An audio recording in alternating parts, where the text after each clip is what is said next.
Hello. Welcome back. It's getting warm. I forgot I bought it. Hold on, I gotta eat this. It's a yogurt. Got bacteria in it, so I gotta eat it before it gets too warm and probably unsafe. I was trying to fix something behind the scenes. I know it's weird that I'm licking the cap, but if I don't lick the cap, when I go to turn it and drink it, the material in the cap will drip. And for some reason, yogurt, I don't know, it doesn't get out of things. You get it in your clothes and it just won't come out. I mean, it will when you wash it, right? But trust me, I made the mistake once. I spilled it on my coat too, so it was like pain in the ass.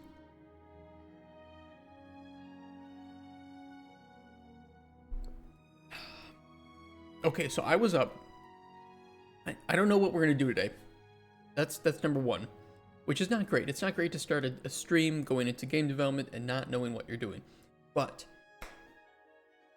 we've been here before. I was up until 10 p.m. last night. I went home and I continued to work. Not the greatest move, but I completely overhauled our logic. Not for the door. The door is still fucked. I didn't touch that at all, but I touched everything else related to grabbing and picking up, and the output of that is the exact same that we have. So you won't see anything change in the project. I mean, I hope everything's still working. I didn't do like a significant pass of it, but I think that it is working as it was before. We have all that. Goody. Occlusion, all fine. What I did was I overhauled the back-end systems for creating these objects and how we communicate between them and between the player. It is much more encapsulated. Where is my world partition window? Here it is. How you doing, Noten?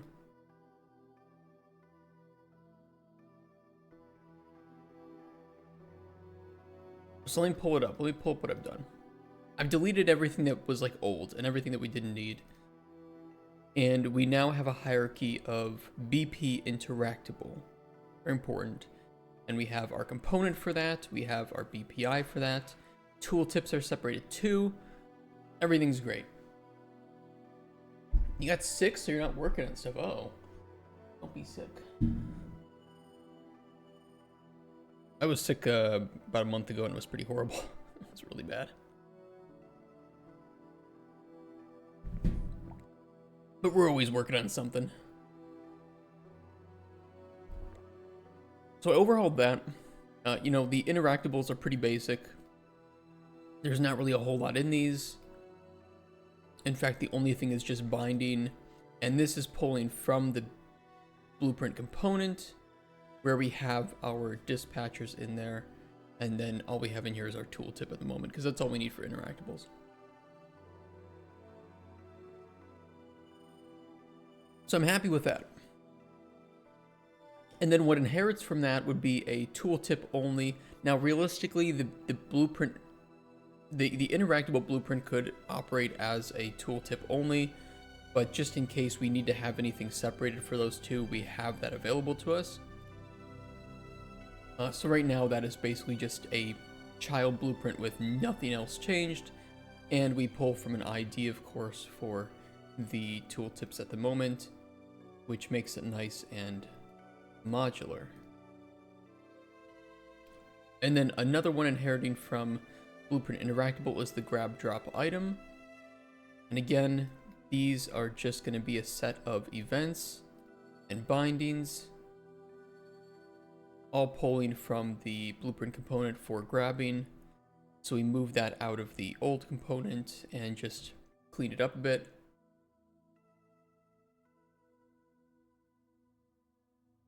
And then pickup item inherits from grab drop item. And that is a little bit more involved because that involves our widget, screen space widget, and the occlusion for it, and then the bounding box for the mesh itself. Although I did clean up a little bit with that too. And then I moved the blueprint interface calls over to the overrides of the dispatch events. So functionally everything is the same, but this is a much more stable foundation for going forward with everything related to our items and our pickups working exactly as intended.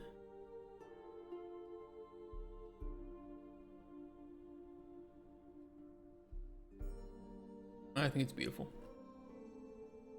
But I think today we could work on picking up items and rotating them in the air for better placement.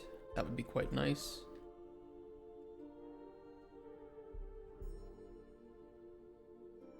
And maybe add some additional functionality to the blueprint components that we added. Like, you know, being able to say, do we want the screen space widget to show, yes or no? Maybe have a default of off, but for some items we could leave it on. All of it, that should be very, very simple to do. And much cleaner now with the blueprint component setup that we have.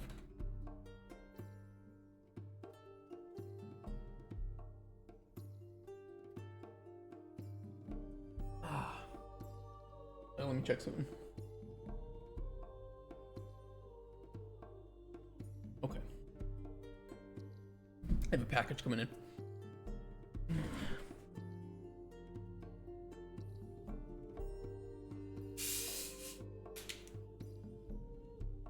Yeah, we have 3D pathfinding as well, and we're going to be using some control rig robots.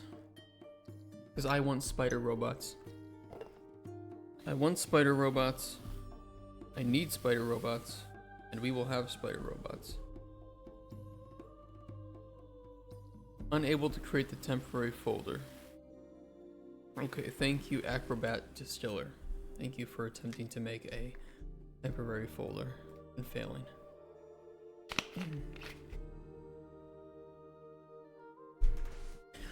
Okay, let's see here. We have our pickup. I do want to mess with the inputs a bit because I'm not really happy with what we're doing here, and we might need to add in a specific mapping context for when the player picks up an item like this.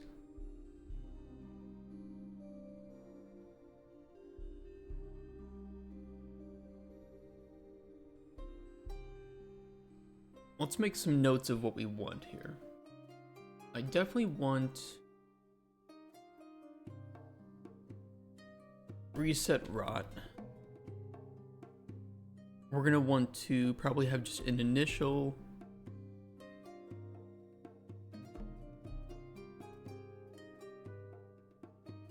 let's do Q and E first.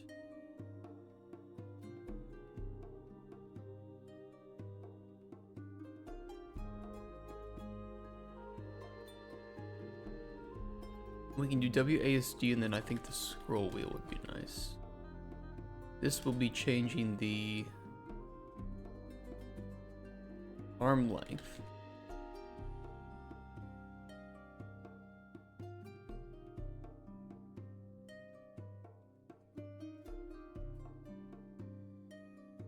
What did we talk about yesterday? We said Q and E would be the...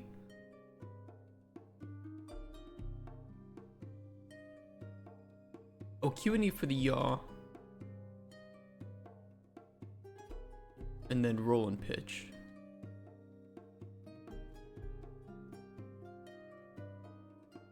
Which I think could work really nice.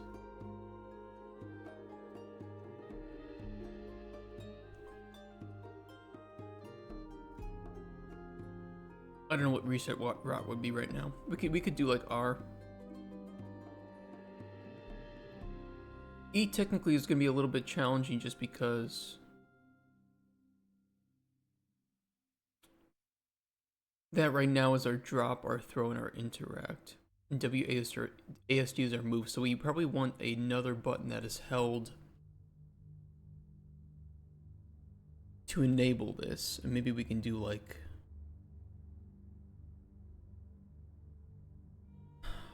or just like a toggle.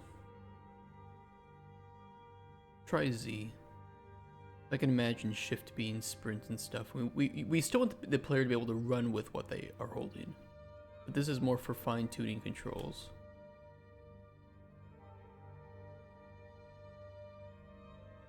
Toggle fine-tuning mode or whatever. We can find a way to name this properly.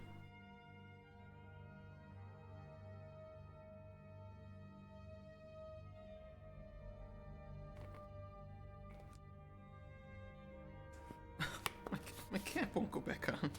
There we go. I was being a little bit silly.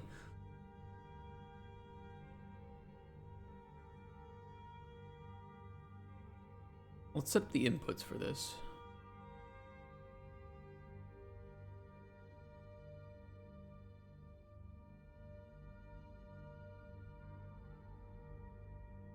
Grab fine tuning.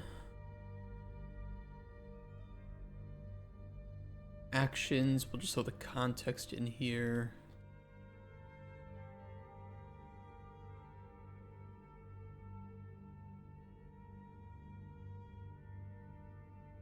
IA.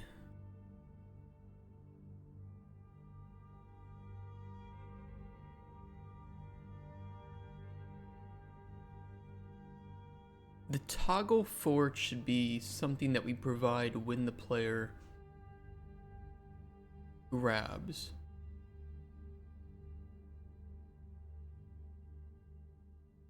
And then we can remove that for fine-tuning, in my opinion.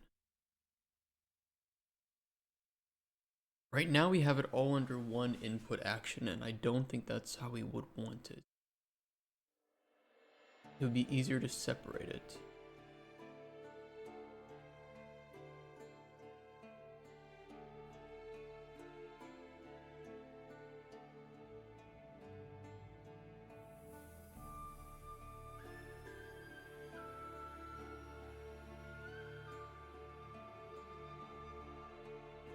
I want it all separate. All separate. IA.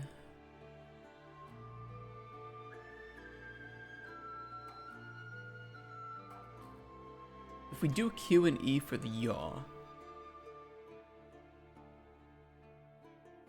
do we only want one action and just negate it?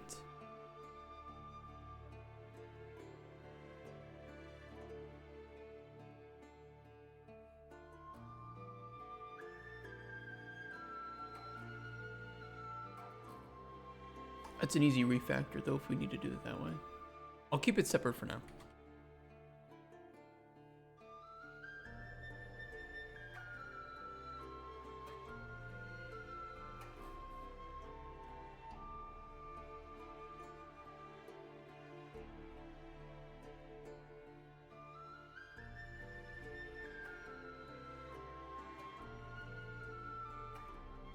Roll positive, roll negative.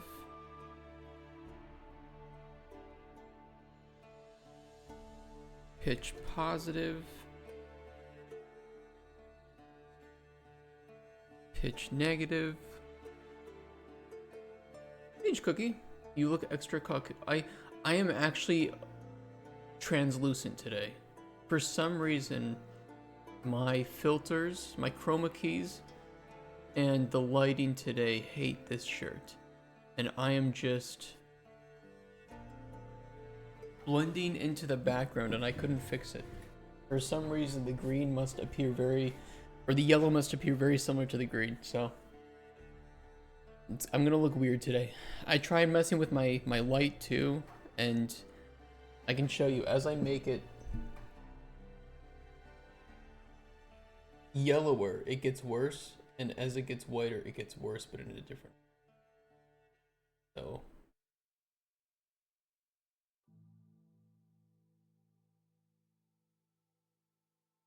fucked if I do, fucked if I don't.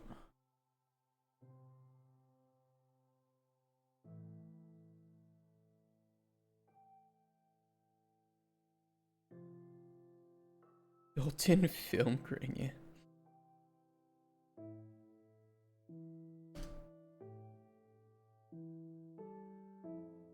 All right, let's see here. Adjust arm length.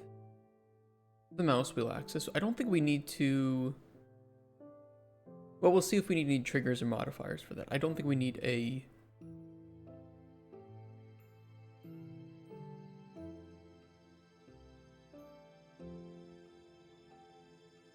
I don't think we need anything for that.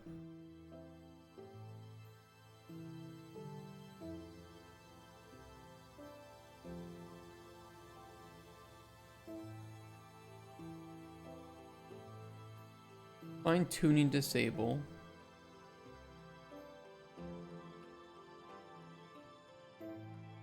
Roll positive. Roll negative. Pitch positive. Pitch negative. Yaw positive. Yaw negative.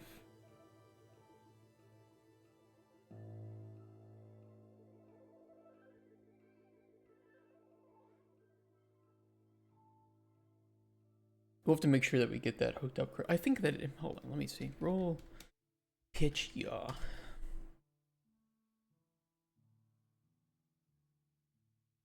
Okay, W and S is the pitch. A and D is the roll.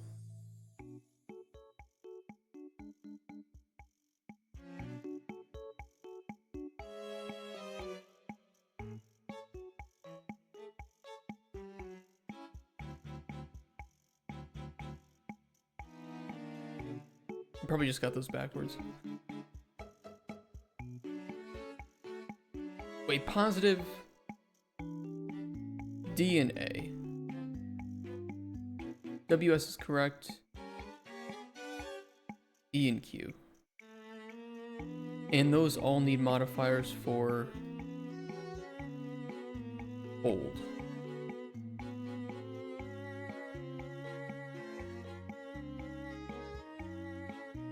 Or not modifiers, triggers for hold.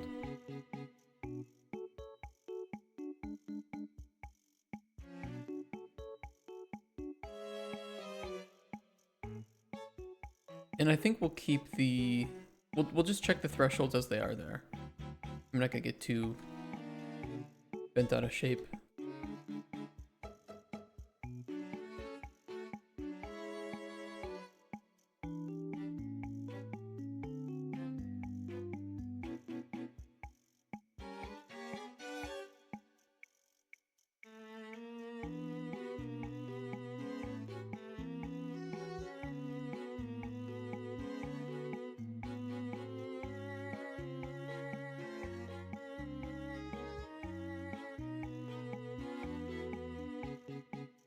That looks good to me.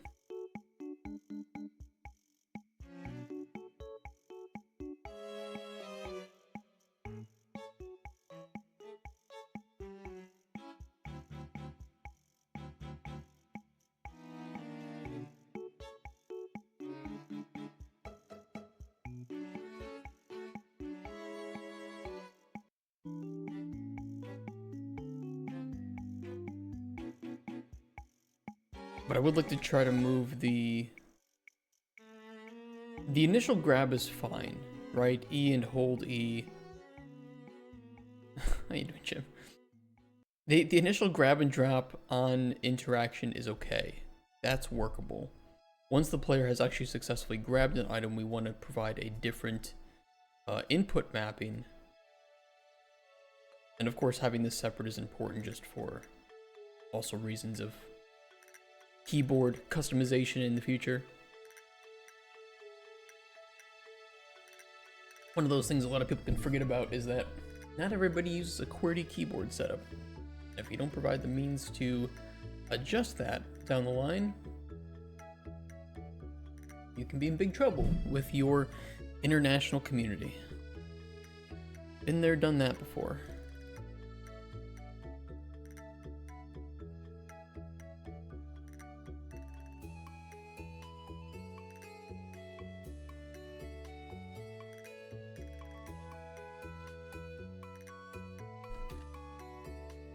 IA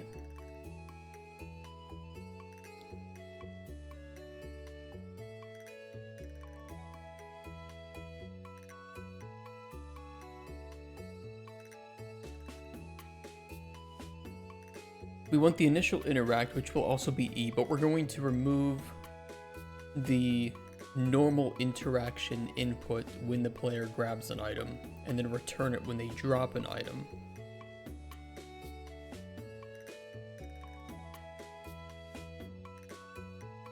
And then we're going to want another input action for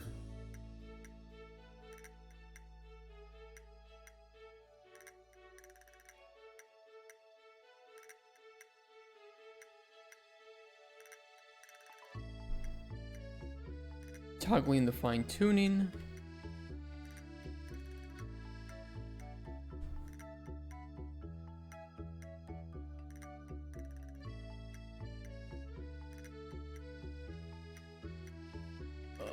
What am I doing?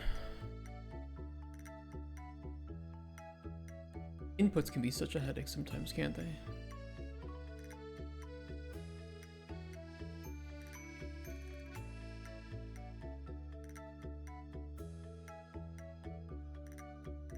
But you want to do them well. I did work on a game where we didn't have a 3Cs designer, and I'll tell you what, it really showed.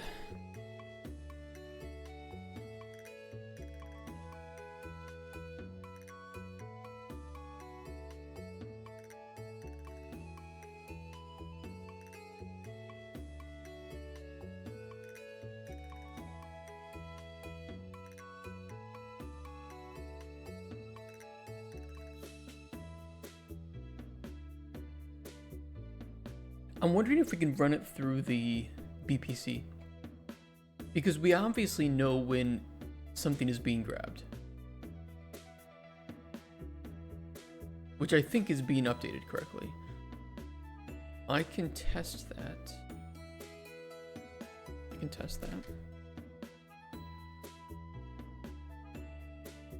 Oh, something I also did last night was I removed every single... none of our actors tick unless they need to. And physics are, of course, separated from that. So physics will always tick, but the actor and the logic themselves won't tick.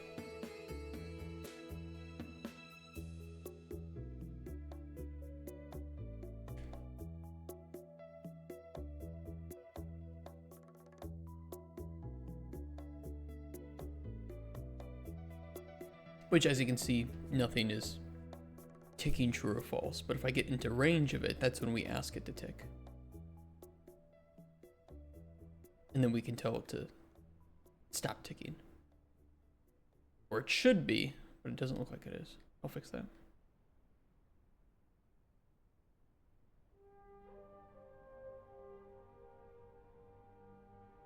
What if I try to pull this out of here? Oh.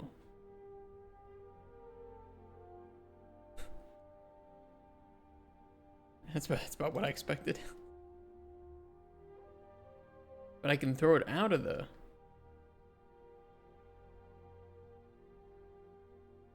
good enough. I'll make note of that bug.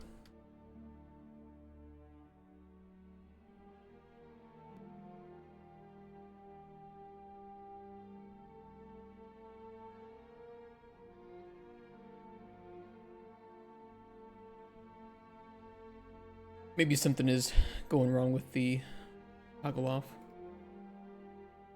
But we do know that that is working, so that's good.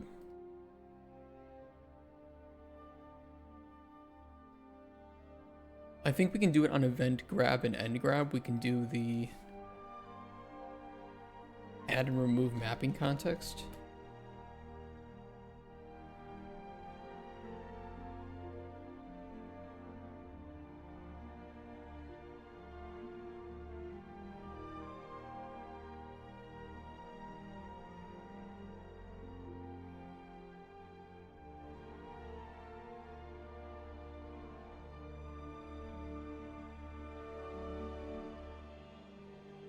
We probably want a way to...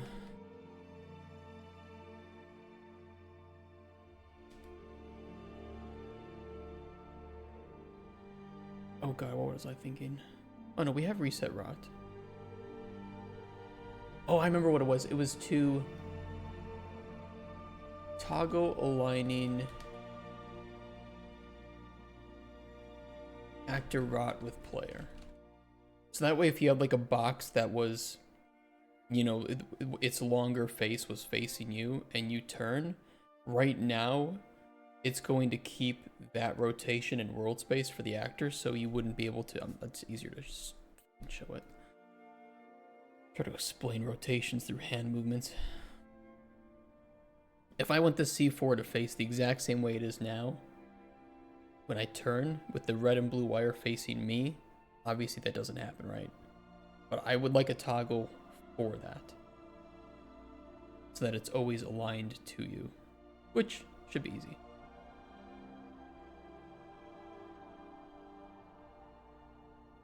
But we're probably gonna have to mess with quaternions.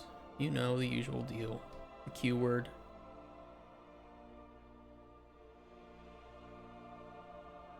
Oh.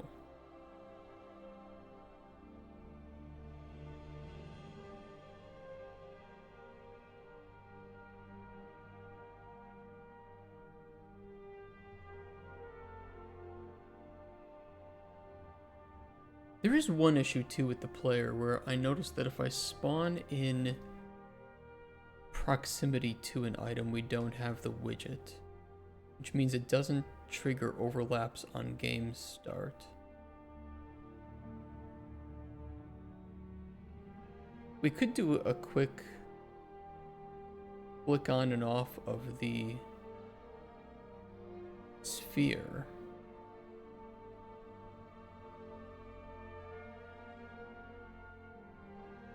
I think would resolve that. I'll write it down, we'll worry about it later.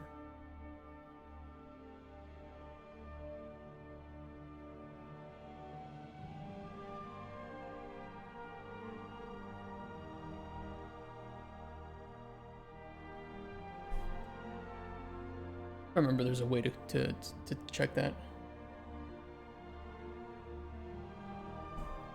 You can probably run a custom sweep, is what it is. Alright.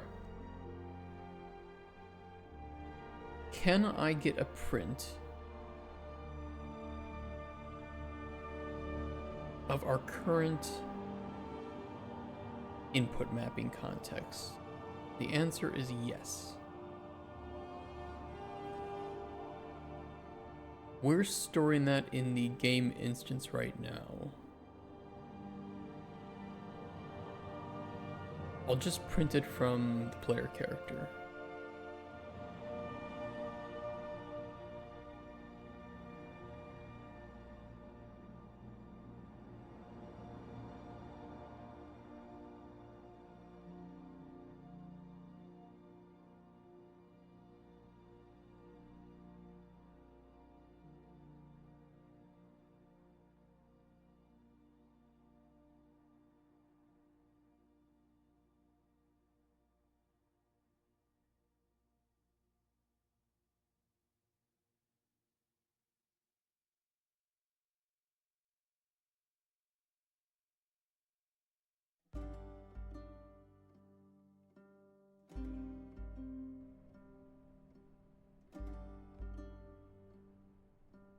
Default mouse look interaction base. I probably should clean up the default IMCs as well.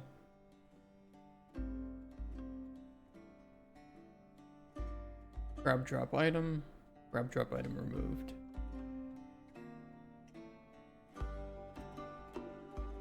You know, I think if I were to take this out of here, I don't think it would trigger the drop. We'll write that down as a known bug.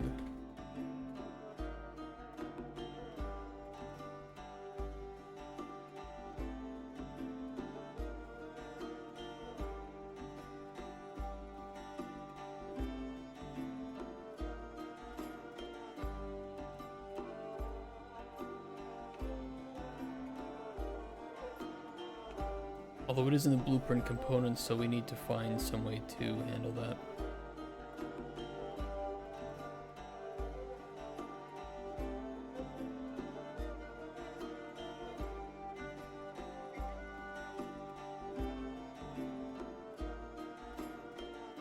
Worry about that later.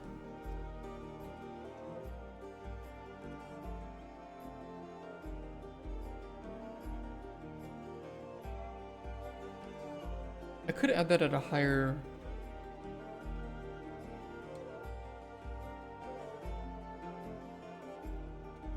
input priority.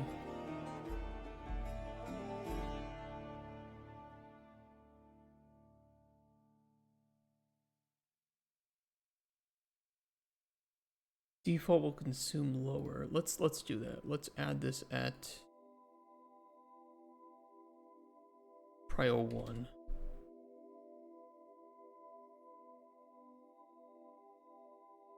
And that way it'll take precedence.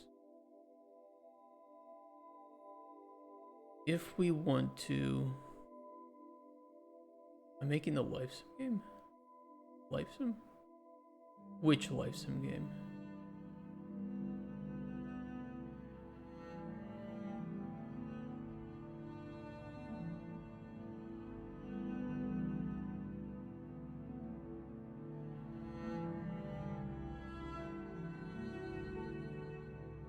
With the cute animal characters and PS1 graphics.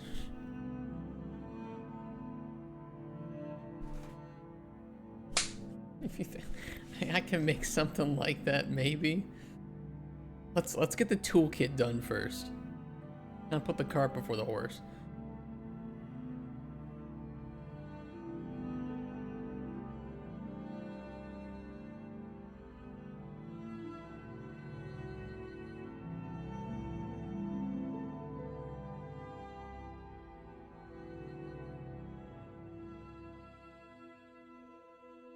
This doesn't happen to have input enabled, does it? Let's test it.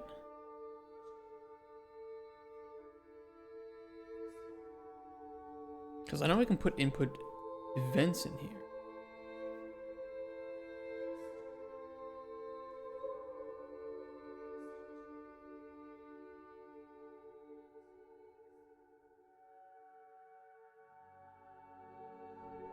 I just don't know if I need to enable input on. Yes, it looks like I do.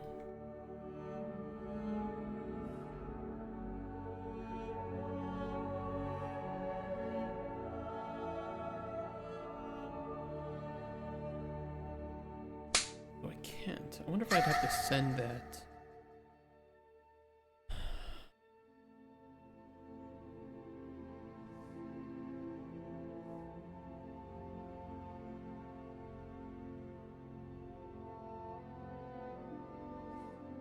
Why are you able to put action events here if you can't use them?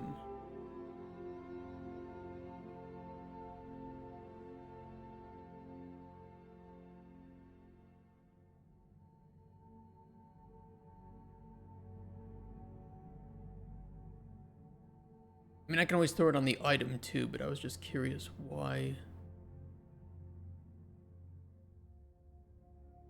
this is allowed. Ladies and gentlemen, we got him.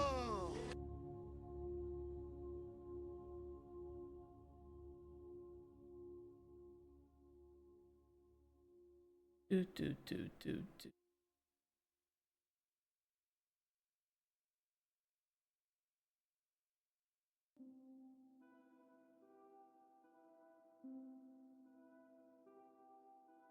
Yeah, I don't know.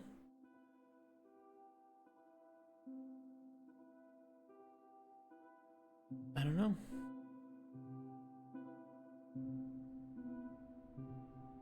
Because clearly that is not calling that.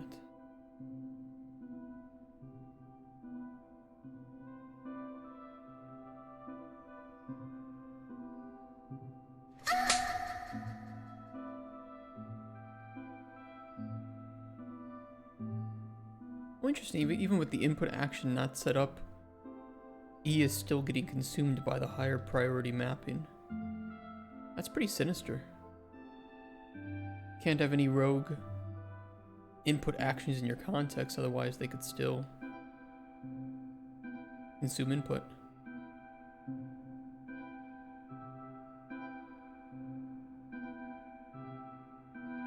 Interesting.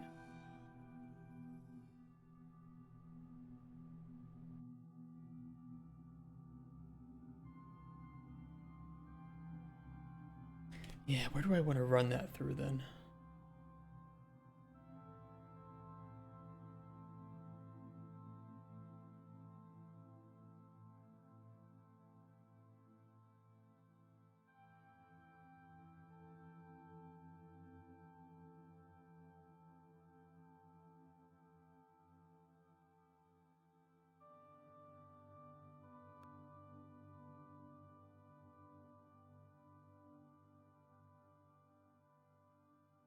I don't know if the right methodology is to put it in here.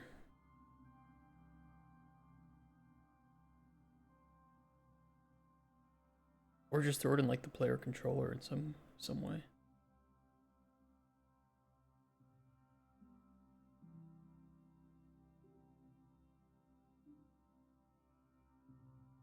I mean, putting it all in the player controller would certainly keep it all in one place, and I can just throw in different graphs.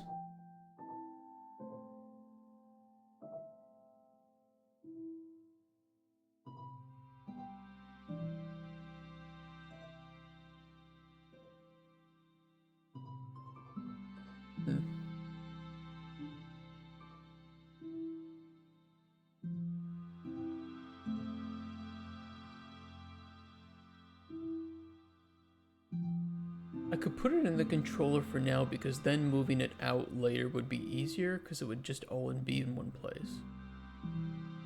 And I could think about the hierarchy with Kotspur later, because he might have a better idea for it.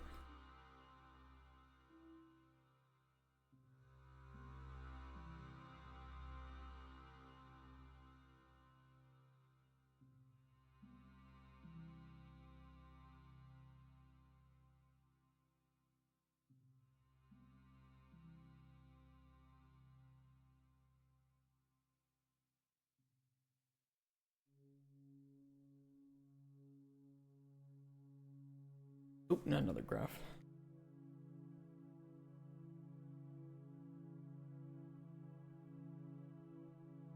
Toggle fine tuning.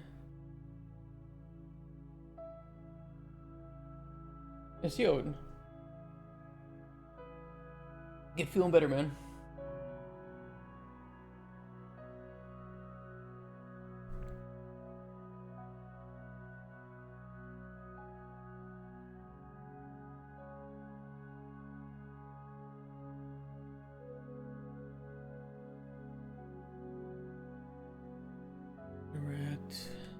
We'd have to rip apart this.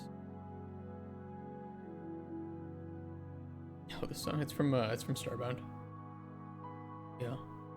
Yeah, they were Chucklefish was very nice and gave me permission to play the Starbound soundtrack and not do any copyright claims. They were very cool. I just have to occasionally shout out Starbound, which I of course will, because I like Starbound. Not a perfect game, but a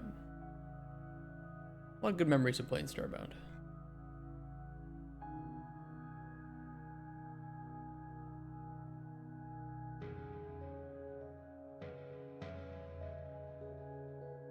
Yeah, we need to rip this apart, and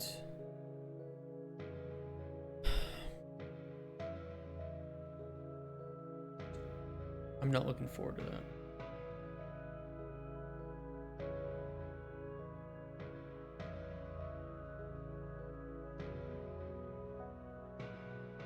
I mean, realistically, this all should be going on the controller too,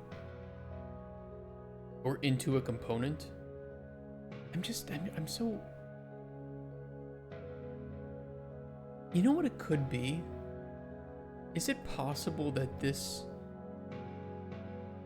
was not receiving input because the underlying actor didn't have input enabled.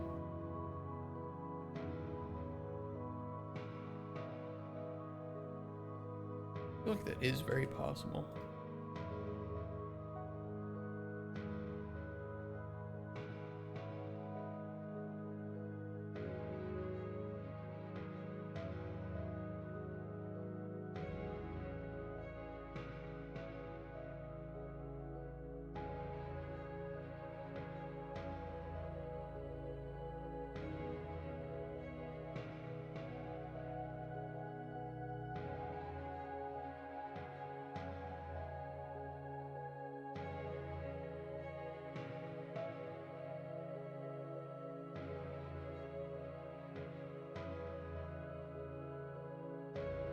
Let's try it.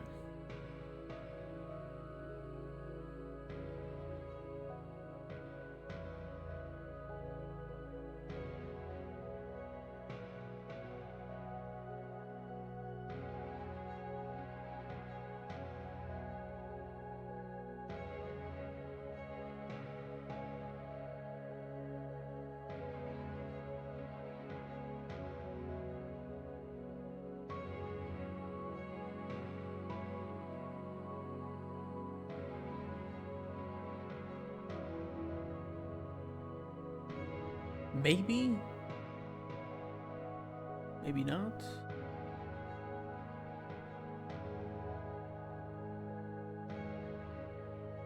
Oh yeah, that is the reason. Okay. So maybe I could throw him here. It's a little weird that I couldn't call enable input, but I bet I could force it just by doing that and getting the owner of the component.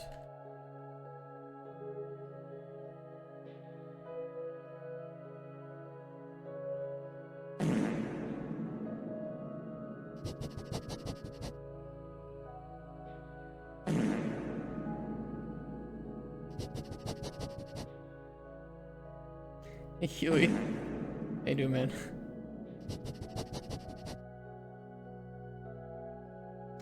Particularly sulfury today, are we?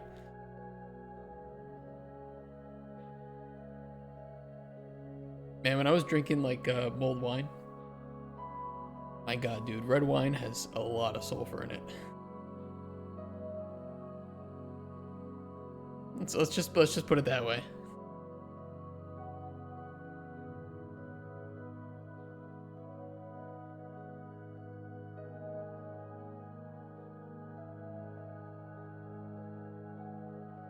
It's actually apparently close to the legal limit of sulfur. Red wine contains about 50 to 150 milligrams per liter of sulfur, though the maximum legal limit in the EU is 150 milligrams per liter for dry red wines.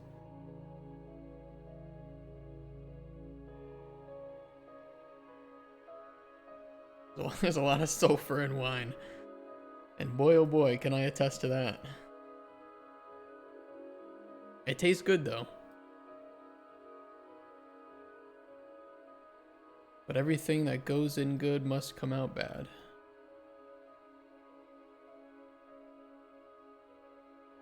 Unless you're into like scat and fart porn, I mean, I guess then in that case. It goes in good and comes out good.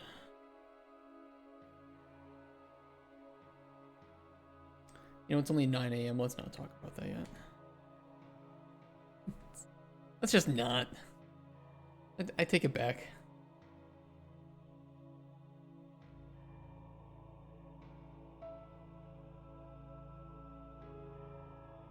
Save that for like 5 hours from now.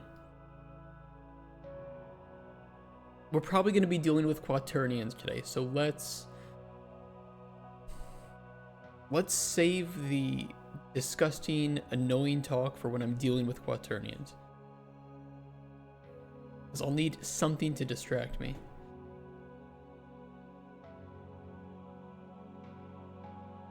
Okay, so that'll mean that we can put the input on the components themselves, knowing that we're only ever going to be picking up one item at a time, as long as we are very careful about properly dealing with that item, then we should be okay.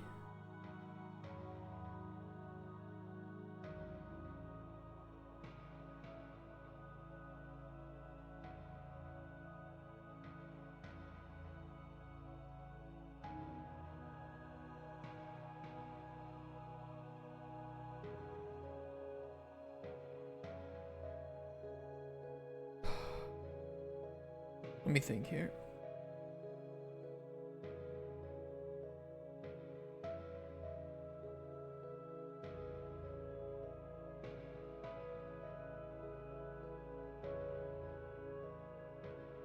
Traumatization.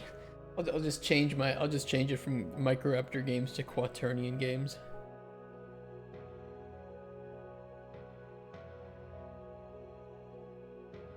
Oh, thank God.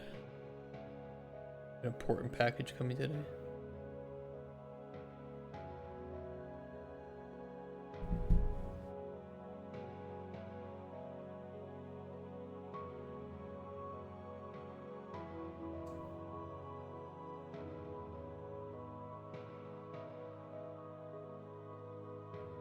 Automod said it was a call for cyberbullying.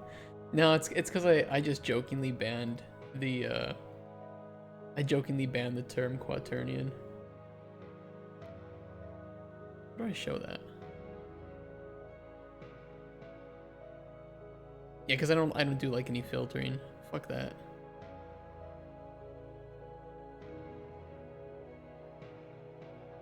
Oh, here it is. Yeah, Quaternion and Quaternians. And then just some bot stuff.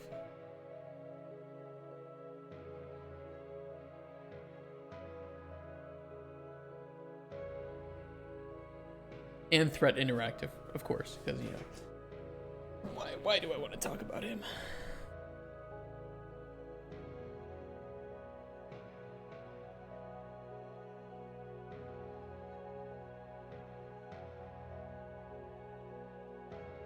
We would need the same grab drop item interact to have the same trigger and modifier setup that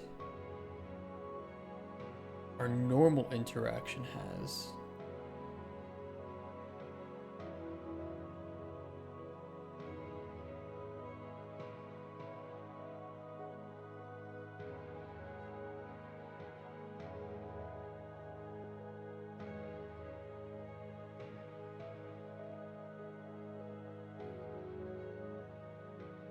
Which is a hold with a hold time threshold of 0.3.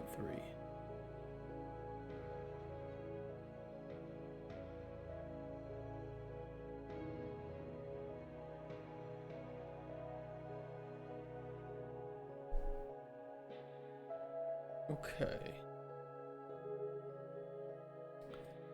And that will... It's not untriggered, it would be on the detach and detach with impulse.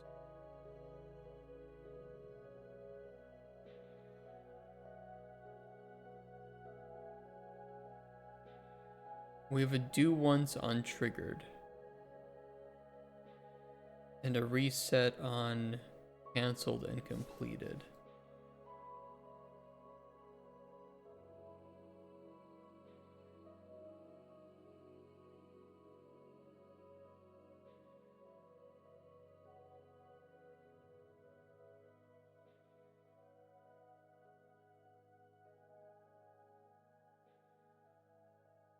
We can double check if it is even currently being held, just for the safety. I mean, that should always return true, just, you know, it's a simple redundancy check, but I feel like it's just the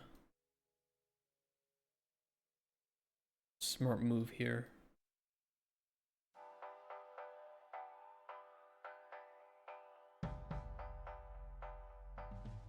Hard to avoid the spaghetti with that.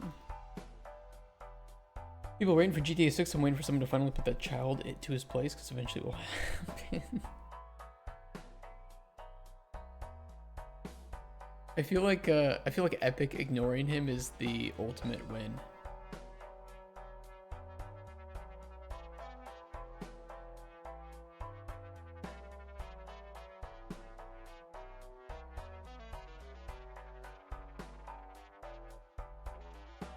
The problem is he can kind of claim every single thing that they don't do to him. He can just spin it in a way that makes it look like he's the victim and he's the one in power. Like, oh, they're not responding because they know I'm right, because they're afraid, because I'm calling them out. And then of course, you know, when Lumen and Nanite become more optimized and when GPUs become more powerful to the point where ray tracing is just not that big of a performance overhead, he can claim that he brought awareness to it and was critical in getting those optimizations through. Because it's not entirely wrong. You know, you cause enough of a stink and people have bad image about your brand, so you try to fix that, and sure, there's an element of truth to that, but that's also kind of the danger of being, I mean, that's kind of what being a grifter is about, is using those small elements of truth to weaponize an audience, get them emotionally wild, and then monetize off of that emotion.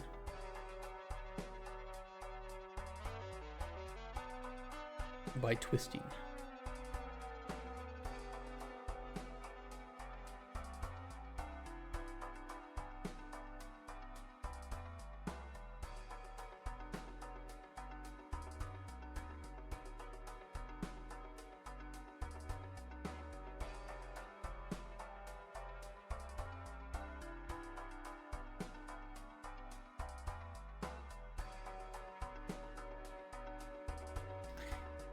What do we want to do with this here? Because, fuck.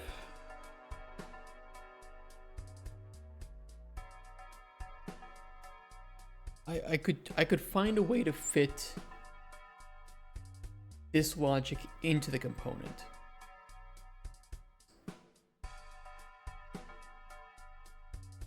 I could also keep the logic here and fire a dispatcher to here. This would remove the input action element from the character.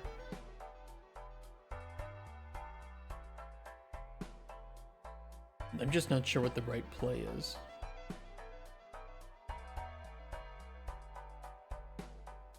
Of course, with so much running on the physics spring arm, it's very nice to have and the camera, it's really nice to have those elements directly callable here.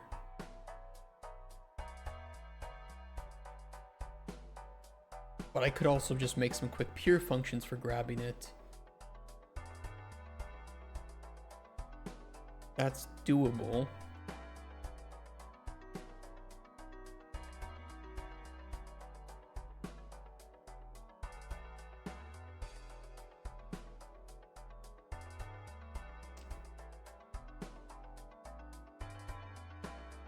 That's how it starts. Start from a real issue, then bro intentionally or unintentionally starts making shit up the deeper it gets. Most people don't understand any of this, don't question it because they agree with the first premise. Yeah, I mean, there's a lot of people that just watch and think that he dives into this really deep technical knowledge, but it's just because, you know, optimization and tech are already such deep caverns that going even, you know, 10 meters down into that cavern makes it appear like you're going deep.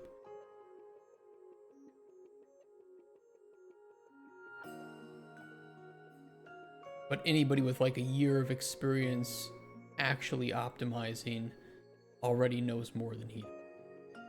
And anyone with experience actually optimizing a game in a professional setting where you have those time constraints and platform requirements, they understand more. Anybody can look at any code in a vacuum and decide that it's not good. The thing is that games are not designed and developed in vacuums, ever. I'll take if I said I'm not excited for GTA 6. Dan Hauser not being involved kind of scares me. Gonna be some insane sandbox experience to win me or the new writers. The same level of writing as Red Dead Redemption. You hope GTA 6 is a train wreck? I don't know. I'm hopeful for it. I mean, it's Rockstar. They haven't really missed. Maybe this is the first game that they miss on. I don't know. I'm in a bit of analysis paralysis with this. I don't know if I should move this out and into the component, or if I should keep this here.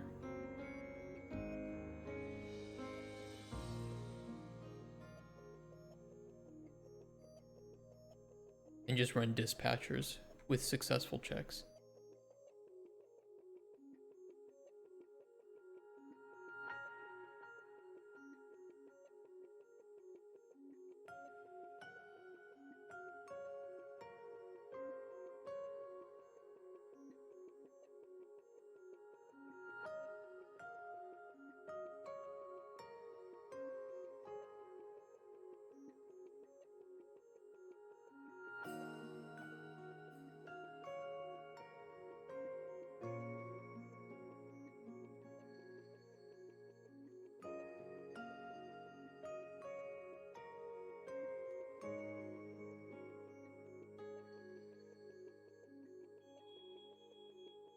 I mean, none of this is latent. So even if it were, I think it'd be okay.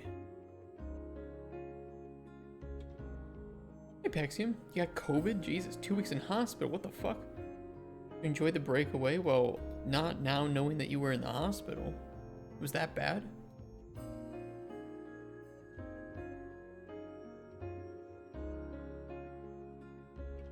Or are you living in one of them countries where you just go to the hospital for everything?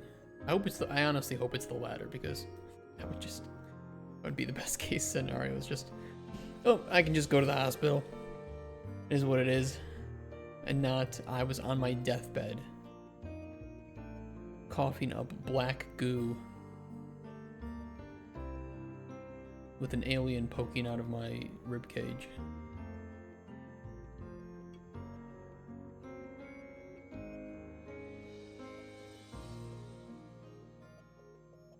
What would I have to replace here?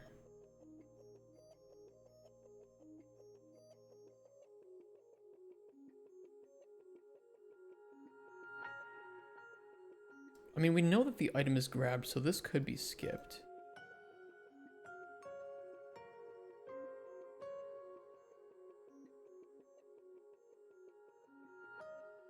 This could theoretically all be deleted too, because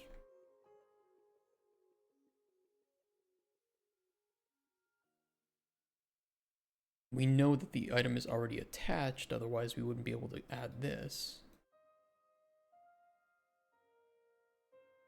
We know that the attached component is valid because otherwise this wouldn't be here.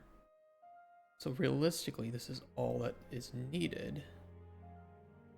But if this is all that's needed, then the only thing that can be deleted from here is what we've copied over.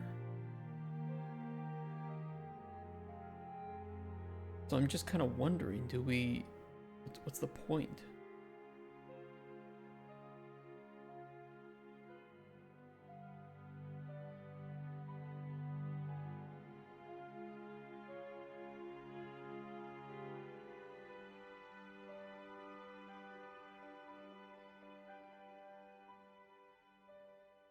And like, we don't implement this component on the player in the first place. So it's not like I can really bind.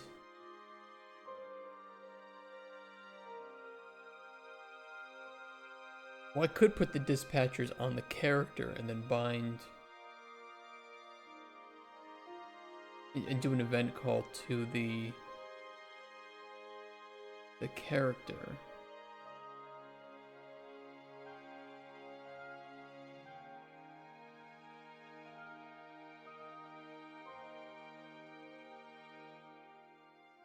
Couldn't keep food down, Jesus Christ. So they had you on IV? Oh yeah, losing weight fed by IV, Jesus Christ, dude. I'm really sorry to hear that. I'm glad you're better. I mean, hope you're better.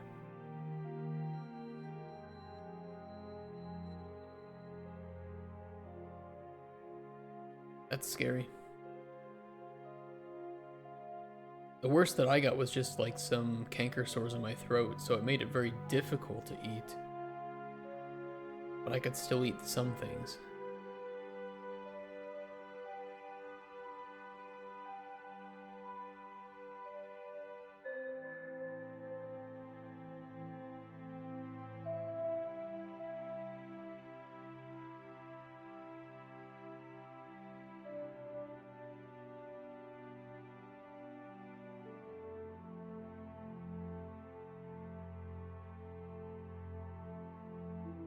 Like this.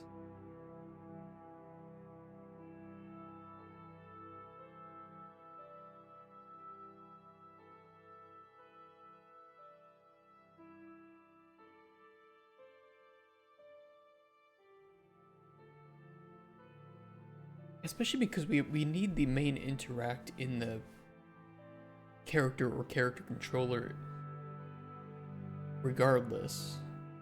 It's just poor behavior.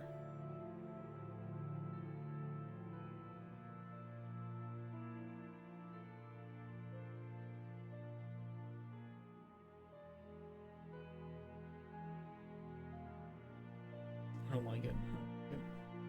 There's like messy information going between these three things.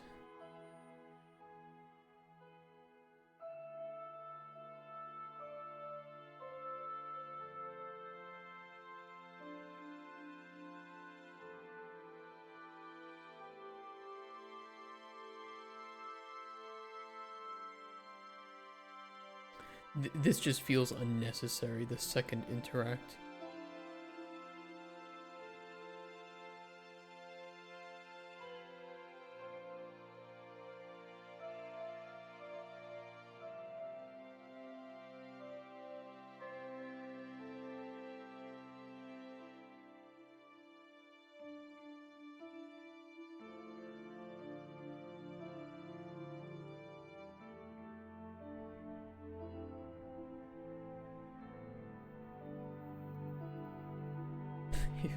You just finished watching Sasha Grey? What, you mean, did you just finish watching porn?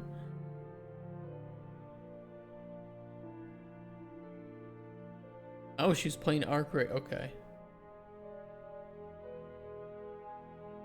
Like, I just got back from watching porn. Smiley face.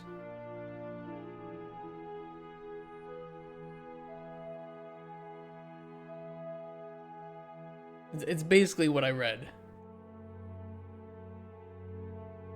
I saw that there's currently a bug with the Queen in Arc Raiders where you can kill it with a single blaze trap grenade.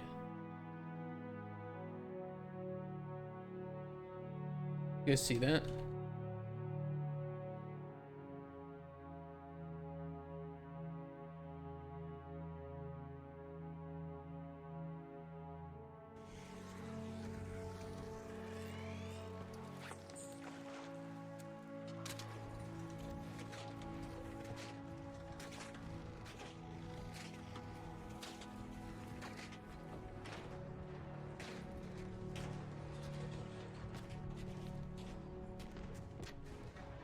Just one grenade, it'll be patched.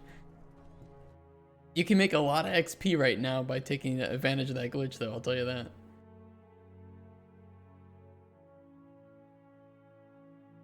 And a lot of money.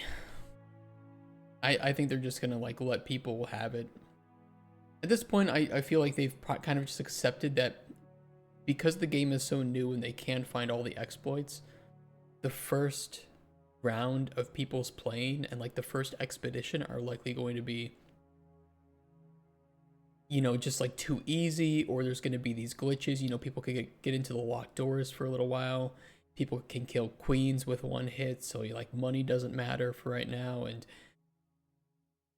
I think they're gonna do some big balancing changes with the next like season, or the release of like Stella Montis and all that. Probably it's gonna have a big balancing patch.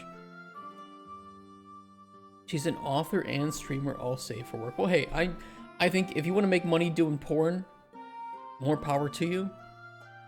And if you want to take that money and then just do whatever the fuck you want afterwards and become an author and streamer, more power to you as well. It's cool.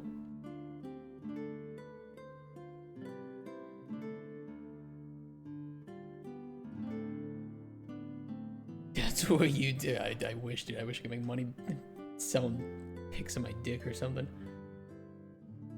Surprised how well Arc Raiders has come to be. It's a good game. It's a really good game. I enjoyed playing the alpha and beta, and I was like, okay, maybe I'll like it when it comes out, and yeah, I've liked it a lot more than I thought. And it's mainly because solos are like 85% friendly.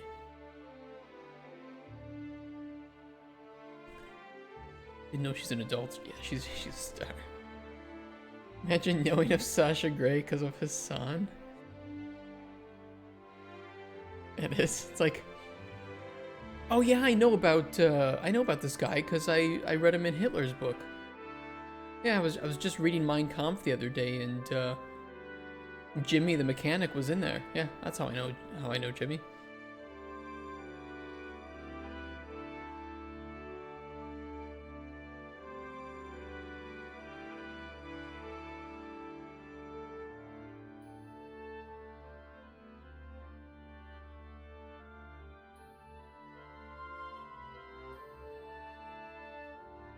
We're just teasing.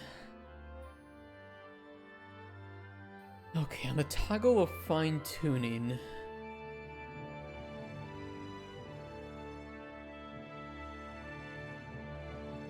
Let's do dispatchers for this.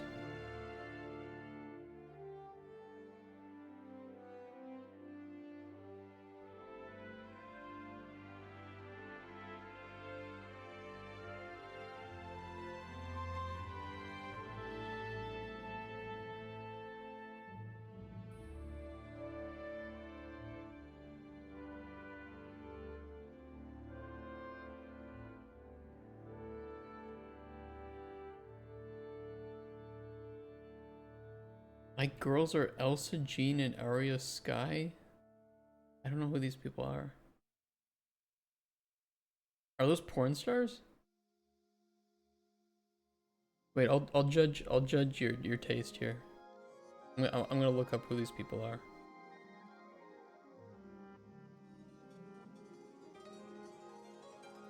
I mean, don't get me wrong. I have taste that probably most chat wouldn't like either. I don't know porn stars, but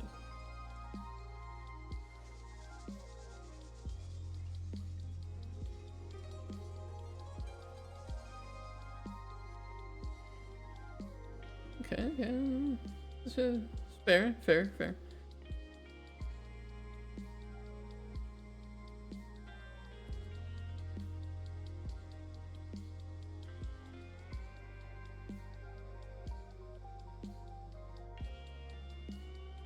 I think it's pretty decent. I think it's decent. Elsa Jean is the meat. Wait, is Elsa Jean the one from the with the black guys behind her?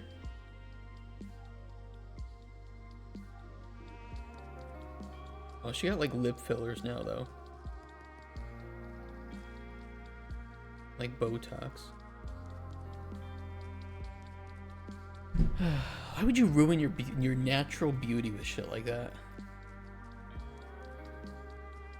We can all agree on that one, right?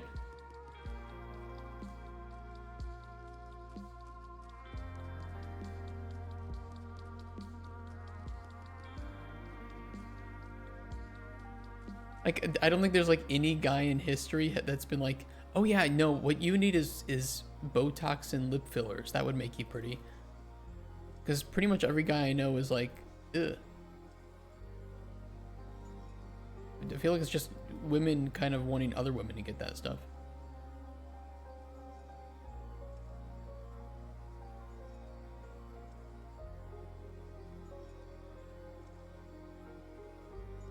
I wish I had some UI to show the fine-tuning enable. Well, we could just run print screens for now, I suppose.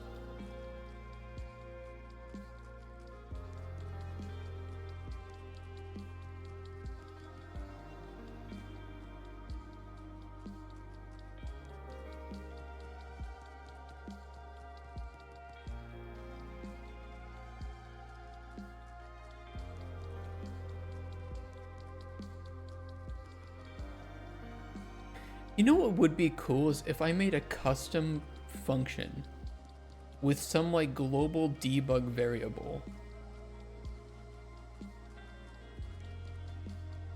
that would just turn on or turn off all the print strings.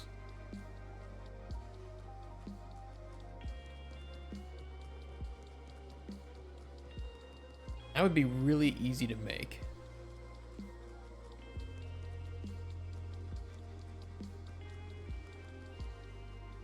And I'm almost tempted to make it. I'm gonna do that. Is that weird?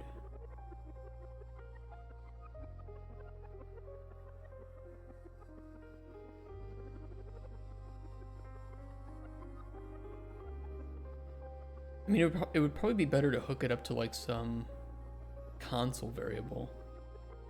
I've never done that though.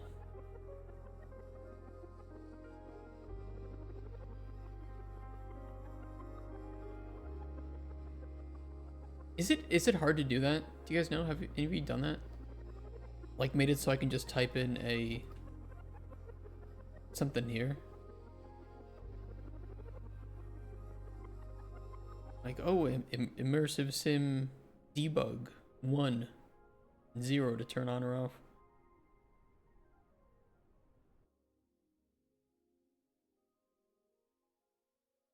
I'll ask Scotsman about that.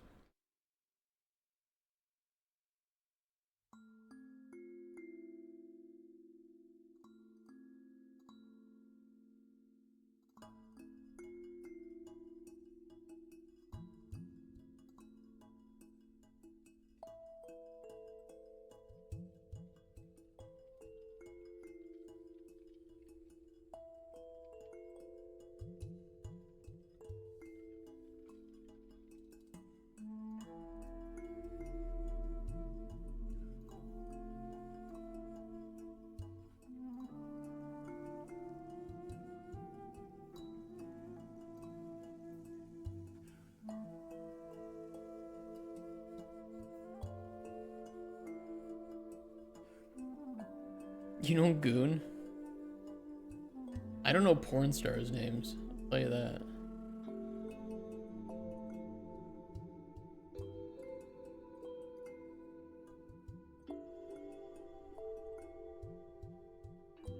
The most goonerish I ever got was when I was in like middle school or something, or high school, and I changed the background on my Zune to be, no, what wasn't my Zune? It was my phone.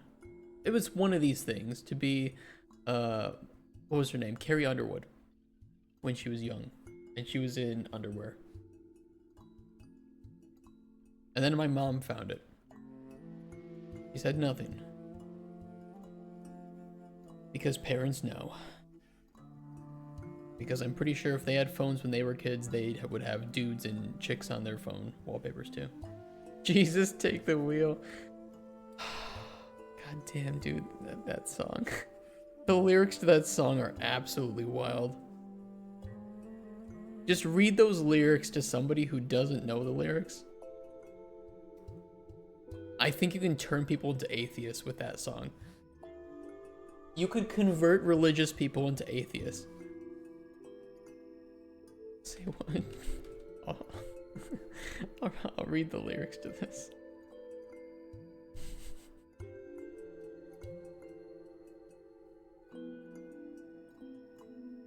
I'll read just a little bit. She was driving last Friday on her way to Cincinnati on a snow-white Christmas Eve. Going home to see her mama and her daddy, with the baby in the back seat. 50 miles to go and she was running low on faith and gasoline. It had been a long, hard year. She had a lot on her mind and she didn't pay attention. She was going way too fast. Before she knew it, she was spinning on a thin black sheet of glass. If people don't know, in the winter, in places where it gets a lot of snow, the warmth of the ground can melt that initial layer, and then when at nighttime it gets really cold and it freezes it, but it's so thin that it is very translucent, so you don't see it. It's called black ice. Extremely dangerous. Sorry. Back to the lyrics. She saw both their lives flash before her eyes, because remember, her child's in the backseat. She didn't even have time to cry. She was so scared. She threw her hands up in the air. Jesus, take the wheel. Take it from my hands, because I can't do this on my own. I'm letting go. Give me one more chance and save me from this road I'm on. Jesus, take the wheel. God forbid next time I'm spinning out, going way too fast on ice, with my kid in the back seat, I'm going to remove my hands from the only thing that could save me and say, Jesus, of all like the trillions of people in the world or whatever, and the bugs that you look after, please take a moment to grab the wheel of my car and steer it in the right direction. It's all a metaphor. Well, metaphors don't save lives, Athano.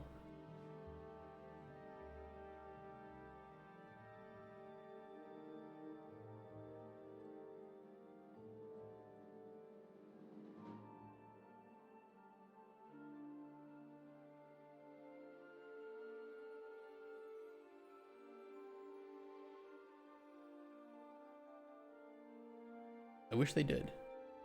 I wish they did. How do you top those? Dude, I don't even... Who wrote that? It wasn't her that wrote that, right? Because they usually show... It says song by Carrie Underwood. Maybe she did write it.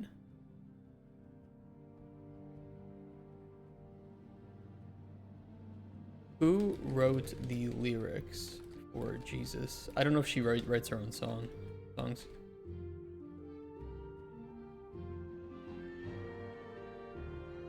It was written by Brett James, Hillary Lindsay, and Gordy Sampson. We have it took 3 people to write that buffoonery.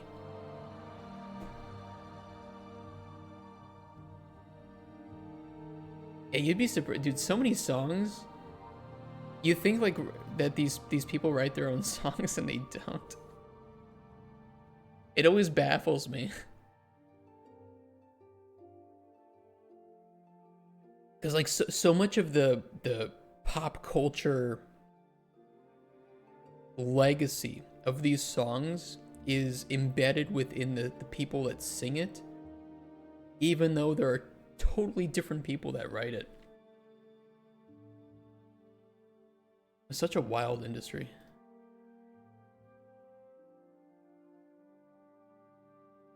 Yeah, I mean, to be fair, we're judging Jesus Take the Wheel, but then we like are gladly, I don't know, singing along to the lyrics of White Rabbit or something, which is just about being so tripped out on fucking drugs. A little bit of hypocrisy, I think.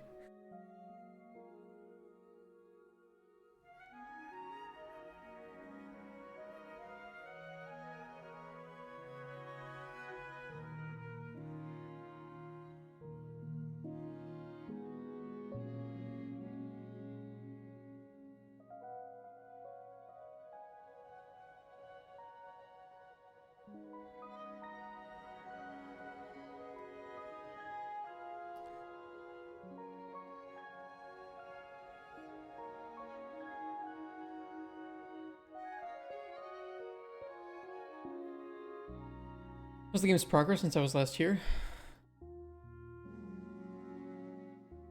What game?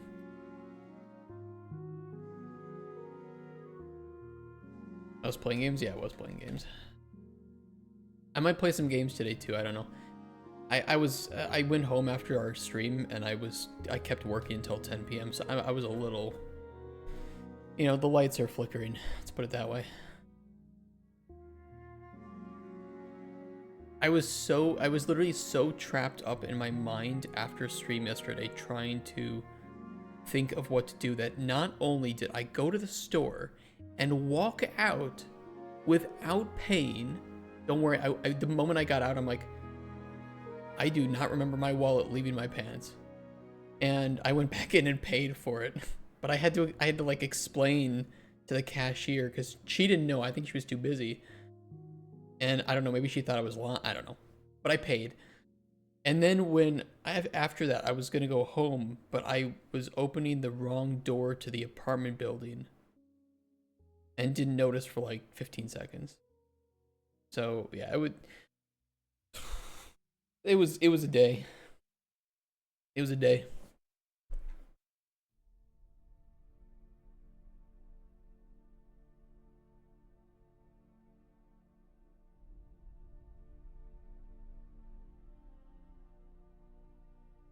Sounds like you need to take a minute. That was not good.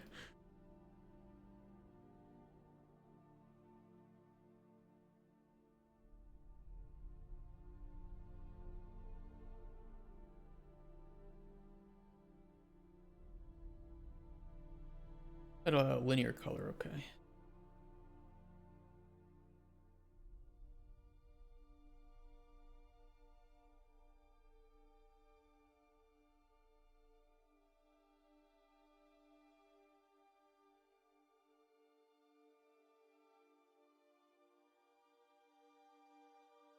I have never used key for print string. Non-empty key is provided. The message will replace any existing on-screen messages. Oh, I see. Okay, that's kind of interesting.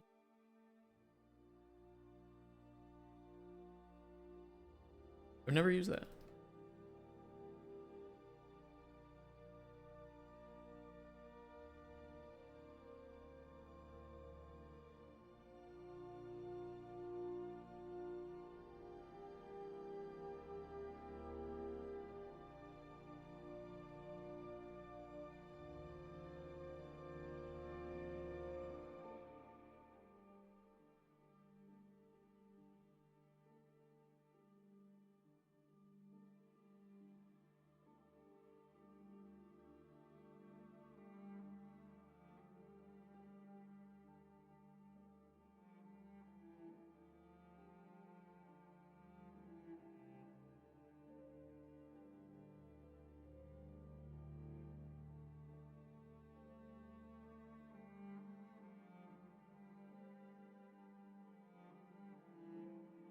Okay, so the way we can use this.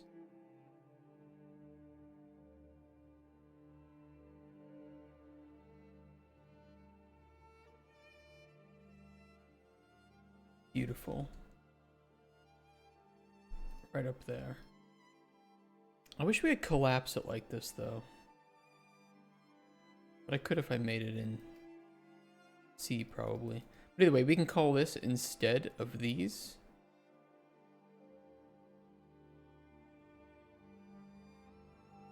And use an override boolean to determine if we actually want that to show up.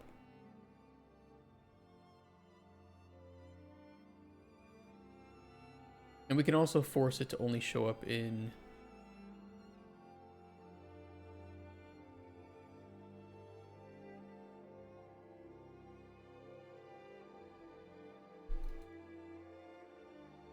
is packaged for distribution. Do a not, do an and.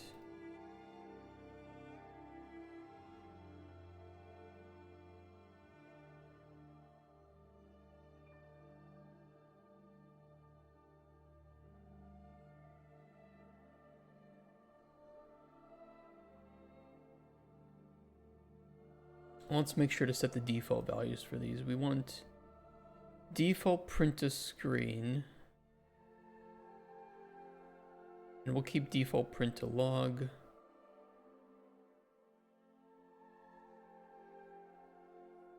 I don't know what the default text color is for that.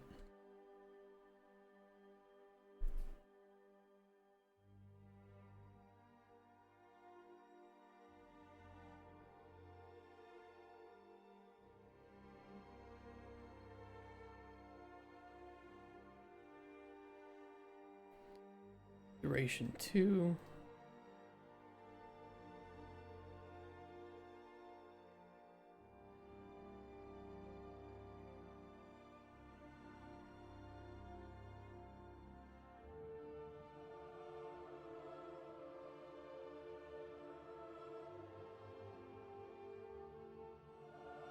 don't think making it like a compact node would do anything here, right?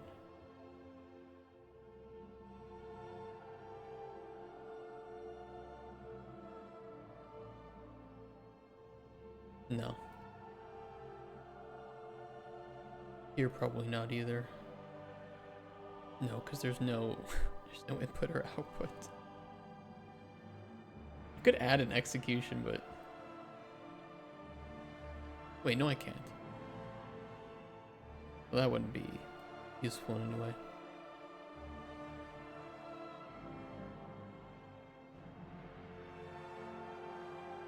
It's fine.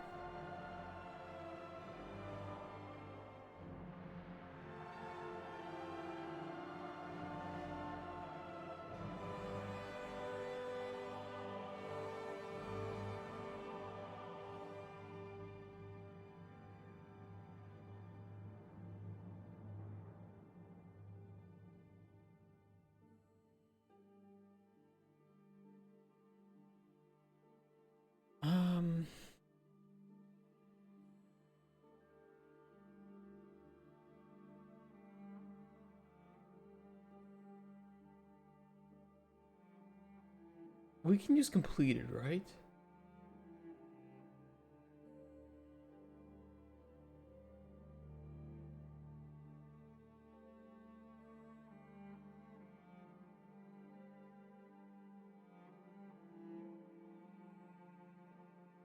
I think we can.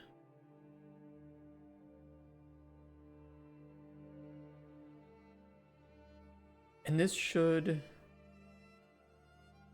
add and remove mapping context.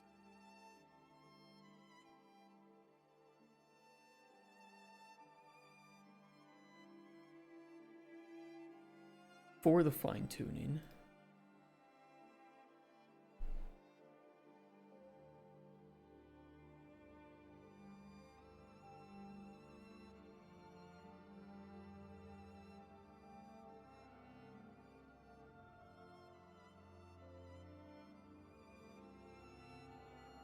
Now these will have Q and E, WASD scroll wheel, so we actually need to remove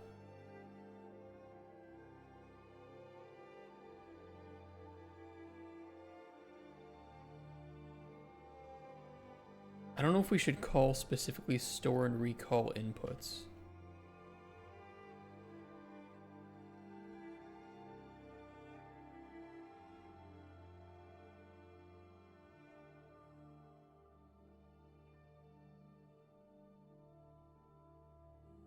Though theoretically this would work, because store inputs would take all of our inputs that we have right now, toss them out, and then we add this mapping context. So the only mapping context we would have is this. But I don't like that.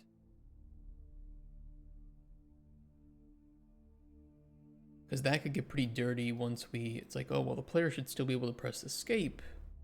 So, you know, we don't want to remove the base inputs.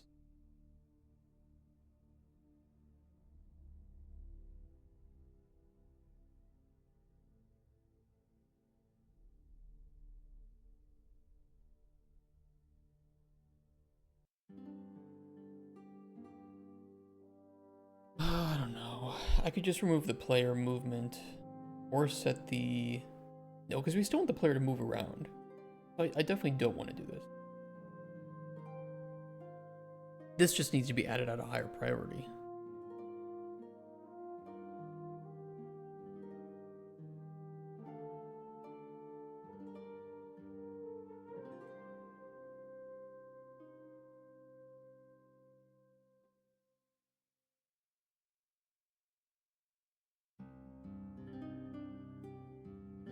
Because it will need to consume the input from the player's movement.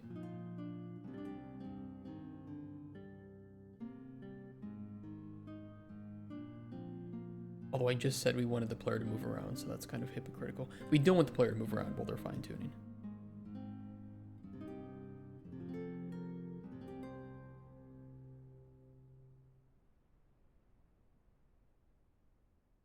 Can still look around.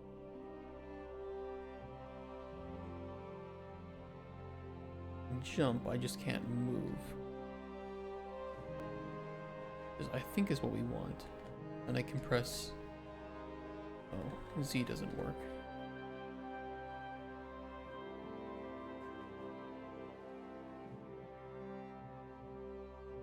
Oh, because I have the disable here.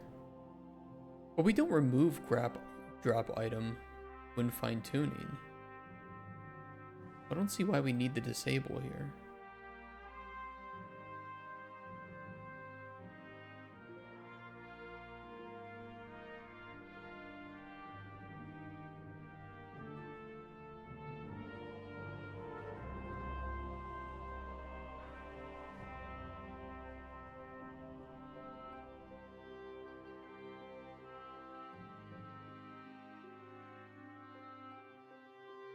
Let me see what's going on.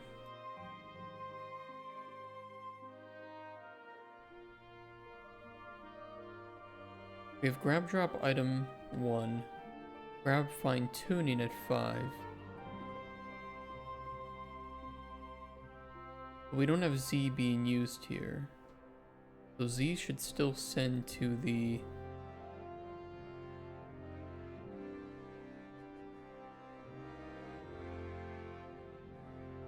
C4. I just don't know which one of these is actually picked up right now.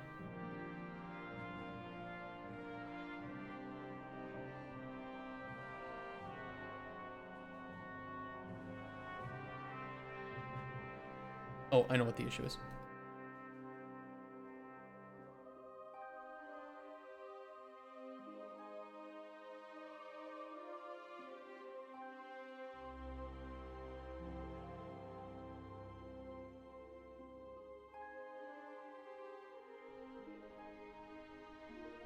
That was it. I had to build my own system for, like, checking what and like optimizing which mapping contexts are available, because there's no built-in way to grab all current mapping contexts. It's very weird. Okay, so Z toggles that on and off, and then we can return movement, stop the movement, enable fine-tuning, and then disable that.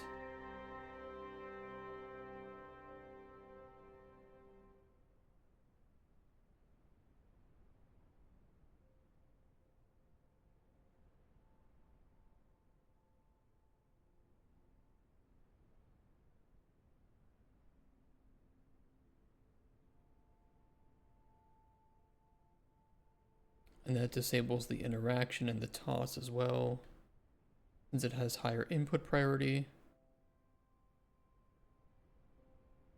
I definitely don't like the tooltip showing up while it's grabbed.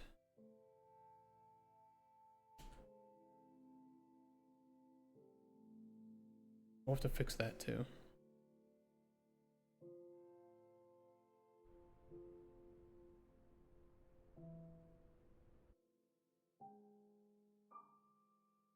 Alright,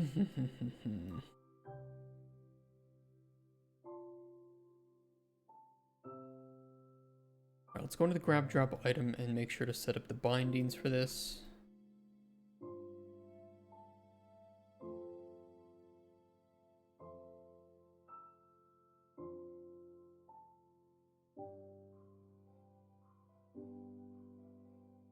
Fine-tuning. Fine-tuning start.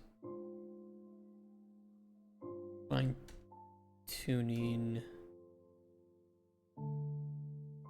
end.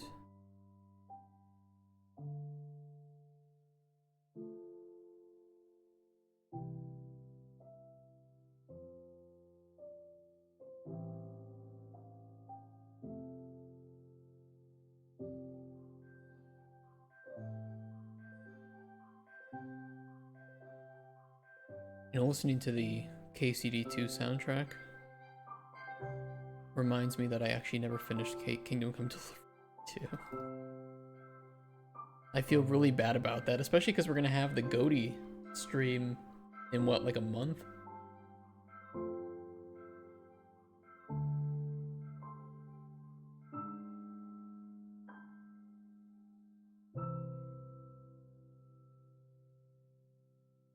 Oh, it's on my birthday, actually, is when we're going to have it.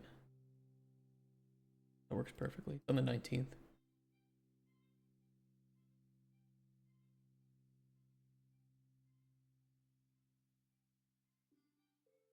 And we're doing Star Citizen next week because there's going to be a free weekend. I don't have to lose any money.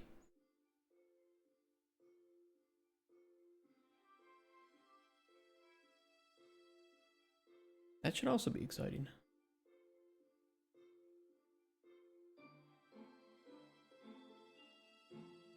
We need to make some hard drive space for that though, don't I?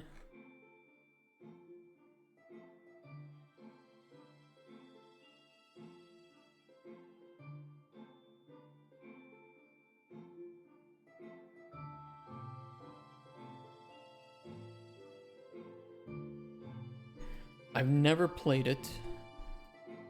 I've only seen like 10 minutes of footage of the game total in my entire life. I have initial feelings about it, but that's not very fair, is it?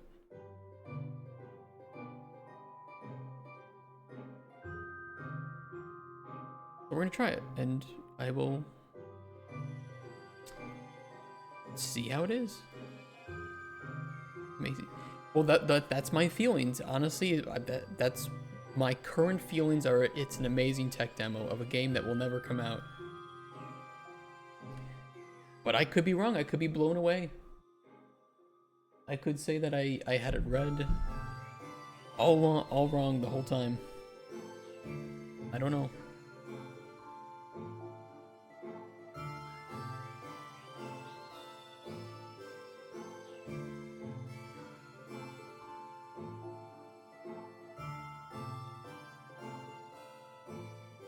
Can spend 48,000 real world US dollars to buy a pack of ships. Well,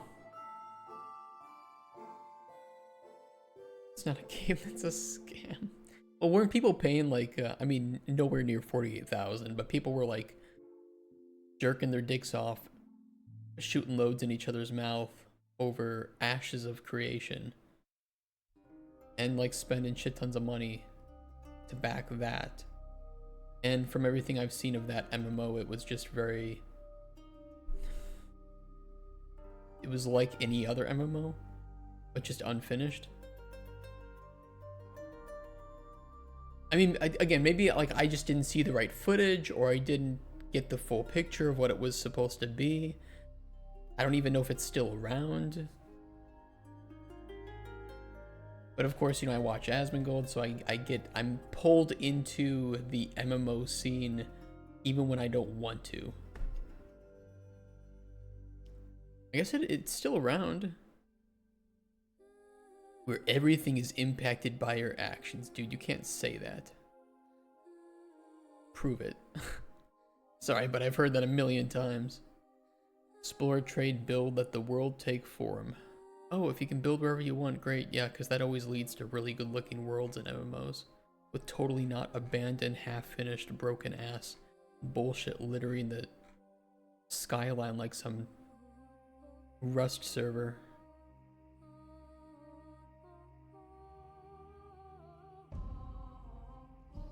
Fate Alpha 2 Phase 3. What is this, like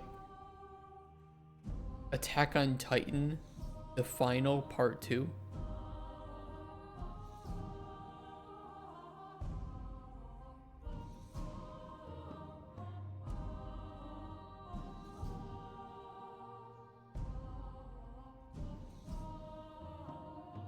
Wait, they only have races and archetypes. There's actually like no information about how the gameplay sets itself apart.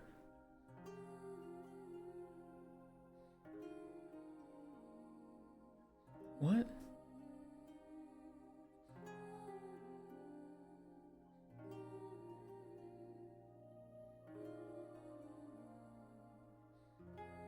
Oh, their career page can't be reached. That's a great sign.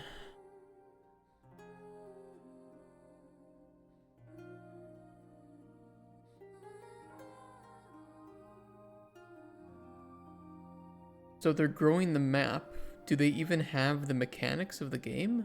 Or are they just building out a map in the hope that it's magically going to take form as they build the map.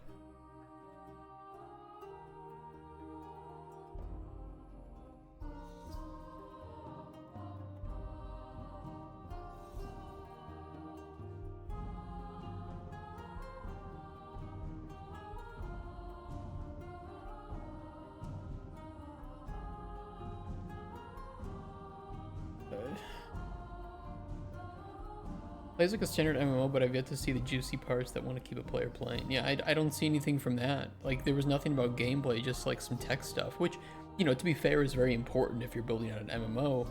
That's absolutely what I would recommend doing first, is solving the tech problems. Because if you don't do that, you don't have a game. But at the same time, there's nothing on their website about how the MMO is actually different. It was just like a couple of paragraphs written up about.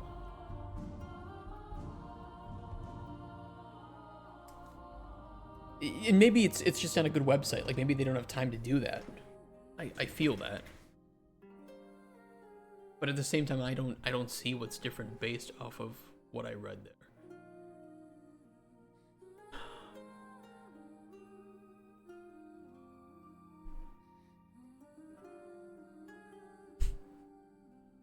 Unfinished MMOs, man.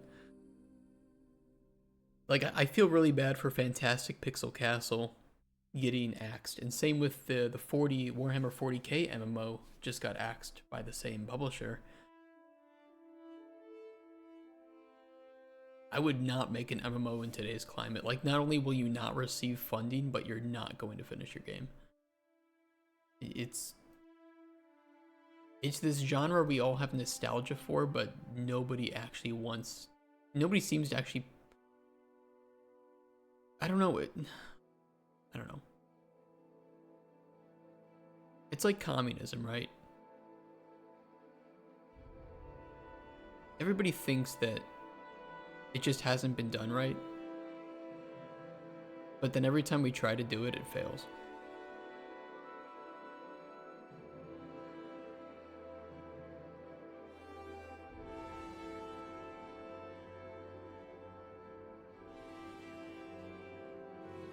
You're working on one? No, I mean, I think you can make it. I think the best way to make an MMO in today's world is to make a super niche one. Like something really targeted and small in scope and like cost. Like a 2D MMO, or, you know, something just much lighter. You know, OSRS has the right move, right? And same with like WoW to some extent. Super easy to make stylized graphics that you can just churn out content very fast and much cheaper than trying to make like New World, right? And then target your niche, and you don't need much money to keep a couple of servers around the world online. Although if you're, I don't know if you know, but you probably do know Paxian Games, but if you don't, I can provide. Most people run their bullshit through like AWS, right? But it's really expensive, and there is a cheaper option for servers that's like 90% cheaper than Amazon. And it's built for games. It's owned by Ubisoft. The name is really bad. But I was pitched their services, and after hearing it, I try to pass on their name just because it seems to be like a much better way to do. I don't know. I have to, let me see if I can find it. What is it? What's the name of the AWS server competitor owned by Ubisoft? It's something with I in it. It's like the iPhone. It's a really horrible name. i3d.net. That's what it is. It's the craziest name for it. But they're way cheaper, and they have servers in all the places you would expect.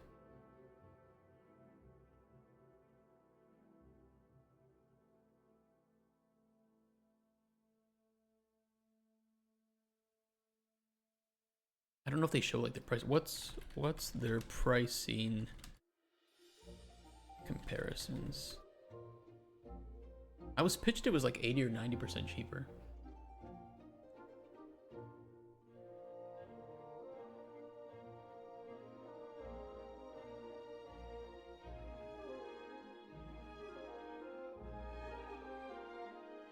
Compute storage. 500 gigabytes included, about 10 cents per gigabyte extra if scaled. 40 to 70% savings on compute.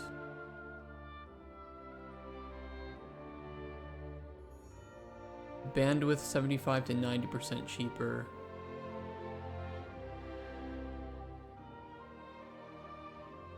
DDoS protection is included.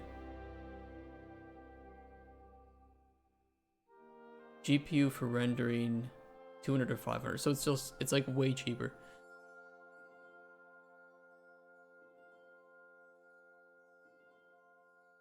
I don't know. I'm glad that I talked to the lady because she was really nice, and I'm like, I'm not working on an MMO, but I'll pass you along to people, or an online game yet right now, but I'll pass you along if I know anybody. So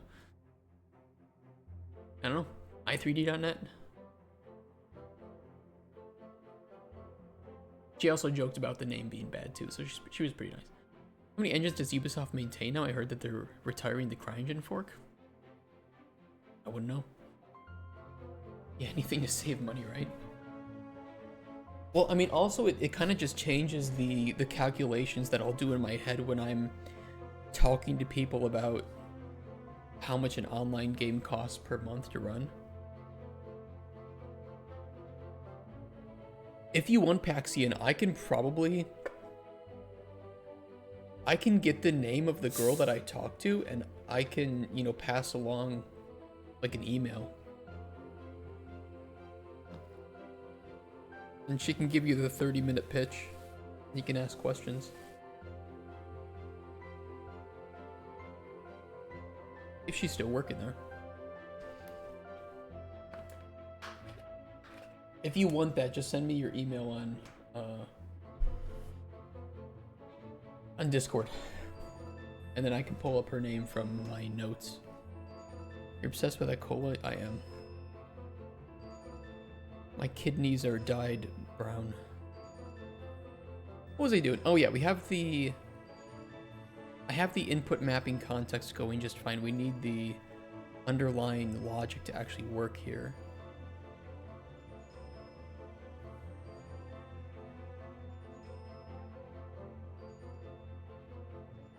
I might have the blueprint component just set up with basic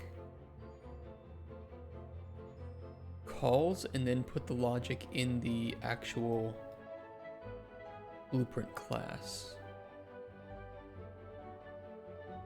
Then again, maybe that wouldn't be the best way to do it.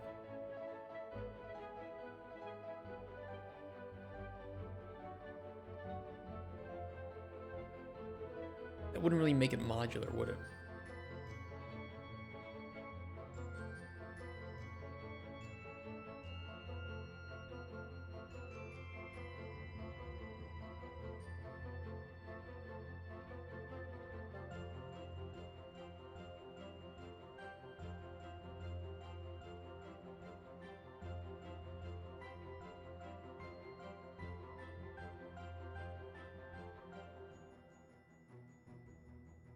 The #1 country song in America right now is AI generated.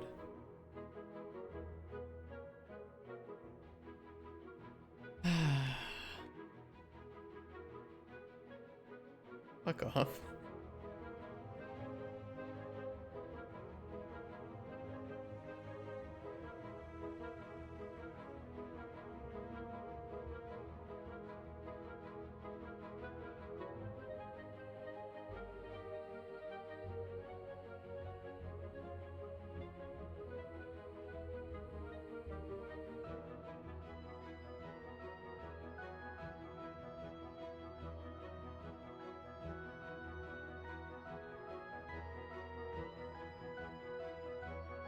I take a look at these actions and I still want to put them in the control. My first instinct is to throw them in the player controller. Because I have all of the, or even the character, because I have the spring arm there. I could grab the spring arm in the blueprint component, which maybe would be the better option.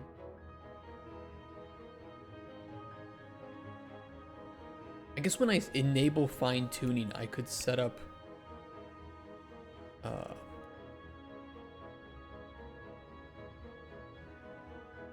references.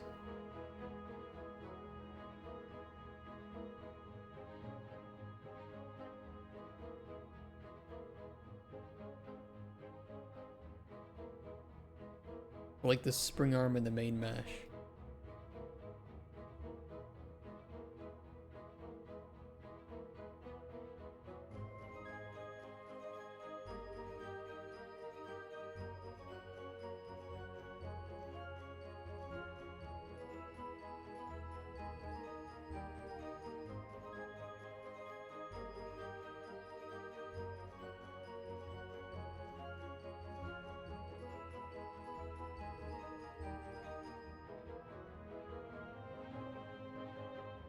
Well, we probably want to fuck with the whole actor, not just the mesh.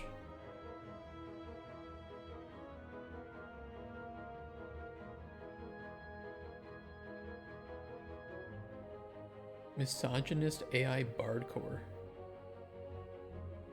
Okay, I'm going back to this. Whatever that means.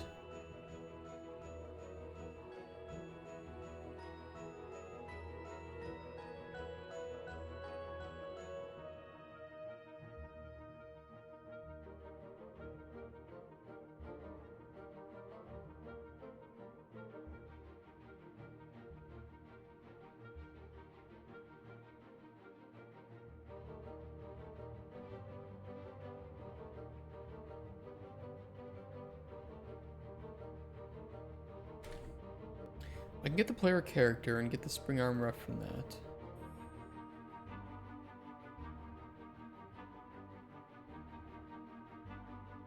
As for the grab actor, I will need to get the...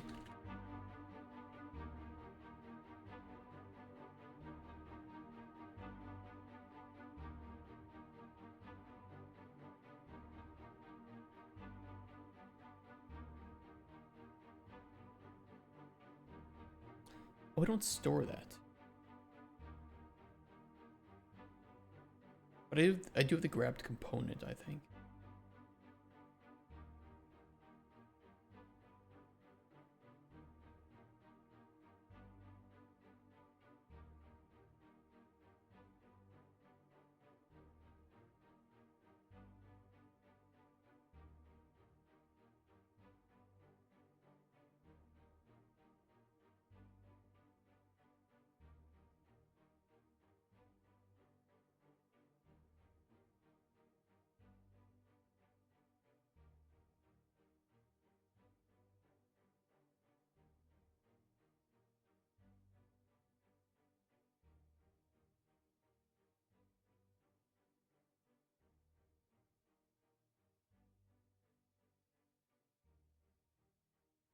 Could just do 2 separate calls here.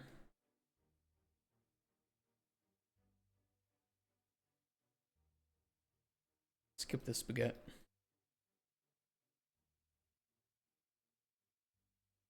Okay, let's try the reset first. I think the reset would be a good one to try.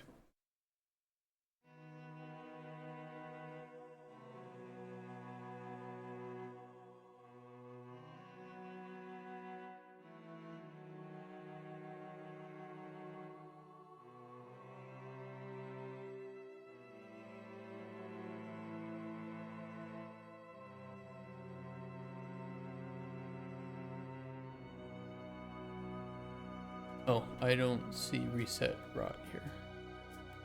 I didn't make reset rot.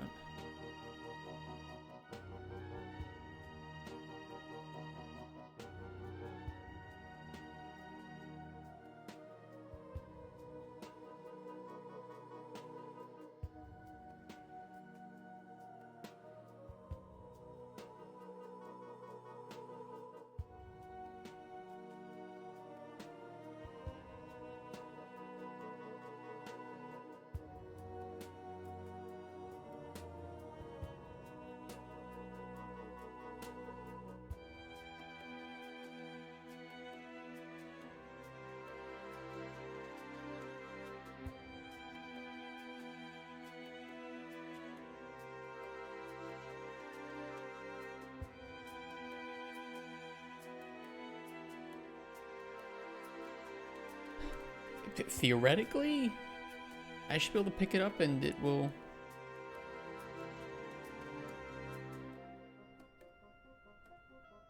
do the thing?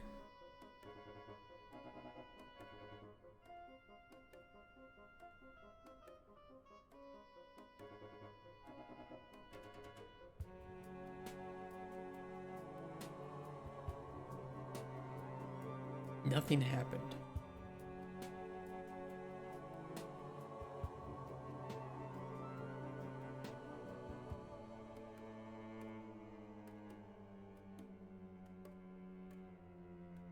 I don't even know if this is the right one.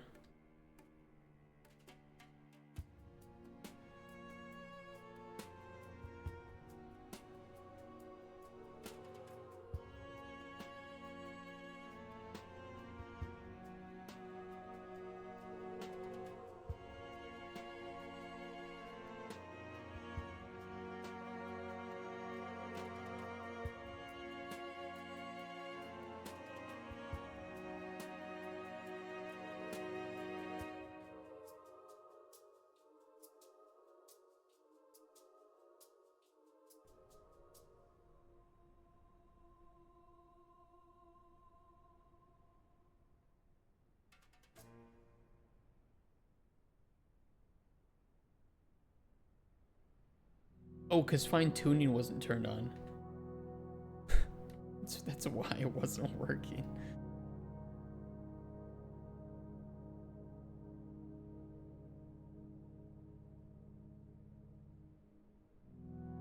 Oh.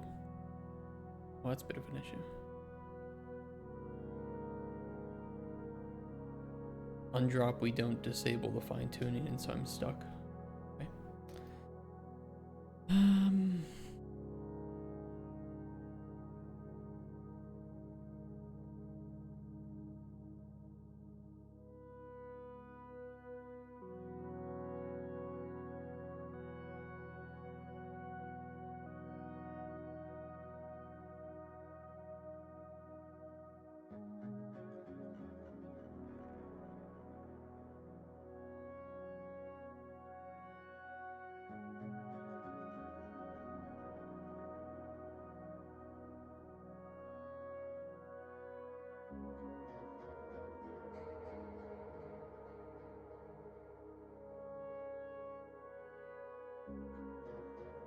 I don't know if grab end gets triggered.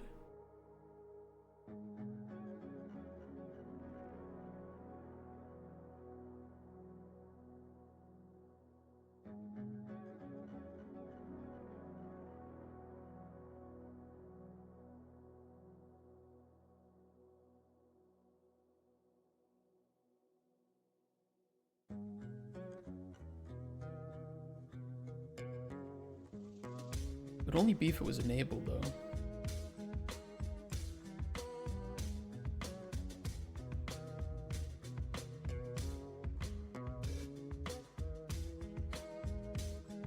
We'll try it. We'll see if it works.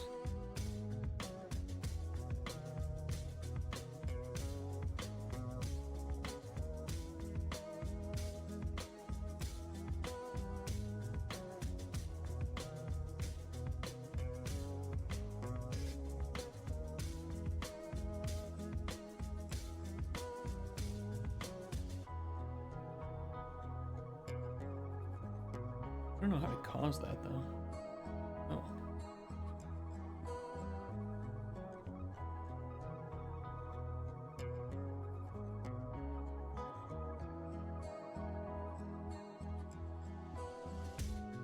Like putting it at my feet fucked it up.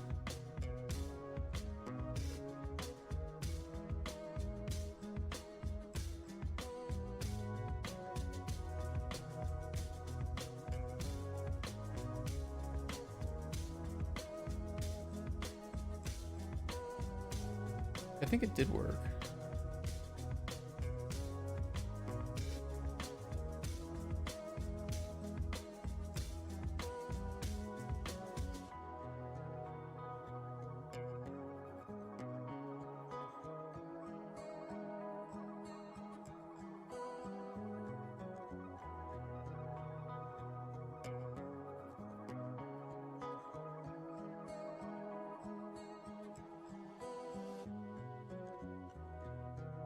So that might be fixed. Might be okay.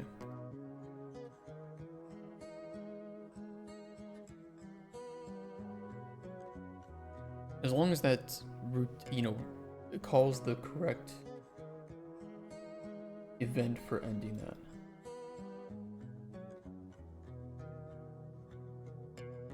Which I think it does.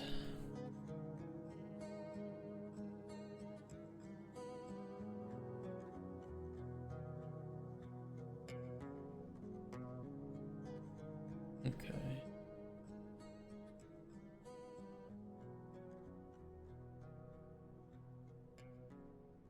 And that is the rotation.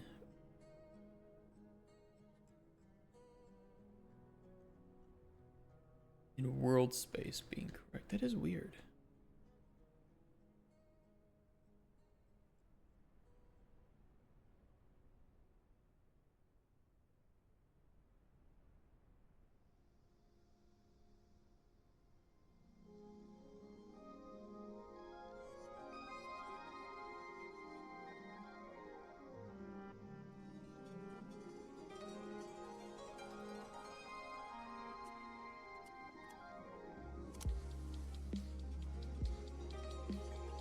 Not that it's necessarily undesirable behavior, but it's weird that that happened.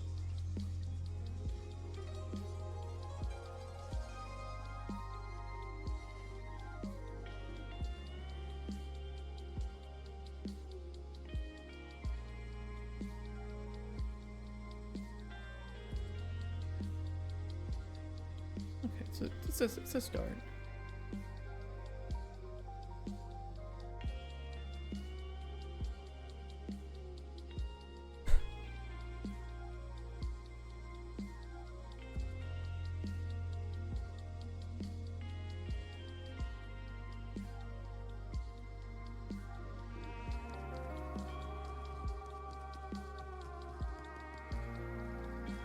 I mean, if we have this like toggle aligning actor rot with player, then the reset rot should probably. Well, I feel like that should be something that happens on tick.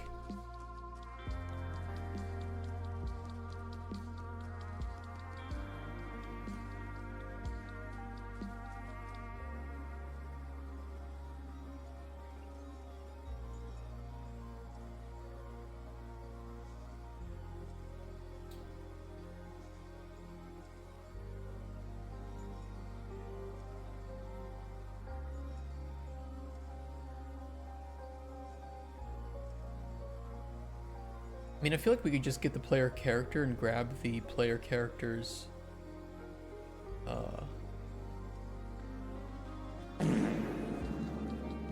yaw and just update it according to the player's yaw. Or to the camera. I mean, it doesn't really matter which. No, well, no, it wouldn't matter which, because the yaws would both be aligned in that case. How you doing, Dramos? Oh, I sniff a fart. I could sniff a fart. This is true.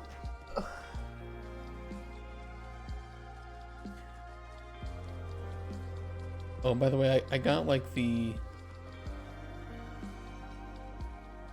So you know the story of that weird feedback that I was getting on my portfolio? I asked if there was any additional feedback and there was none. And I think the way I described it was,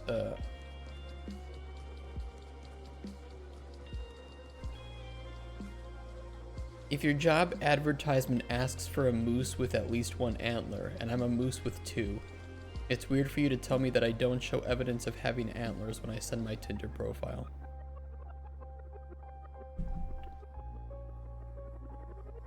That was my response to that.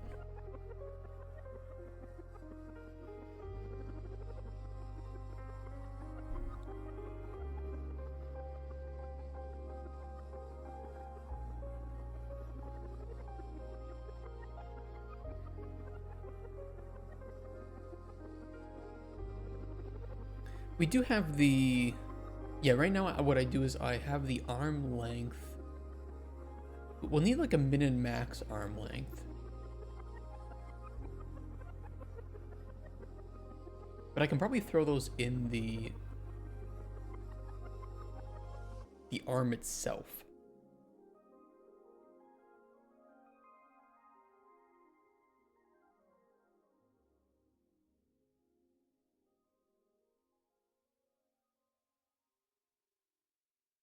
Let's do target arm length min.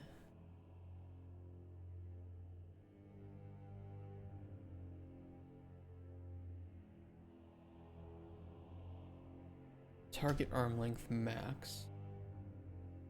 I don't think the default was like 300 or something. Oh, I'm not really sure. And do we interp?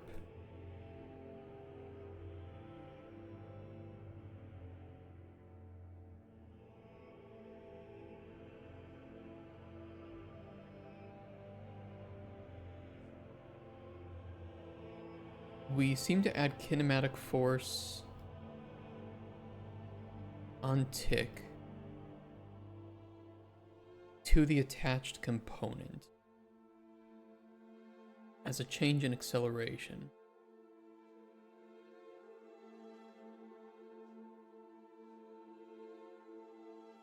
I'm curious what happens if we try to modify that arm length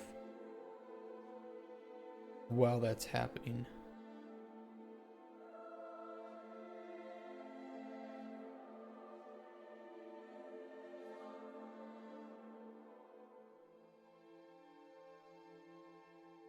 That input action needs to be a axis 2D.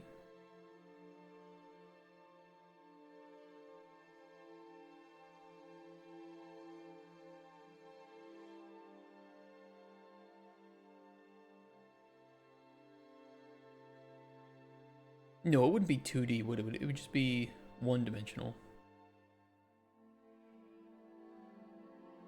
I think.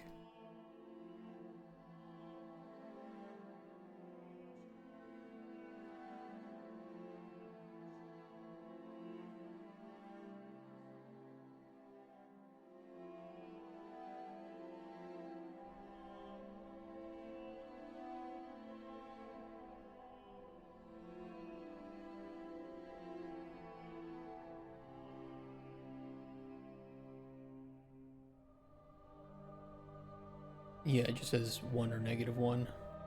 We'll skip like the 2, and we'll just modify whether it's positive or negative.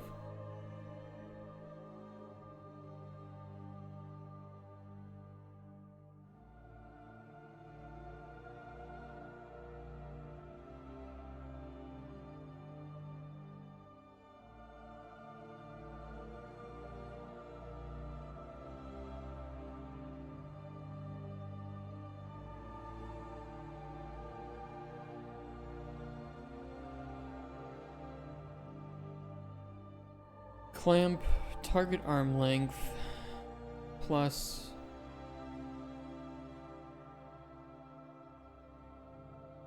select.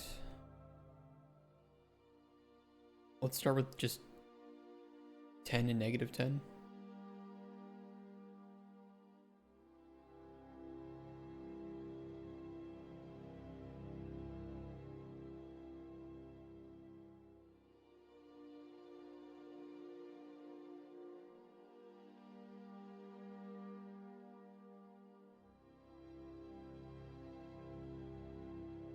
Min,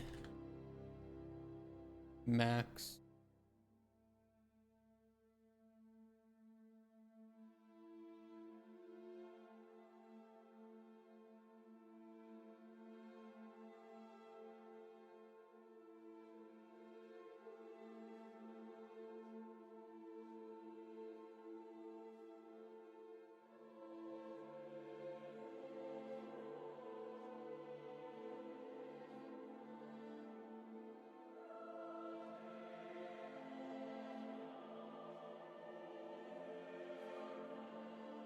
All right, let's see how that works. If it works.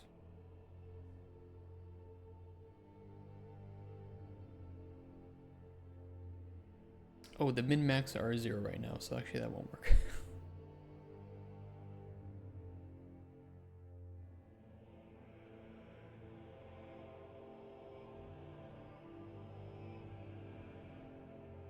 could always run the clamp here too if we want to.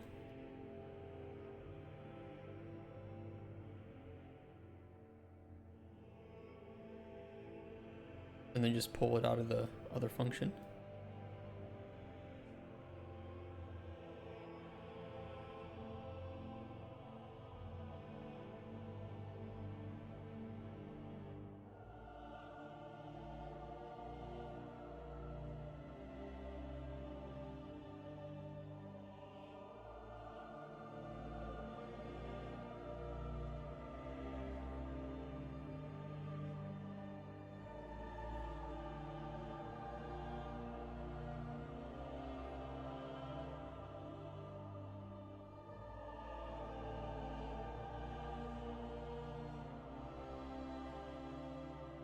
I do wonder if that will get a little jittery. We'll see.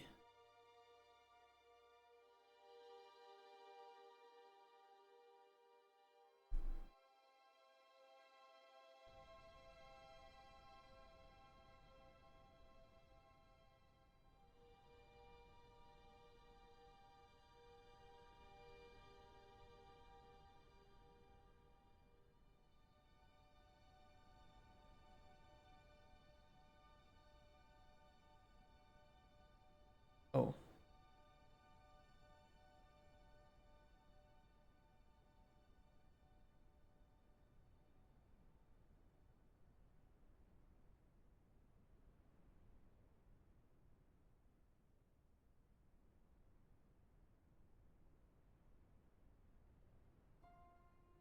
I need to print that number.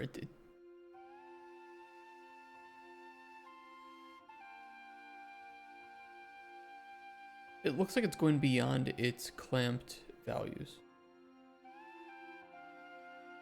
Even though I don't see how.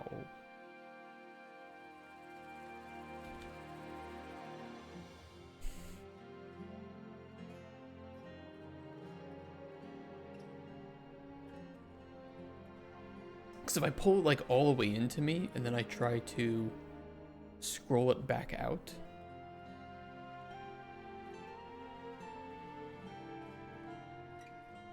it keeps going down, see that?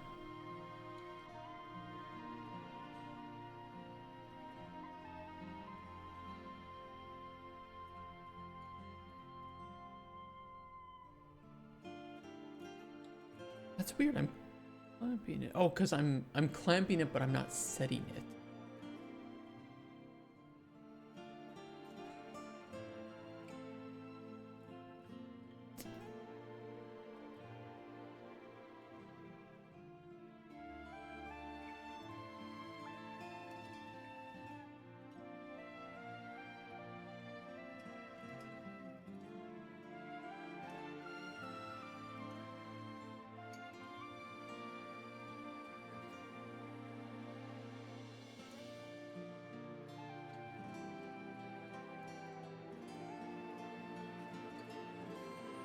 We'll do that.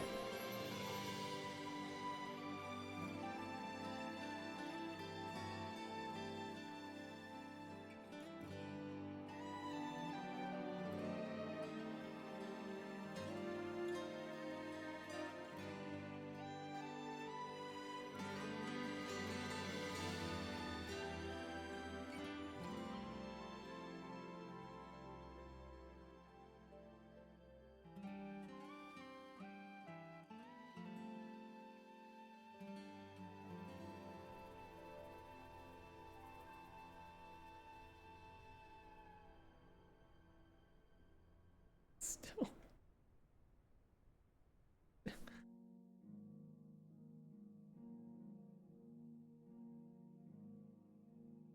I'm just gonna do the clamp here. He's being a dick.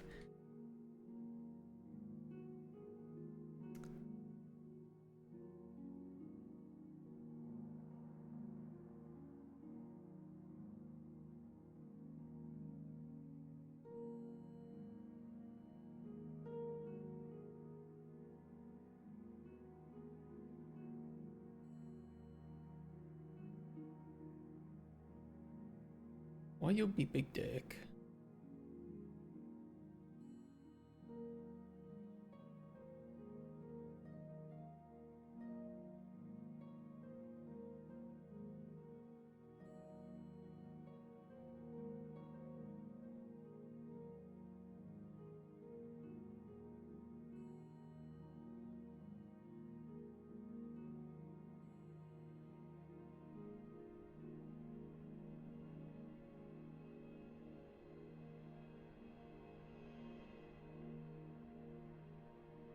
Okay, now that caps it.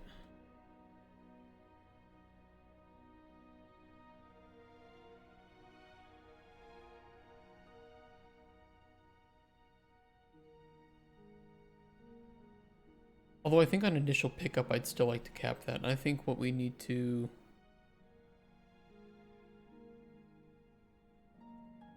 I think we could do like 100 to...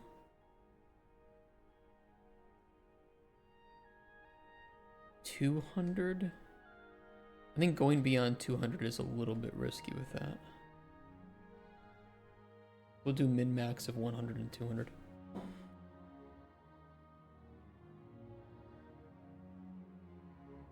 Don't see a lot of design ownership here. You sure you're a designer? You like to program more than design?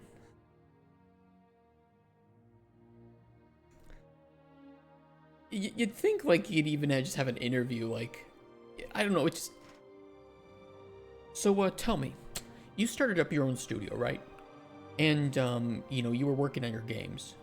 Why didn't you just sit there and design instead of... Why were you programming? Why didn't you just design?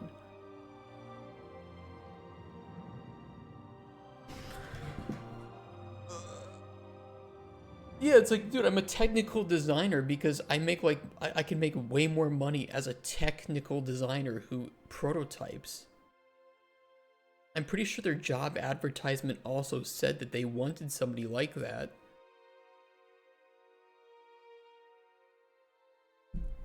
Actually, let me prove if that's true or not.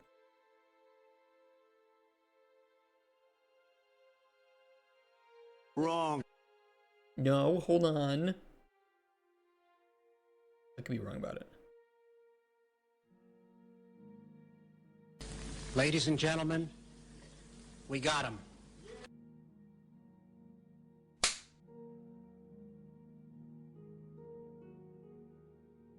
No, it doesn't actually say that prototyping an engine is necessary. Wrong. Shut up.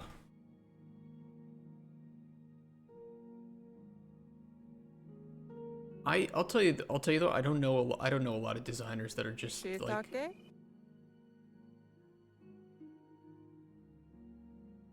fair question, that are like just idea people. Usually the designers that think that they can make it in the industry just by having quote good ideas, they don't last very long.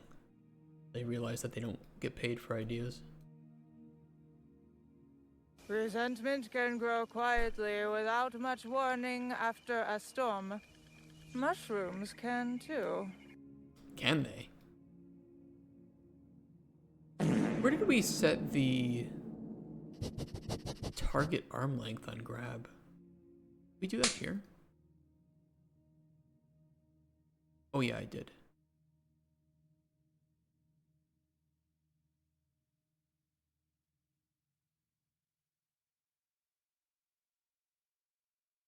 I can do the climb.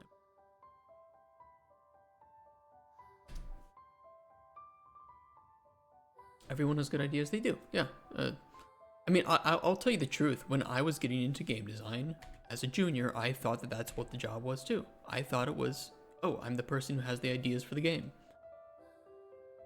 I was very quickly proven wrong, but I still enjoyed what it ended up being. But I mean, if I had a dime for every junior that was wrong about something, I could fund Cauldron Chronicles. If I had a dime for every time I was wrong, I could fund Cauldron Chronicles.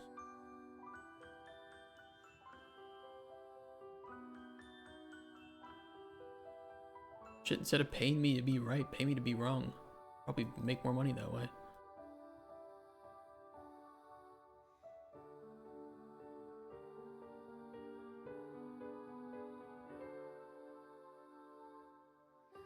When I told Cutsper about this, I think what he said was the most funny. Which was, you know, how does this guy think that Cauldron Chronicles got made? If there was no design ownership.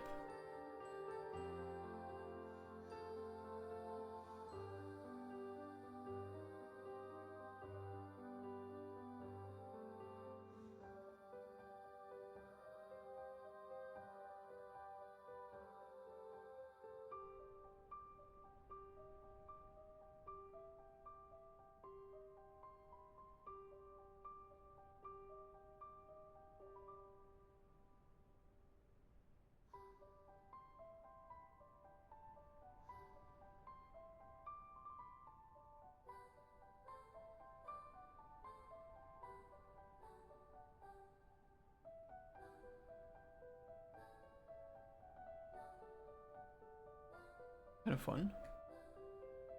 Have to get used to the controls, but and it would be nice if there were like some on-screen indicators of what you were doing.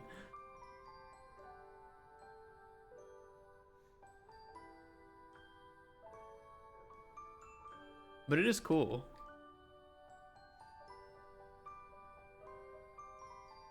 And I think in the like decorating your own little place with all the cool collectibles you found in the game would be really easy with controls like this. And we've only implemented resetting rotation and adjusting the arm length. So.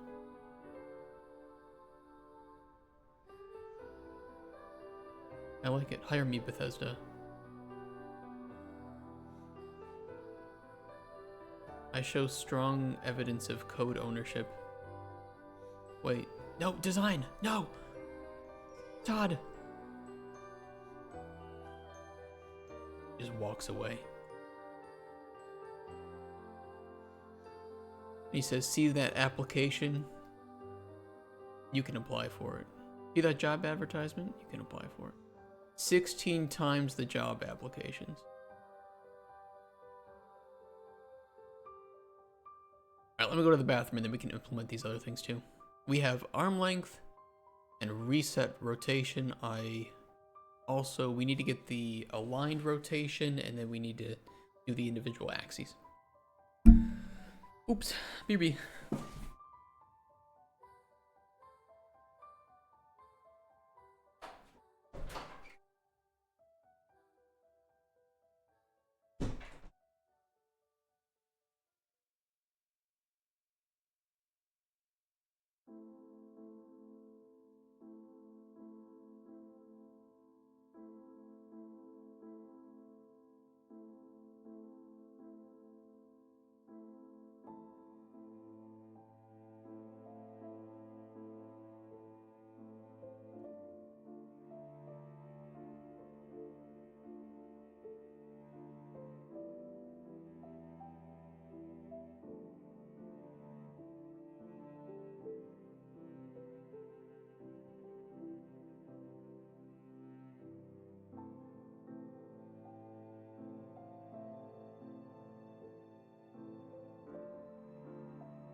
I'm already tired. Not even 11 a.m. yet.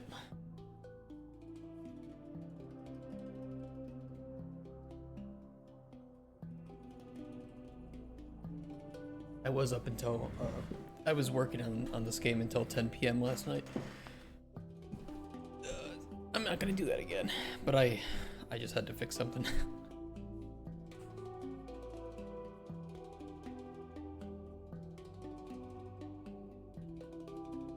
Well, I mean, it was from like 8 a.m. to 10 p.m. So, you know, to be fair, I don't know if that's as much rookie numbers. No, we had 2 hours of Tim Kaine though, so it was 12 hours. 7 a.m. to 3. I'm not doing that again. What do I look like, 20 years old?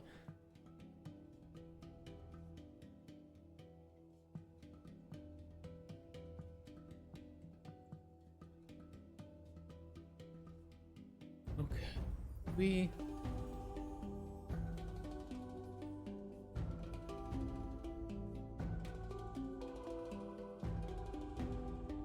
I feel like adding in rotation will be easy.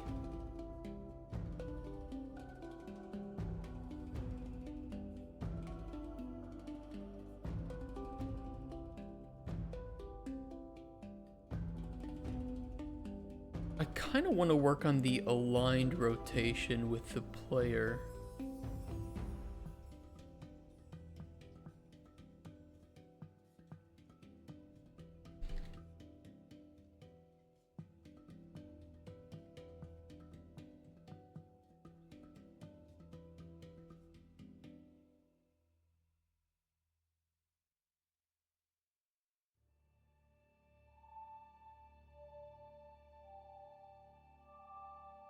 What button do we want for that, though?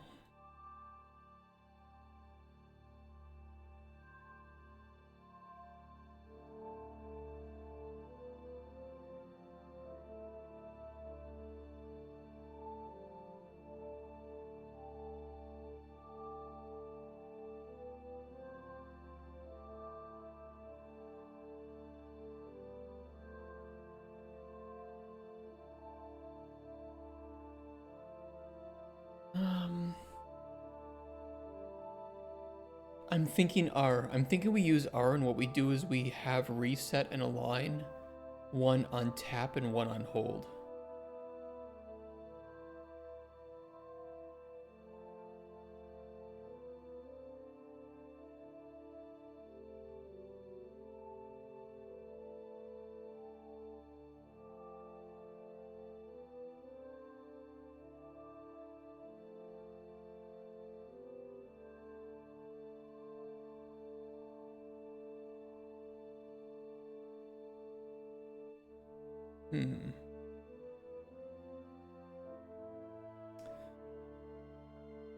You guys want me to apply? Actually, speaking of Bethesda, do you guys want me to apply to Bethesda?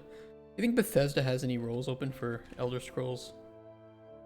I will bring back RPG mechanics. That's my promise. If I get hired to work on Elder Scrolls 7, I'll bring back, or Elder Scrolls 6, I'll bring back RPG mechanics. I will become the new Todd.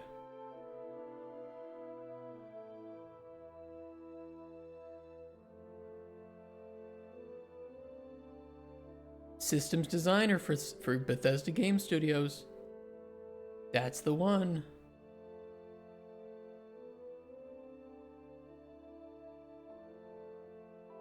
That's a lot of qualifications. Jesus Christ. John, I'll fire you for being inefficient. Shut the fuck up.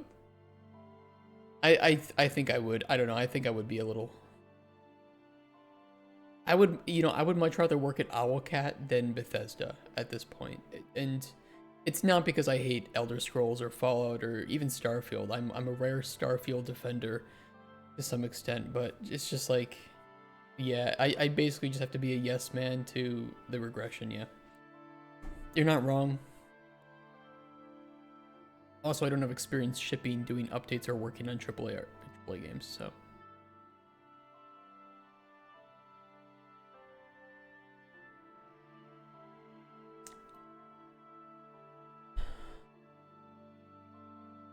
You generally meet deadlines on or ahead of schedule and can negotiate due dates.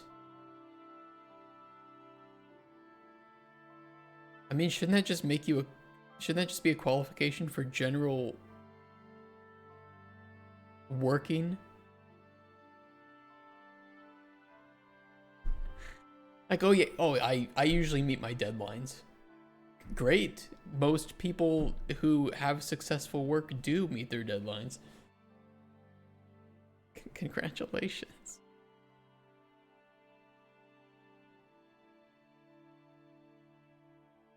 Low-key mention for you'll crunch your ass off and love it. Yeah, there's some weird red flags in here.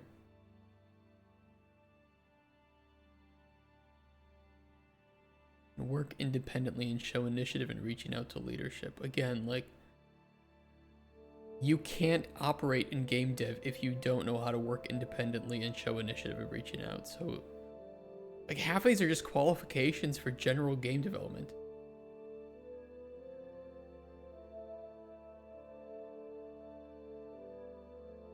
What makes you special? More like, what makes you generic?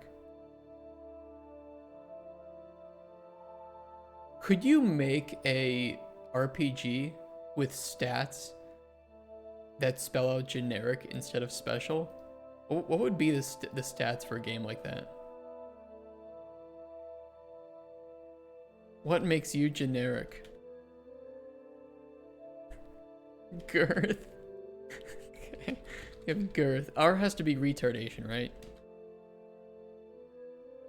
Which is, you know, the opposite of intelligence. So a low retardation level is actually really, that means you're smart. We have 2 E's though. C is for cuck. How much of a cuck are you? Well, we have to have like a mix of like things that are good and bad. Like girth is good. You want to be girthy. Unless girth also affect, like all big girth affects your dick size, but also how fat you are. E for energetic.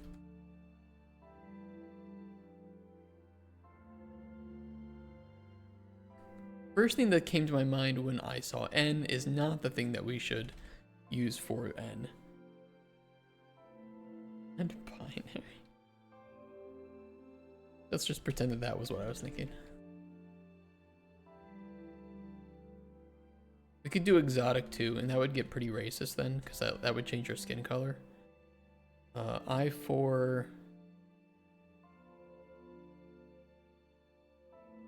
immunization, and that determines how many jabs of COVID you've had. Irrelevance is pretty good too, though. You know what? Well, we have one that's like immunization is good for like health, but girth could be energetic. Irrelevance is good.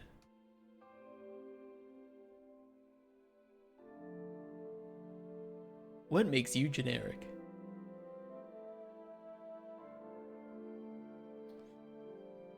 Ship it. I feel like you could actually make a really dumb parody of like Fallout and the special stats by using this. Pretty racist without saying any racist slangs or words. It is, yeah, it is. No, it is. And that's what makes it funny.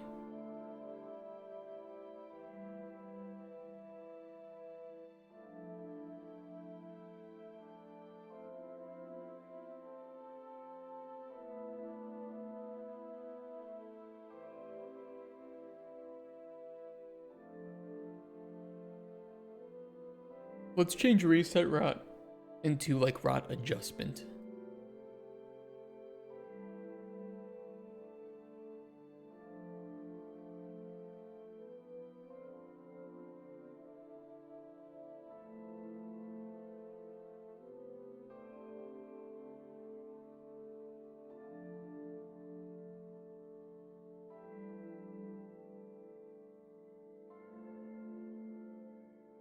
Hey, if the South Park game can have a difficulty slider that changes the color of your skin, I think we can have an RPG stat that changes the color of your skin. Okay.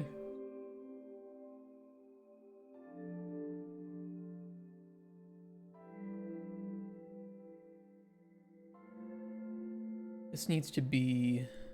Okay, we'll delete this. Keep that on R. That's going to have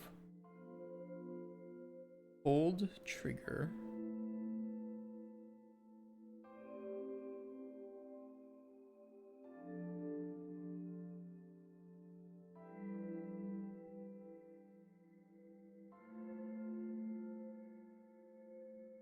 I'll do 0.5.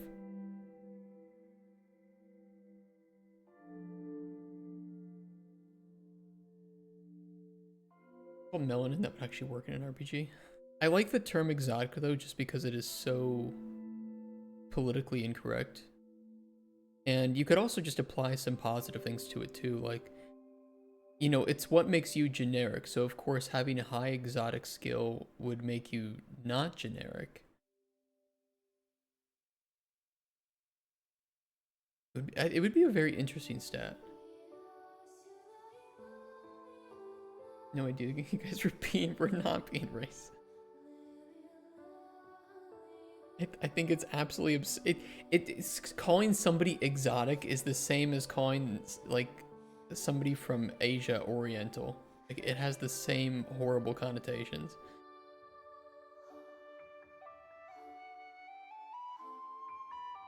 It's something your like your great grandfather would say on his deathbed, and you'd be like, okay, hey grandpa.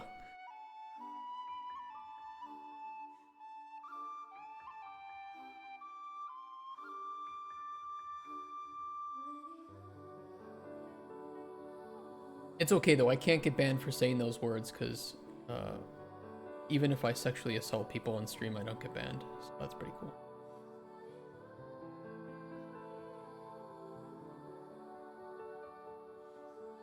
I found it weird when Destiny went with exotic rarity for items.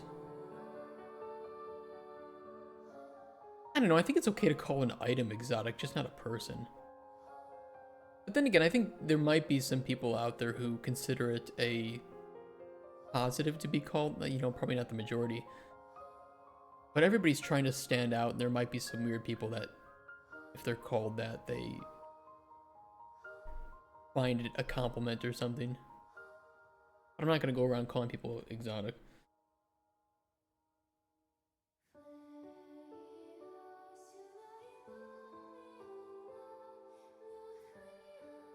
Like the meme of like, oh, what do you call a black person?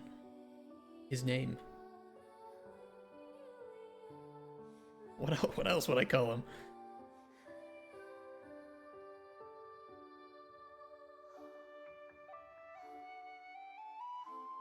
I have so many things open, I'm getting lost. Okay, reset rot.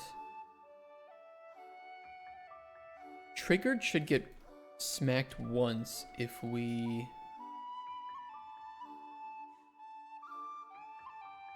Oh god, it has to work the same way that it does in the player.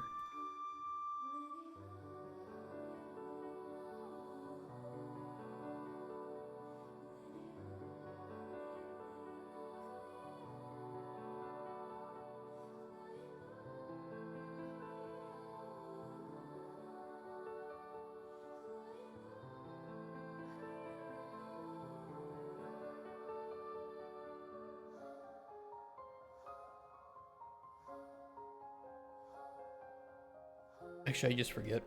I forget. Let me test it again. I always forget this shit.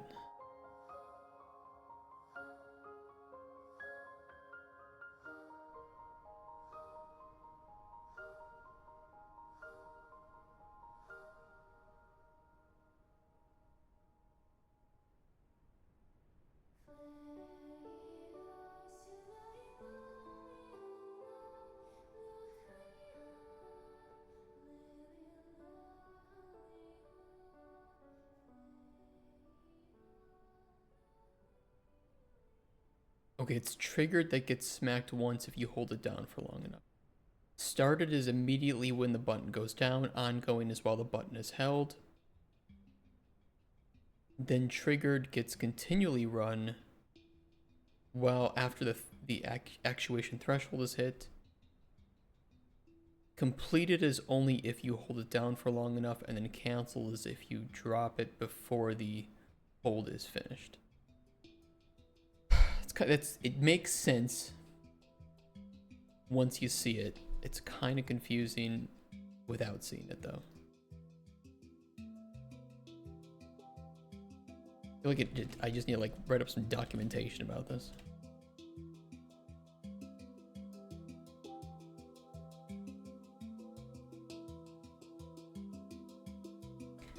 I do think their input action system is really good, though. It's much better than the old system. Okay, so started immediately when button pressed. Ongoing while button held, but not past threshold.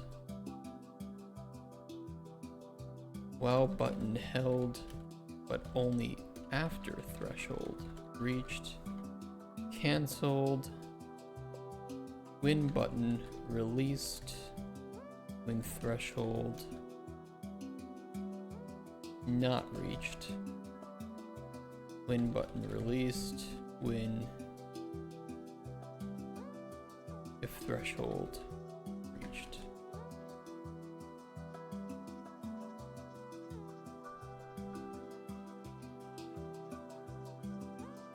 That helps. That helps a lot.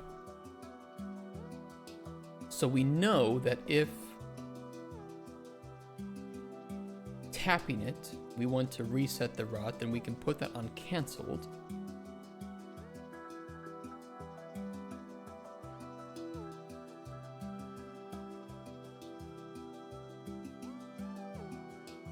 And then we can do a do once on triggered.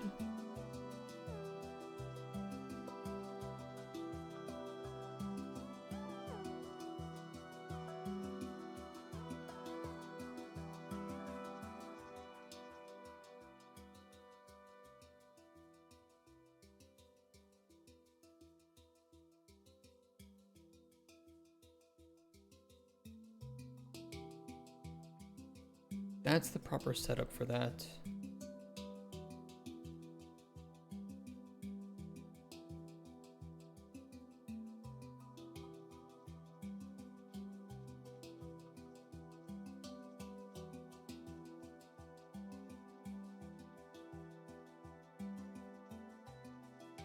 And we'll need to maybe do a Boolean for this. Be align actor with player. Align actor rot with player.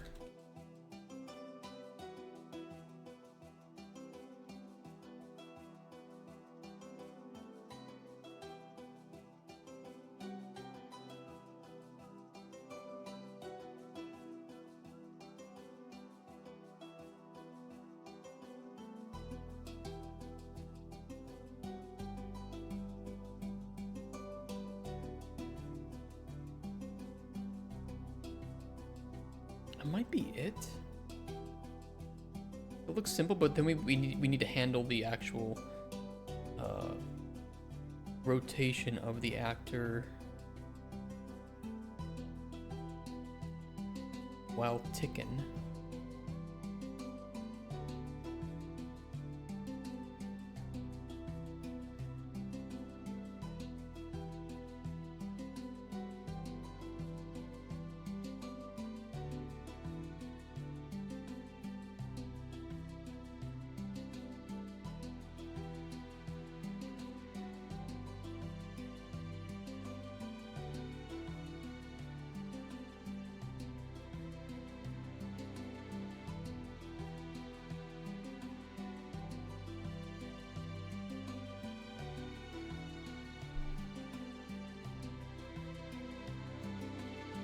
If this is true,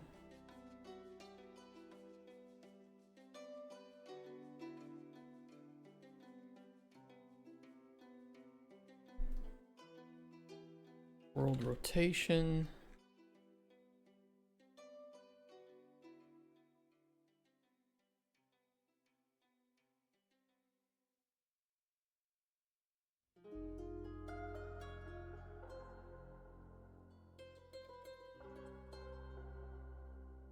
Oh, I think it's get actor location.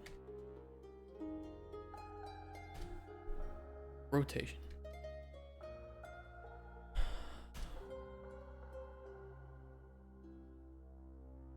I don't know if that's world rotation though.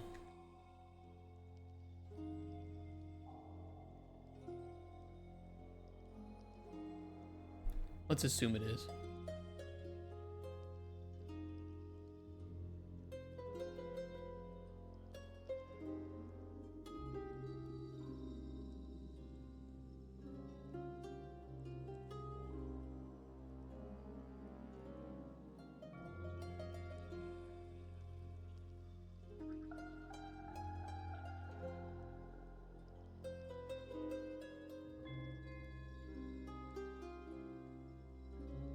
Port fit.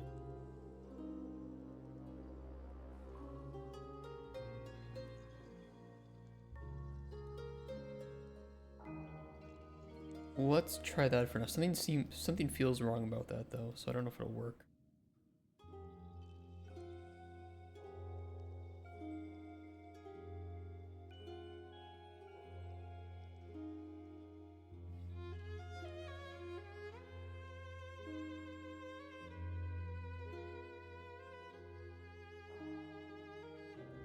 The good news is this component tick is disabled by default, and it only ticks when in range, so we don't have a whole lot of items ticking at one time.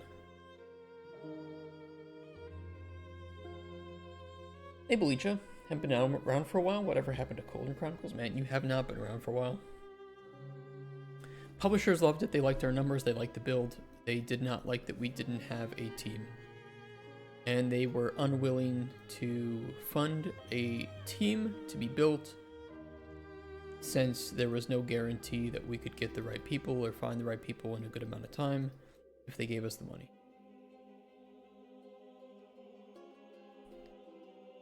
And I can't really fix that by going into engine. So I was like, well, kind of at a crossroads here.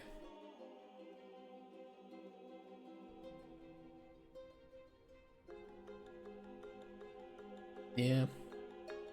Don't worry too much though. We still have that project in our back pocket, so.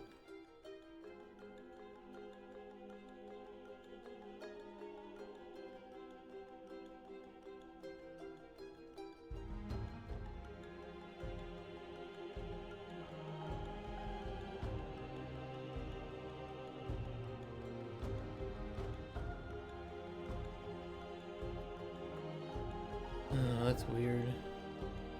It was like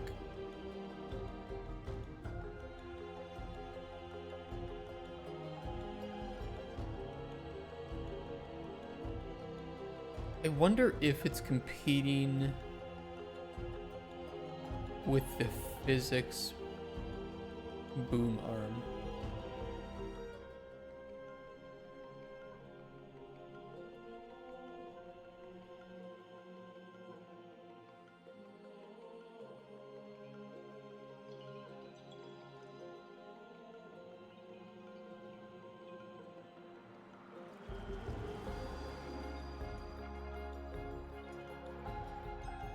Well, that's weird. I can't always get the grab to actor.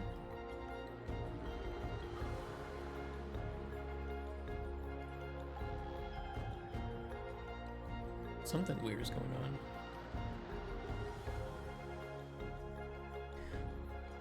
Well, I'm glad you saw our coin pusher game. That was just a little game jam game we made and decided to finish up.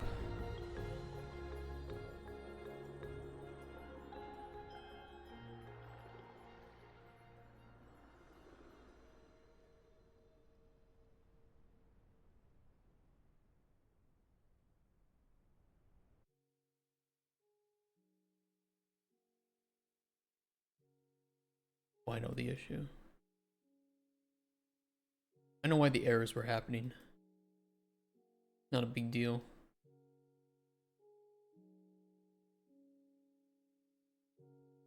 That's the reason.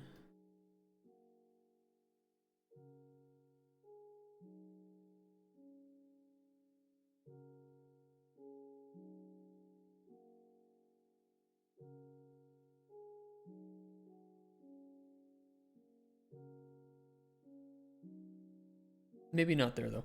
Let me just pull it up. I don't know why it's being weird. I wonder if the spring arm is doing something with transform, but I thought it was just location. Rotation shouldn't be affected. But it could do with the force modification.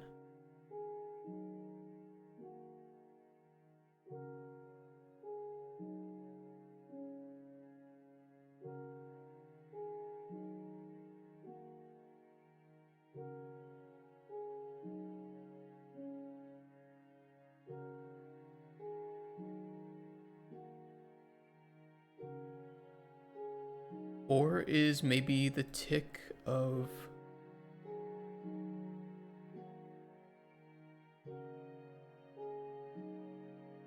the component being weird?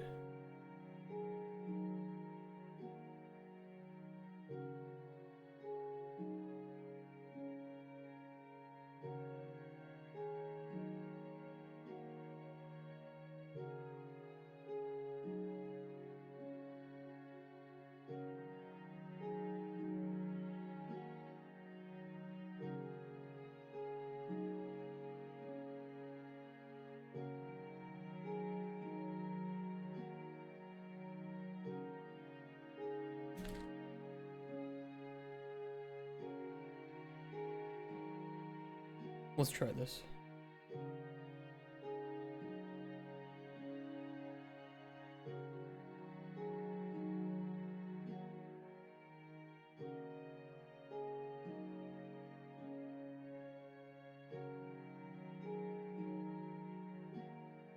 Let's see how it looks.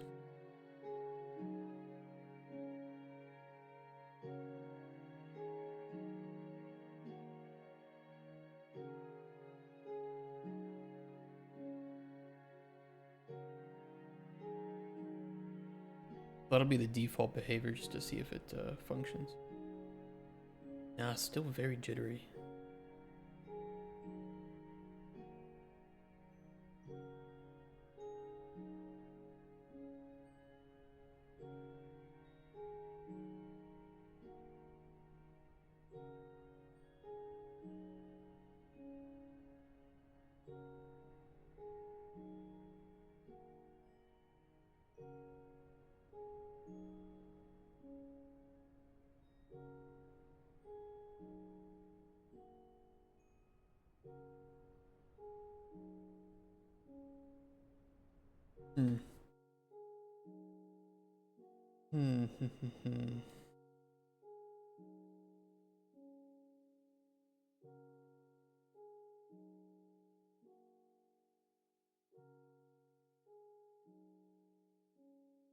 And I think this is the culprit. I wonder if I could just add or lerp rotation.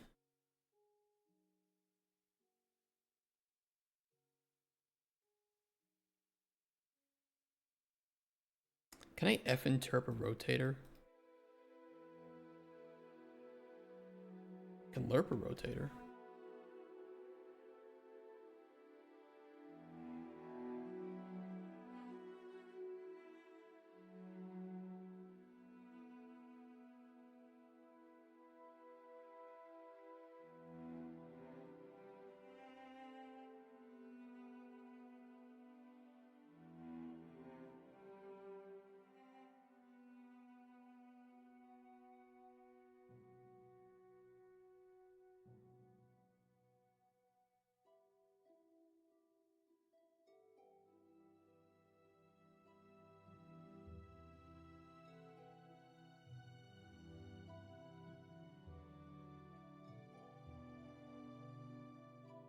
I think I solved this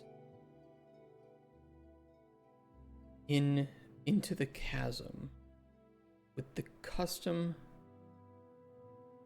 character controller changes I made to decouple the camera from the character controller. Because that also had to solve for rotation. I might be able to use the same thing here.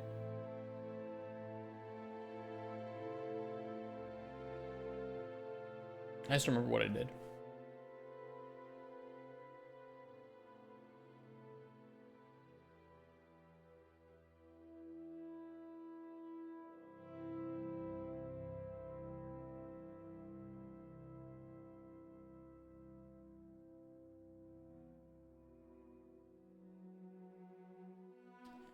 Uh-oh. Getting a little bit low in space, aren't we?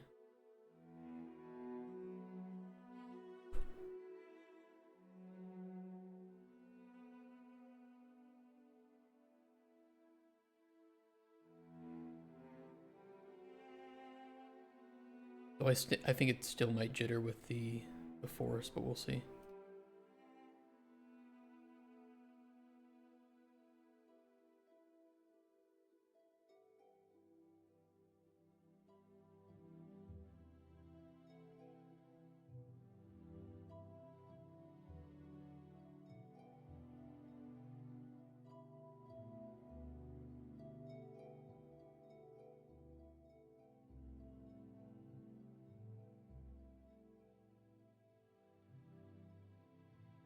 Can I get a component's acceleration?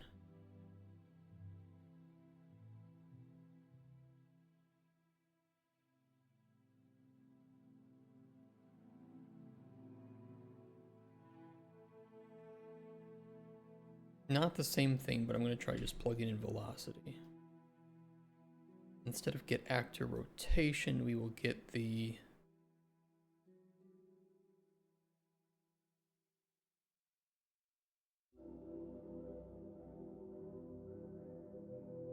player character, and then we're going to be setting...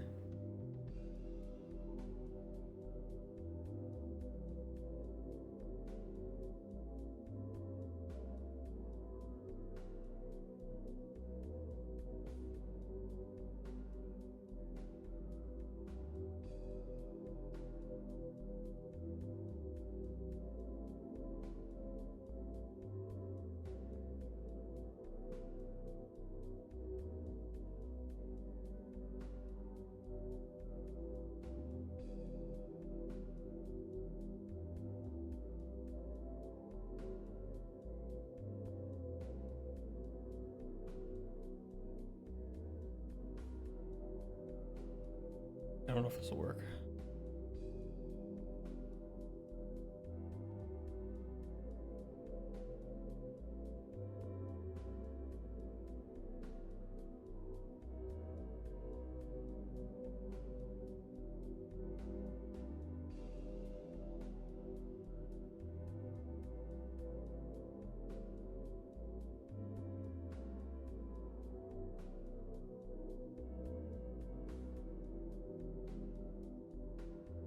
Hold on.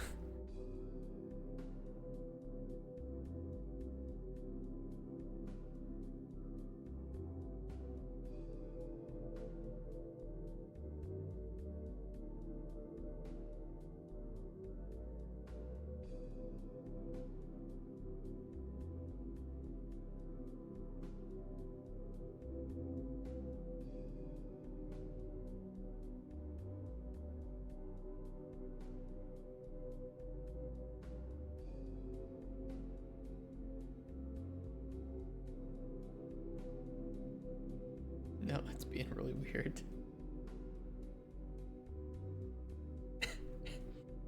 Maybe I'm using a wrong variable somewhere.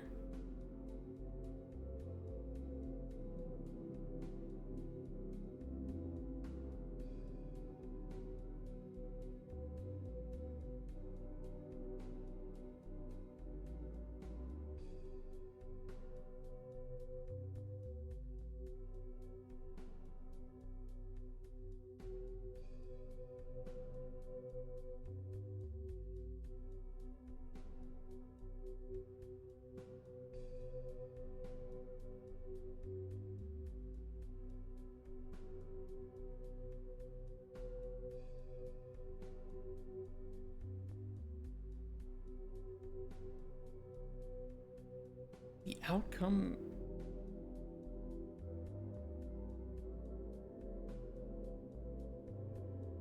Still jittery though.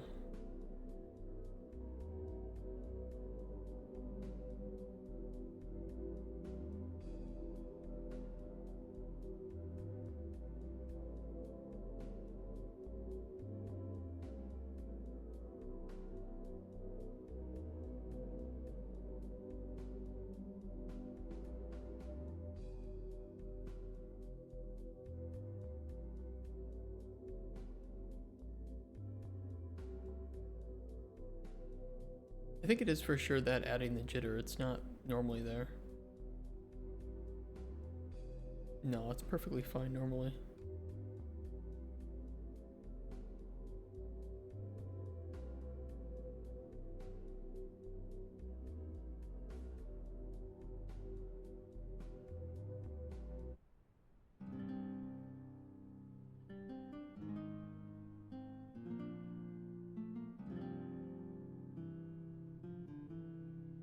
I wouldn't think messing with the rotation would affect that at all. I guess it does. I wonder if we could just add rotation instead of setting rotation then.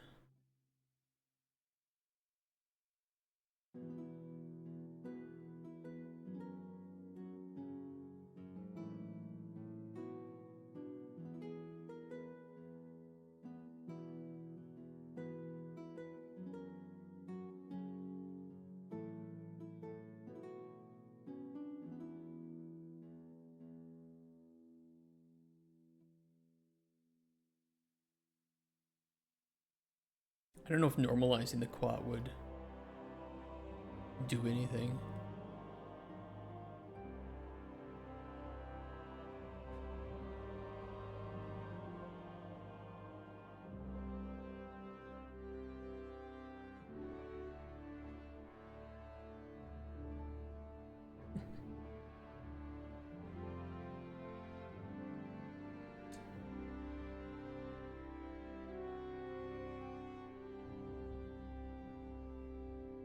Beautiful.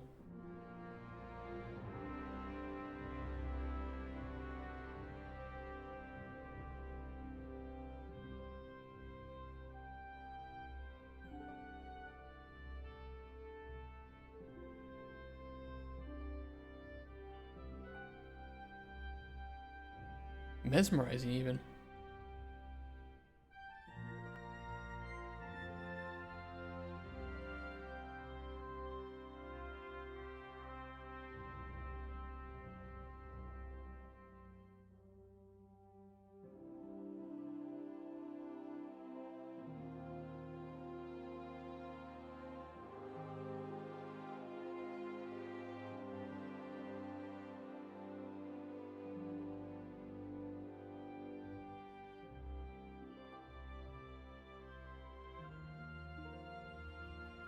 I think the values that it's just putting in is going to be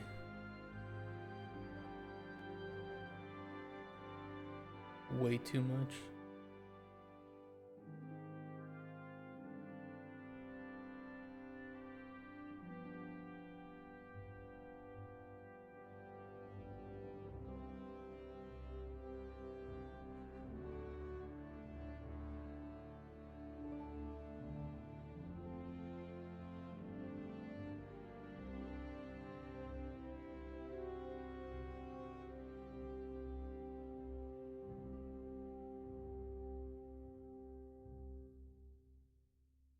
Okay, that is the conversion. I'm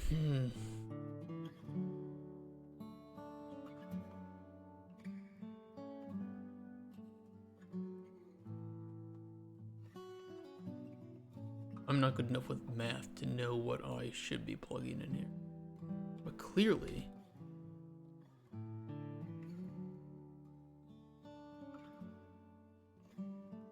this is not a great value.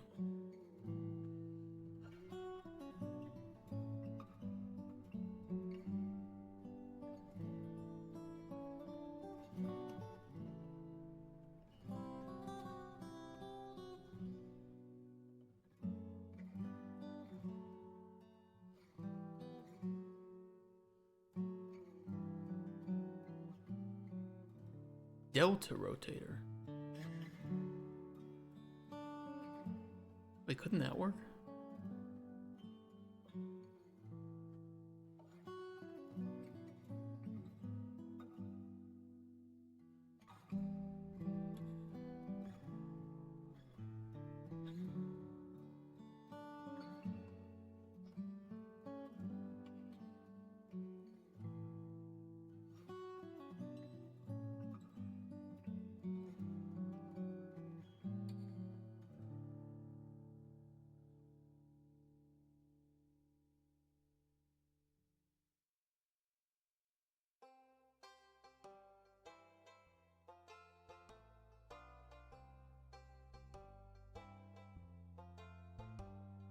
I don't know why the set causes the jitter.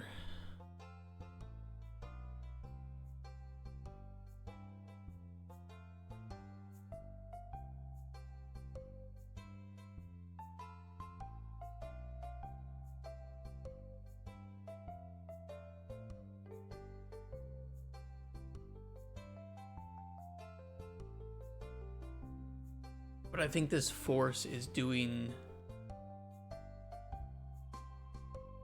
little stuff to the rotation.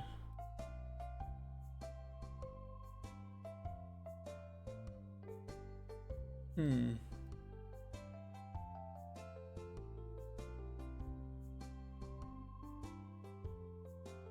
you doing, Nixie?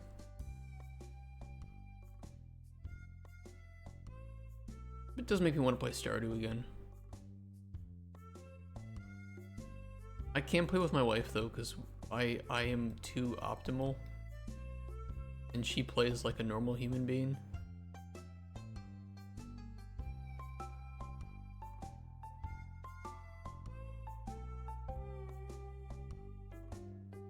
Like, no, we have to grow hops and grapes in the summer because we need to get the beer and the wine and the kegs and then put it in the cellar, and that's how we maximize our profits.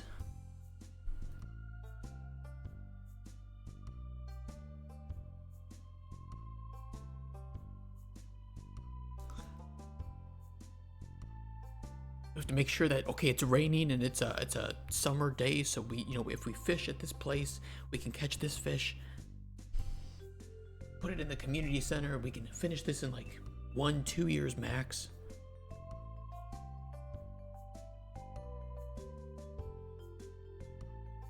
Yeah, she doesn't like that. Nor would anybody with a brain.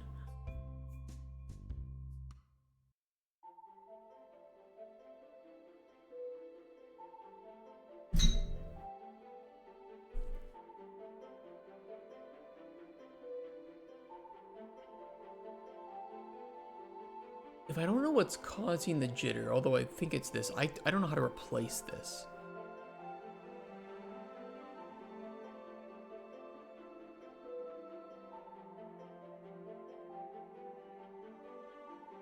I would think that just doing a simple f-interp...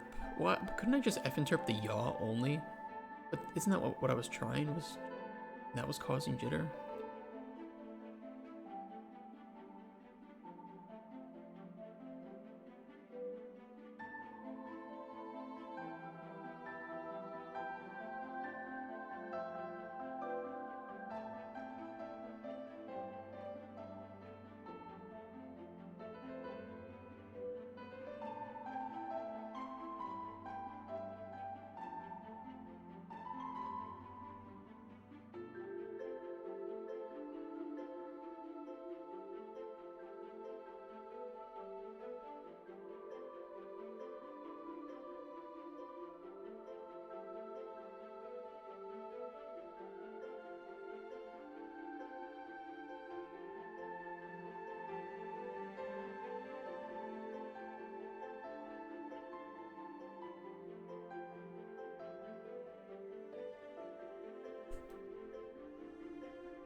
And take down corporate Jojo by being an inefficient farmer.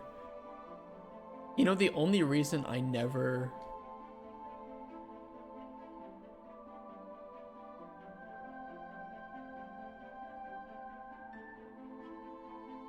Why isn't that working?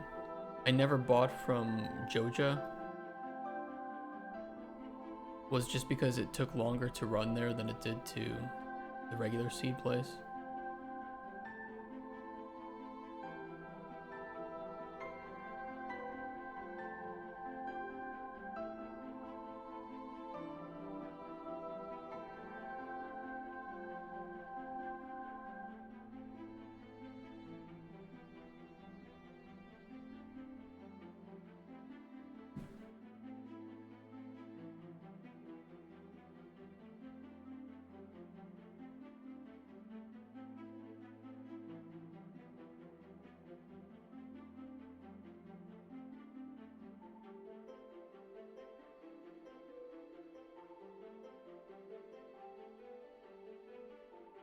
I mean, either it's not getting triggered or it's just not working.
I don't see it working.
Why do we even need the lerp?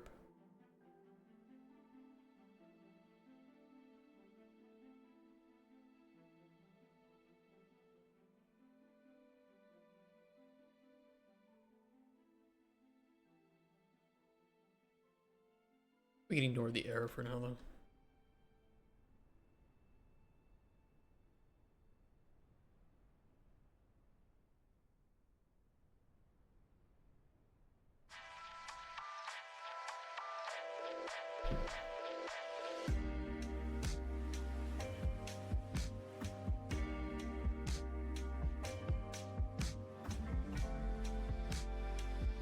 Like now it just won't update.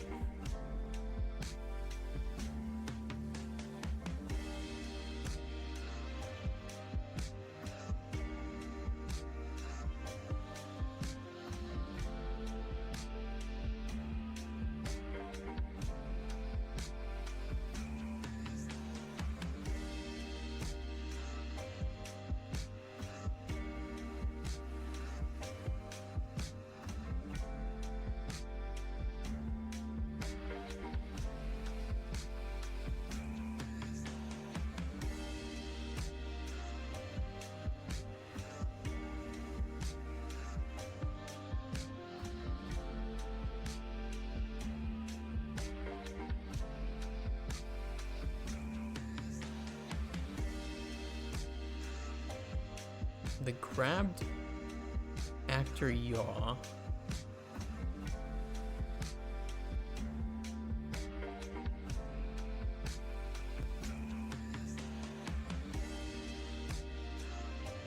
You try the component.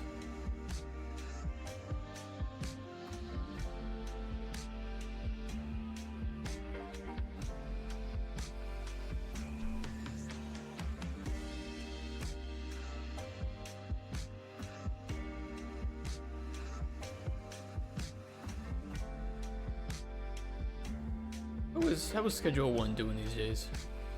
I know the updates are pretty slow because it's just one guy working on it.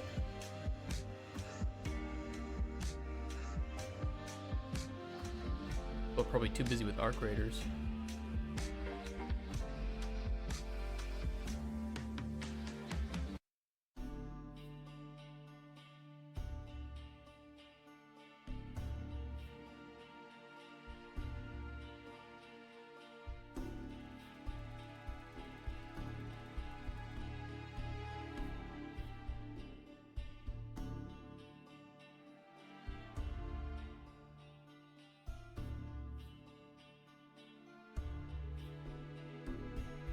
This probably will have just the same result.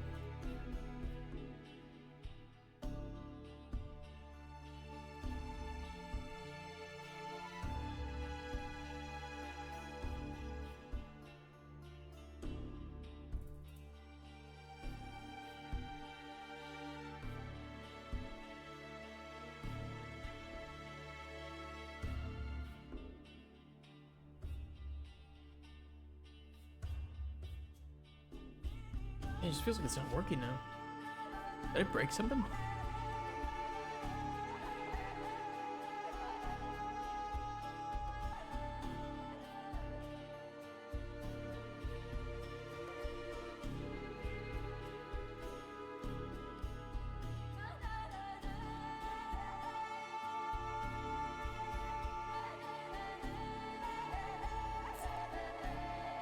Should be doing it.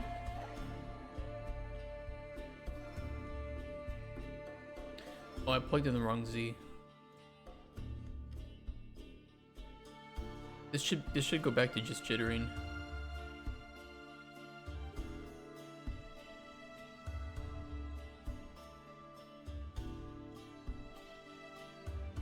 Oh no, it's just not working any. I can't even get the jittering back.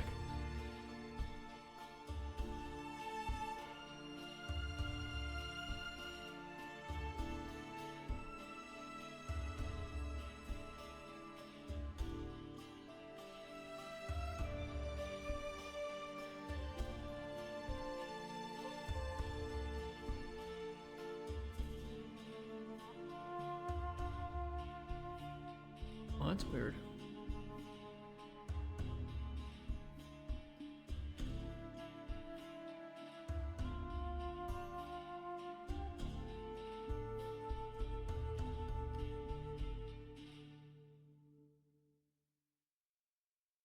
There must be something that I accidentally unhooked.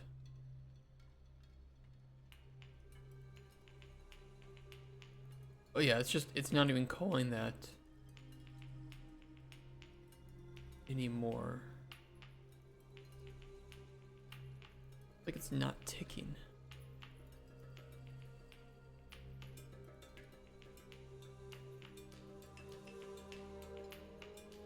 Oh, I know what it's related to.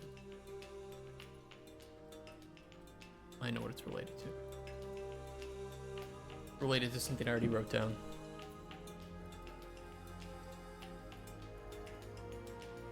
Which is that when the player spawns in, we don't have it doesn't sweep the pickup sphere to trigger the tick enabling, so I have to get in the range of the item before anything that I've written will work.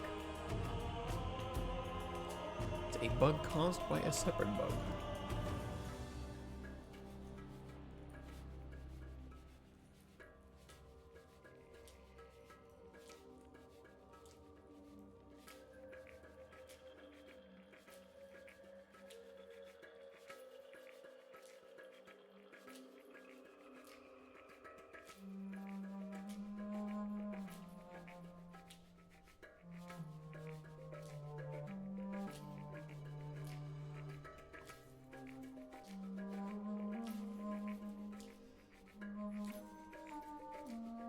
Yeah, still the jittery.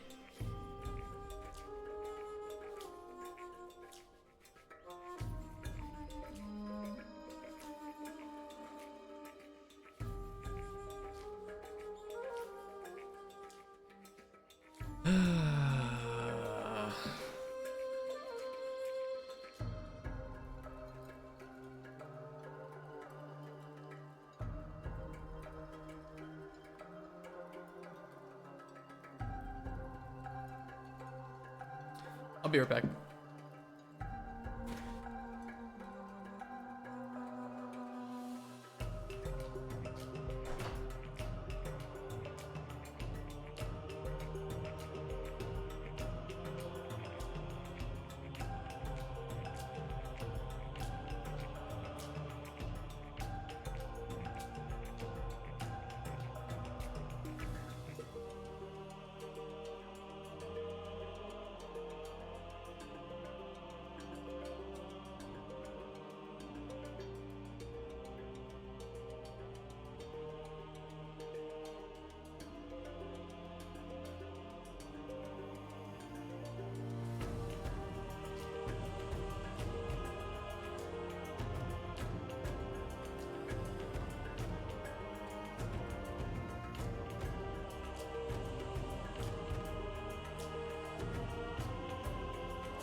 Ladder has been emptied. It's possible that none of these setups are going to work. Maybe adding delta rotation could, but it doesn't really do what I want it to do either. I could see F and Terp.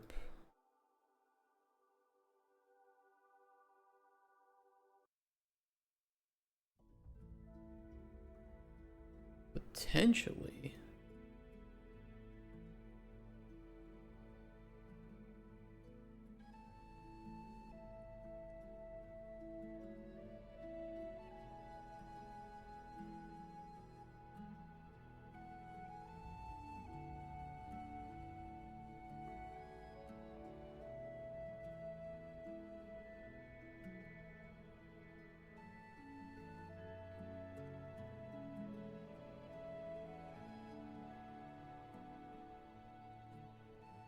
It's weird that it only moves it after a short while.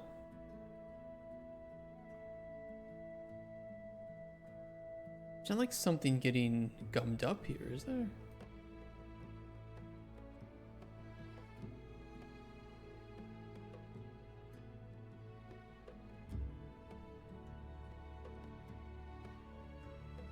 No, it's not like I see the tick stopping.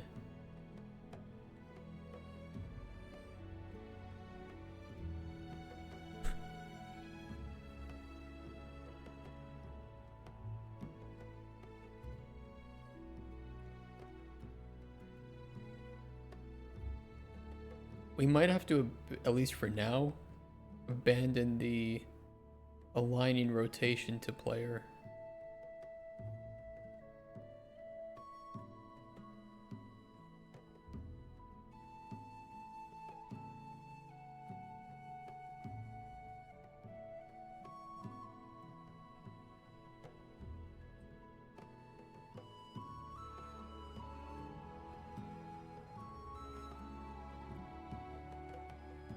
This song is good. What game is this from?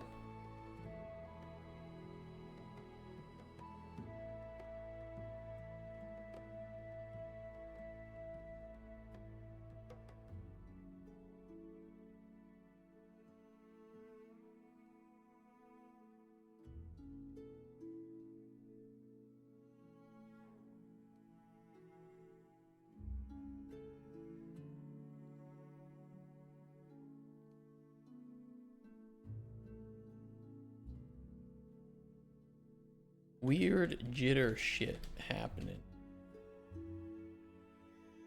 Probably need some way to do it with add rot via delta.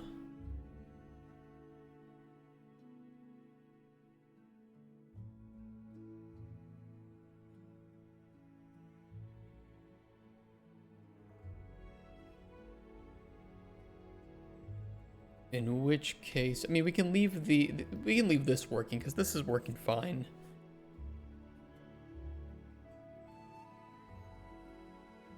But we're just gonna unplug that.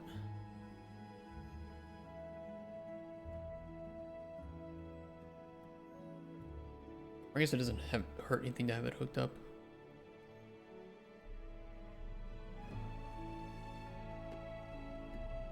We have the input working once we're ready to get the rest of it working.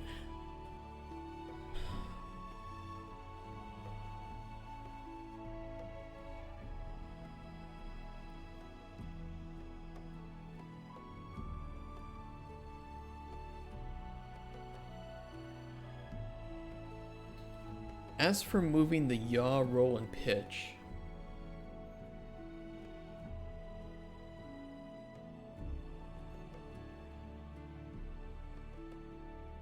God, I kind of worry that those are gonna have the same problem, but I don't think they should because they just do one set. They're not gonna set every tick or something.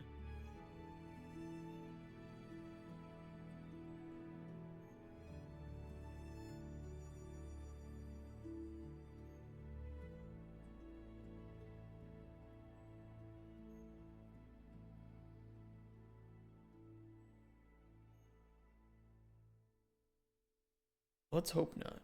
They jitter too, that's gonna be a bit annoying.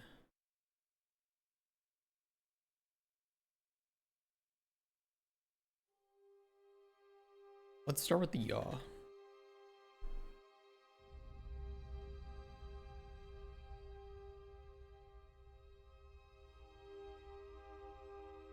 We can probably just throw this unstarted.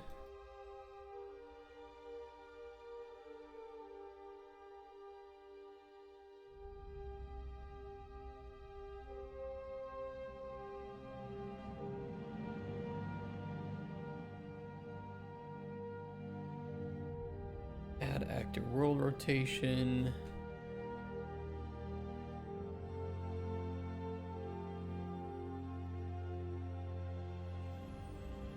Get active rotation.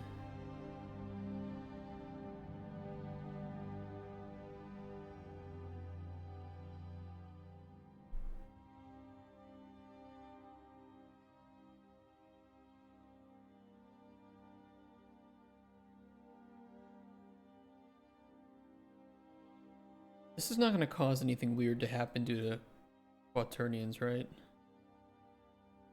The answer is probably it will.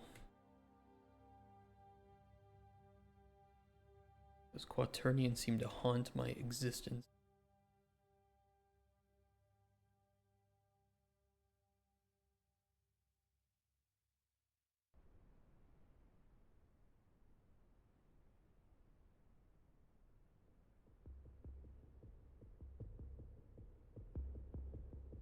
That is not 5 degrees.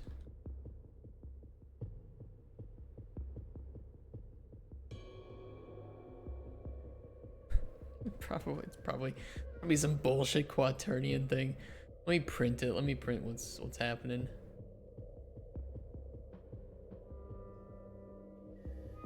Or it's like the combined rotators is doing something weird beneath the scenes.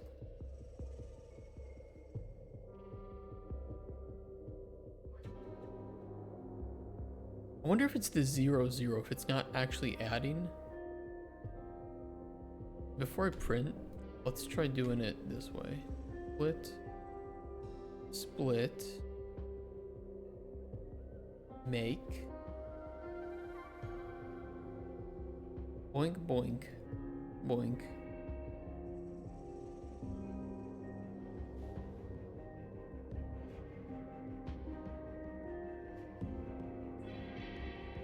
Although you and I both know, chat, quaternions would fix this. But we don't admit that, because that would be admitting failure. And letting Quaternians win.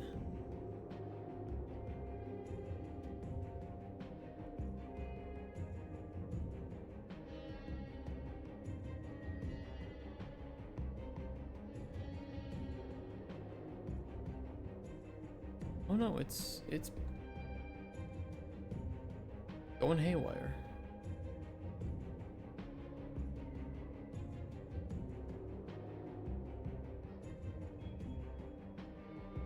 Alright, I'll do a fucking Quaternian. How do I do these again? Unrotate vector. Oh. That sounds scary.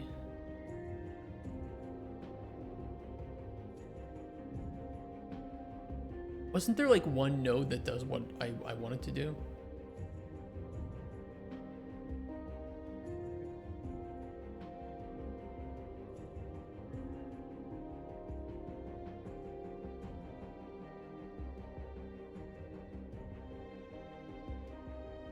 And I think it was in System Break.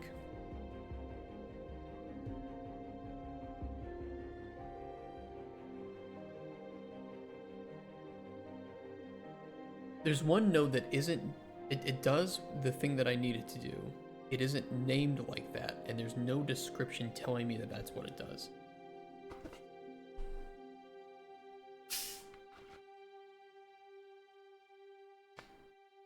And I don't remember where it was.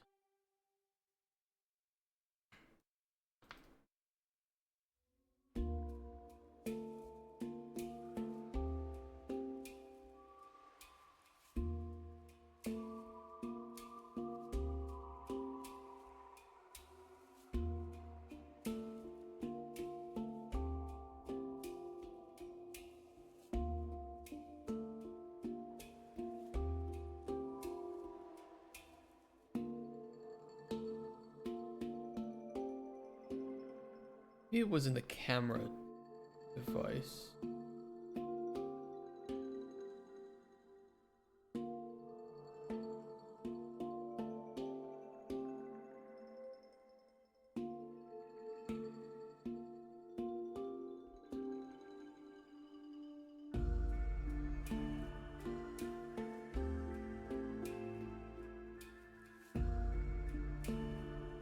Oh, we're close to it. It's somewhere around here.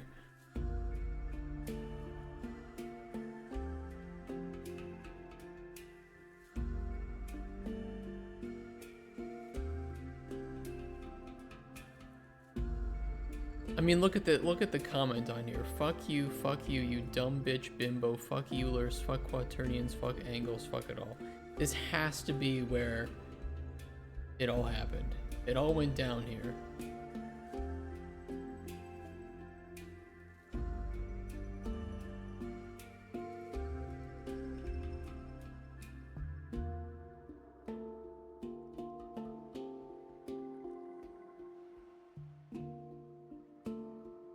It wasn't just the clamp angle or clamp axis. Maybe it was.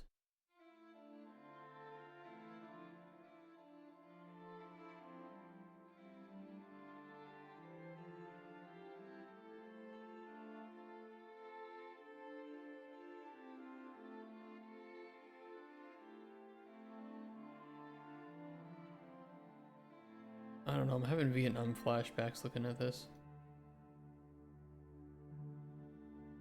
Maybe it is something like that.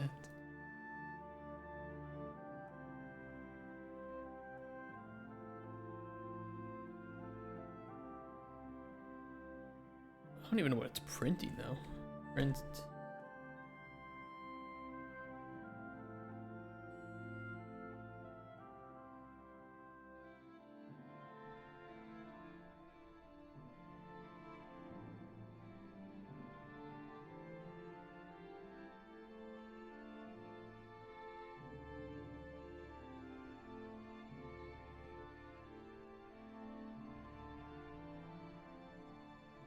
Wait, am I actually affecting the yaw? Yeah, it returns the yaw.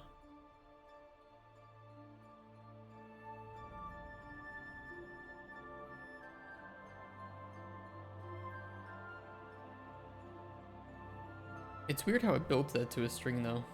It does pitch yaw roll, which kind of messes up my brain, and I'm thinking, oh, yaw is on the Y. Weird formatting.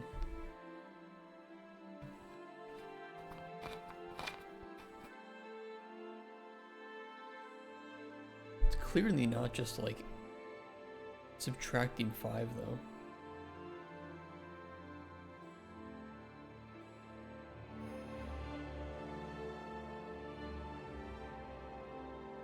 Or it started to, but then it gets messed up.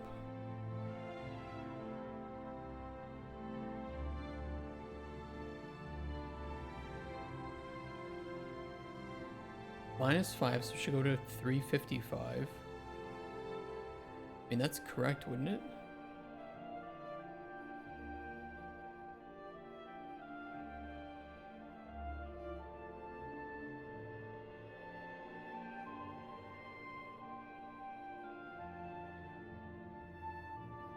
Oh, I see.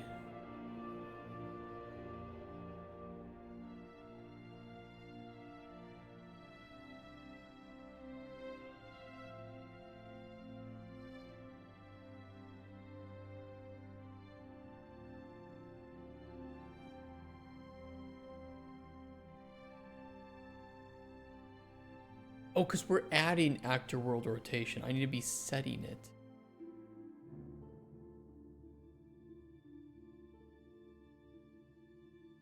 Although I think I could even make, if I think I could use add actor world rotation, but I just need to be simpler with it. Someone say the Q word. I think somebody did say the Q word.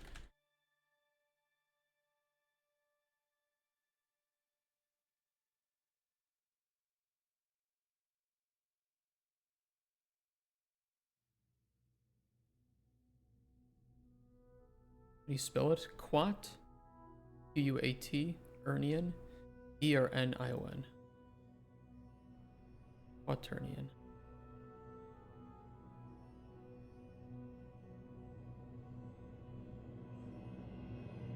Yeah, that's better. And I mean, in fairness, quaternians are really magical.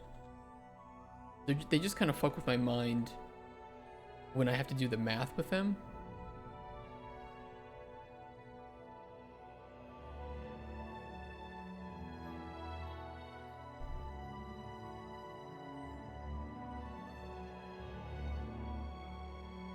Yeah, AutoMod does get angry if you say quaternion, though. I just did that for the memes. It's not like it auto bans you or anything. I don't have AutoMod turned on for anything. The most it'll do is block a message.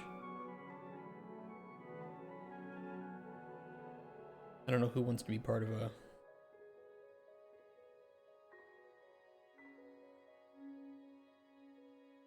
Twitch channel where you just get banned for saying everything.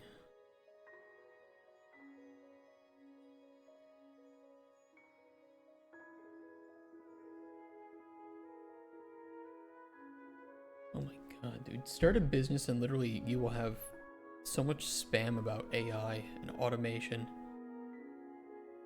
It's ridiculous how many emails and messages on LinkedIn I get asking if I need some AI solutions. They must be making money, otherwise they wouldn't do it. I think it's just the new scam. New technology comes around, people don't understand it, people think they need it, people pay others to, quote, integrate it into their company, and it doesn't do anything, and the person who integrated it makes 5,000 bucks easy.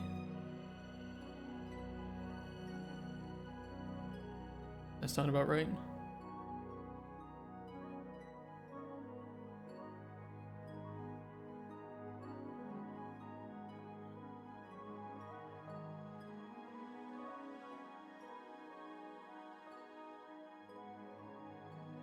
Okay, that should be fine.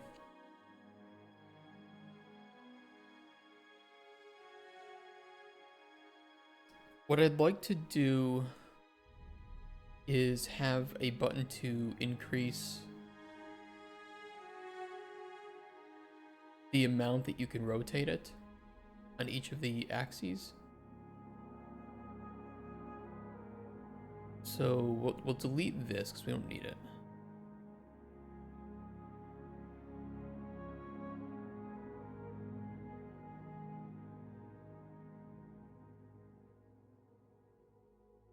$5,000.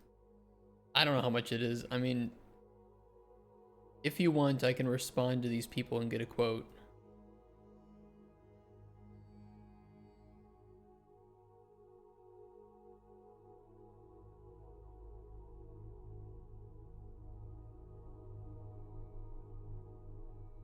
Yes, do it.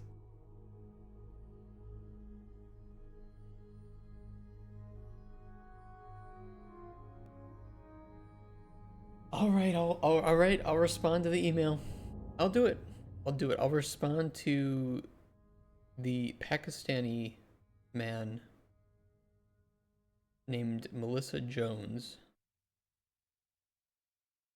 who's an account executive with absolutely no business listed. It literally just says Melissa Jones, account executive, Casper, Wyoming. That's not a country. Or not a company. Company.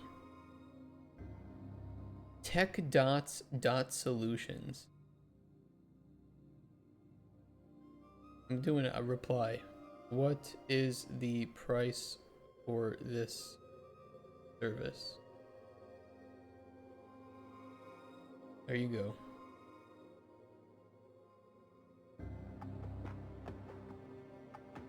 I will let you know when I have a reply from ChatGPT.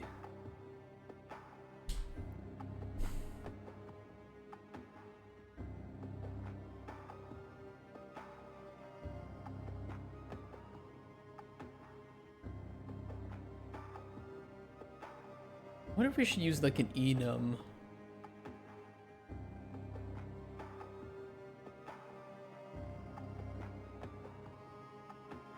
What button would we put if we wanted to switch the amount that the yaw, roll, and pitch are actually being adjusted by?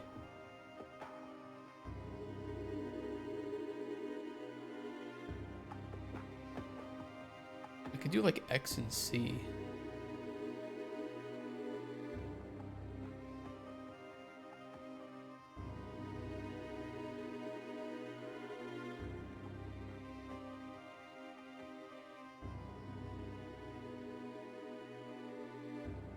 Might be the other way around.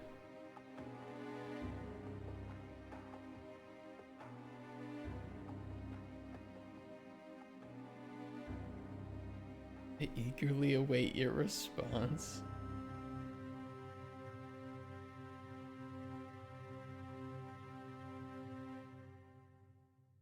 You get so much spam. I wish I could show you, especially also if you ever like file for a trademark. You will get dozens of messages a month about from just like people who, I don't know, they either are lawyers or they just try to scrabble up some money from people filing trademarks on their own.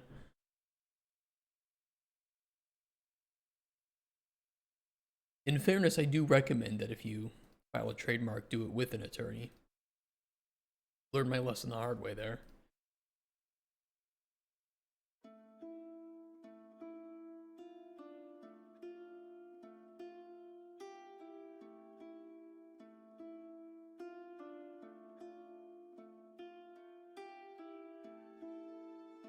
But man, do they scam you.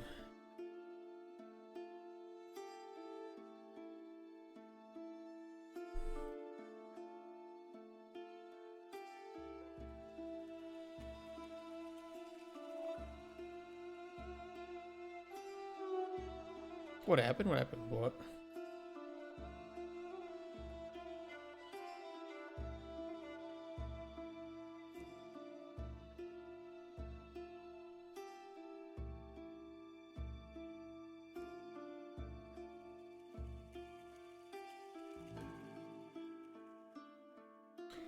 Oh, so Microraptor, like our logo, right? I filed for a trademark, that's why it's trademarked. That went through fine. That was okay. I wanted to file for Cauldron Chronicles, the name of Cauldron Chronicles, to reserve it. And because we do have market presence with it. And the examining attorney thought that it was too similar to a company called Cauldron Studios. And it is quite a uphill battle to explain to, like, in legal terms to an examining attorney how Cauldron Chronicles, a video game, is different than Cauldron Studios, a company that provides services to game developers, and how there isn't market confusion. We don't operate in the same market, but you have to quote what are called DuPont, not clauses, or like DuPont something, it's a term for it, and then use like cite case law where the things that you want to have happen with your trademark happen with somebody else's, but like I don't fucking know the case law for trademarks. It's a leap. I think it is a leap too, because it's just like, okay, well, nobody confuses these two things because they operate in completely different markets. And Cauldron Chronicles cannot exist if you remove the Chronicles. It's a combined term.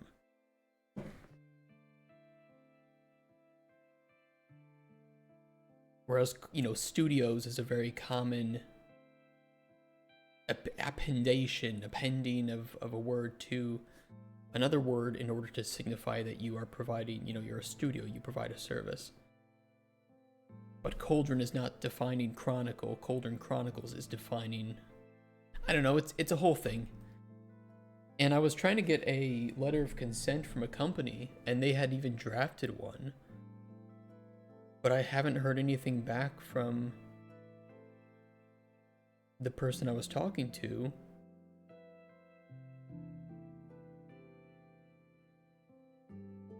And the letter of consent is from the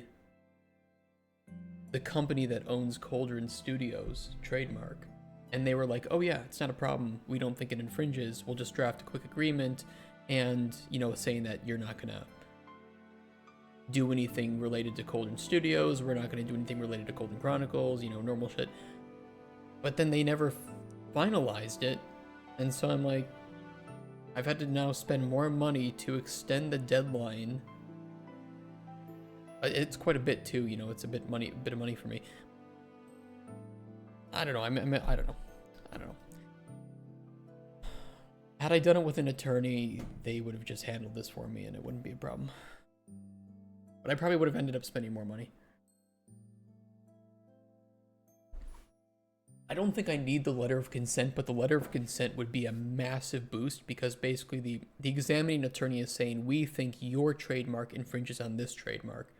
And the letter of consent would be that trademark owner saying, we don't believe that it infringes with our trademark. So I can like put these two together, my arguments, letter of consent, and it should be a pretty good done deal.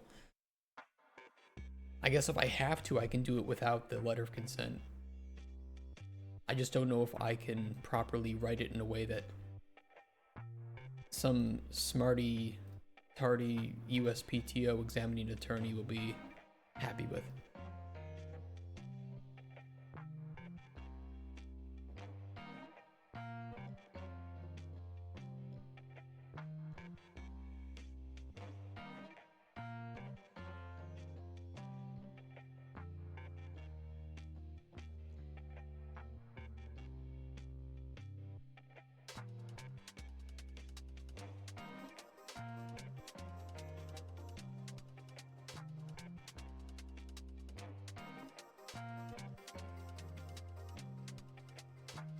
I don't know how I feel about storing the rotational amount in the BPC. I feel almost like we should store that in the game instance.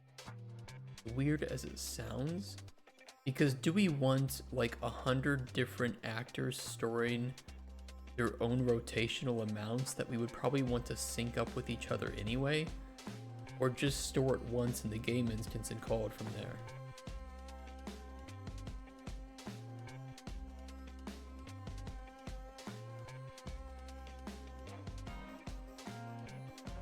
I mean, you could even argue the align actor route with player probably should be put there too. These both seem like game instance things, since they're related to an overall system and probably should be global.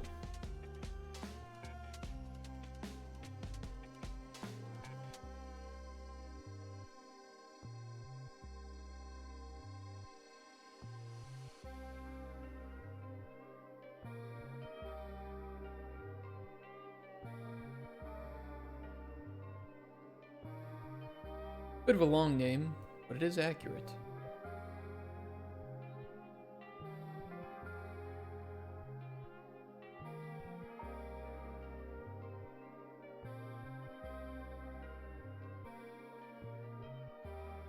Cycle,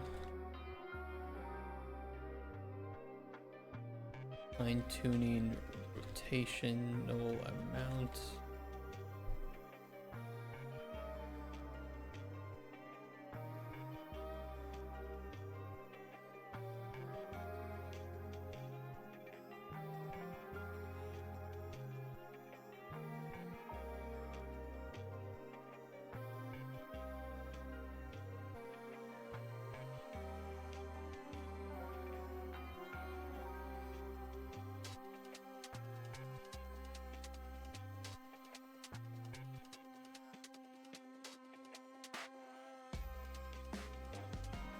We should just be able to grab the number of entries.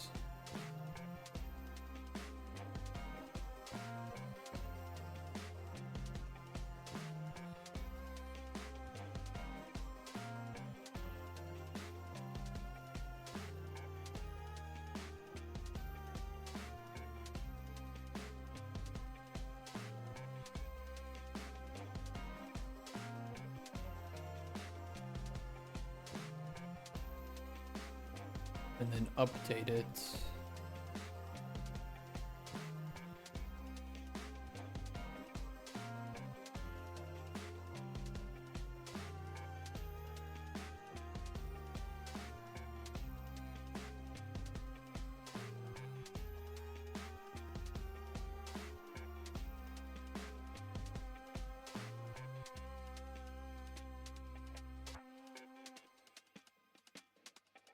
Okay, if it's up,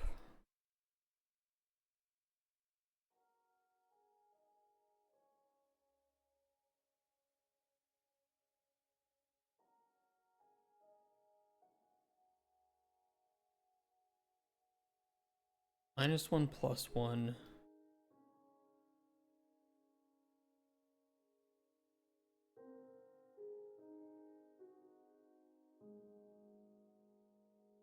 I do want it to cycle, so if the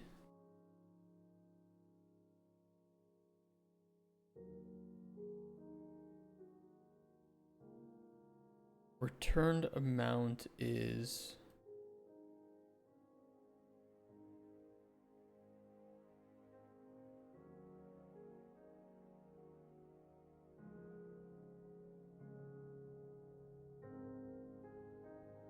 less than 0, then set it to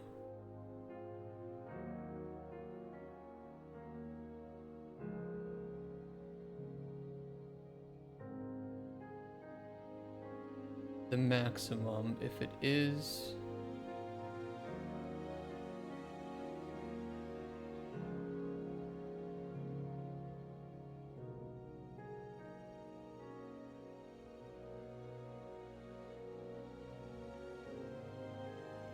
greater than,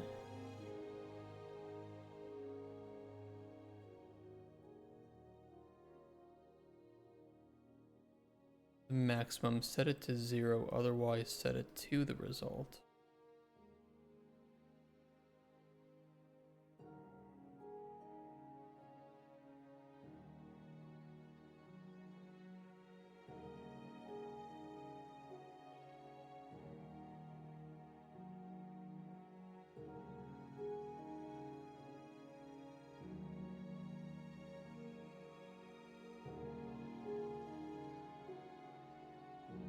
wee bit of spaghetti.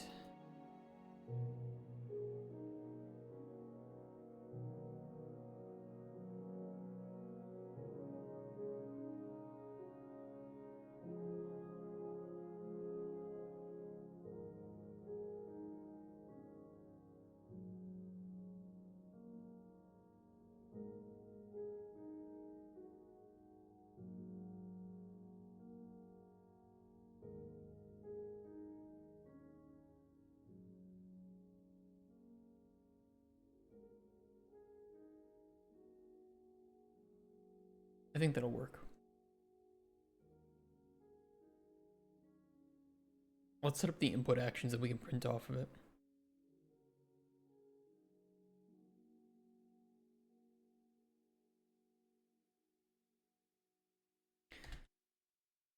Input action.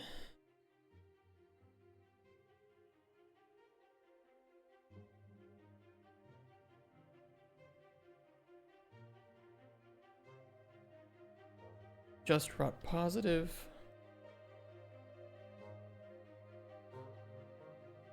Just rot negative.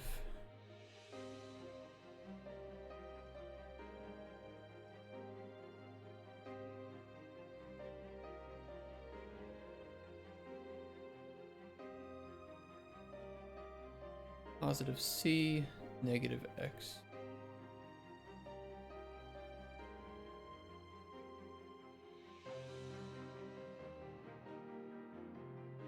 We're making this pretty detailed, aren't we?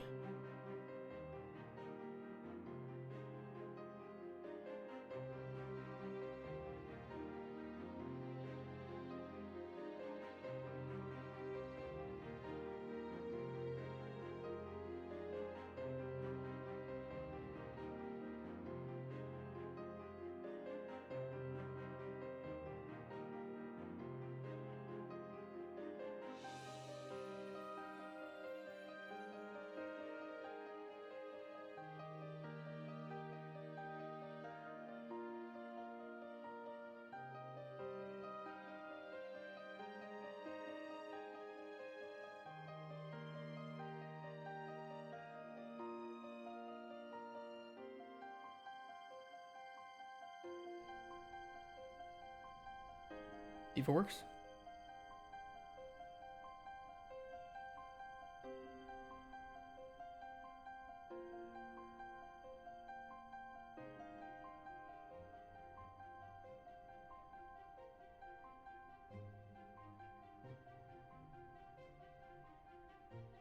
The negative is not working. This cycle back. Positive cycles up, negative does not properly cycle down. It does go down correctly. It just doesn't cycle back to max.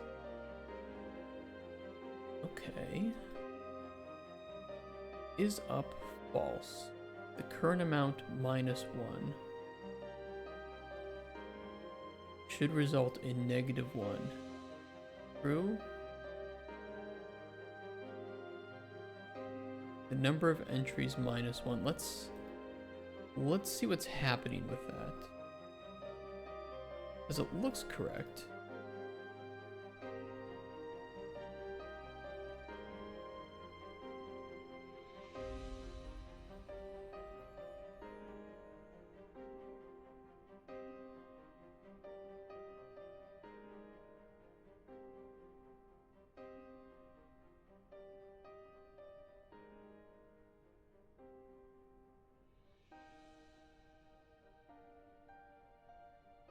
Oh.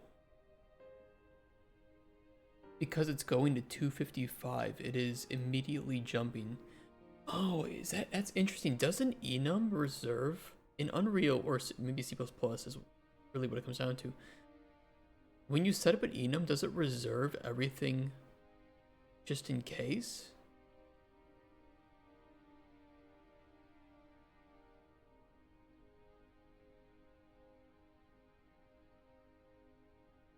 And yeah, why am I trying to do minus 1?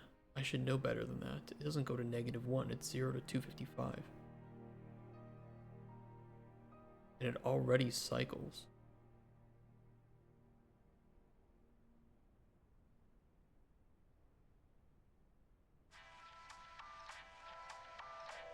I should know better than that. Okay, mathematical mistake. What's our workaround to that?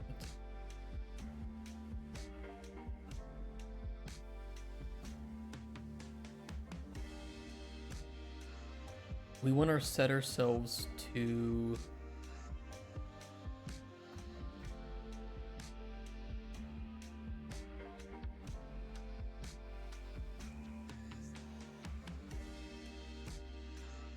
first off, the less than 0 check is not what we want.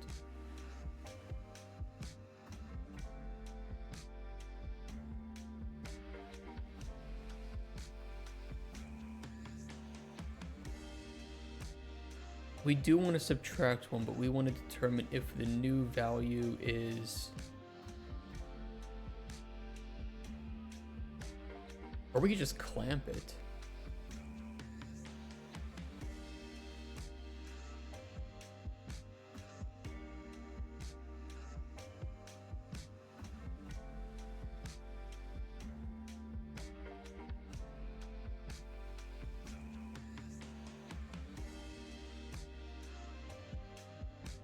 Maybe there's a more elegant way to do that, though.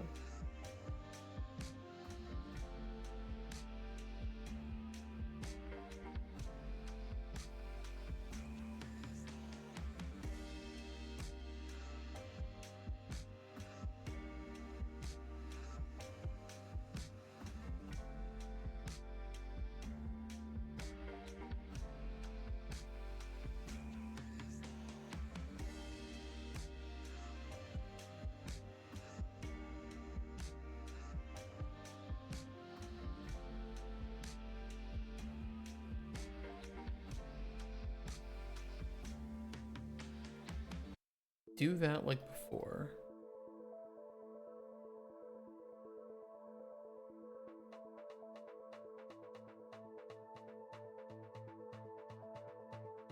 Otherwise, we need to determine if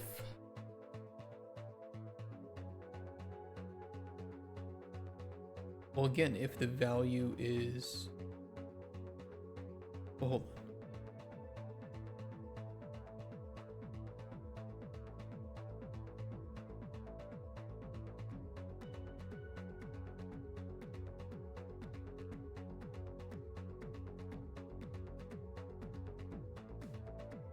0 minus 1, 255, so this would end up being true. This should be setting itself to 0, otherwise...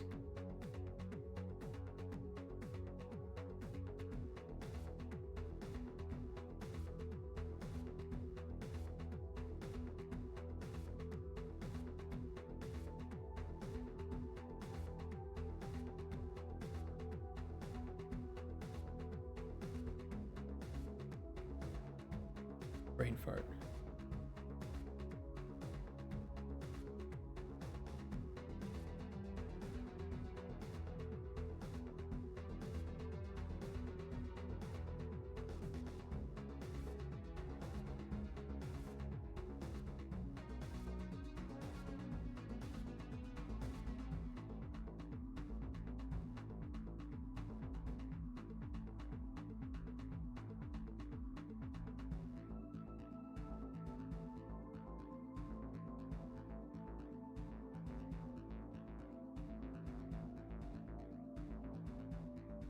That was right.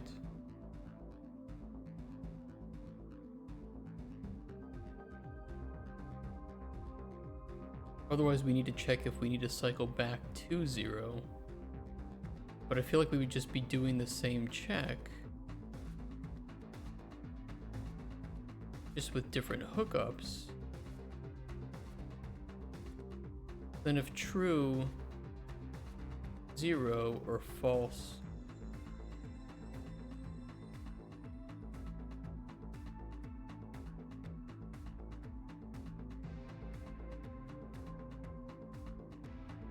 it sounds right, but it looks weird, so let's test it.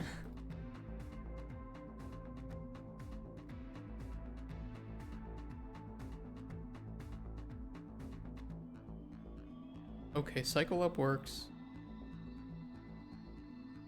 Cycle down still caps at 5.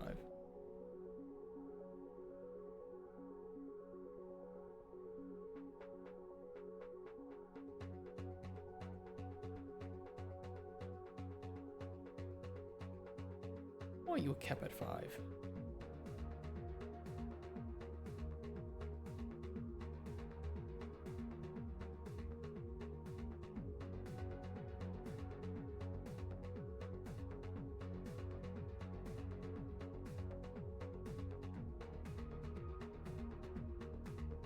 Sounds right, but looks weird. Sounds like shut the fuck up.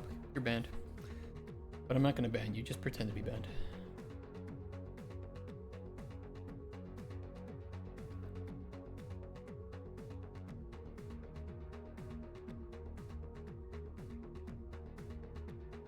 Also, we get the 255. 255 is greater. Oh, it's because I'm doing the check here.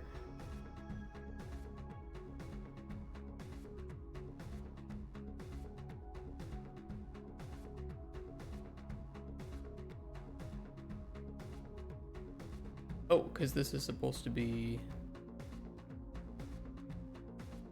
I forgot to hook that up. That might have been it.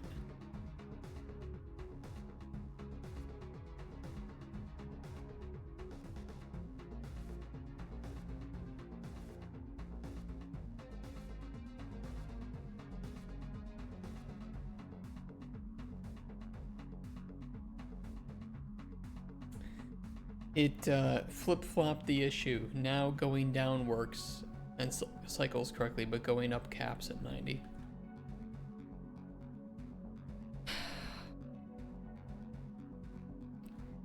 Well, I think I know which part of the function my problem is in.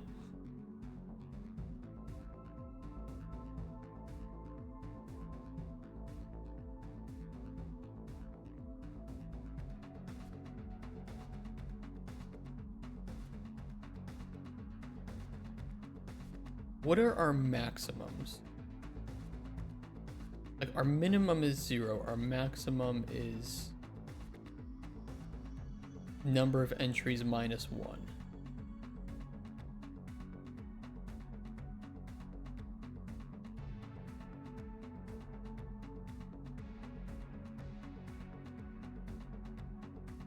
This is working when going up because the number is not greater than the maximum number of entries. And when it is, we reset it to true. But going down is also greater than the maximum number of entries. Therefore, it is also returning true and just 0, 0, 0, 0, 0 each time, not actually filtering back to max entries minus 1.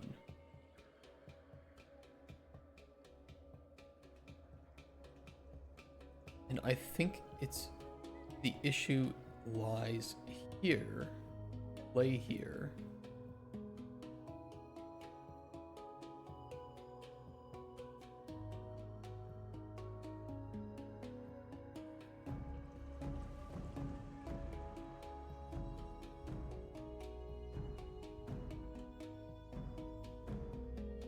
We need to do one of two things.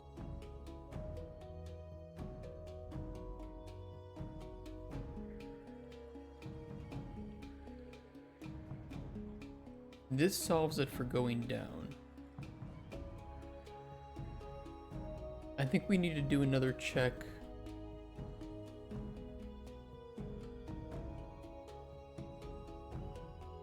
Is it greater and are we going up?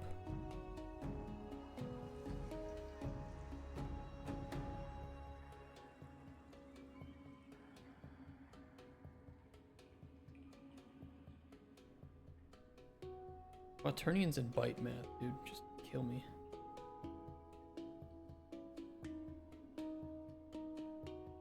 Now going up doesn't do anything.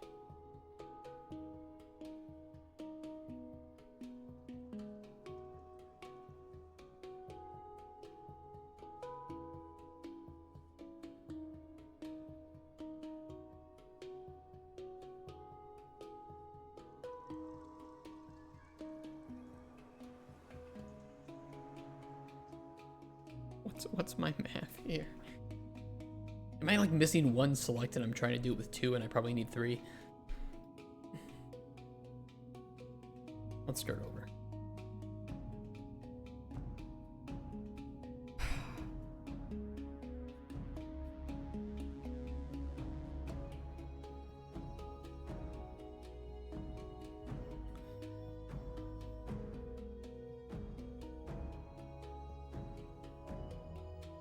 It is possible too that we need to do different stuff before the true or false. But I'll try it with just this right now. The way that we had it.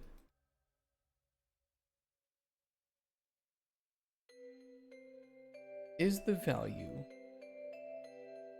greater than the max?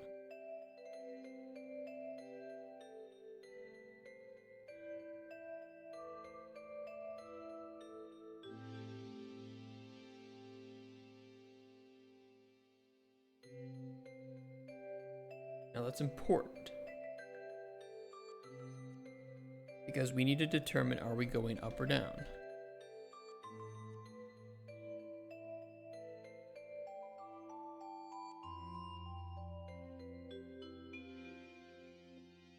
Because if the value being returned is greater than the max, but we're going up, we want to go to 0.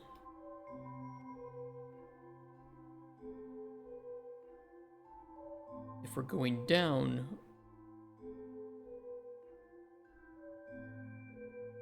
we want to go here.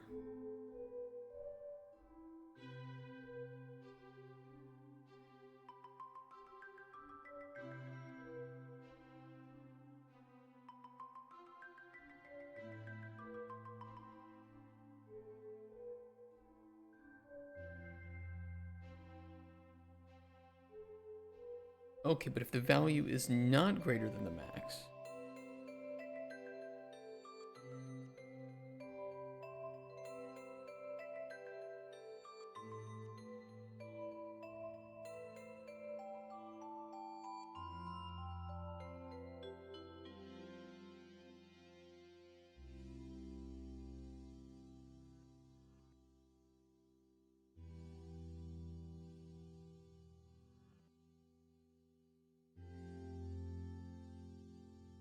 but it can't be less than...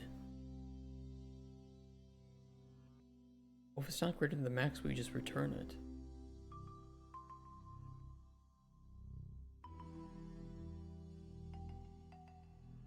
Because we can't have negatives, so any value lower than the max is just what we return. But I kind of get the feeling like I just built the same thing that I had that didn't work. I just rubber ducked myself into the very same pond that I started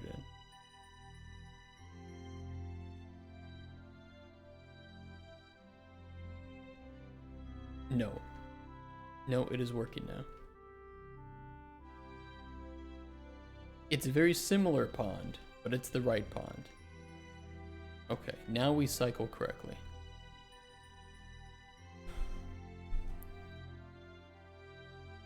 Thank you for coming to my TED Talk.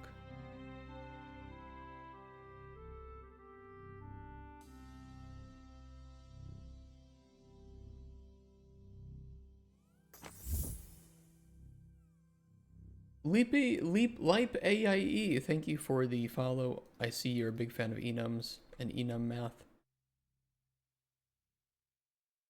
And internally you were saying, if he doesn't solve this, I'm not gonna to follow him.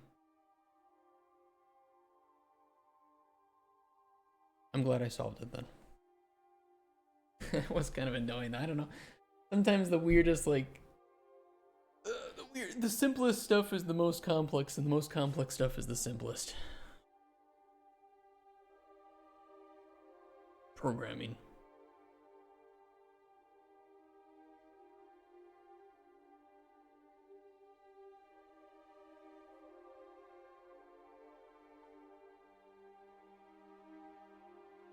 I do need to grab this though. I need to make one function to grab the fine-tuning rotational mount.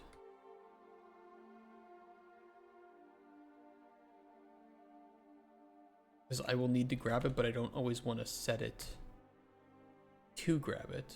Make this pier though.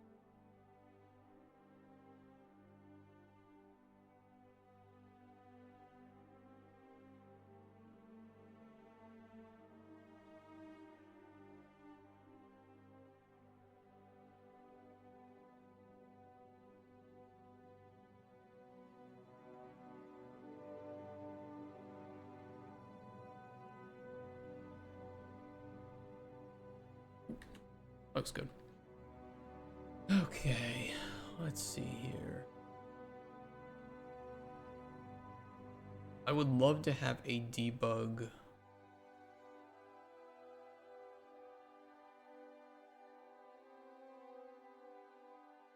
widget or something to show all this stuff, because it's kind of hard to figure it out just by looking at it.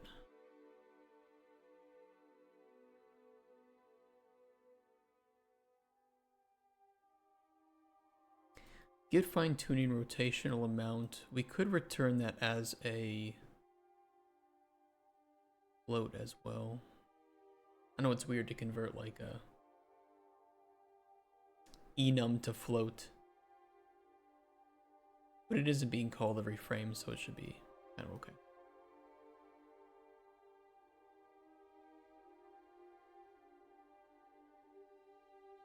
God, this just... I should not be doing it this way. You know what I can do instead?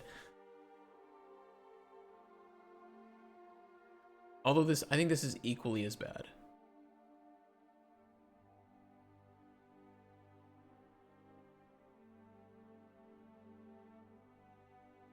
Because if I ever change these, it's gonna get really messy.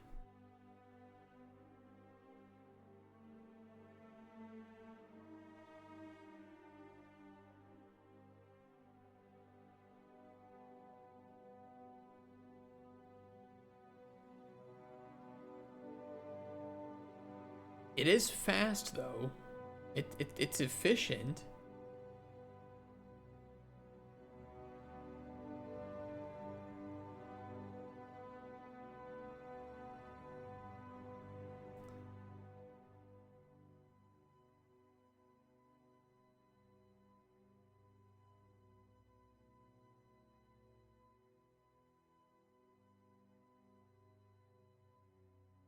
Not great, but it is efficient.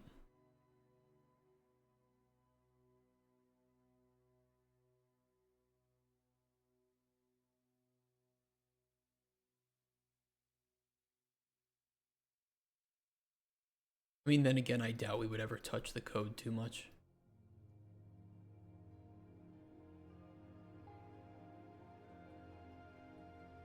I do want to add dispatchers though for the rotation happening.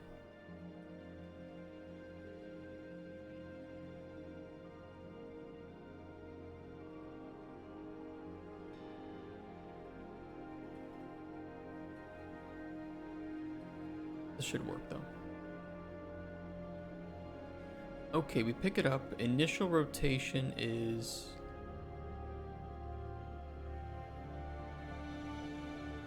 5 and -5, although I think I have it backwards now. And if I press C, that'll go up to 10%, 15. Doesn't look like 15, but I think it is.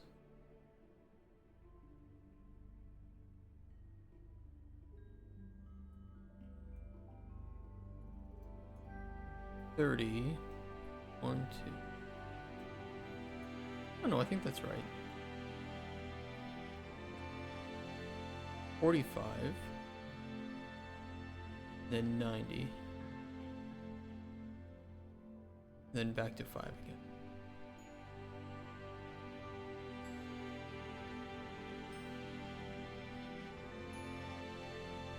And reset rotation.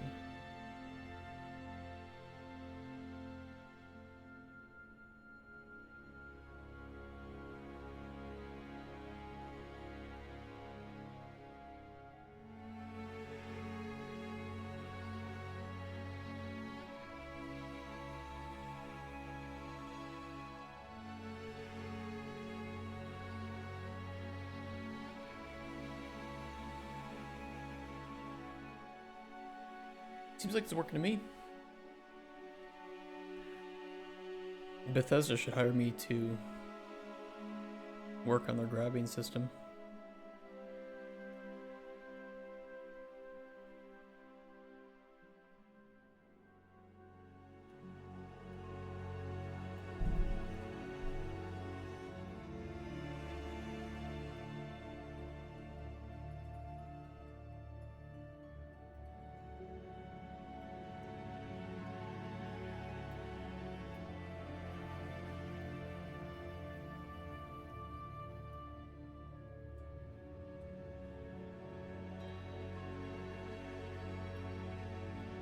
I think my rotational amount is backwards. I think this should be the positive and this one should be the negative.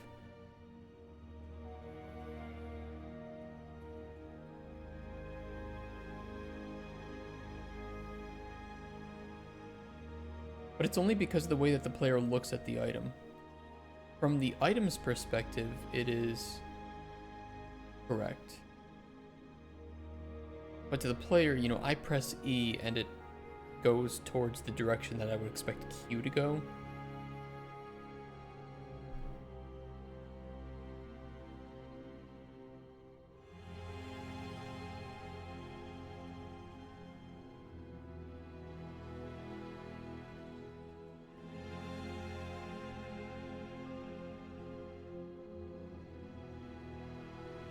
But I think I'd rather change the input action around instead of the math. Because if I change the math around, I feel like that would just be a bad practice.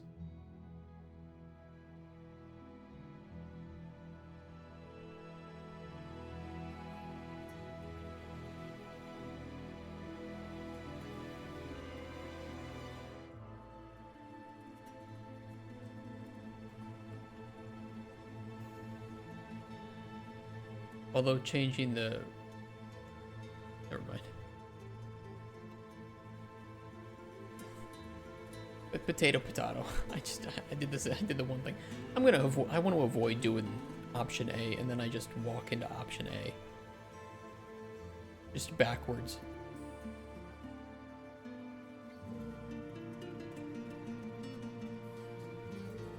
Visually, it provides the right outcome, though. And you know what? Player experience is more important than math. Call me crazy.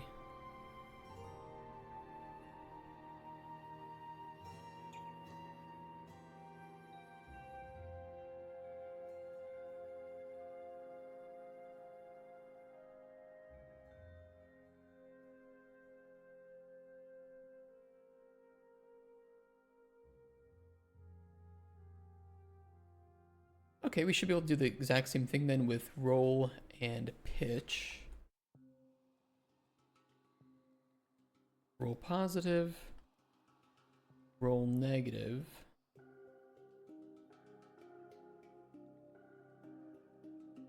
And we can copy these and just plug these into the roll.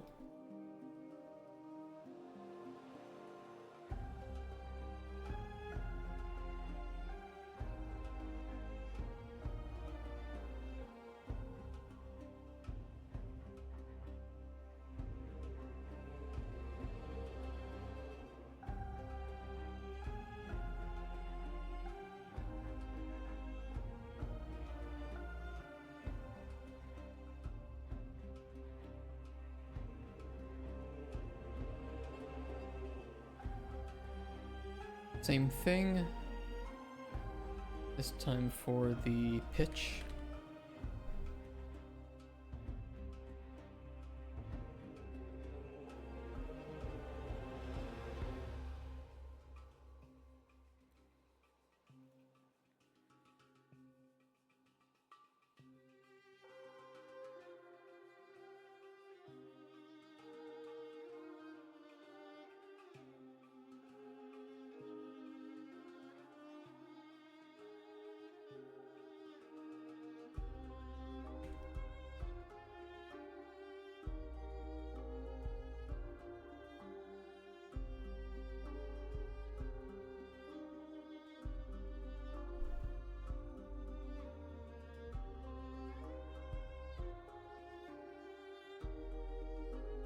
Nice, good early morning piss color.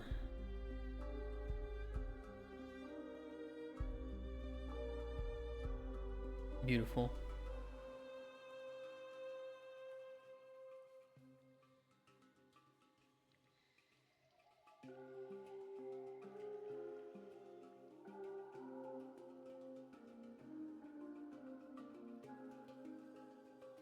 Rotational amount.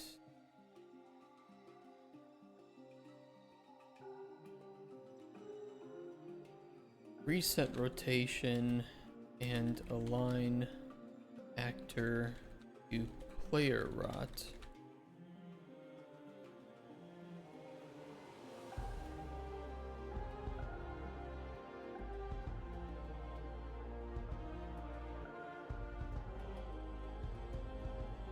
Oopsies.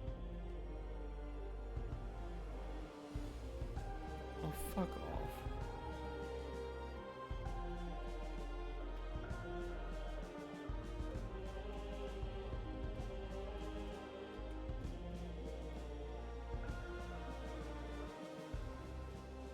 Fine-tuning toggle.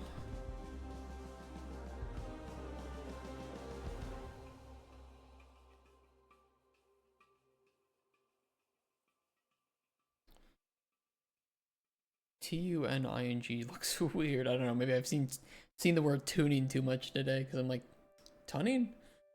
Huh? Can't be right.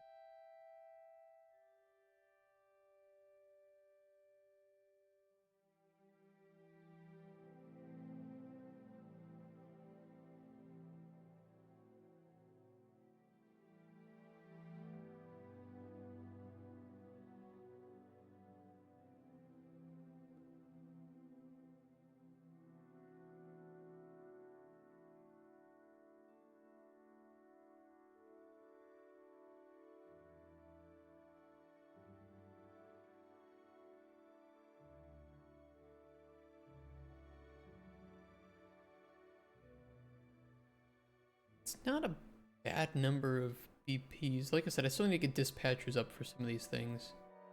Just in case.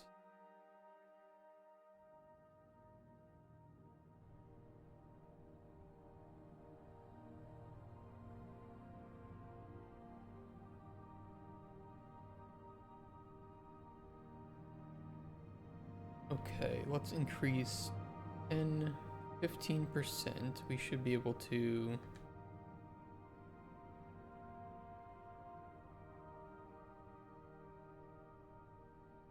Oh.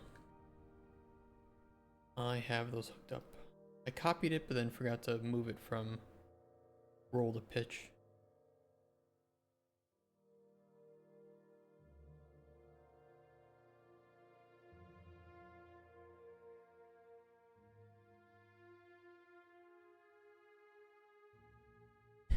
But there's a very, very obvious flaw in this.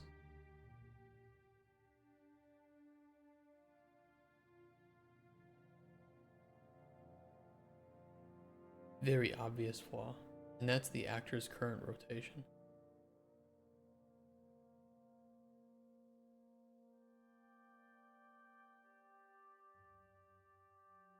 If it was all relative to the player's current camera rotation, I think we could do it. But that sounds like a quaternion fiesta.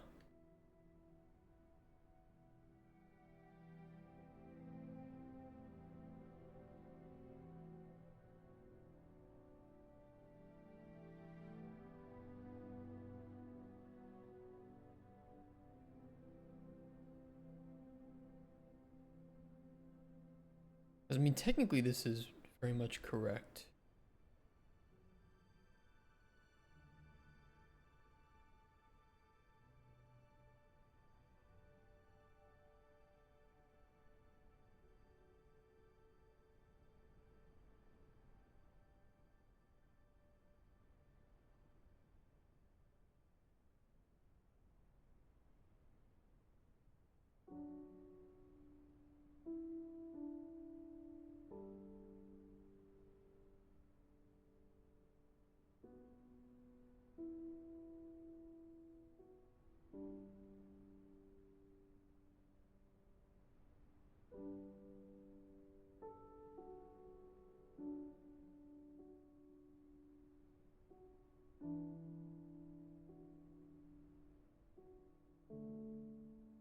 But I mean, if you're a player and you're playing a game and you're like, okay, I wanna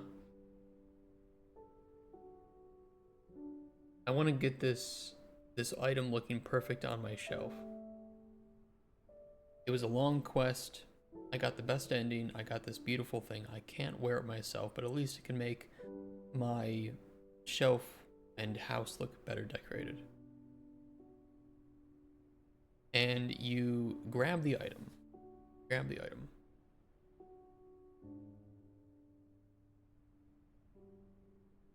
And you start fucking around with it. Wouldn't you expect that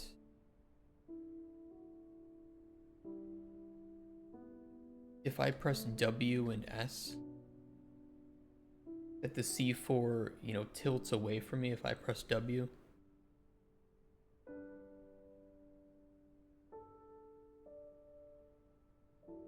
And not tilt to the left?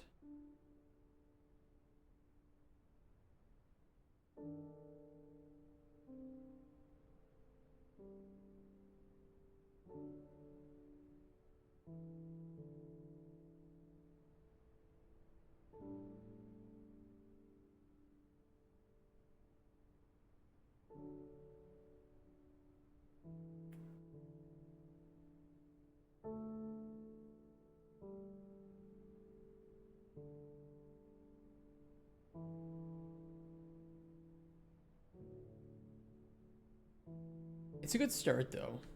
I mean, we have the underlying input and functionality there. This is more like a would be nice to have. MVP we have. Polish and improvement we don't have.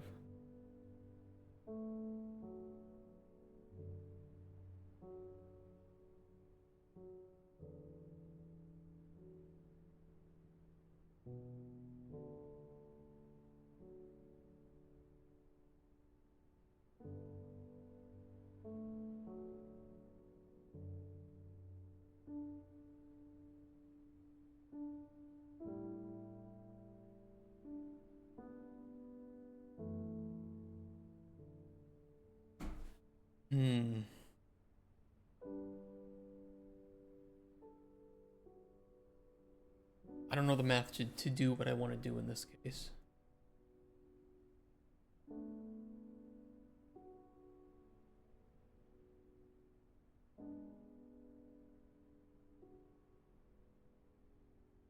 Maybe if I drew it out, it would make sense. We have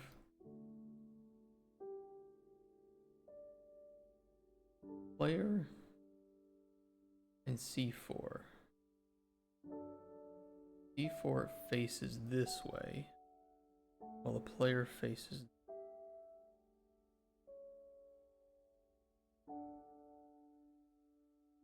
If I press W in that case,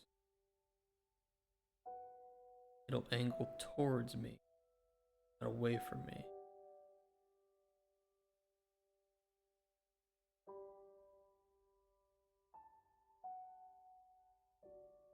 I mean, even then, that's it'd be easier to use this if we're facing this way, since we're holding it towards the root.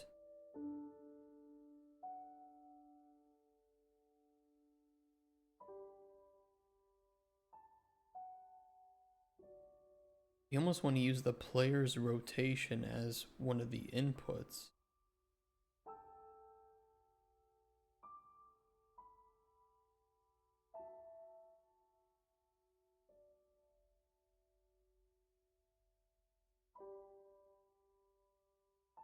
So then we would want to move it this way.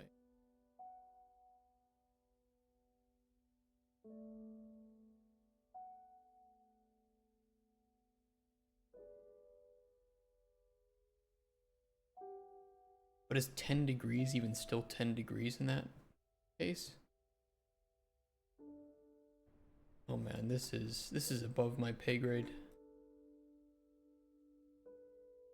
Technically everything's above my pay grade because I don't make money, but this is above my skill grade. And I feel like just dips into levels of quaternion geometry that I don't know. I was kicked out of my geometry class because my teacher was an asshole. And I was an asshole kid. Both were true. Starting to regret it.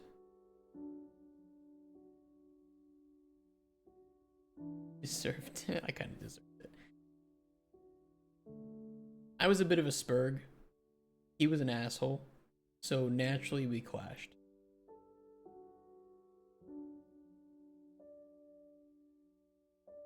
Is there like a list of all the different math? God. Quaternions form a four-dimensional vector space over the real numbers. Shut up. Shut up. TikTok because I was so square.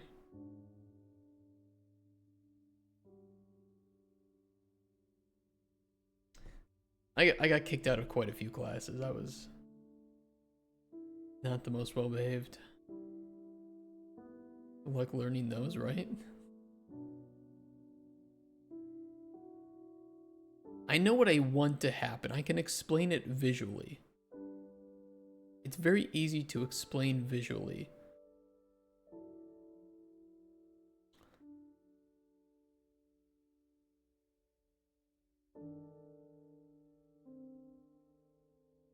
Secrets of quaternions is you don't learn them, you just use them. That's true.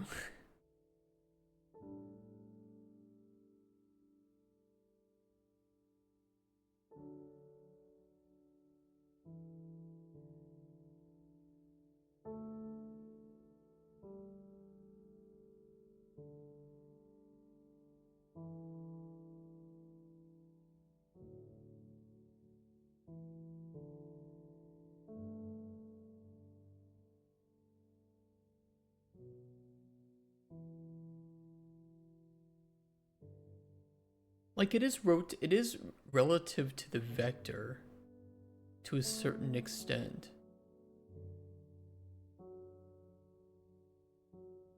You know, it's like the difference between local and world space, right? It's actually exactly local versus world space.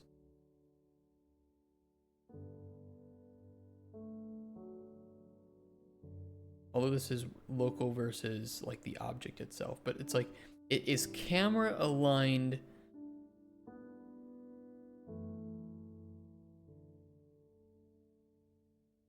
Camera aligned rotation.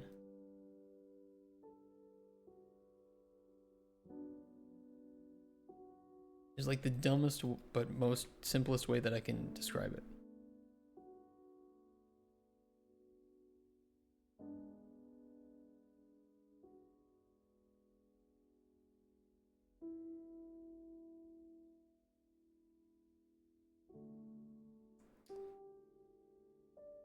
Return the quaternion orientation corresponding to the direction in which the vector points. You don't care about preserving the up vector, just want the most direct rotation. You can use the faster find between vectors.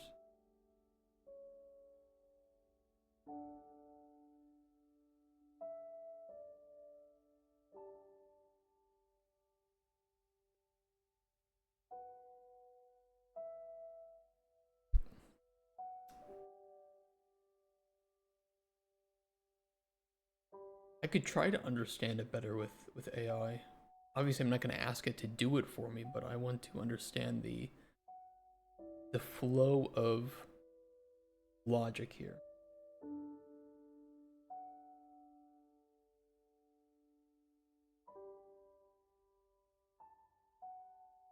I'm going to tell it to explain like I'm retarded.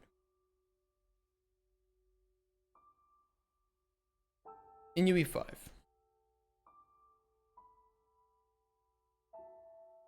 I can pick up an item. I can grab an item. And rotate it. However, adding rotation applies it to the object's world rotation. Instead, I want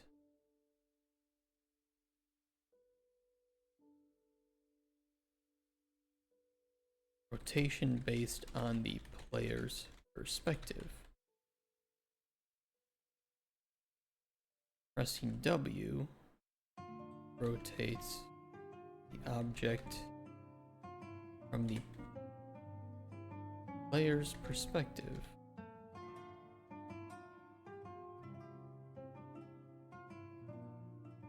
For instance, I don't know if it'll figure this out.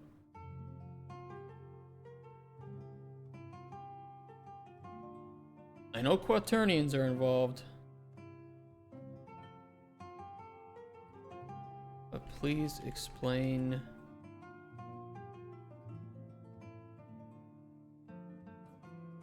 the logic process in simple terms. Don't solve it for me. Help me understand. Cool, learn quaternions. Here are the document. Fuck quaternions, man.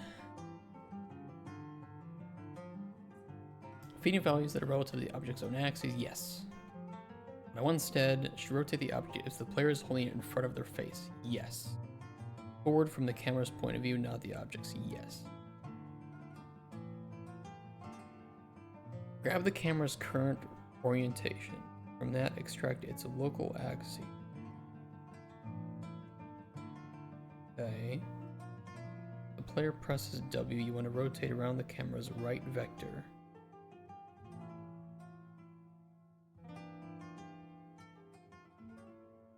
Combine the small rotations in one final rotation.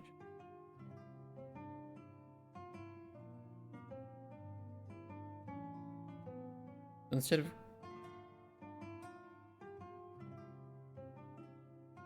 use the player camera rotation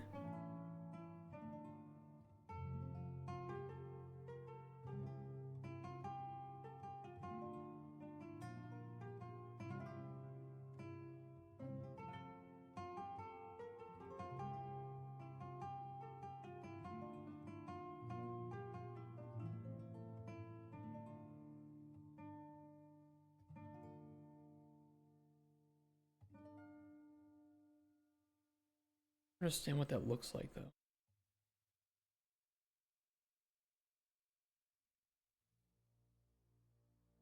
Because if we look on the side here, we have the camera, right?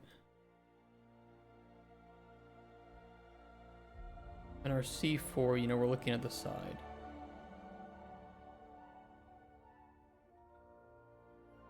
And let's just say it's this way.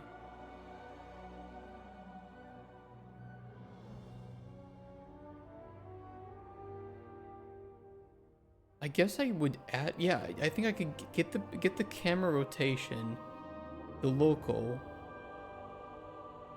add it to the local, get the difference, and then add that difference to the object.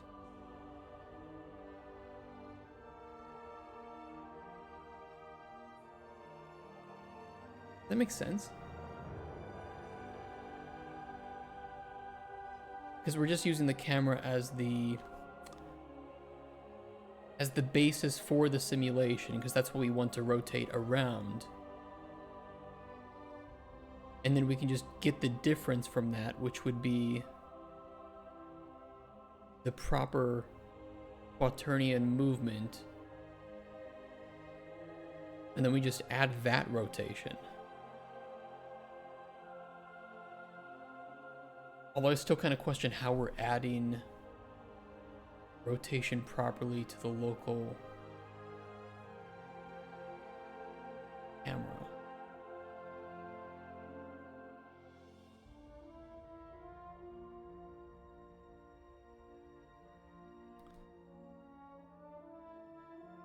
Let's start with 1.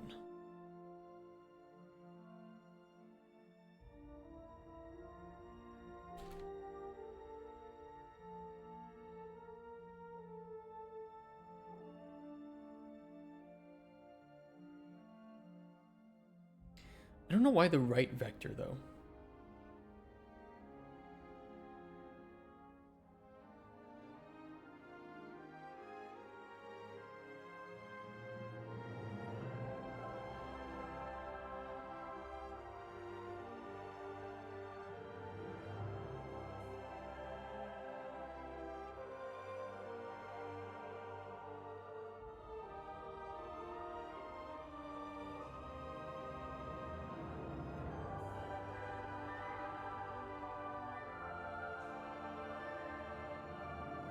Fuck's a Euler?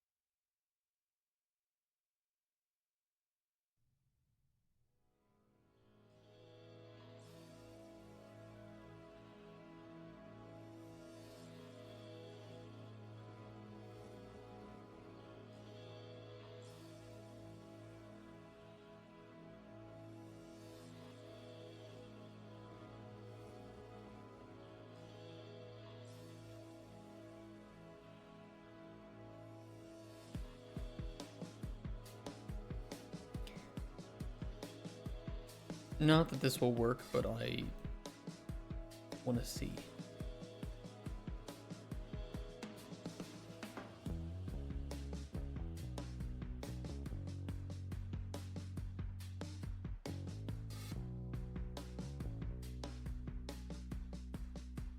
Knowing that it's not going to work.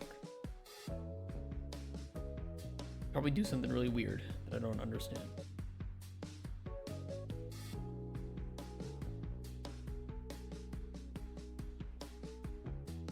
The right button.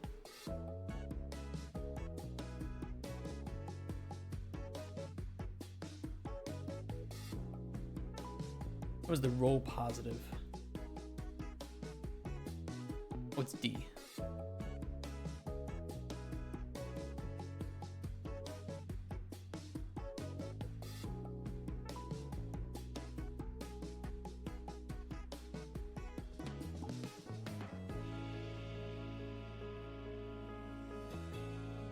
It's just doing it normally, like it normally would. Nothing different here.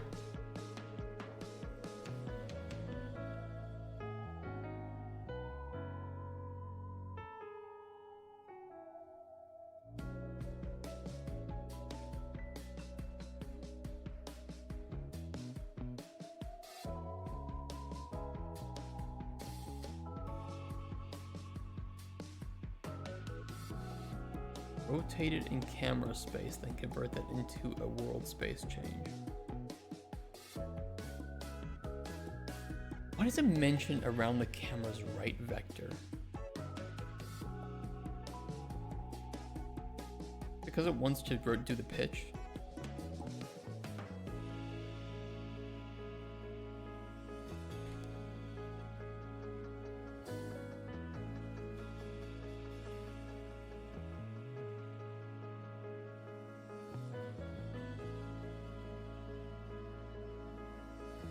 Around the camera's right vector.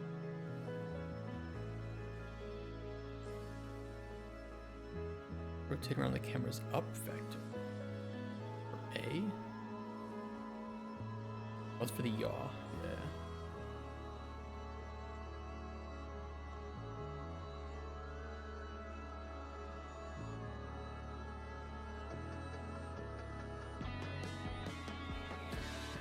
Camera right.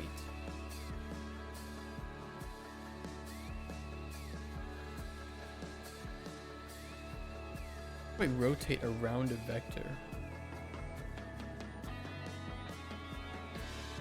Rotate vector around axis.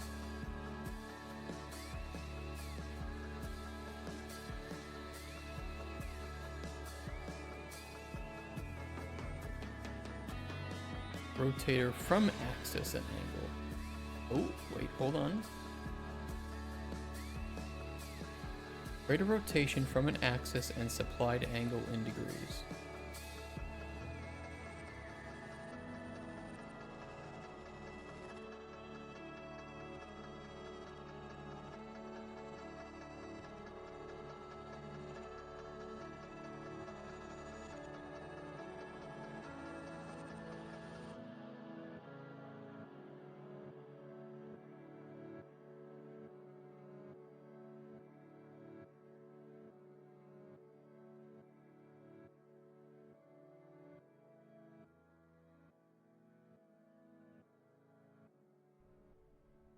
This is on D.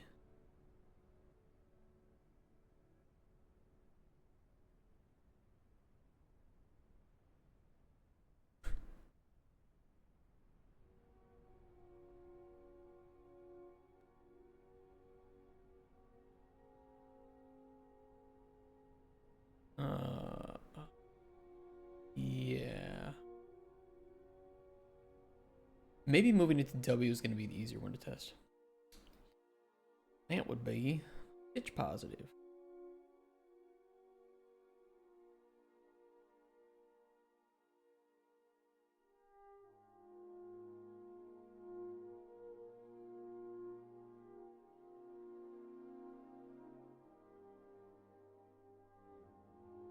It's possible that I don't even need to hook. I'm nearly 100% sure, though, that I have to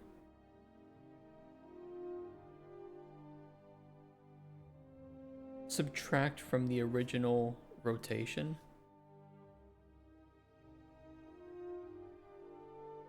Can I not subtract rotators?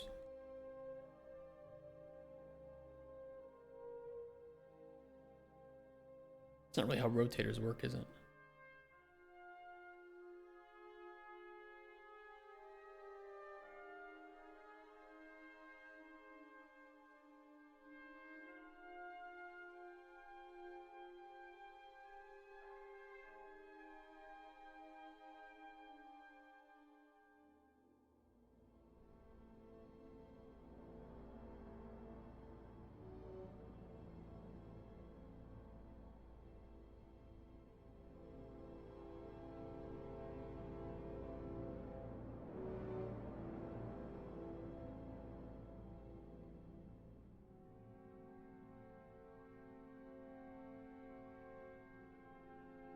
Definitely not what I want.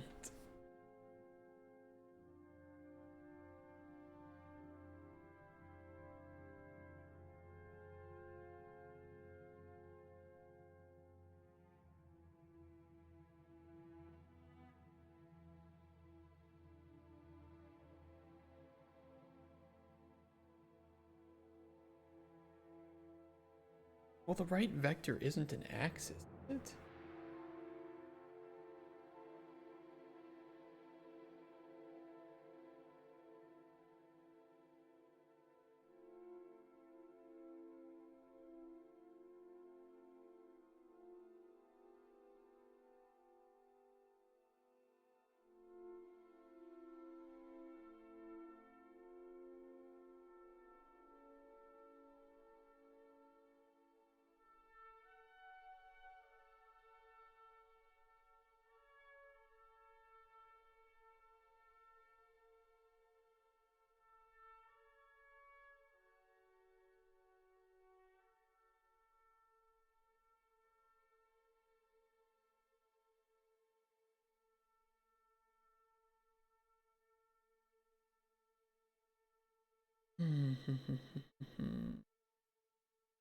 Make rot. Builds a rotator given only a x, y, and 0. Unspecified, but will be orthonormal.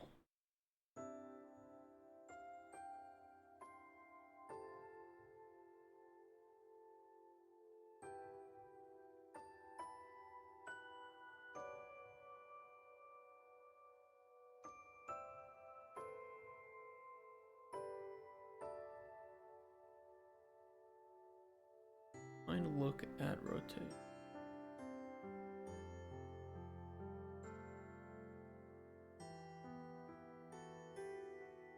No.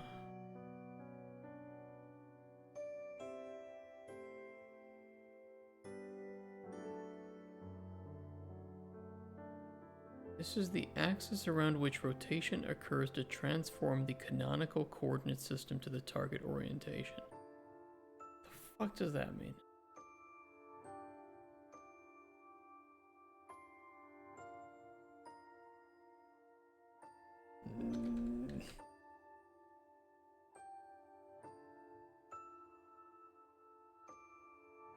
Rotator from axis and angle. We have rotate vector around axis.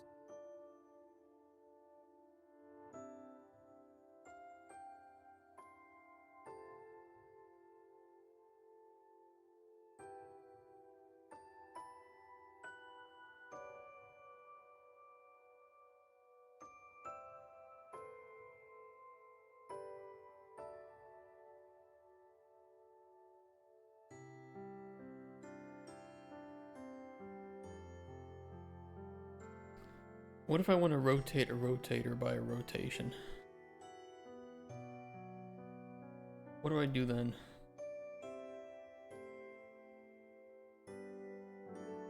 How's it going, Kent?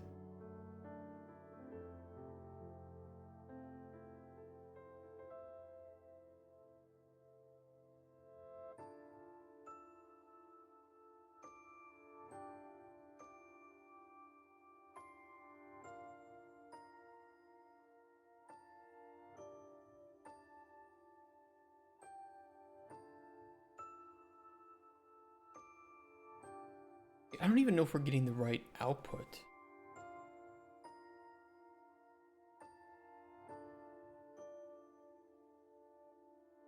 Because we could always like get the forward vector of the held actor and rotate it by a quaternion, but we need to know what to rotate it by.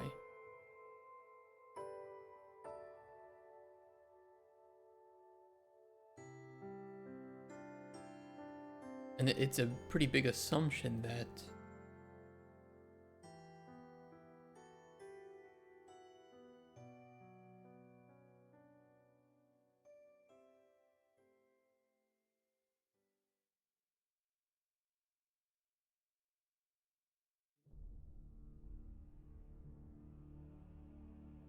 I don't even know if that's right.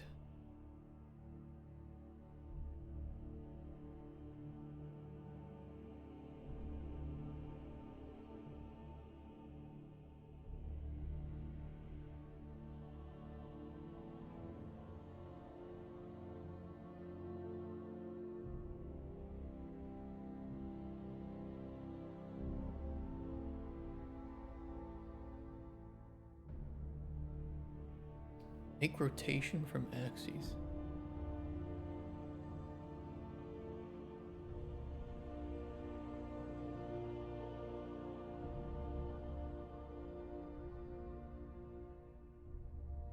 Man, I don't know.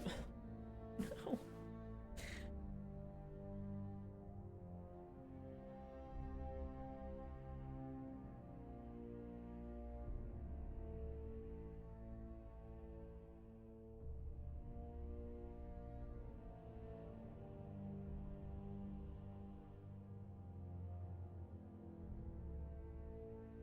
Well, that's right. We know the axes.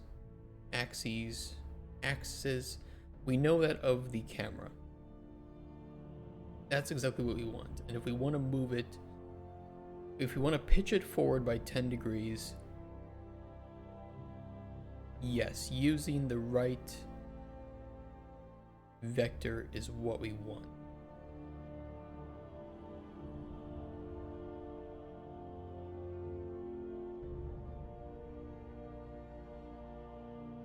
I mean, this would be the axis, wouldn't it? The vector that we want to rotate around that is...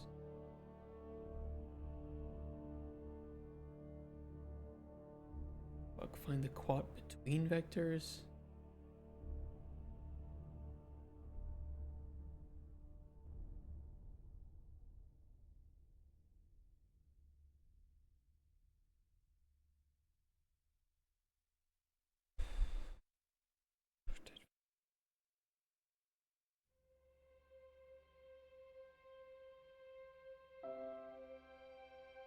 Or is the right vector not the axis? The vector that we want to rotate would be...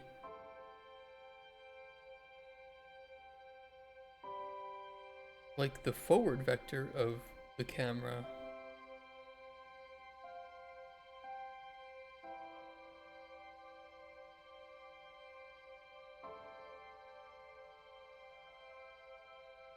How do we turn that into a...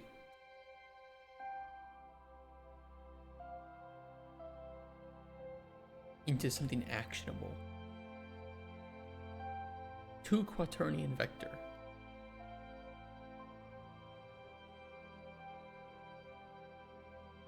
Does that do what we want?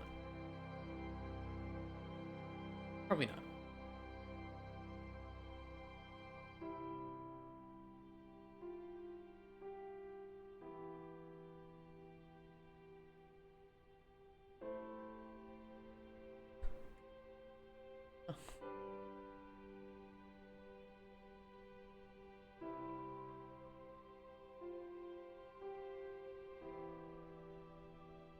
It's so wonky, I don't even know how to define its wrongness.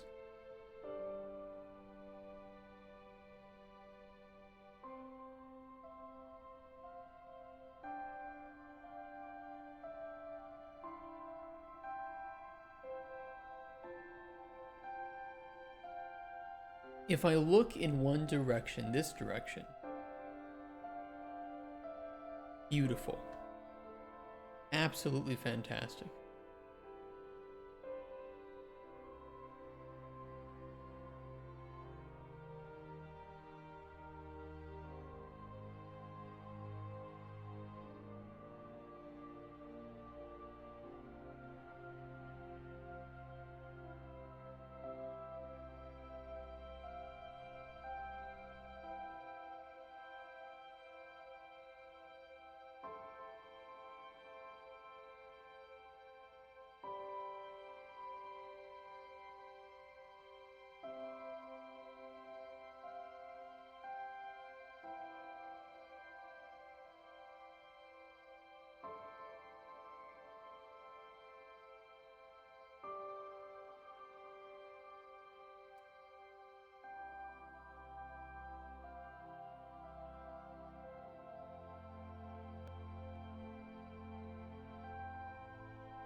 No.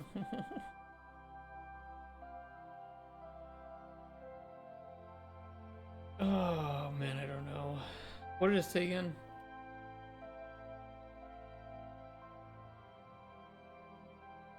Rotate around the cameras.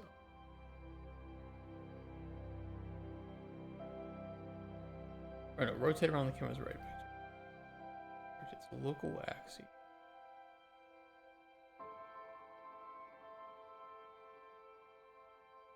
It makes it sound like I can just literally just rotate. I mean, would it be the same thing? Would it just be the right vector? It would be the in vector and the axis as well?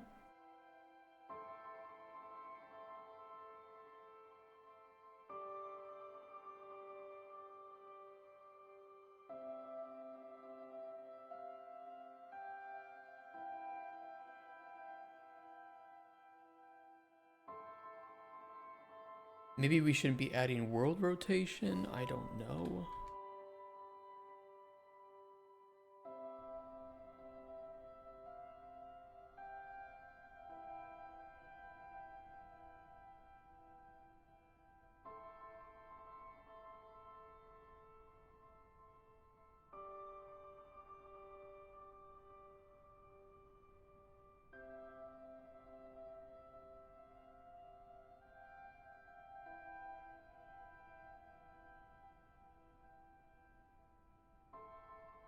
Looks like it's affecting yaw at that point.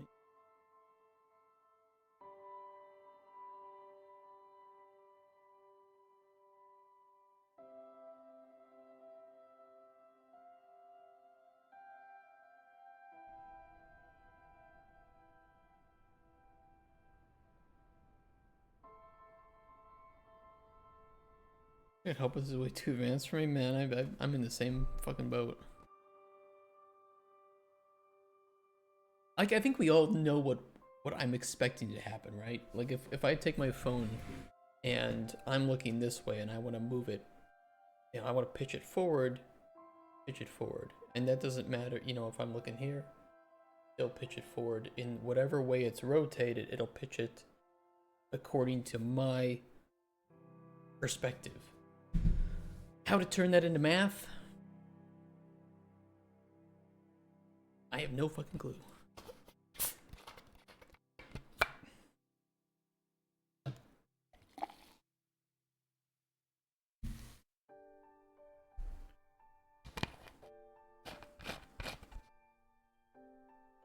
Oh.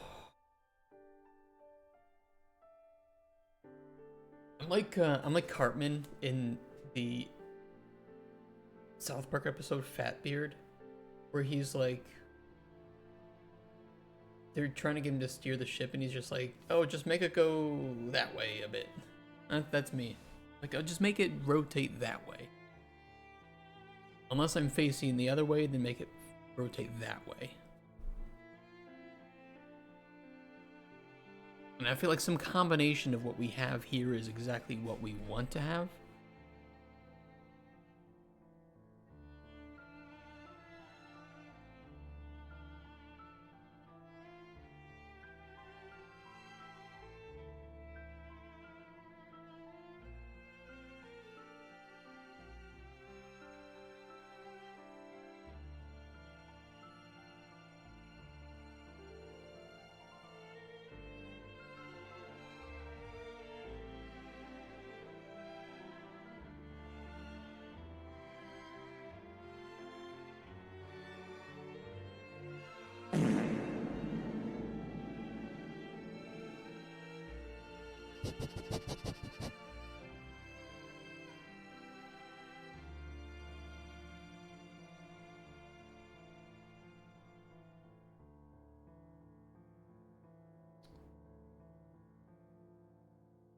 Step D is problem.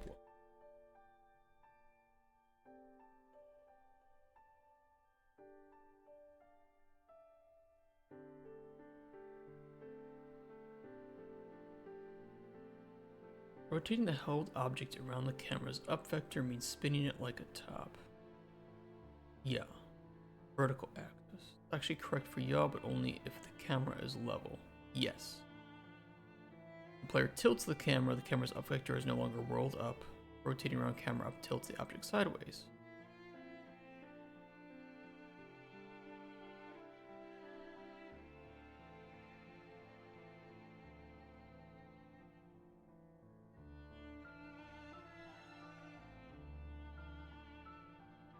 Tilt object forward back.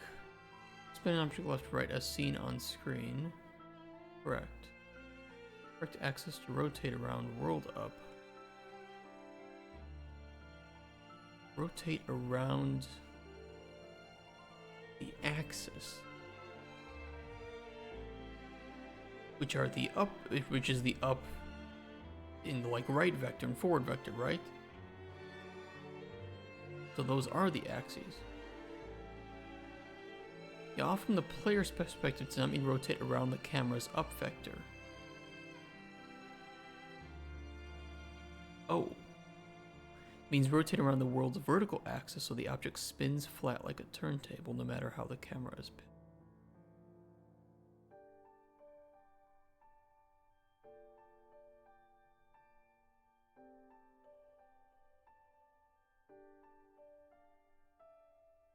Well, yaw is... yeah, but yaw is the easy one.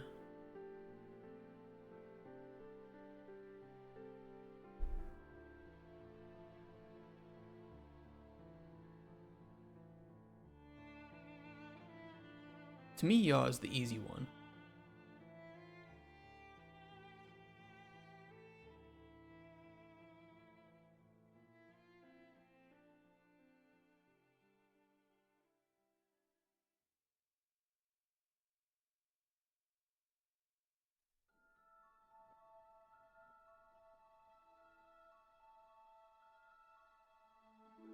Rotate around the camera right vector.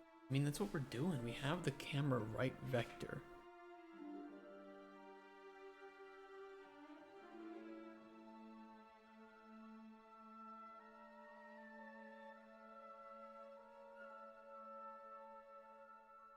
Rotator from axis and angle. I'm just saying like 10.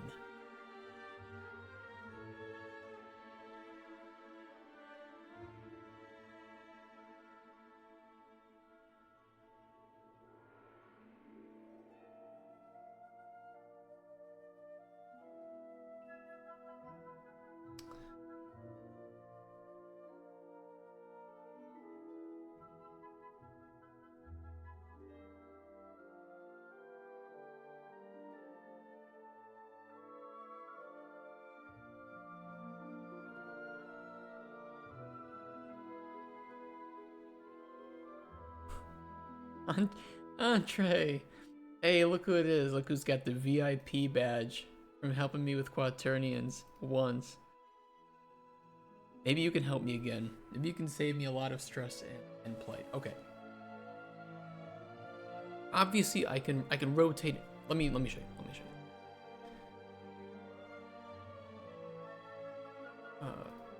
Fuck you. Fuck you first. What we have, it works just fine. It works just fine. But I want to improve it so that I think that it would just benefit players more. So we can pick up an object, we can move it around, right? And we can modify its rotation. Easy. The thing is that it is from the object's perspective and not the player's perspective. And what I want is if I press W right now to pitch it forward, it doesn't do it based on the forward vector of the object, but rather the camera's perspective.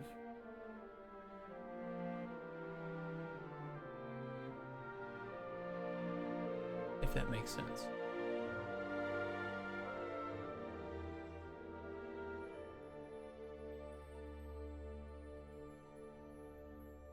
Now, cheeky little AI was telling me to use the camera's right vector to rotate it around, which makes sense, right? It's like a spindle from the right side of the camera, and we want to get a rotation of 10 degrees along that axis. And then, you know, in my mind, take the resulting quaternion rotation and get the difference between that and the original, and then just add that difference to the quaternion rotation of the object we're holding. That could be wrong, but I don't know how to do that. I don't know how to get the values that I want, and I don't even know how to verify if the values that I'm getting are the values that I want.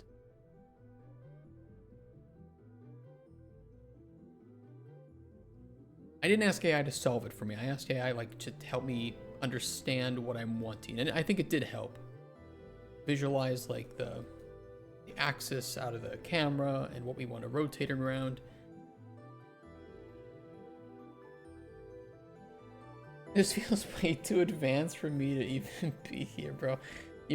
We're all in the same boat. The only one who's not in the same boat is Andre, who just randomly shows up and is in like some pirate ship, you know, and just is like, oh yeah, this is how you want to do it.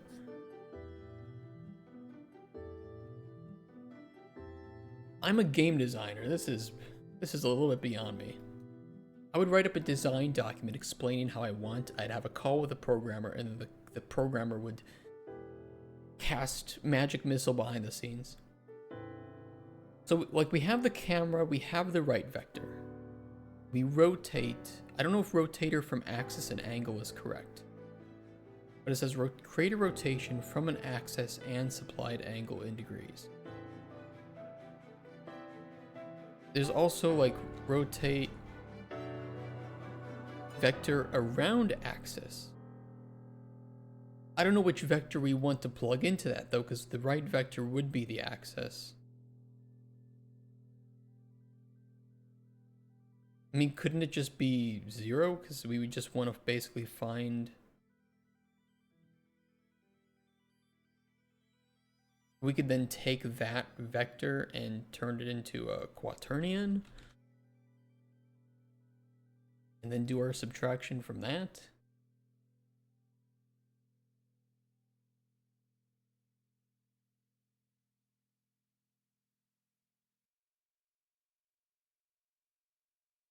And that's our difference? Or am I crazy with it?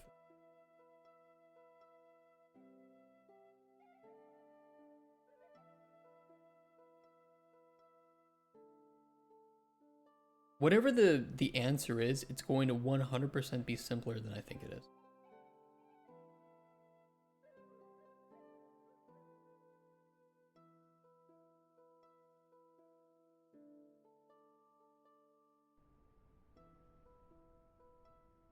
Do. Well,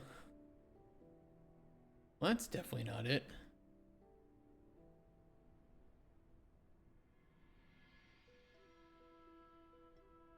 No, it looks like it's affecting yaw.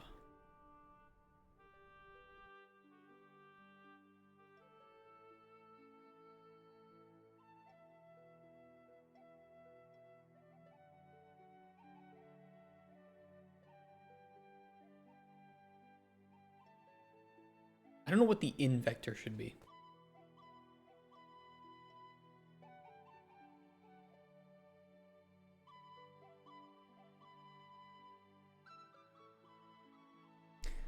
I tried the forward vector of the camera, you know, as like our forward vector of the object. We try both.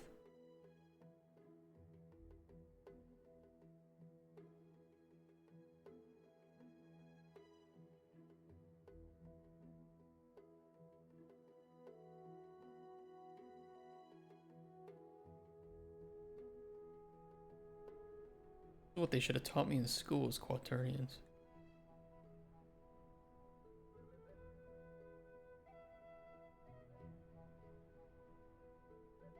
Yeah, that's definitely not the result we want.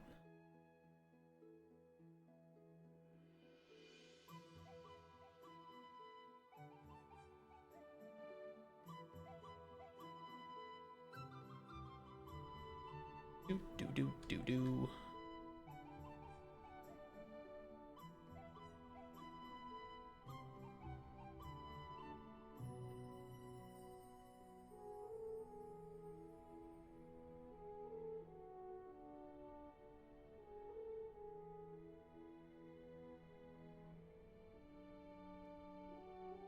No, that's really weird.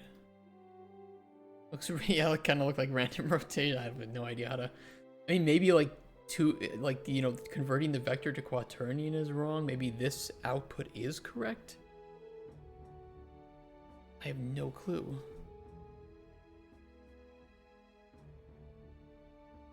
It's kind of hard to visualize quaternions and vectors when you just see them in number form. I don't really know how to make use of that information.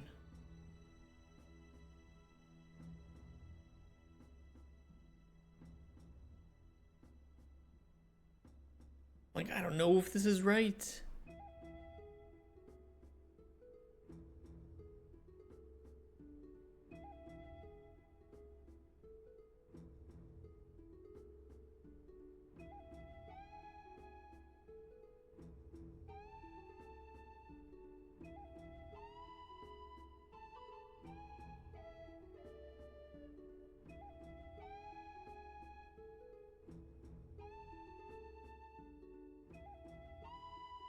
Chat you.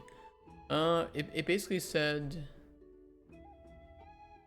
because I told it just to help me follow the logic here. Rotate around the camera's right vector.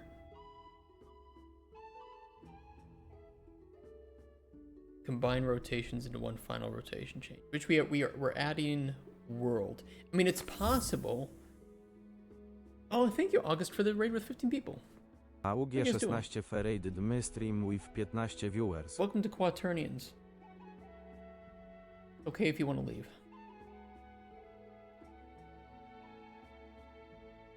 Is there some way to take two input vectors and like find the quaternion between them? I mean, I feel like that's just what the subtraction would do. Technically, what, man, I would much rather tackle water physics right now.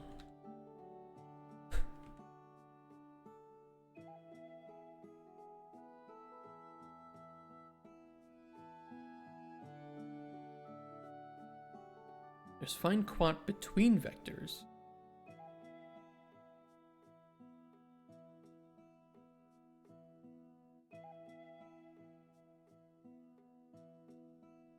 This assumes though that the output of the rotation is correct.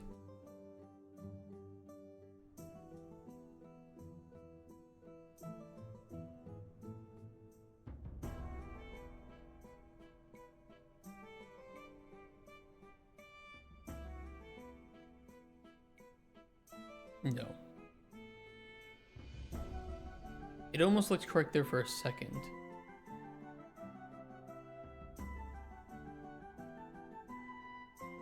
But yeah, definitely not. Oh, booty bitch.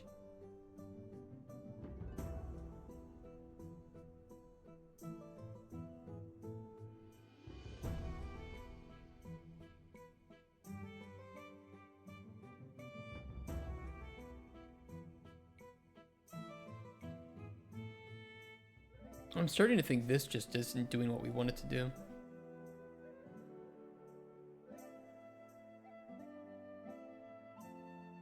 Or we are, again, using the wrong inputs. Any of these could be wrong.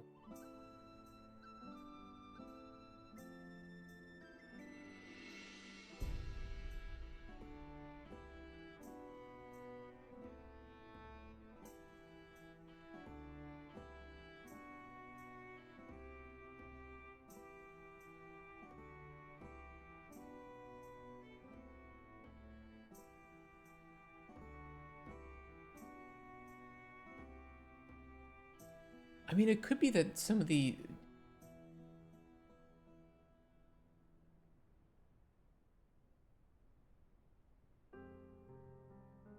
I don't think it would be mapped correctly just because the forward vectors of the two objects is so different.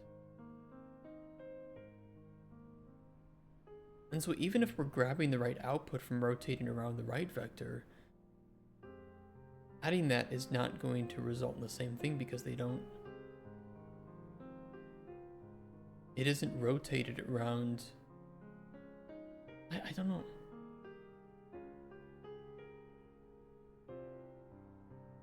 But we have the pickup system, like everything is working from here. I just wanted some additional quality of life for the player or fine-tuning controls.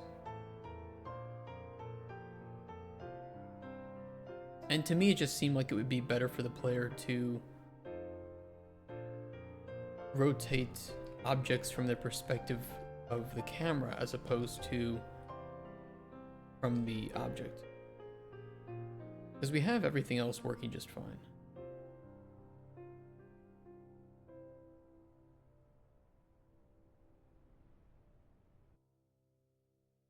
But of course, if we want to rotate around the camera's perspective, then we need to deal with quaternions, as opposed to just very simple rotational additions, which are working. What's the project about? It's about quaternions, apparently. Every game eventually becomes about quaternions. It doesn't matter what you do. Maybe not a 2D game, but every 3D game is just under the surface vector math and quaternions.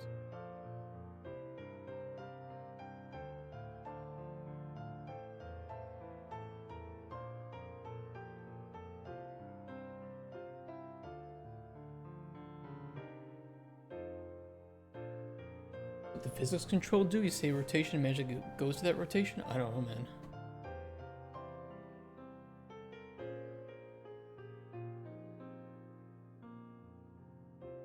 Well, I can always rotate it to the player's camera.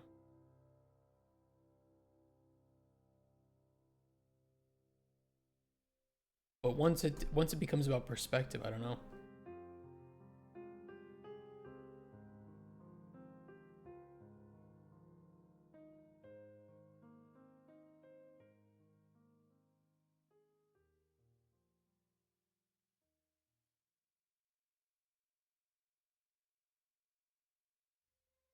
What is it, like some component? Because they probably have all the math underneath the hood. But I'm using a physics spring arm. Not like a handle. The handle didn't do what I wanted it to do.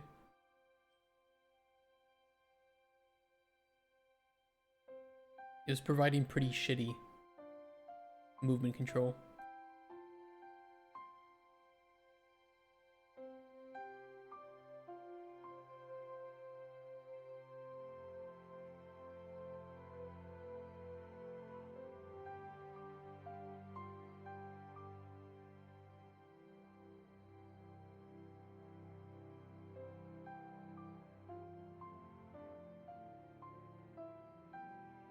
So I'm doing some custom shit.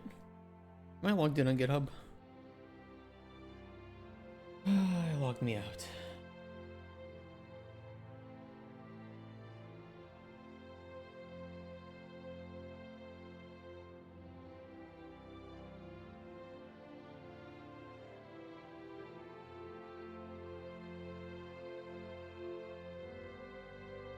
Let's log back in.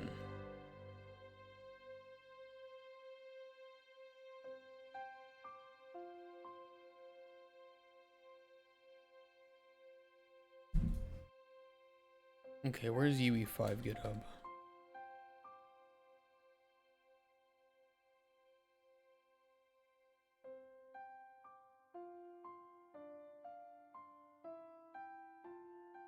Oh, I guess this account doesn't have access to...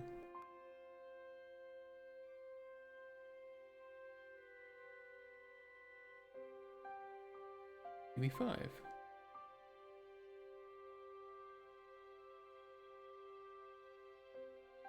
There it is.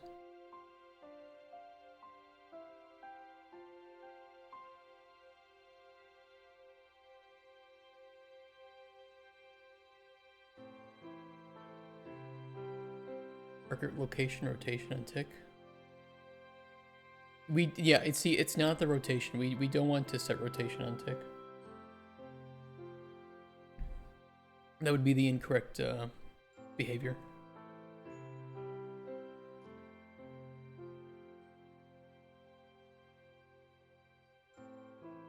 Physics control.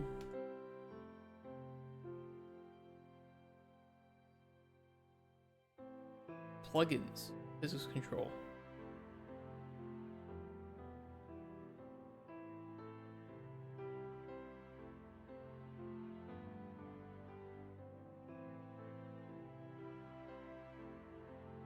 There's no way I'm gonna find it here. Well, we don't want the interp either. That's again, that's not the correct behavior that we want from it.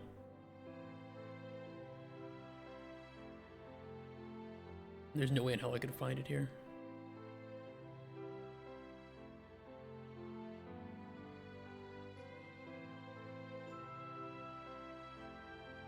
Think like Bethesda style grabbing, but better. That's what we want.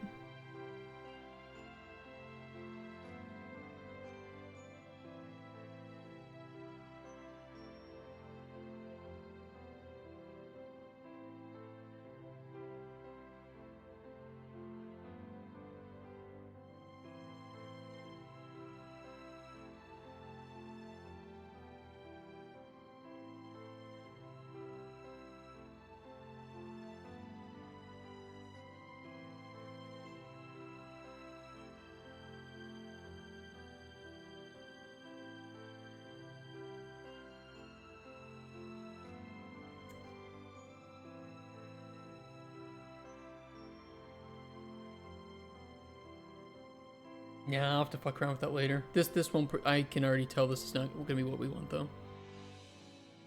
Not at all.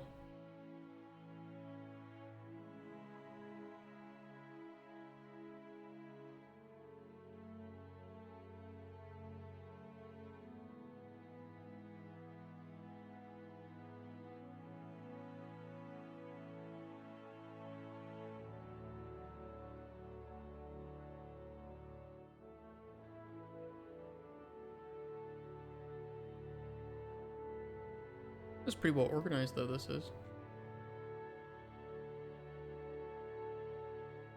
Yeah, in the meantime, we already have everything that we wanted working for this anyway. We have the MVP. The rest of it's just going to be an improvement from that.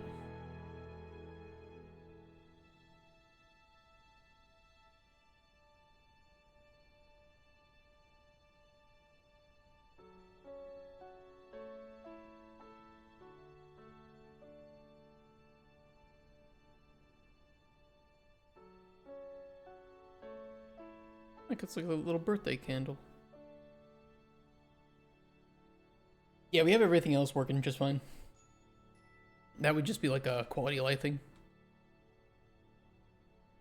Object rotates if your player rotates? No.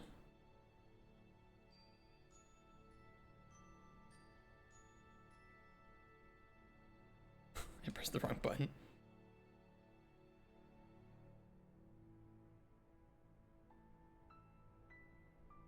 Oh, I do want to increase the arm length, probably. I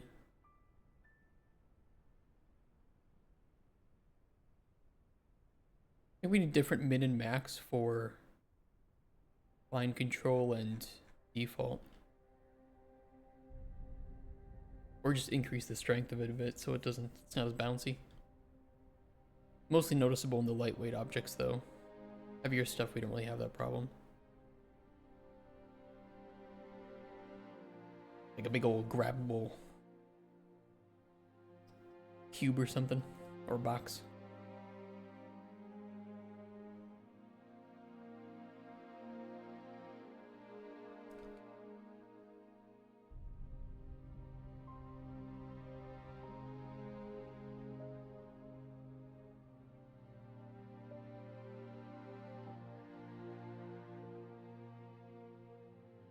I do have these 4 bugs though, I gotta fix.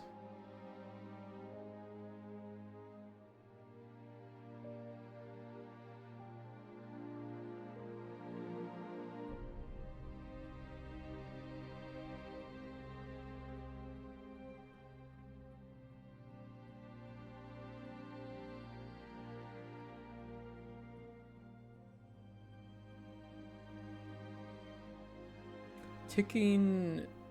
Where do we turn that on? Look at the BPC.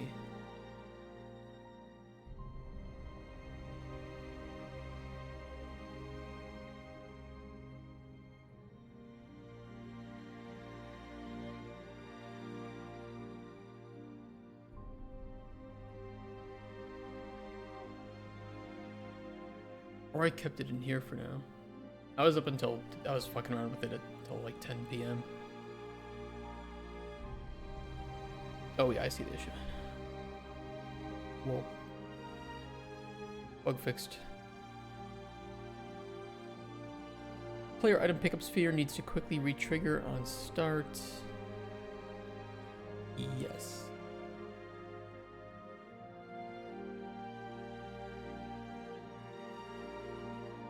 I wonder if there's something really... I mean, it's only an issue if I spawn within range of these objects.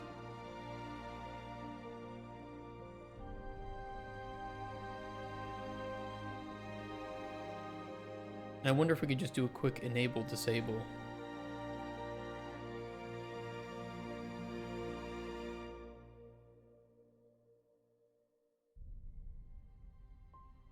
Maybe that's dumb though.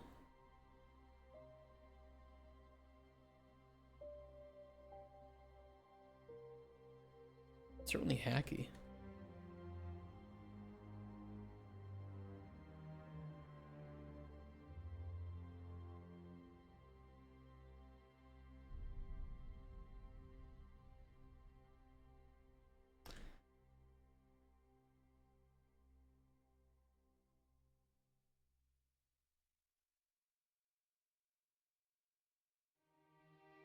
This is not the way this should be done.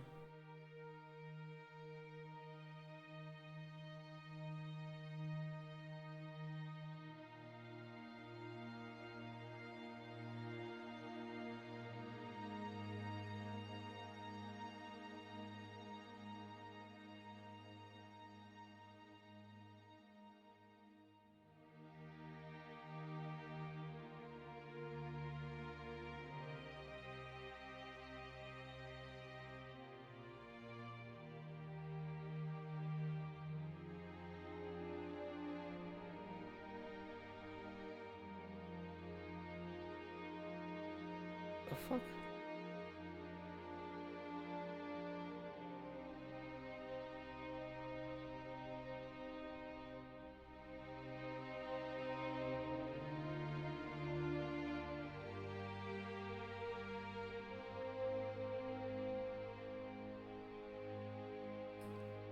Oh, it's not relative. Oops. And it all makes sense now why that was going wonky.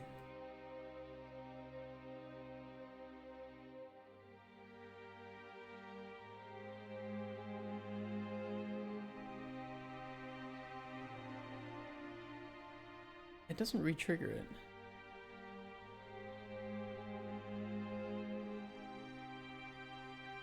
That's annoying.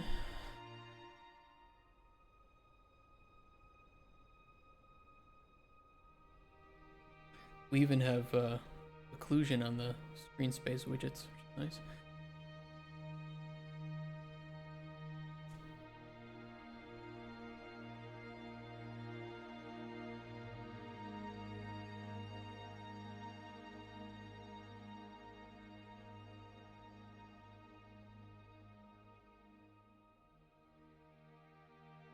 I could just tell it to overlap all.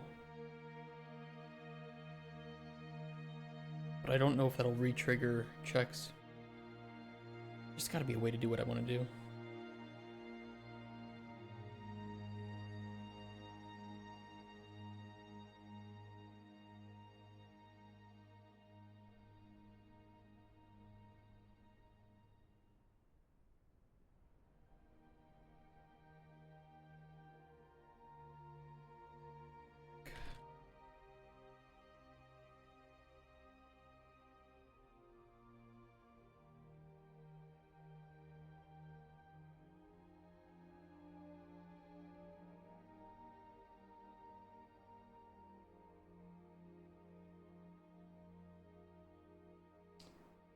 Let's put that.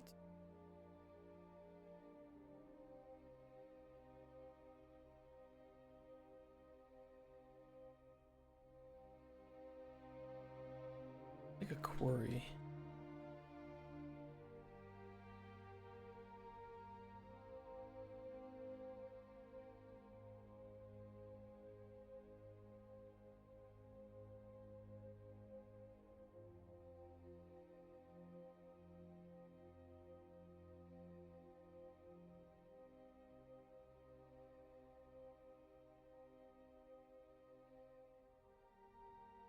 It's like the order in which things are spawning is bad.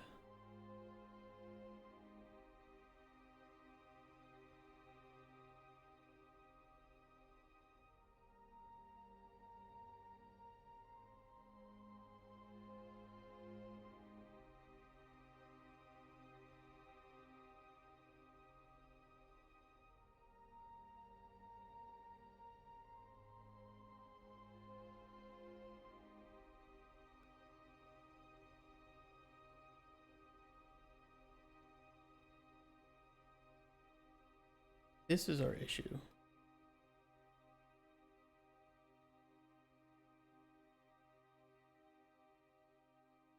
We spawn in with anything in that box. This is the problem that we have. I don't want to put something on the items. I've run into this issue before. I've had to solve it before, and I forget how I solved it before. I totally forget.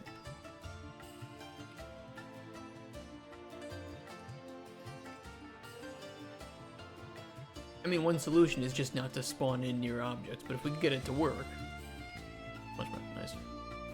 Check, oh yeah, which VOD though? I don't even remember which game it was. I think it might have even been something that we weren't working on before.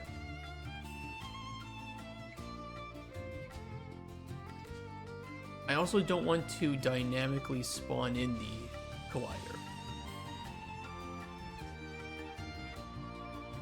Too many games, yeah.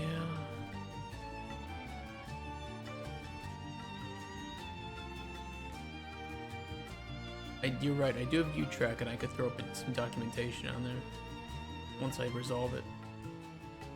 I need somebody to write up a document on quaternions, apparently. Quaternions and fluid flux. Those are the banes of my existence. One because I don't understand it, and the other because I don't think it understands itself. I'll let you decide which is which.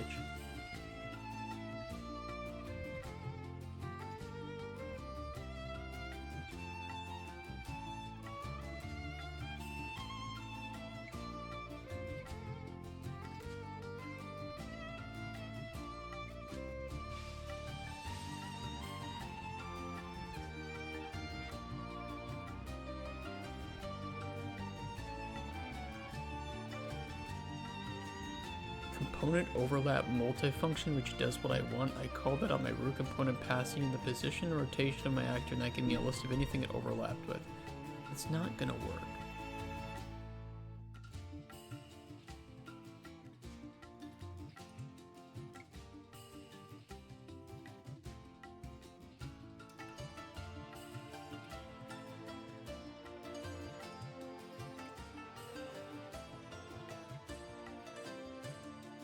That's spawning in the actor.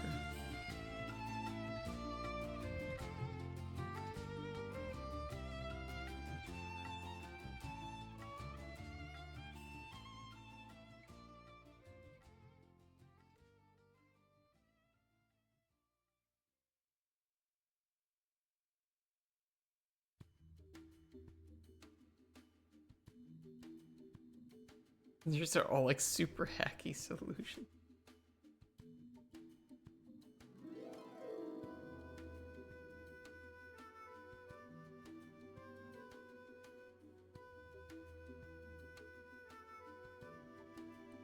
Wait, it's just a trace. What do you...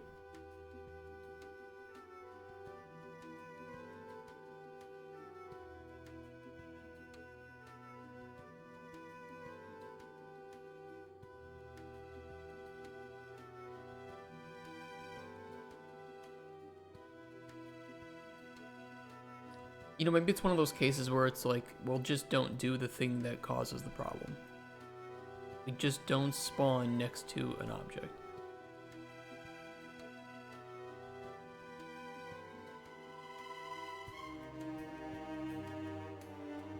Or run some custom code so that it can find a way to get re-triggered or something. Like, just move, add a tiny impulse. Well, no, because it wouldn't do overlap. They would already be overlapping.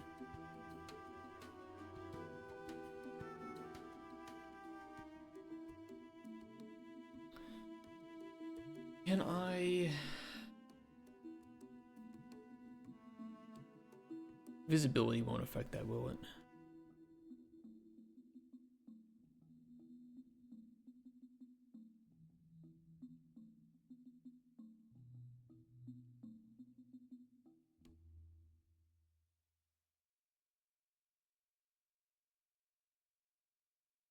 Or we tell it maybe to...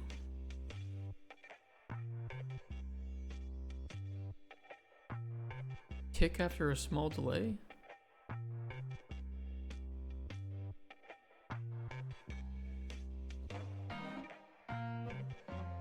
Maybe that'll bonk it on the head a bit.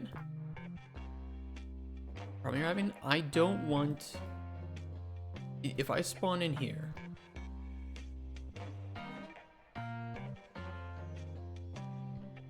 These actors do not have their tick enabled.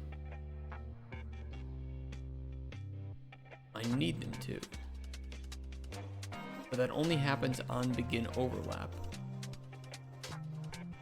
I could maybe just on begin play fire, just get the overlapping actors and fire a once, like on begin play.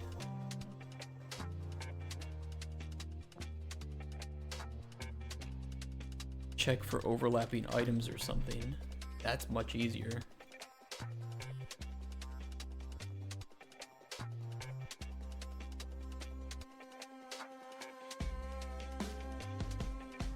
Is it interactable or...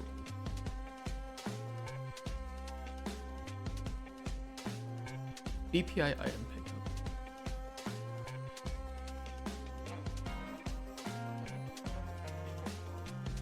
BPI item pickup is only going to be on the BP. Well, no, let's get all overlapping actors.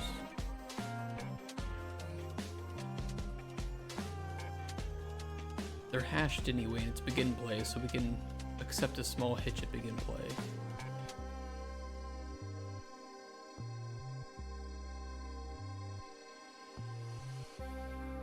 Interface check is cheap.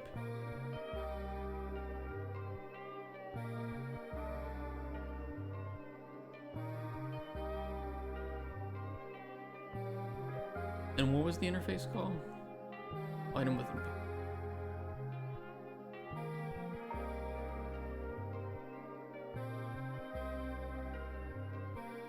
And probably do a validation as well.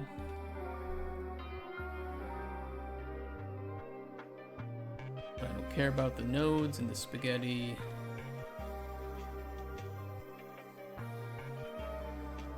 Maybe this is one of the maybe this is the way that I solved it. I don't know anymore.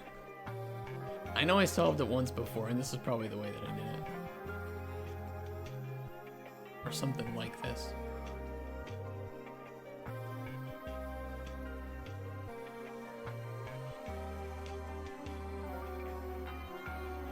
Although, even then, I don't think that gets fired.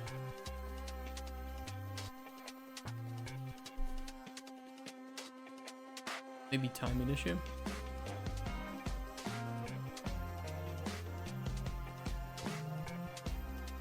That should be all that's needed, unless I'm missing something.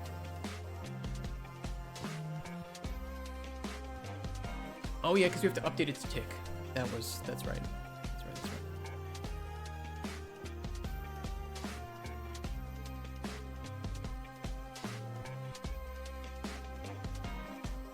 Otherwise, it won't update the widget.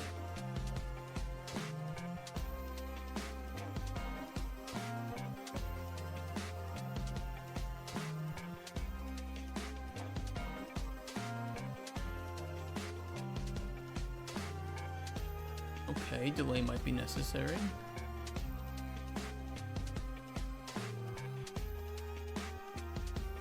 Although I'd like to see what actors it gets, because then I can verify if it's a timing issue or not. Yeah, no overlapping actors.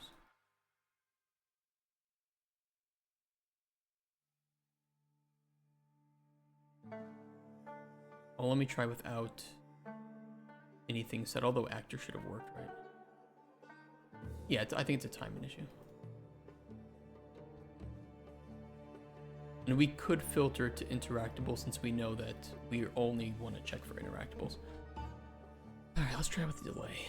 Delay is okay, like delay is fine because, you know, that can always be like a fade in time from opening up a save or something. And we could even set like some custom spawn logic, so we set up the entire level first, spawn in the items, and then spawn in the player. That would prevent the timing issue.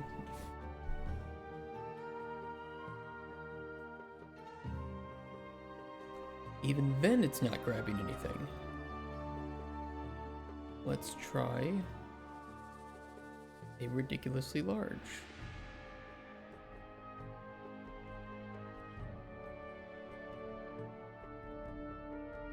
Is it big? No. Well, that's kind of weird. I ain't grabbing any.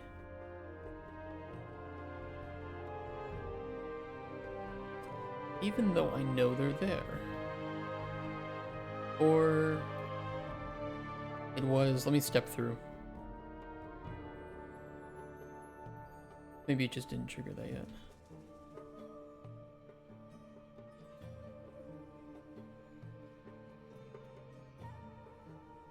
No, they're there. They are there. Okay, now they're working.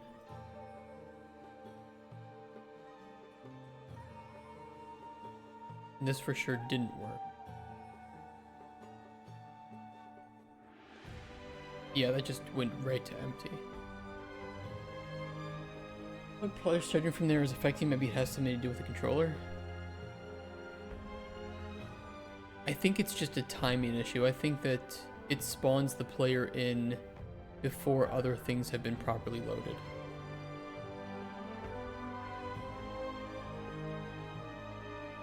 I don't know how much of a timing issue, but this is very much a temp solution.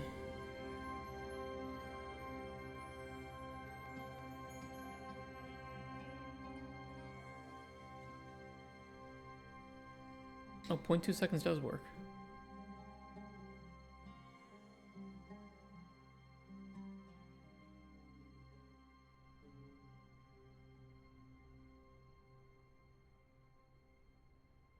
Yeah, so certain things will be created first when a level is when the game is launched. So like, of course, the game instance is made first. So if you have on the game instance some check for if the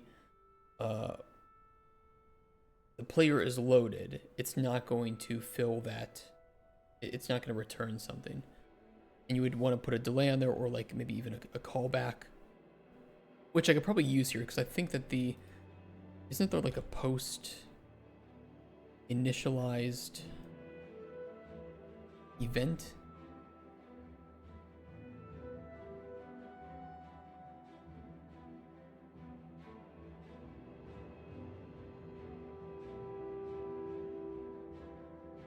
I don't know if there is.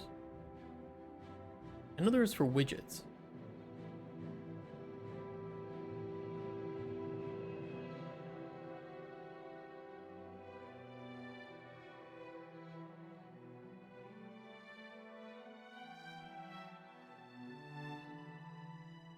What about on possess?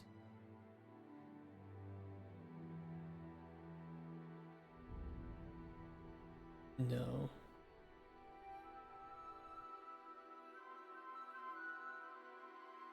It's like the player is getting created here before the items, and for some reason they aren't triggering the overlap. Or one or the other.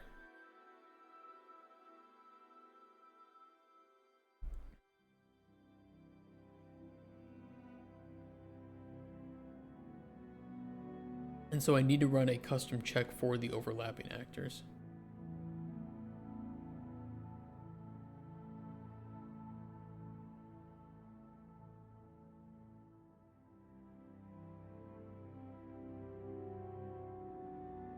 You know what game actually does something similar is Outer Worlds 2. I think Outer Worlds 2 also has a delay of 1 second before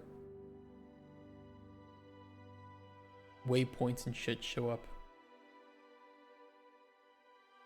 I don't know if that delay is intentional or not, but I do know it was consistent.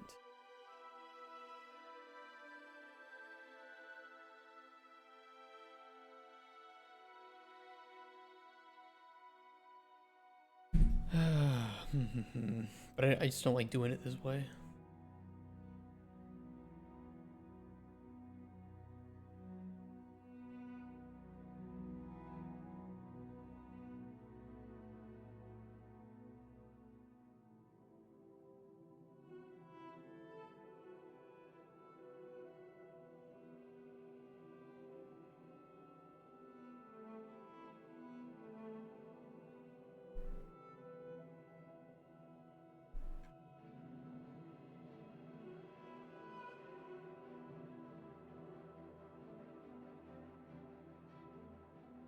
Damage input.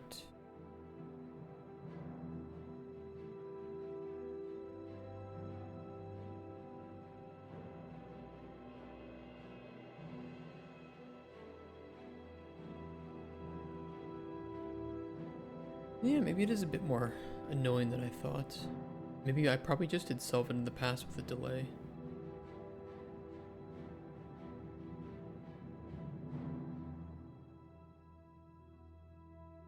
Oh, that's dirty.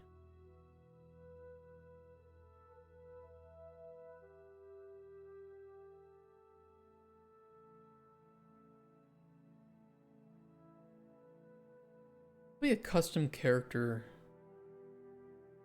spawn controller could work. But that doesn't really work very well in engine.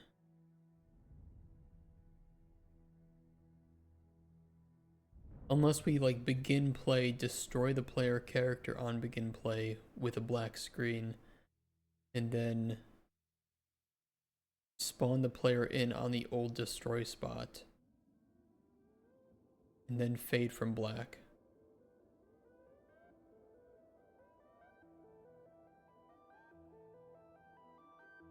Doesn't seem very perfect either.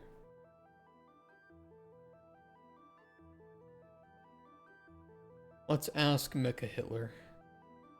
See what he says.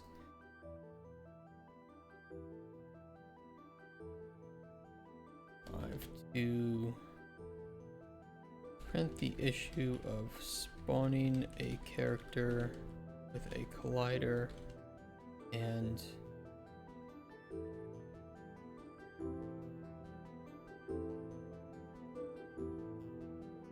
fails to grab overlaps due to timing of events. Probably just gonna tell me, yeah, put a delay.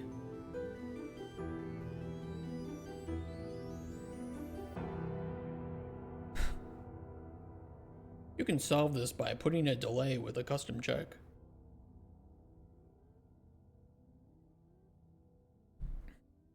Yeah, the sweep, lack of entry detection, exacerbated by spawn timing as components may not have fully registered, blah, blah, blah, blah. Enable overlap event generation. Ooh, where? To generate overlap events to true on the collider.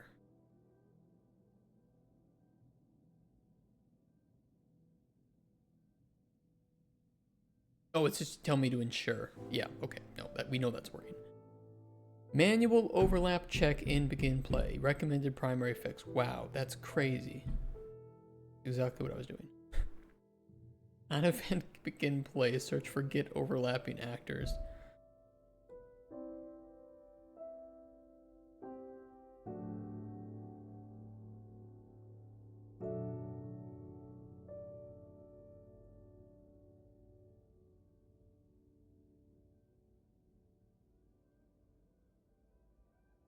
There's gotta be a better way to do that. Spawn with micro delay or deferred registration.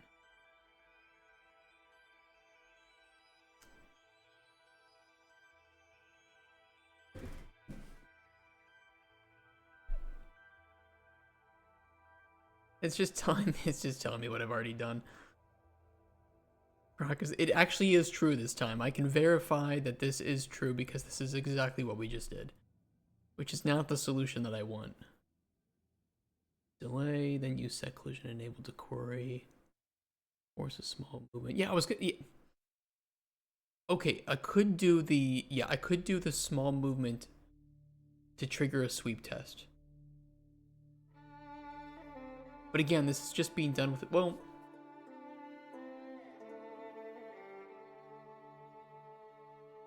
I feel like this could still run into the same issue, though I believe that this is probably more performant. Though again, it is just like begin play, so really fuck. Force sweep on spawn. Oh, it wants me to spawn an actor.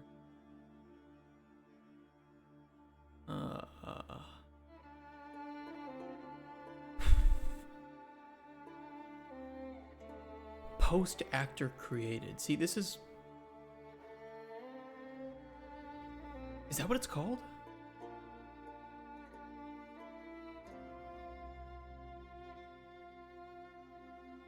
It was like post initialized.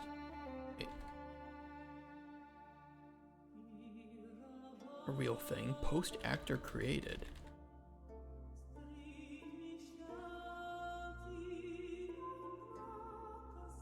Maybe he doesn't see. The component registration setting or something like that? Component registration setting. Register these nuts in your mouth.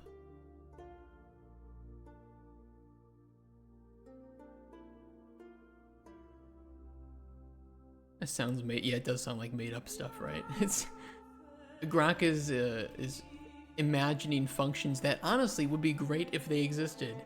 To be fair, but they don't exist. Grok's idealized version of Unreal is great. The problem is that it doesn't exist.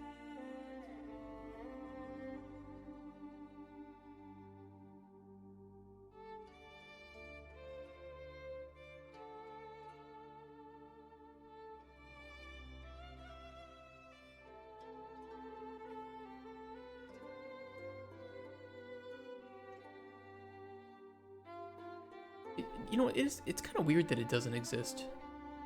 Don't you feel like that would be a really good delegate to have? Is after we've ensured that the actor has actually fully been loaded.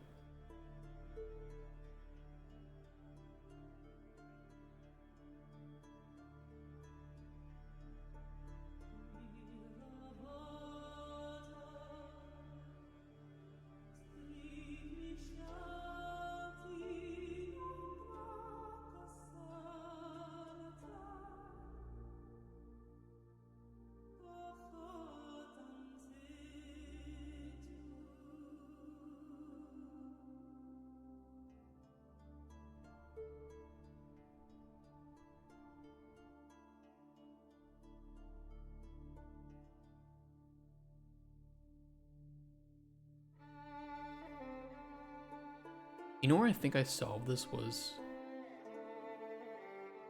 Well, it was a similar issue. Was it Into the Chasm? Because there was some like weird... Because of the character movement controller being a piece of shit, as it always has been,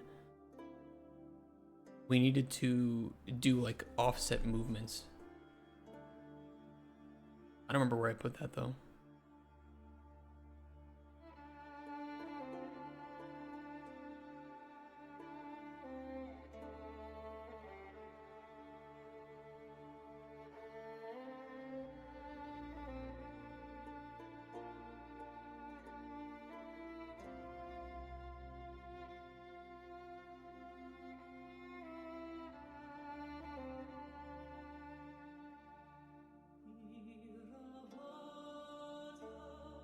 Won't paste. Paste, bitch. Won't paste. What was it called? Move updated component. 0.1.1 negative 0.1.1.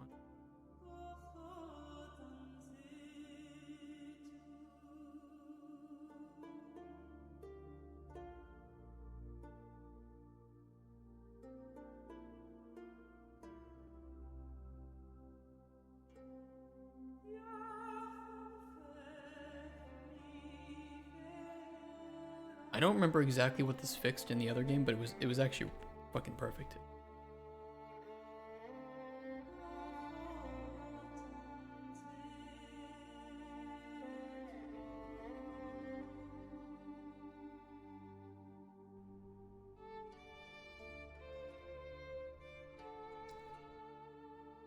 It's weird. It's performing a sweep.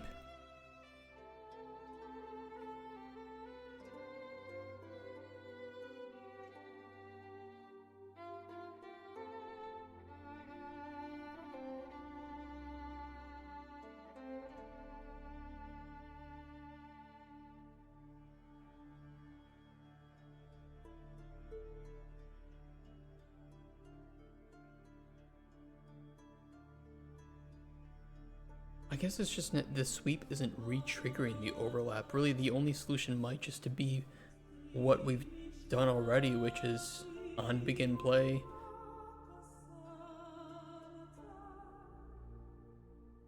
Working. I do not like that solution though, whatsoever.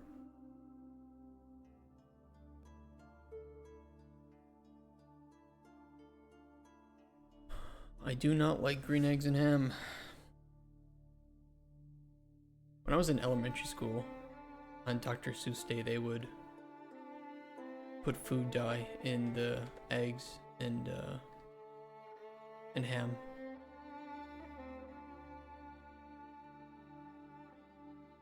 Fun? Sure. Appetizing in visual appearance? No. Sounds dumb. I mean, it was for kids. Right? Let the kids have their thing.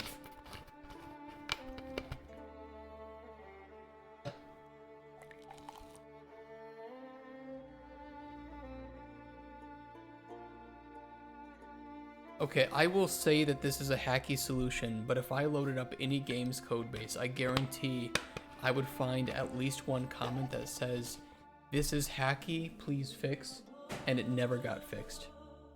So maybe we just leave it. Let me go piss though, I'll be right back.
Solution to your problem is called lazy loading. I have a lazy value class that is used for this. Race conditions or any other shit like that. I don't know how I would do that in Unreal BP. It might not be solvable, which is fine, by the way.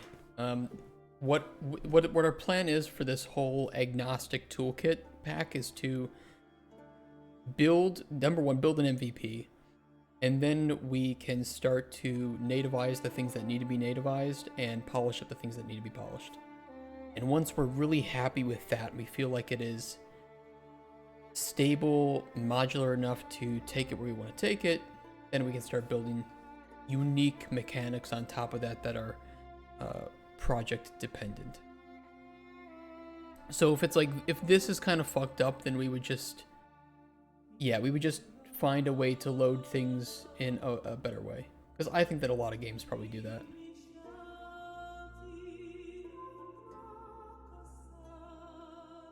I mean, it's possible that it's a more complicated fix than I'm giving it credit for.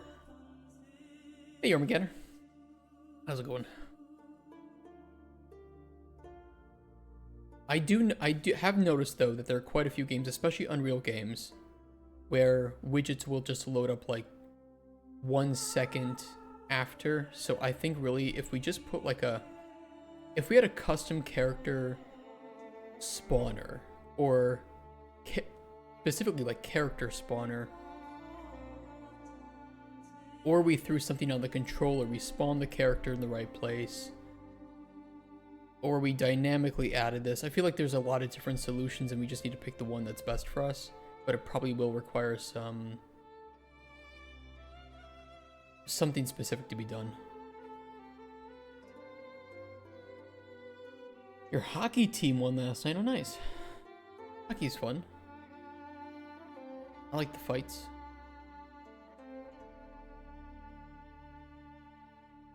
Only loaded after the character manager loads the character. Seems smart. There's a lot of little weird consistencies. I think there's like a Unreal Engine load order. I remember seeing an image way back in the day. Maybe it's this.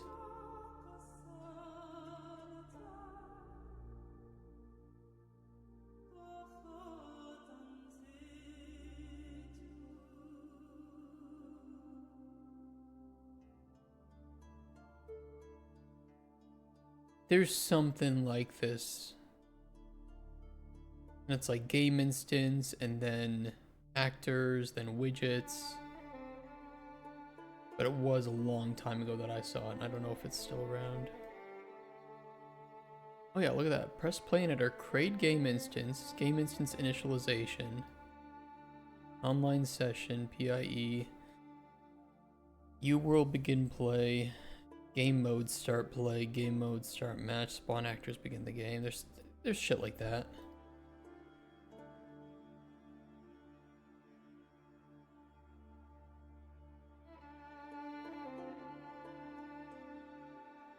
It'd be nice if there was official documentation for that.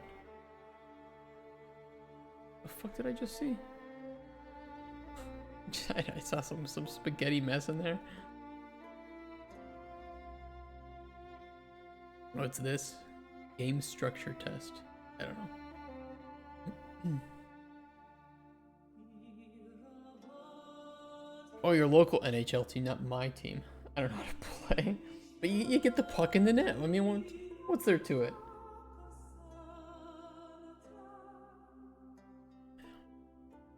Yeah, we'll just put a comment on here like, hey, this is kind of, you know, like old school gay. It's like 2 men kissing is not gay, but having to do this is. And I feel like it's long past time that we reclaim that word. Or it makes logical sense, like here.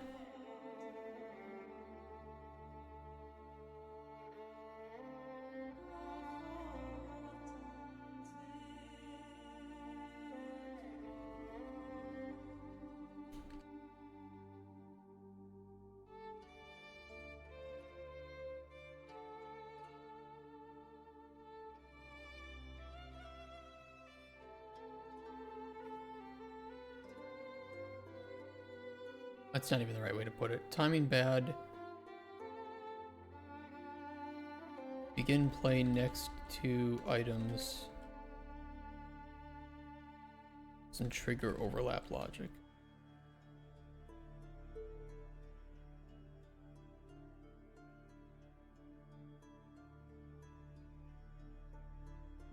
Okay, so player item pickup sphere needs to quickly retrigger on start. We do not have a solution right now. Grab drop item invalidation needs to trigger on drop. Somehow.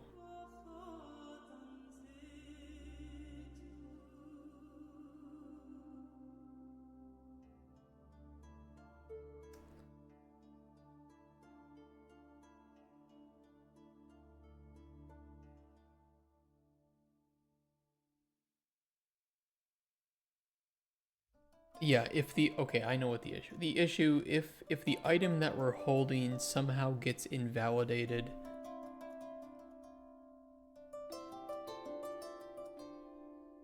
it doesn't handle that correctly. Oh, we did fix that. Or was it just with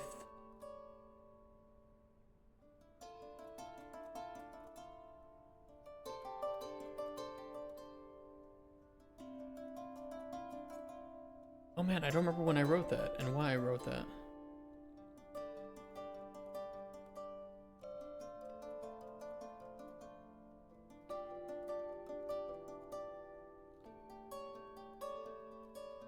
I can trigger it here and it's fine.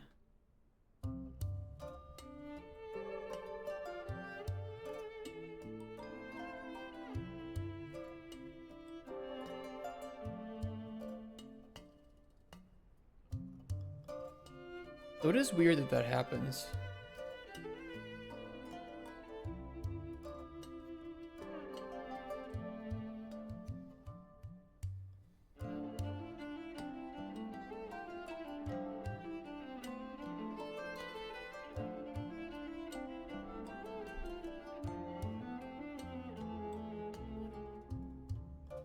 It must be with the spring arm.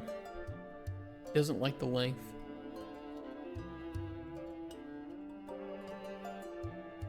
And like tries to push the... Oh, that was me, I grabbed it. Push the item through the floor or something. Something weird about it. We might be able to resolve that by...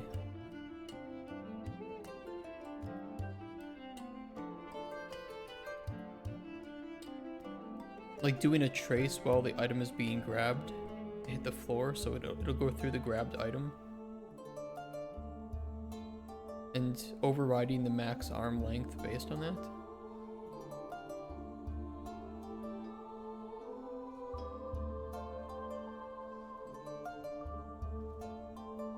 It is weird.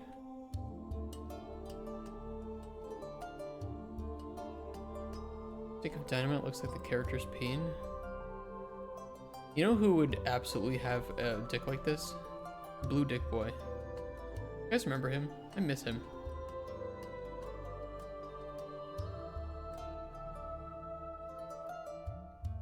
I made a full, I don't know if I brought it in here. I think it's at home. I have a full backup of Colden Chronicles, so don't worry. It is still there. We have a full working, I even copied literally the entire Unreal 5.4 folder. All of it. Like 60 something gigabytes of data. All there. So whenever we want to load that back up and have it working, everything is there.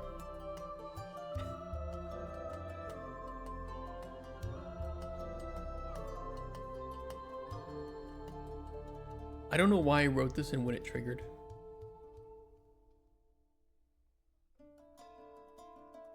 Grab drop item invalidation needs to trigger on drop.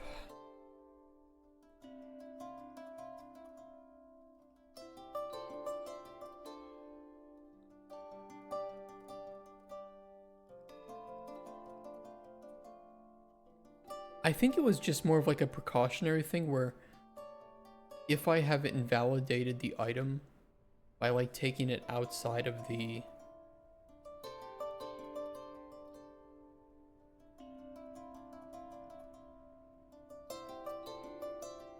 outside of here, it doesn't trigger the logic that might need to be triggered.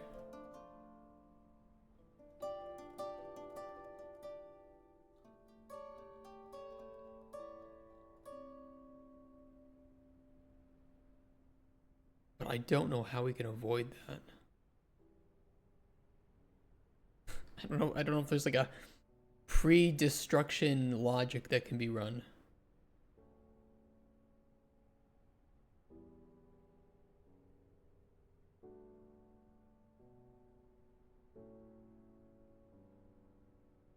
I think the only thing I can do is just check whether or not the item is valid anymore.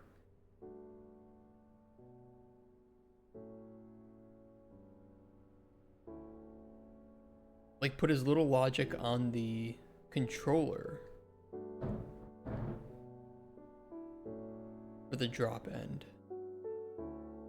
Well, what is there right now?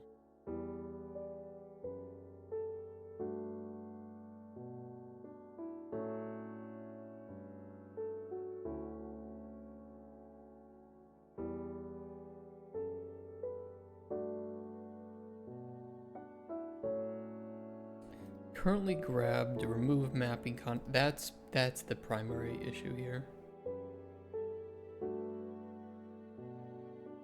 Like input won't matter because it's destroyed anyway. This won't matter because it's destroyed. This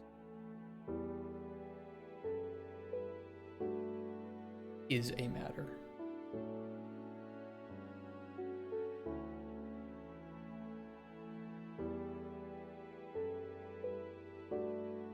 Let's double check.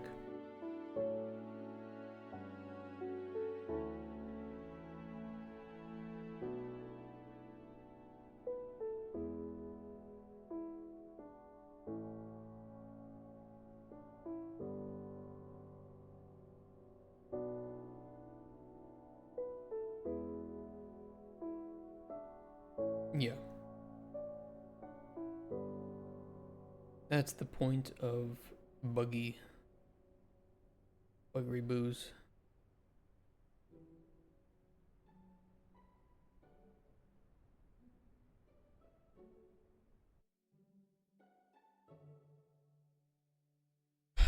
I know widgets have like a destroy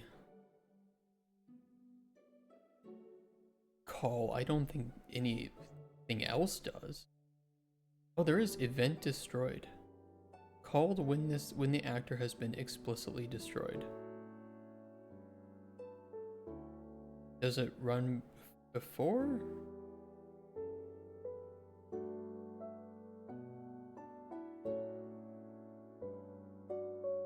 That's the actor though. I don't think the component would have.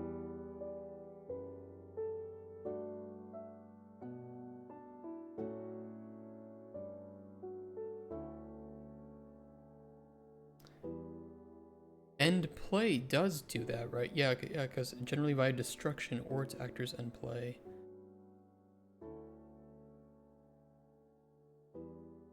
End play reason.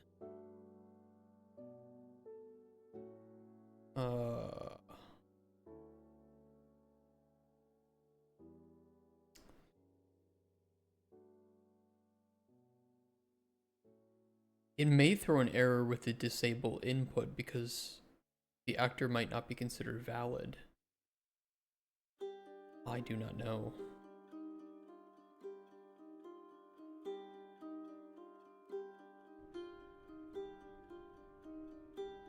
This will be my first time dealing with this.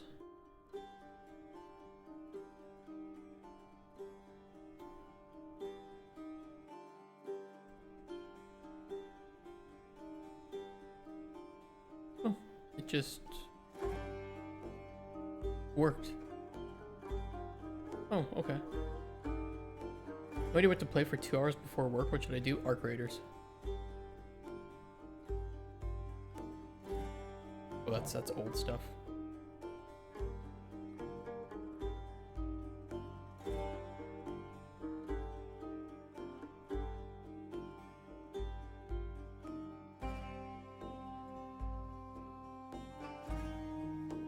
That seems to work. We should be more diligent about that too, especially if we start playing around with inputs.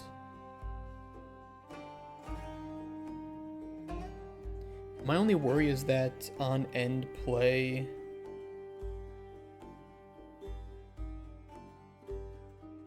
we probably want to call. Well, hold on. I think we can do this in a better way. That's fine to use that. Let's call end grab, and there's probably a fine tuning one, right? Force and fine tuning. And that should remove both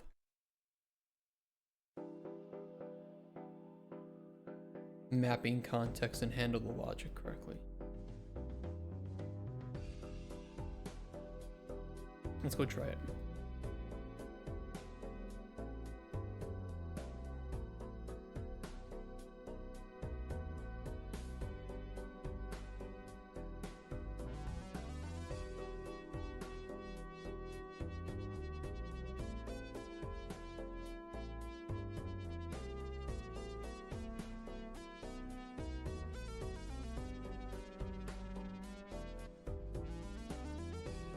Oh, I'd have to go out of there to trigger it. That's gonna be a bit tough to do, especially because I can't move.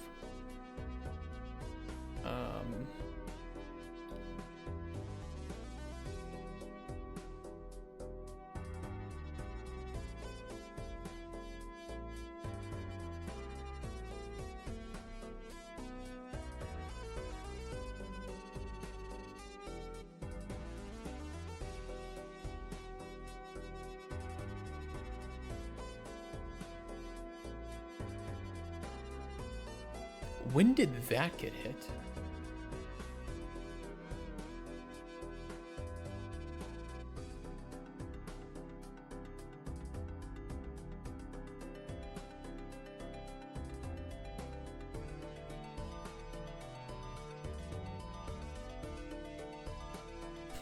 Try to fix one bug, find another. Classic.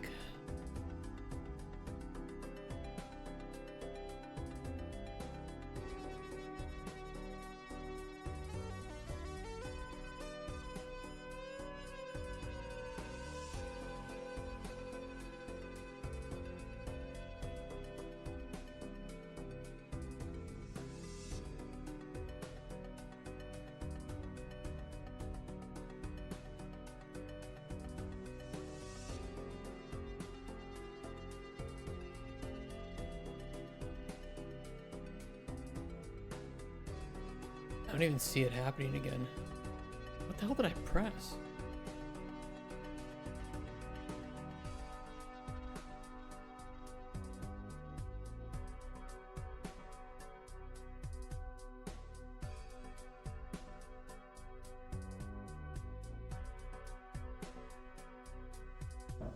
I know what the issue is. The issue is that I am exiting the game, which is triggering the destruction of the actors, which is triggering the on-end event of the actors, and spitting errors because I am closing the game.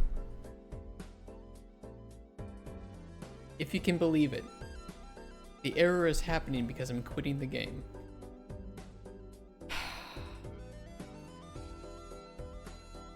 Which I could probably fix either by just doing a switch here and just doing it only on destroy and not quit, or on like removed from world. Well, any reason other than quit might trigger it properly. You could solve that with a is not equals. Shut up. You're right. Let me do that after this.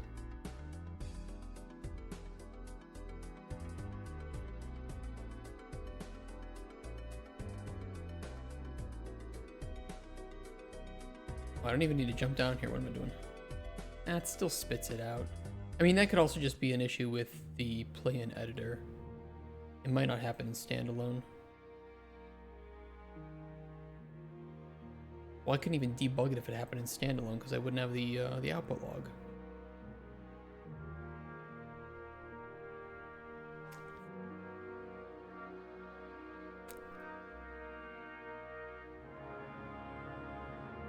I mean, the issue is just with this getting an invalid player controller, so we could just shove that on here. Resolve the problem in one fell swoop. Common misconception. It is not one foul swoop, but one fell swoop. F-E-L-L.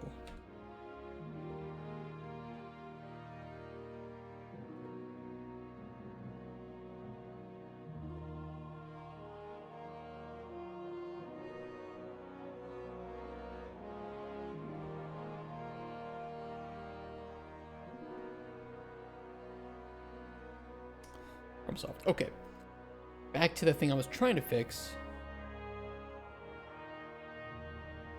I was gonna put a quick debug key to remove all data layer. Debug L. L for love. Dodgeball taught me that.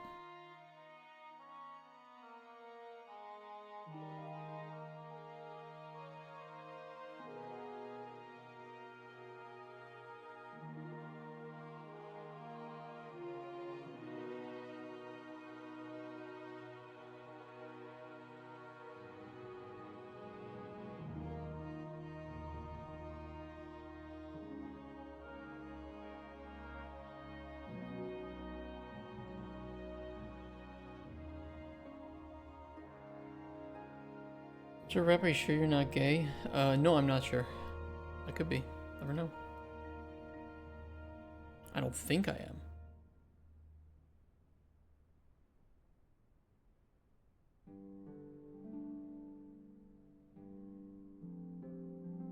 Okay, obviously that broke some stuff, but I don't think it was related to what I was holding. Could have been, though.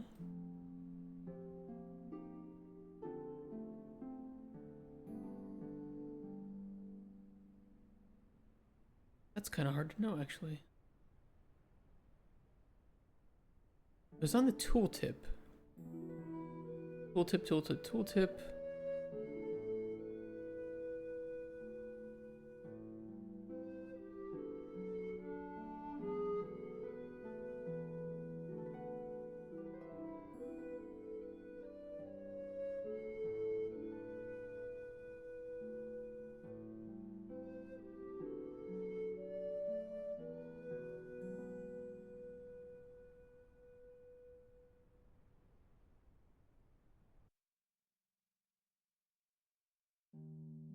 I can prevent the yellows. I don't know what causes the red.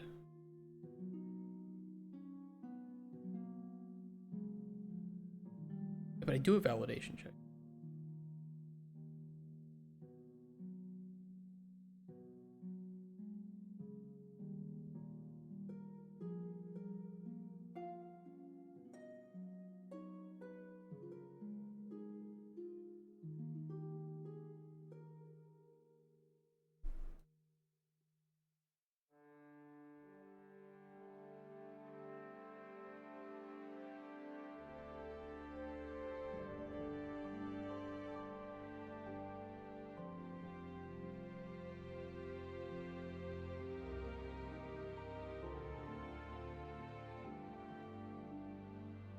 Weird though, the widget very clearly shows.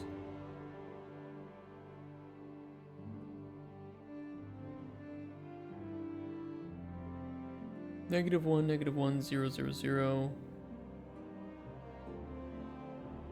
That's why we did the validation check.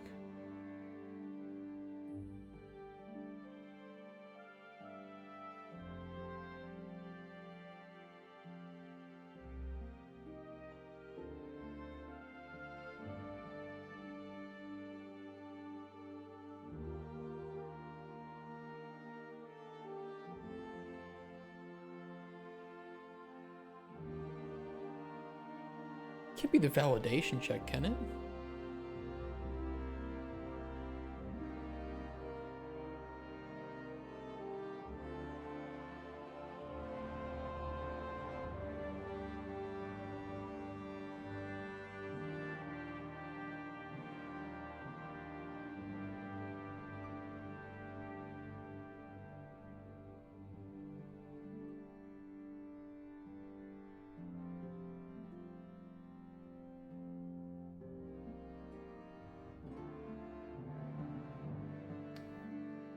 has to have been.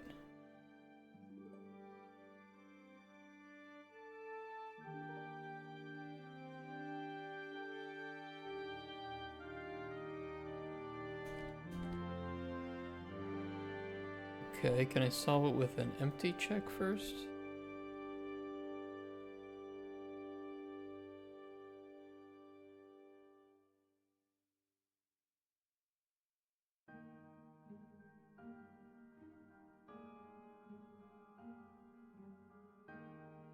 I mean, it's just a bunch of warnings. It's not a big deal. It's a pretty specific situation, but...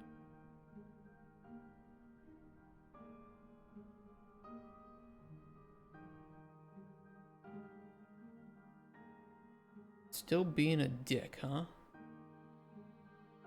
You big old dick.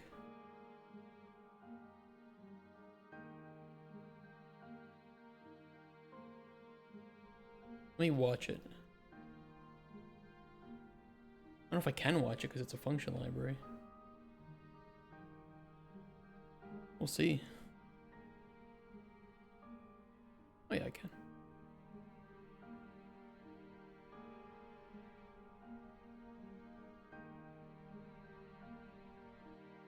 That poops the yellow is doing the validation check?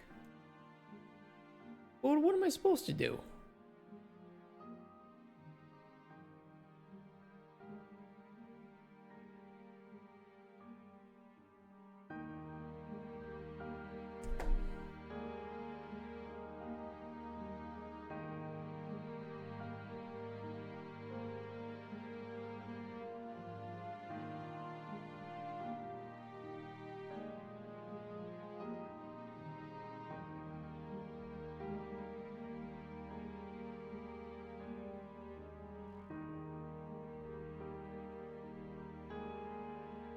The debug print status is refusing due to invalid GI.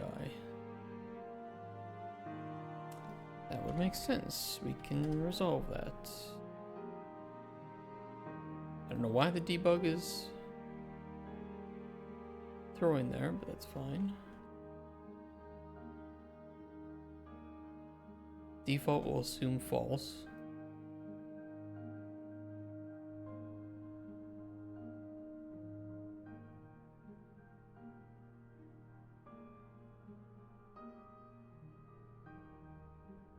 There wasn't another way that I could trigger that, was there?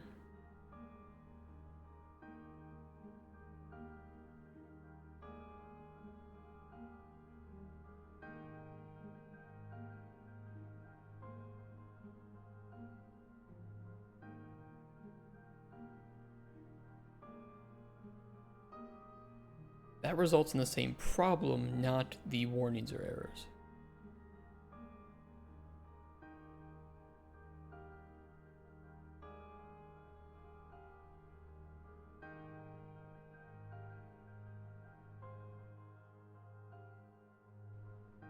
We just need to hide the tooltip if that happens. If it becomes invalid. Well, it would have been destroyed, and we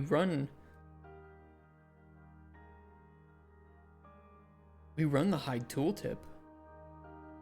What the fuck do you mean, Gabe? Unless the end grab isn't getting called.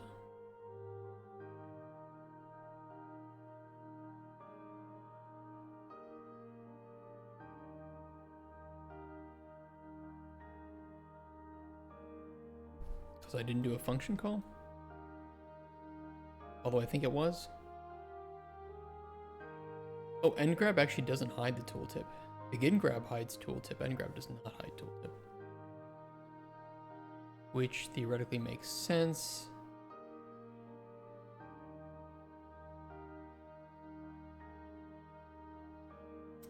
That would be an issue with our interaction trace then, because we would want to...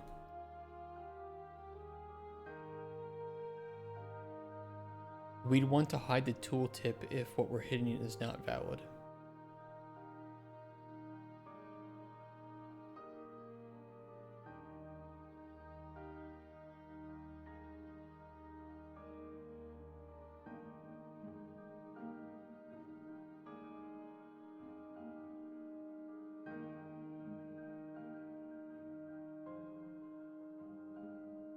False, valid, false.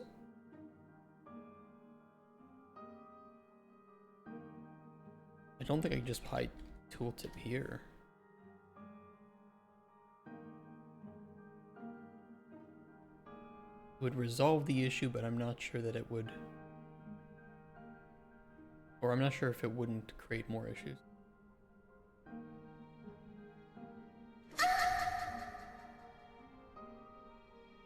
Oh. I could use some of that.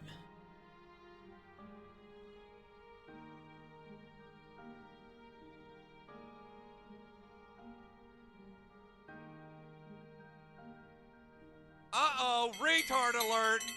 Retard alert, class! Thanks for that one. Are you making a bomb simulator? Well, I guess we could. No, we're making a toolkit for immersive sims. But we could make an immersive sim bomb defusal game. That could be pretty cool.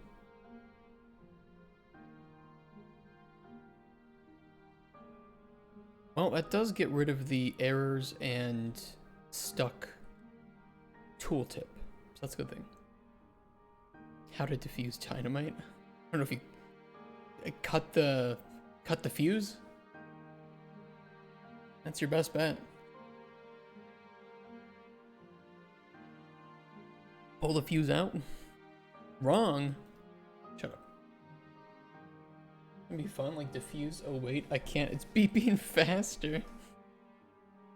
That'd be pretty good.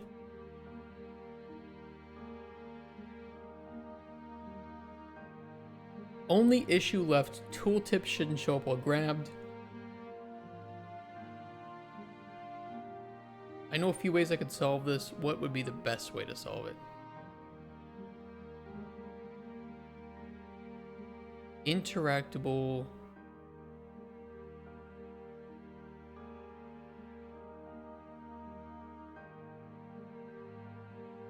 Interactable checks if grabbed.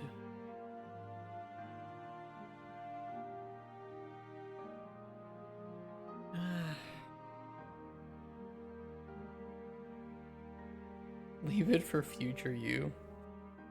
I hope that I never have dynamite in my hands with the thought of how do I defuse this, because I feel like if I'm in that kind of situation, I'm probably fucked. I would throw the dynamite. I would throw the dynamite. That's how I would defuse the dynamite. I would throw it. I would chuck it. Put it into, what if I have no water? Do I piss on it? Do I stick it in my mouth and hope I have enough saliva? The fuse is, yeah, the fuse is what? Local man blew his own dick off with dynamite because he was trying to piss to put the waterproof fuse out.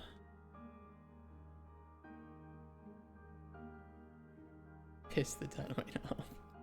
It'll just blow up faster and harder.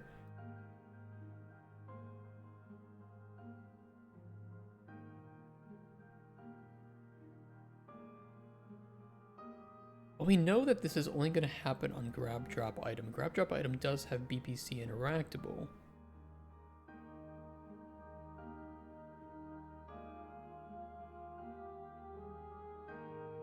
Or I could put like a global allow tooltip boolean.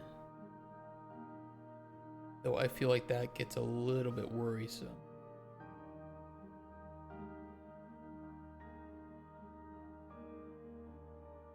That would be an easy solution though. This is a key to my heart.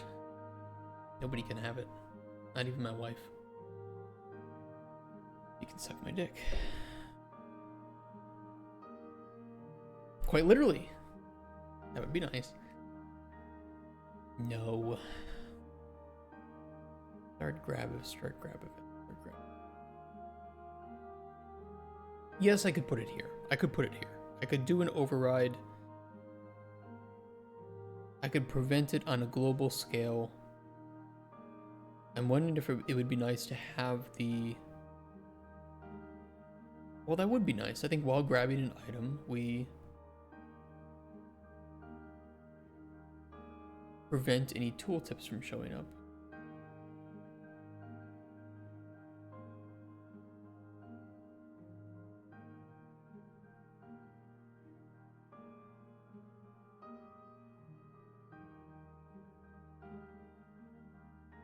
I don't know, I don't like that either though.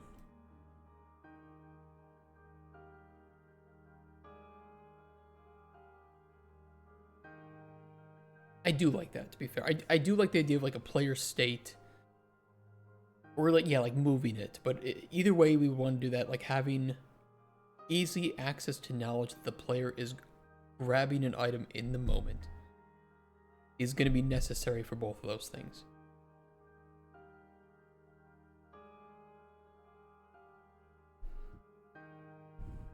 And I can grab it for right now, like through a bunch of like back alleyway methods, or we could have something on the player controller or player character stating this is our current state. You know, we're idle, we have an item that's grabbed, we're looking at something.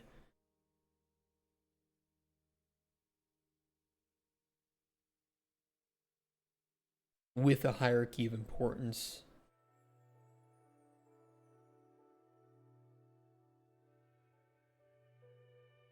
I don't know. I'm trying to think long term here, and I don't know if that's what I want to do. What would big studios do? They would specifically have a way to determine if the player was grabbing something and then only do something and prevent like tooltips from showing up if the player was grabbing something. That's what they would do.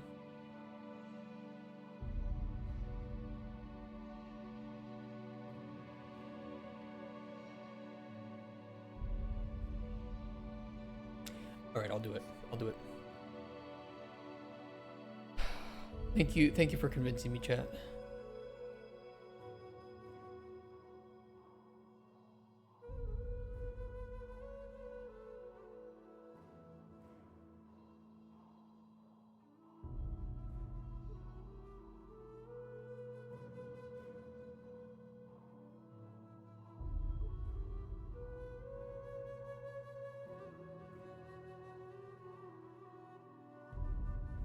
Update tooltip allowance. New boolean b. Allow tooltips. Good game instance. Well, this game engine works, but I know in Roblox you can make remote event or remote function where you can set up states of the player on the server within a profile table, and then request from client. Very similar. So the game instance is running always on top. So like the moment you double click on the exe, the game instance gets created, and we can have a bunch of global variables there, so I can update and grab as needed from there.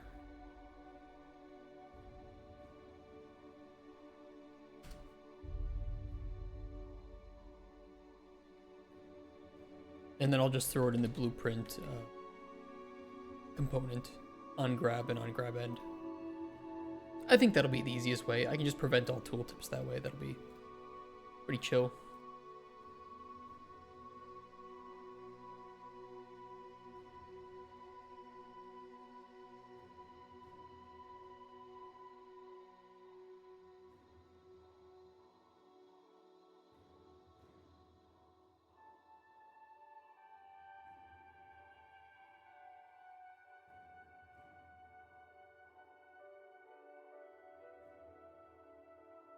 Yeah, I could do a compact note title.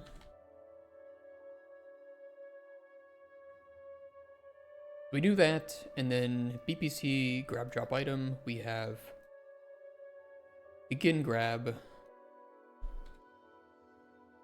update tooltip allowance, false erroneous.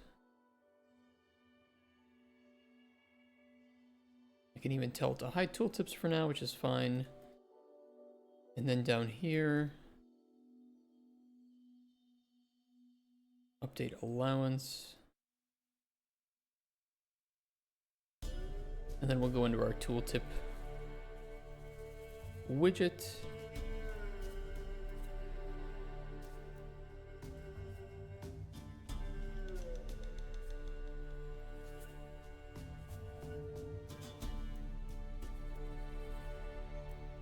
And throw in another condition. Should be fine.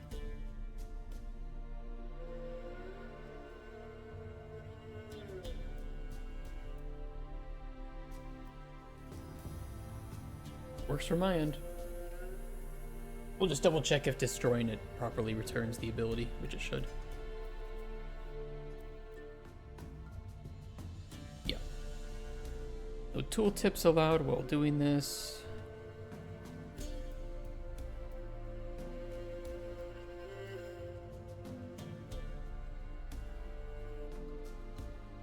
STI, anything that isn't related to Python, JavaScript, or Lua is quite difficult for me. It just takes time. Like, I've been working on it with Unreal for over 10 years, so it's just kind of... You learn things, you forget some things, you build repetition, and eventually that repetition leads to skill. And then, of course, Unreal puts out a new update that completely changes everything or adds in some new massive feature that has its own rules and documentation and tool set, and you're back at square one.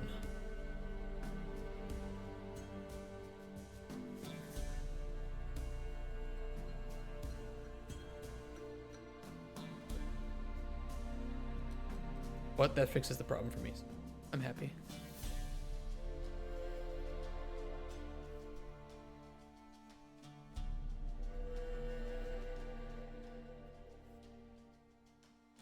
Only one we can fix right now, well, we did fix, but it's needs a proper solution, is the sphere doesn't do sweeps on start, so it doesn't grab overlaps, and so we have to manually tell it to check for overlaps. It was Unreal here, a lot of devs are stupid on this. I mean, AAA games that tries to use nanite fails because they implement it wrong. It's not, well, I mean, there absolutely is a way to implement nanite wrong. It's not like a silver bullet. You know, you put a silver bullet in your gun, you shoot it at a werewolf, and it kills the werewolf. Nanite is not a silver bullet. It can be, but it depends on situation. There's a lot of instances where nanite will not assist in performance and will not be a proper solution for a game. And then there are times where it absolutely will help. It will assist. It just... I don't think AAA devs are not asking themselves whether it will or won't. But in a lot of cases, the people using nanite that are pushing it to its extremes and resulting in bad performance, you only notice it because they're pushing it to that extreme. Though I don't think nanite is the core cause of most Unreal Engine game performance issues, though it certainly puts a lot of overhead on VRAM and disk streaming.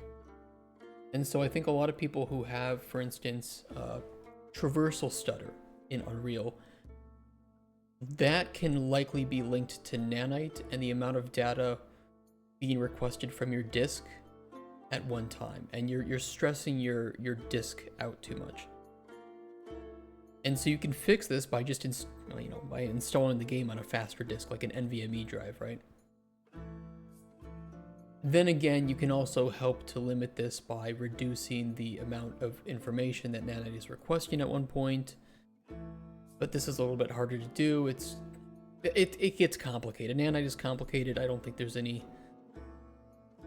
It's not bad, it's not good. It can be bad, it can be good. Depends, right? Arc Senate tried to implement it, enabled all features that Unreal offers, like volumetric clouds, and people with 4090s ran badly. But yeah, volumetrics are expensive too. Not as expensive. Lumen is really the biggest problem. Lumen is extremely expensive because it's ray tracing, right?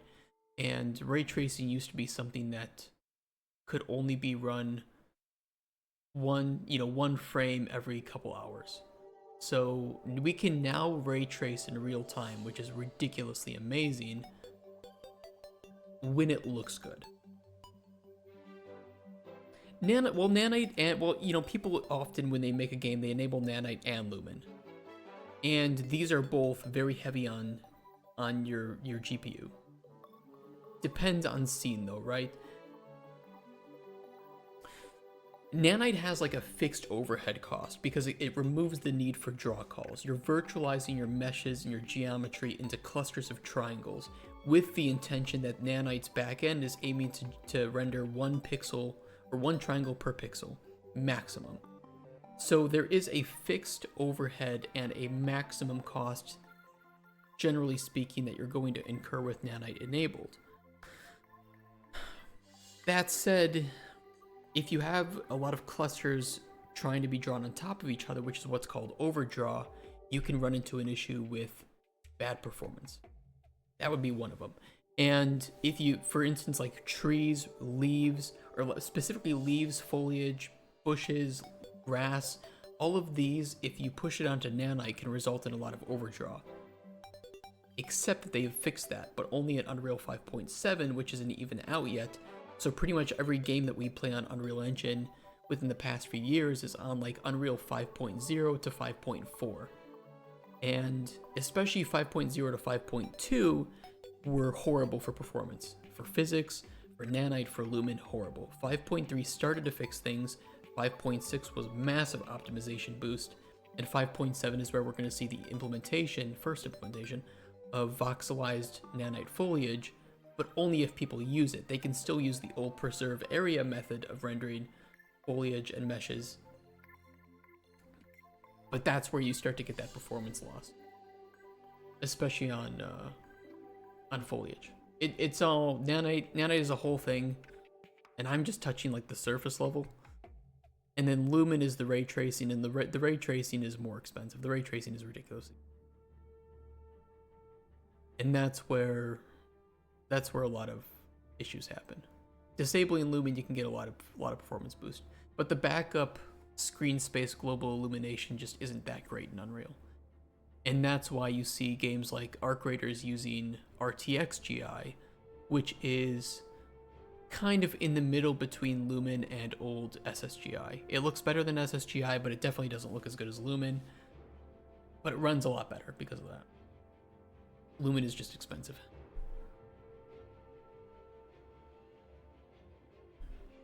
Thank you for coming to my TED Talk.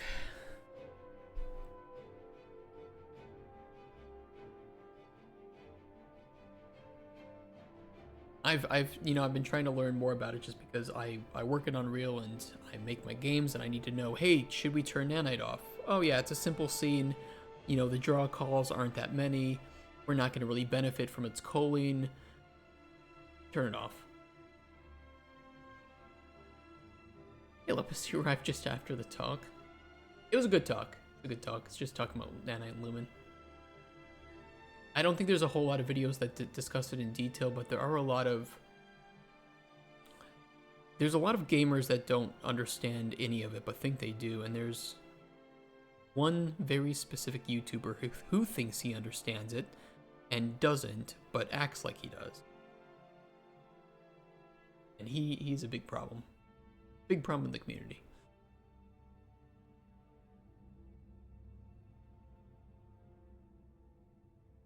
But a good example for Lumen is, or for Nanite is this.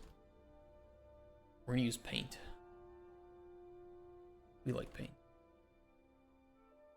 Pyrosoft. I don't know if he's talked about Lumen and Nanite, to be fair. Get out of here. You have cost, triangles. We're gonna do tries.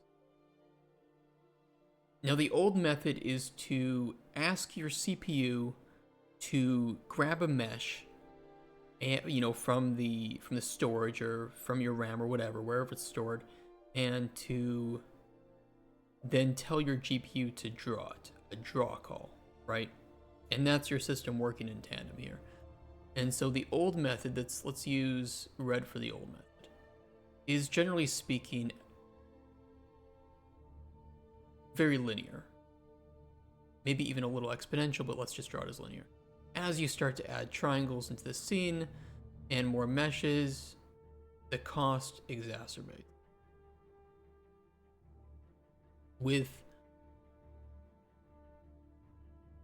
Nanite, you pay an upfront cost that is more expensive than old draw calls, but it scales much better at higher triangle complexity and scene. And on top of that, you don't get LOD change pop in, which you might notice in some games where, you know, you get like up close to a mesh and it becomes higher detail and you can like see it happening. That doesn't happen with nanite at all. So if your game falls into this range here, where the average scene complexity is, or even if most of your game just isn't complex enough to warrant the usage of nanite, you might just be better using auto LOD tools, which are very good in Unreal. But if your game starts to get really high fidelity, you have a lot of, you know, really high quality meshes or hero meshes in one place, that's where then nanite can really be a benefit if most of your game falls into this realm.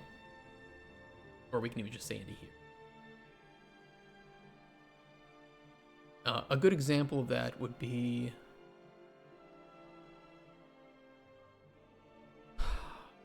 Can I import a really high quality mesh right now?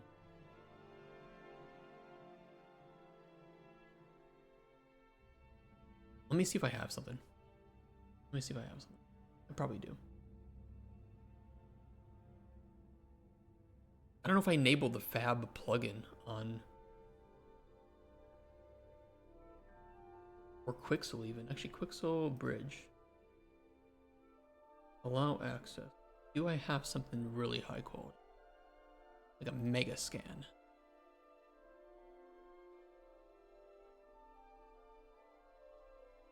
Nanite quality. I'll have to sign in. Shit. Maybe Fab. Check Fab. Am I even signed in here? I'm not even signed. Of course I'm not.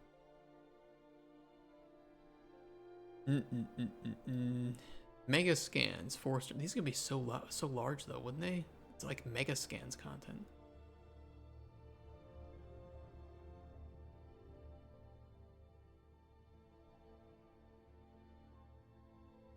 Oh, this is just like a bunch of rocks. Maybe it'll work. Yeah, but rocks aren't the great. Well, rocks are kind of good. I'll try it.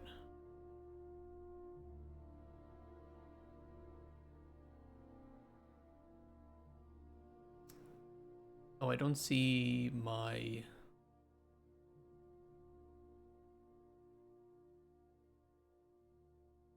Okay, we'll do this.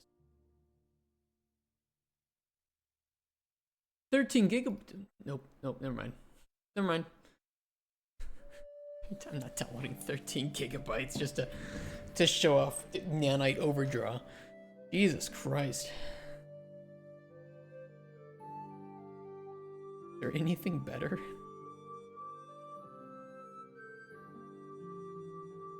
Maybe there's like some free... Hold on. Can't I download directly from Fab? It signs me out every day. God, I hate that.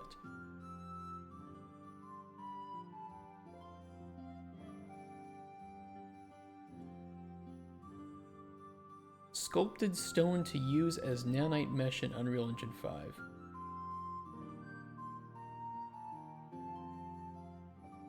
$1.5 million triangles. Download 3D model.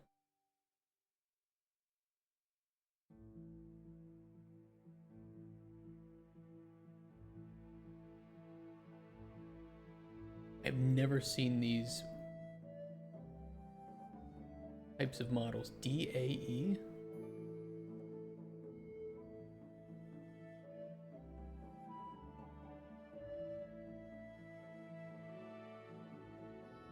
I don't even need the texture.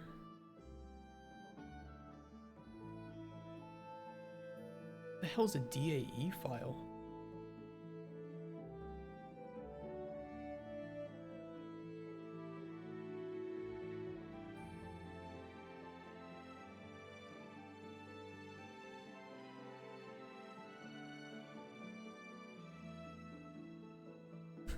I don't know how to... hold on, I'll look up a different one. Nanite...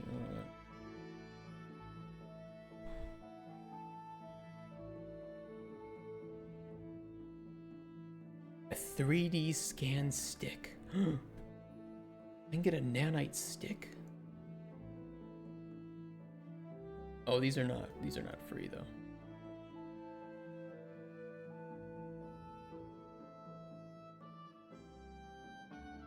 This says FBX, that's what we want. Free download. I don't know how many triangles it is.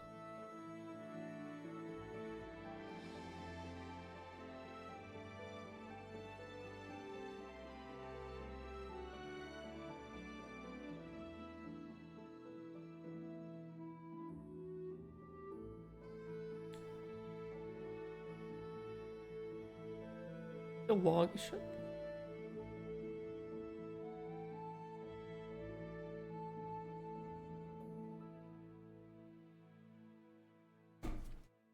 Make me wait the 20 seconds again. These sites are so piss poor these days.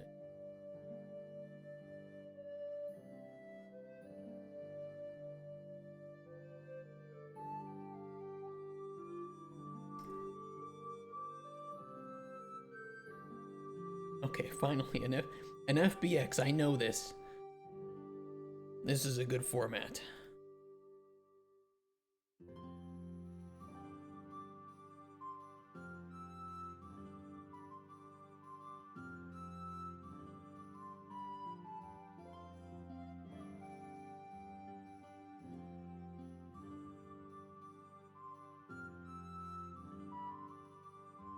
There's also an important thing too to keep in mind is that oftentimes people will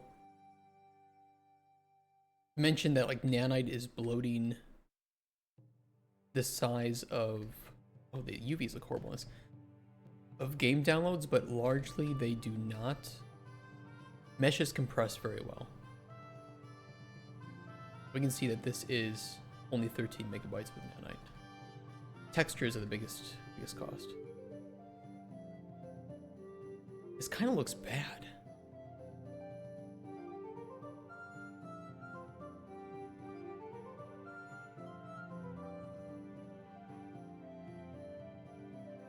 UVs look all over the place in this thing.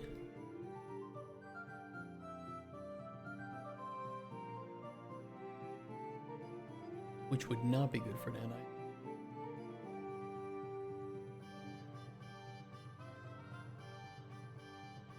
It's not horrible.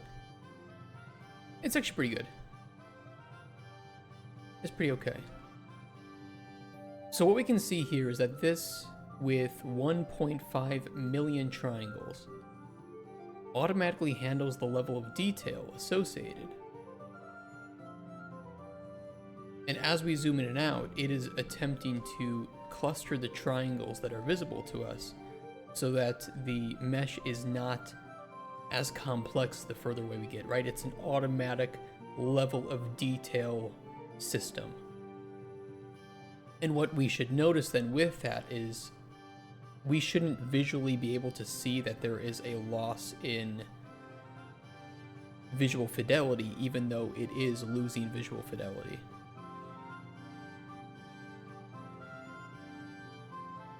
I didn't notice the...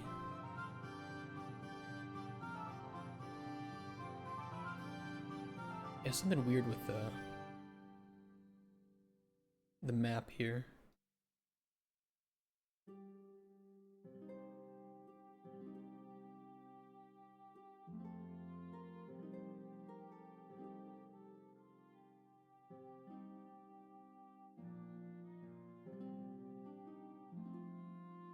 At least we can kind of see it normally then. So as you can see, I mean, it's changing LODs very fast here. Very, very constantly, but if we switch back to lit mode, what's my button for? Oh, there it is. We shouldn't really see this happening in real time, even though it is. Although I understand it's very dark and kind of hard to see. So unlike traditional LODs where you would have to manually set up or use auto LOD features, and very complex meshes like this might be very noticeable when changing LODs, and of course if you change your scene around and you may want a higher LOD visible, or if like the player is able to zoom in, and of course, you know, the LOD is being rendered related, or not related, in relation to the player's distance. If you zoom in with binoculars, you're going to have a problem where that normal auto LOD is being rendered at a very low level of detail. I can't change my FOV, that's kind of annoying. Could if this were in game, so let me do that.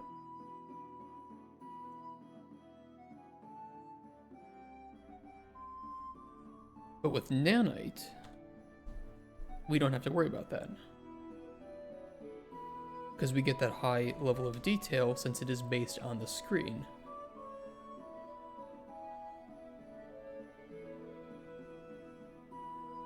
Oop.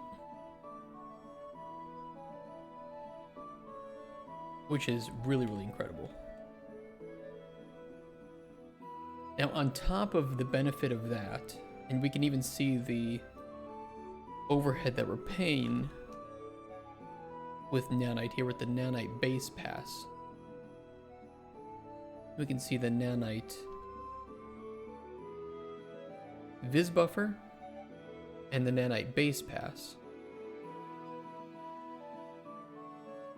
with the total GPU render time being 7.25 milliseconds. And it's possible that disabling Nanite on this mesh, we'll let it prepare the mesh, might end up with better GPU times, although it depends on the mesh. In this case, it doesn't really. Let's duplicate this mesh 10 times without Nanite being enabled. 2, 3, 4, 5, 6, 7, 8, 10. We can see the cost of our scene going up pretty dramatically here. And at a certain point, I will start losing FPS, just it isn't happening yet. But it's costing about 10-ish milliseconds to render the frame from the GPU side. Re-enabling Nanite, which is just a flick of a button, automatically brings that down to pretty much exactly what it was before with just one of those meshes on there. And we can even go further than that.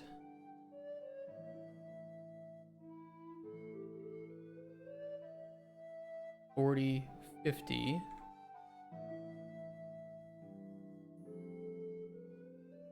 $100.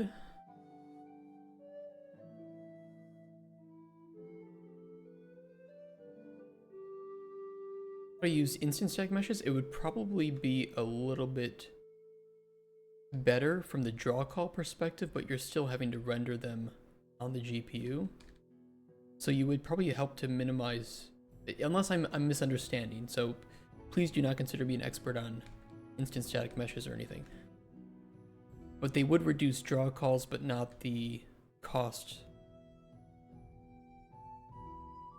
on the GPU for rendering the individual triangles. 500.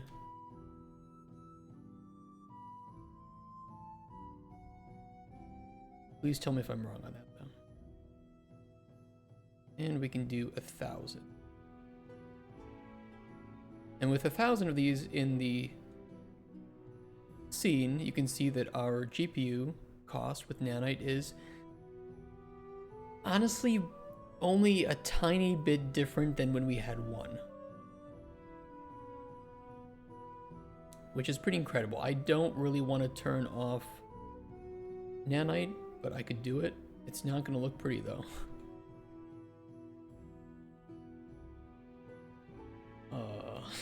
Let's try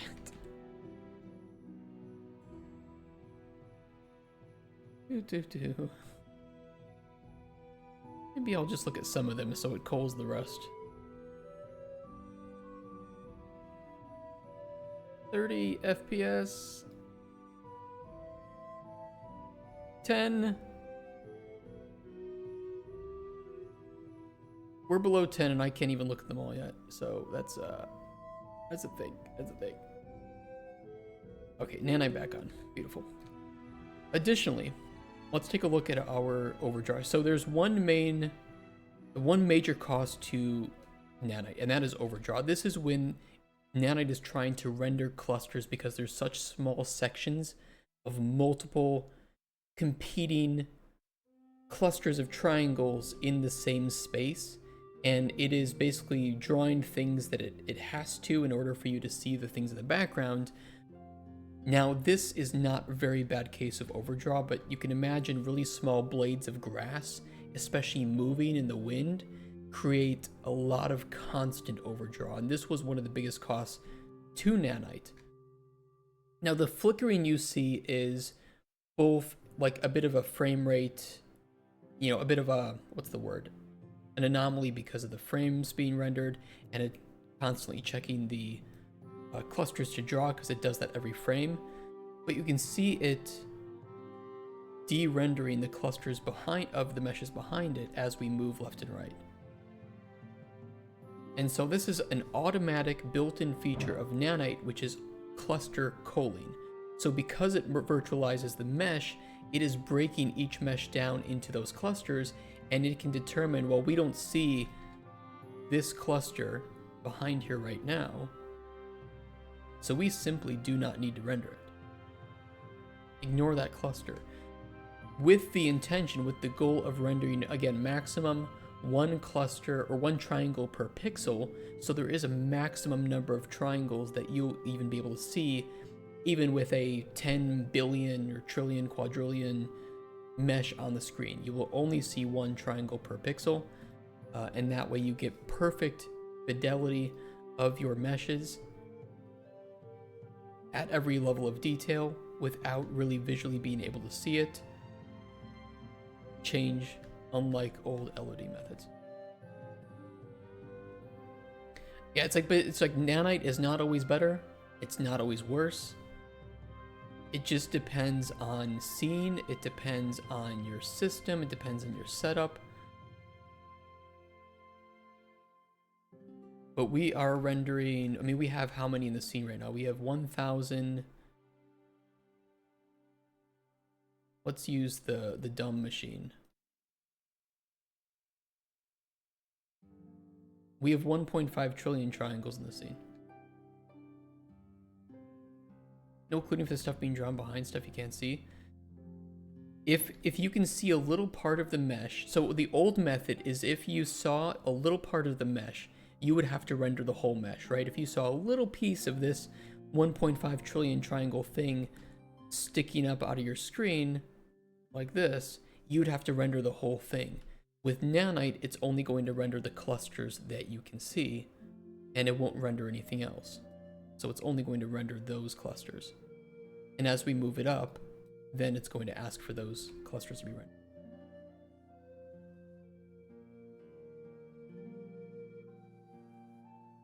I mean, we're not showing 1.5 trillion triangles at one time. It's only in this scene, and of course the LOD is changing the number of triangles actually being drawn. And as we get closer, that's where we start to have more triangles get drawn. But it's an out-of-the-box solution with nearly infinite scaling. Let's say functionally infinite, because there's no game that I've seen. I mean, maybe some modern Unreal Engine games have it, but there's really no game that I've seen that needs to have 1 trillion triangles rendered in a scene at once. It hasn't happened yet. Maybe it will in the future when we start getting photo scanned everything in a game, or some super realistic, I don't know, Soviet simulator or whatever. But the near infinite scaling, and it just kind of just works out of the box, is amazing. Absolutely amazing. Now with overdraw, nanite, or Epic Games is fixing this with Unreal Engine 5. I just pressed the wrong button. With nanite foliage. What did we watch yesterday? Oh yeah. So this is the old method here with preserve area. You can see here, shape preservation, preserve area, and the massive amount of overdraw happening. So this is the frame time. GPU time is 16, 17 milliseconds. With the new voxelization changes to foliage, this is the amount of overdraw that you get.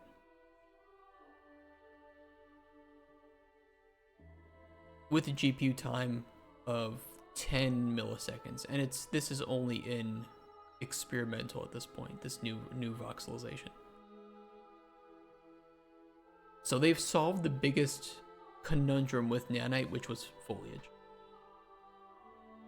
Once non-game dev starts dropping 4 million triangles, AI generated bricks in a game with 0 optimization. It'll happen, you're right, it's gonna happen. So nanite foliage is just incredibly... It looks great. I think it's gonna solve a lot of problems. 1.5 million triangle brick. I mean, to some extent, like, nanite can solve some things, but it's not gonna solve everything. Here's a scene, for instance, that is over, I think it's 200 trillion triangles. Or, I'm sorry, 20 million, 1 million poly trees. This is a 20 trillion triangle scene, running in real time on a consumer GPU. This is overboard. This is definitely pushing things to its limit. But you see no LOD pop, and you don't see any billboards in the distance. And you 100% will see that with traditional LODs, especially with trees and stuff, right? Because trees are usually one of those things that you throw billboards and shitty LODs on. Yeah, no LOD popping. So but I think that LOD popping is one of those things that when it doesn't happen, players don't notice it not happening. But when it does happen, you notice it. So to me, nanite is one of those things that has a pretty high cost, but in certain scenes, in certain games, players are going to benefit from it, but they just won't notice it. However, this does, come with the cost of data streaming, unfortunately. And a lot of people are going to need to upgrade their SATA SSDs to NVMe SSDs in order to, and their CPUs in order to assist with this this traversal stutter. Game's good enough. I feel the player will not focus their attention on it. This is true too. I mean, I think that's a fair criticism of nanite and lumen both. It's just, if old global illumination methods and baked lighting methods were good enough and people didn't care, do we need ray tracing? I don't know.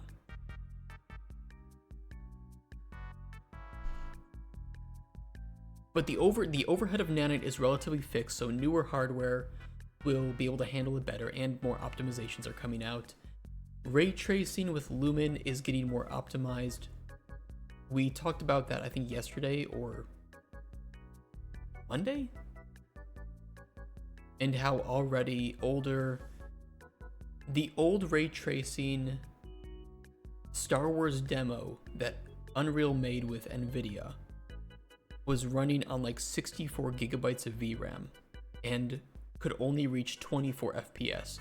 We can already reach 48 FPS with our 4070.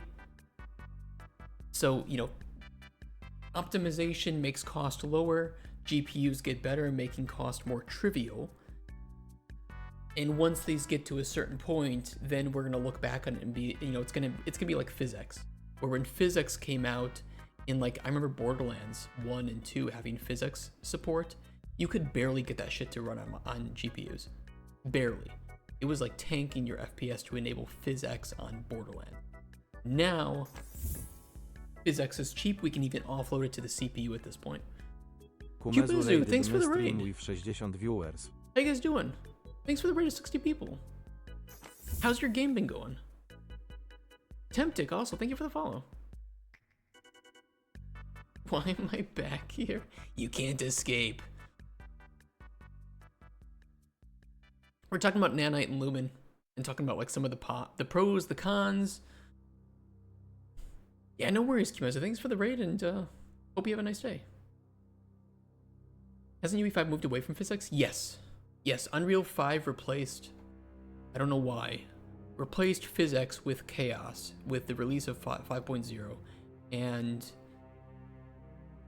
it doesn't really perform better. It certainly didn't perform better until recent versions of Unreal Engine.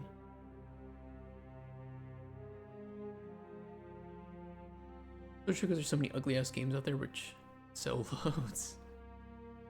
Here's what I'll say, like, so if you have, let's take traditional, or let's just use SSGI, right? And Lumen.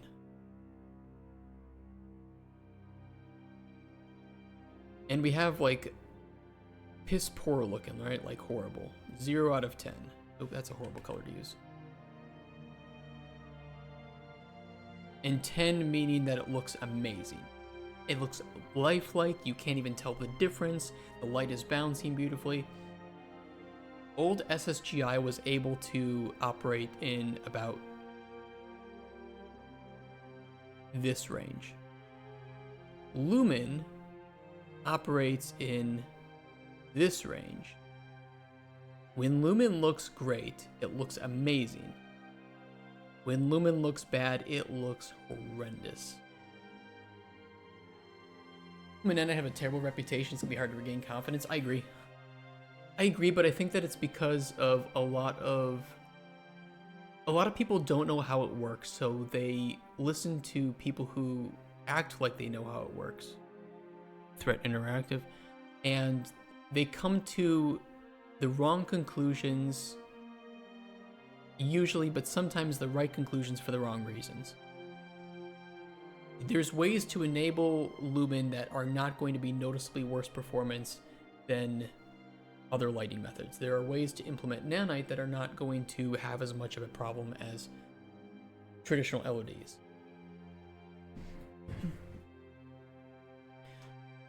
I plan to use the physics fork? Probably not.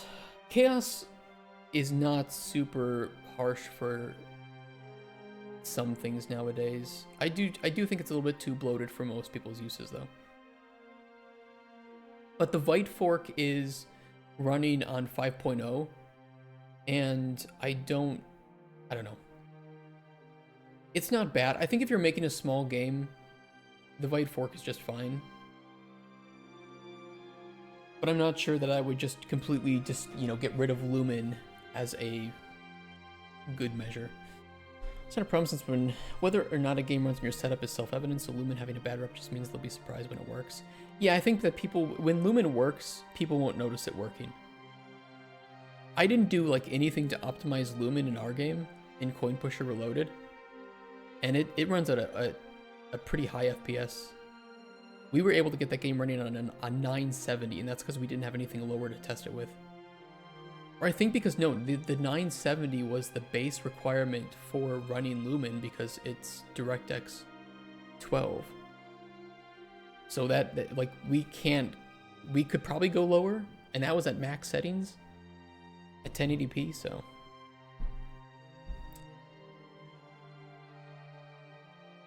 It's just that Lumen is, Lumen can look this much better, but compared to SSGI, it is, if we use red as a line for how expensive these are, SSGI, Lumen.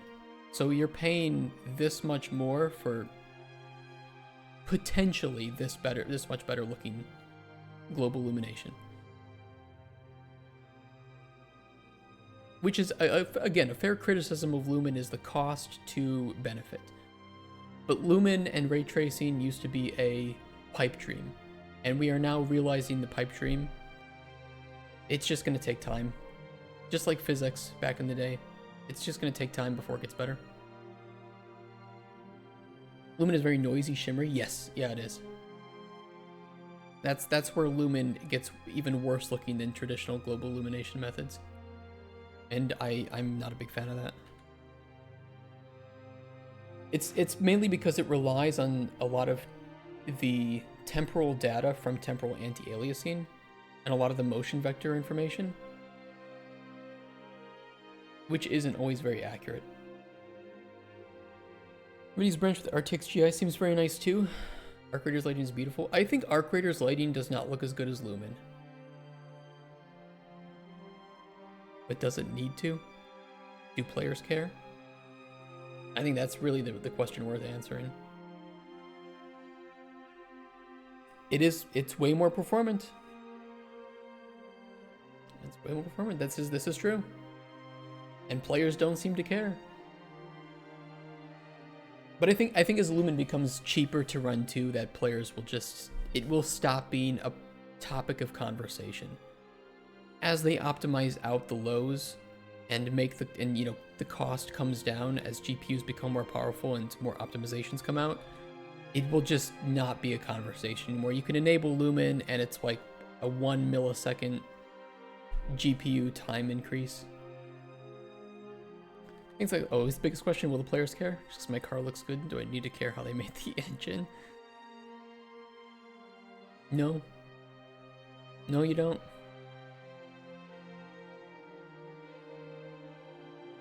For me, Nanite really is the technology that I like a lot more than Lumen.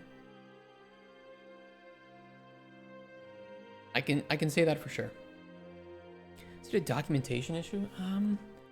Maybe. The out-of-the-box settings for Lumen are not the greatest, but it takes a lot of knowledge to push and optimize Lumen to look really good and operate cleanly. I will say this.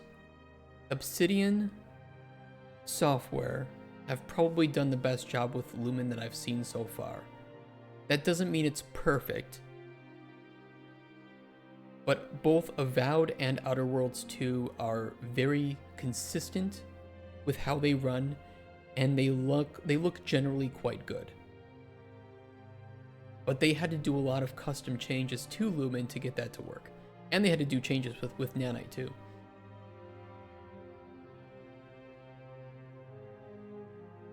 As a game dev, we become overly critical of our work, strive for perfection, or maybe that's just me. Yeah, but I think that player expectations are increasing at the same time as well.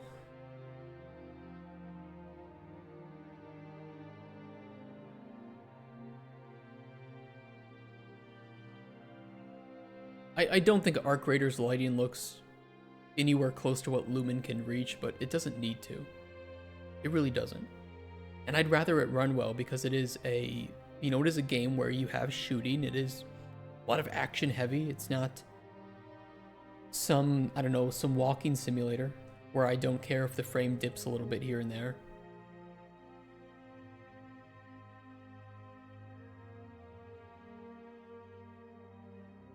And they just didn't need to use Nanite. I don't think they have scene complexities that warrant the use of Nanite. Still bridging gap between last gen lighting and next gen that's not trying to run before it can walk. I think that's fair. Like, I agree. I think Unreal Engine's SSGI looks not very good. I think even Unreal Engine 4's SSGI looked slightly better. And it's because they pretty much abandoned improving SSGI in favor of Lumen. I don't think Lumen was ready. But when you provide something that is so new to developers, they're going to use it, because if they don't use it and learn how to use it and try to optimize it, they're going to fall behind other developers. And when they're pitching their game to publishers, sorry, but publishers like when you say we're using the latest gen technologies that Unreal Engine offers, because it means that they're more likely to give you money. So it's kind of like, well, should Epic have released it? Maybe not. Should developers have used it so early? Maybe not. But had they not, then they wouldn't have been prepared to use it now and figured out how to optimize it better. It was the same case with, particle effects, especially like fire and smoke. It was the same thing with liquid. It was the same thing with PBR materials. It was the same thing with increased texture resolutions. It was the same thing with physics. And physics in general. It was all first games that came out with these new things barely ran well on the latest hardware. Crysis 1 could not run at a stable 30 FPS on the best GPU at the time when it came out. At sub 720p resolutions.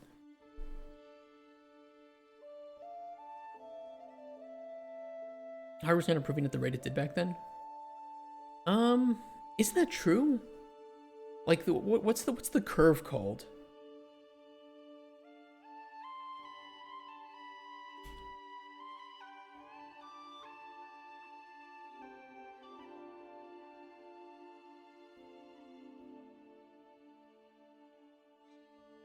It's a GTX 580. I think we're a little past that. Moore's Law, yeah. But I think didn't Moore's Law die because we surpassed Moore's Law, or because it petered out? I don't even know which of these is right, to be honest. It petered out. Oh, also Blue, we're not working on a game at the moment. We're working on some like mechanics. So I agree. I think that like ray tracing is like one of the last golden standards, this perfect ideal that we've been trying to reach for decades, that we need to solve. And I don't know if it's being solved at a rate that players consider to be fast. Most of the other things like particle effects or physics, those were solved within like a few years. But Lumen, I mean, we've had Lumen and ray tracing for, what is it, like 5 years now?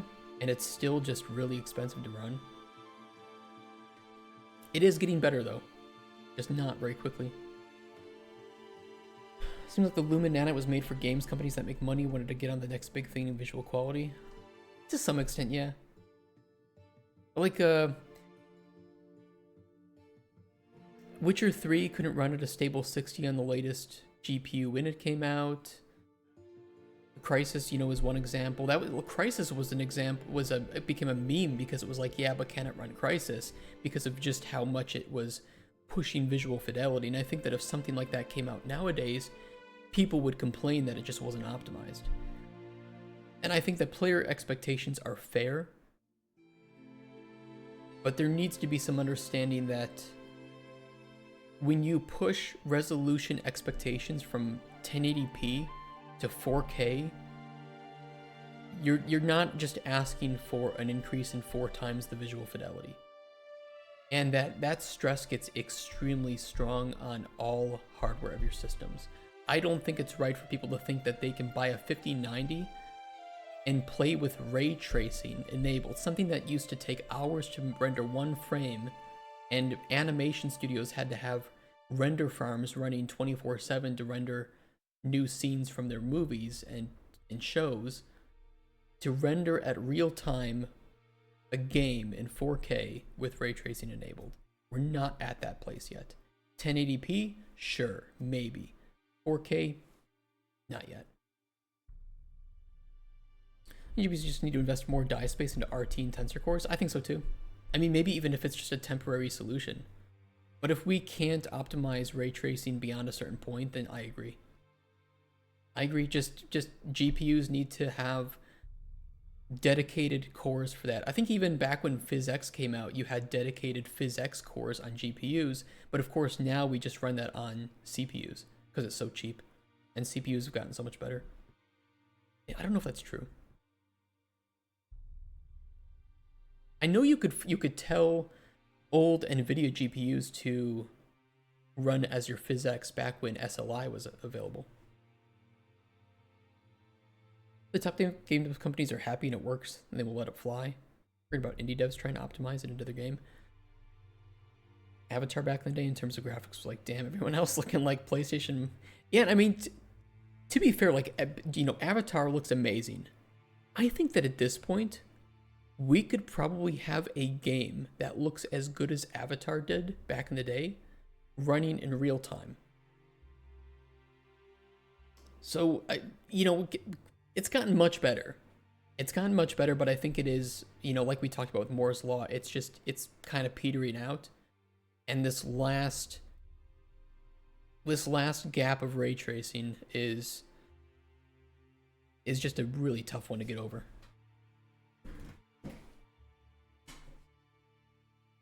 So I don't blame that players want to be able to run games at 4K max, but it's just these last few hurdles are expensive. Mesh virtualization in Nanite, though, I think will become a pretty big standard across most engines going forward for AAA games. Again, it's not like a silver bullet solution for all developers, but when Nanite works, it works really well, with barely an increase in scene cost.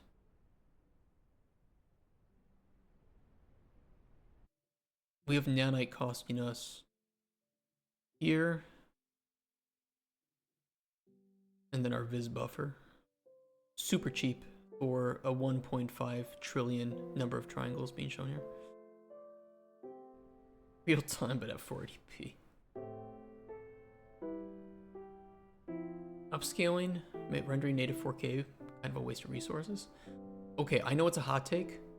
I think DLSS is fucking amazing. It is so good how good you can get your game to look with almost no noticeable drop in quality. I know people are saying, oh, fake frames, upscaling shouldn't be a crutch. If you want ray tracing at the resolutions that you want to run at right now, ray tracing is a crutch. It is a necessary one. There's no other way to handle it. And at a certain point, it will become less of a crutch. But I think that at some point, you know, right now we consider like a 1080 or even like a 980 GPU to be old school. At some point, the 3070, the 3080 are going to be considered the old GPUs, and they will be able to run DLSS. And it's going to extend the lifetime of consumer GPUs considerably. So I think it is a great long-term tool. And then on top of that, it's just great if you want to pump out extra FPS with literally no noticeable difference, especially at quality mode. RT quality mode is very close to native 4K, sometimes better if it's replacing bad TAA methods. Yeah, TAA is just, it's kind of an unfortunate thing because with the complexity of the scenes that we have, temporal anti-aliasing is really the cheapest thing that we have. It is good. It runs well. It just doesn't look great with motion, which is kind of the biggest problem. I do think we need some sort of new anti-aliasing method that can create the motion vectors needed for Lumen and Nanite to work well without the blurring. Chat, I like this dude. Hey, how you doing, man? Nice name. Yeah, upscaling is good, but not for competitive games. I agree. Or at least people, please no upscaling for 1080p on a 3060. I mean, if you want to run ray tracing at 1080p on a 3060, you might need it.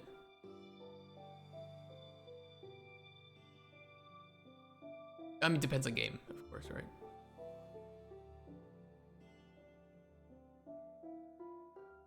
Yeah, what do you need me to do, chat?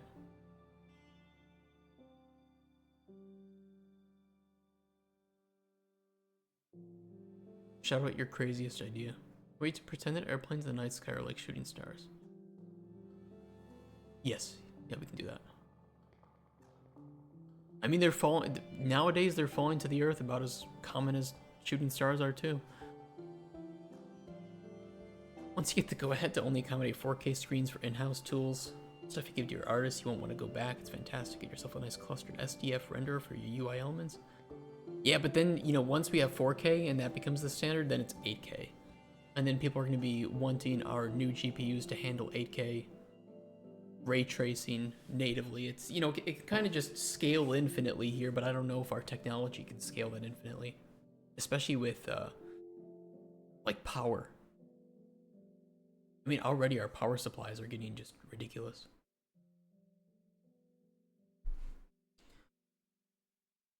I use 1080 still. You know, I can run most games at max settings on 1080p. Only game recently that I did not have good feelings for the performance was Borderlands 4. Everything else has been pretty great.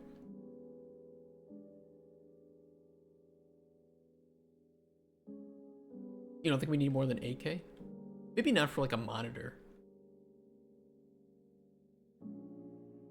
I feel like at that point you just won't notice the difference in pixels per inch.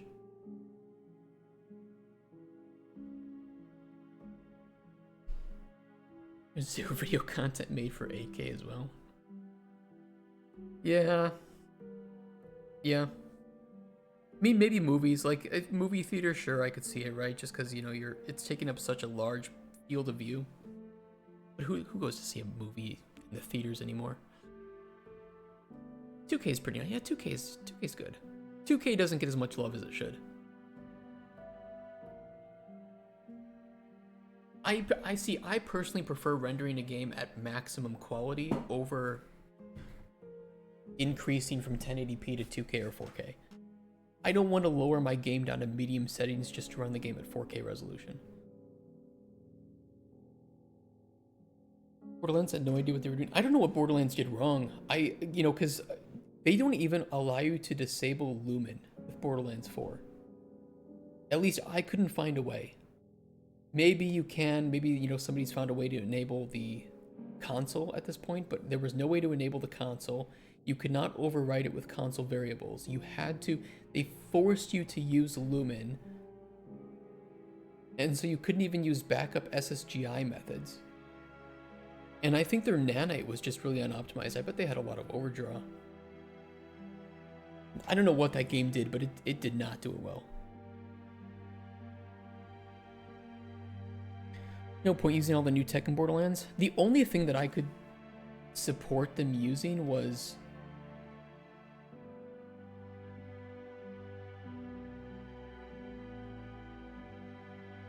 maybe nanite. And I mean, to be fair, I think that Borderlands 4's meshes were really high detail. They were great. And I could see nanite being used pretty effectively.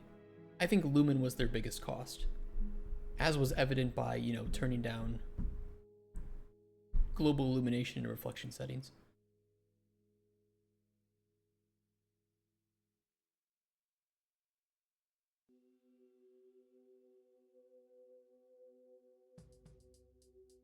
Nanite's cool though. We have nanite here. You guys can see the clusters. I love watching the clusters build. It's cool technology.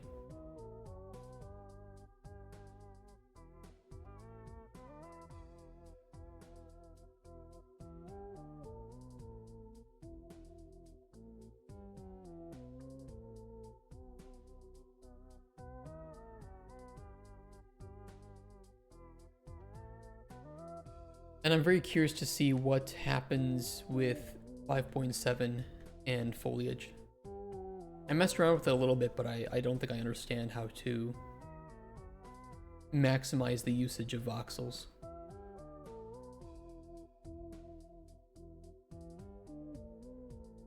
So we'll have to see.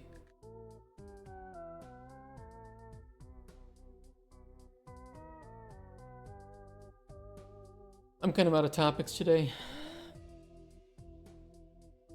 I don't know about you guys. There's newer features that fall back to non-nanite workflows. Yeah, that's pretty fair. Thanks for the follow, Ready Nippos. Nice to meet you guys. Immersive is a cool streamer. I hope I remember the name of the game that she's been doing the art for, but I hope it's going well.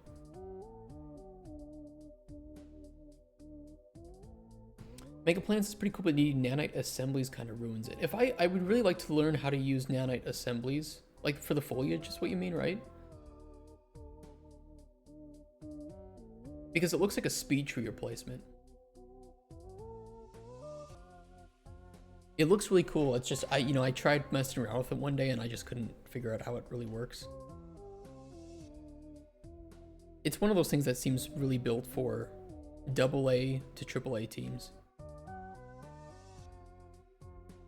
still on. Cuma's are rated, and, you know, unfortunately it is near the end of my stream, but we're just talking about, like, Nanite and Lumen. It's pretty nice.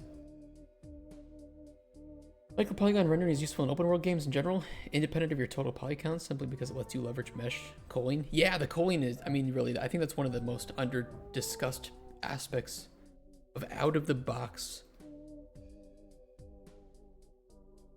Nanite. Is just being able to instantly cull everything behind you on a sub-mesh level.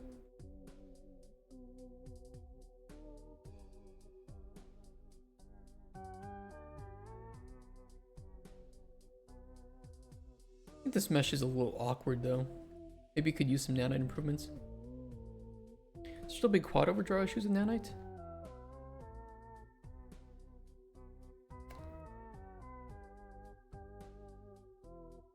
Foliage is fixed in 5.7 experimentally.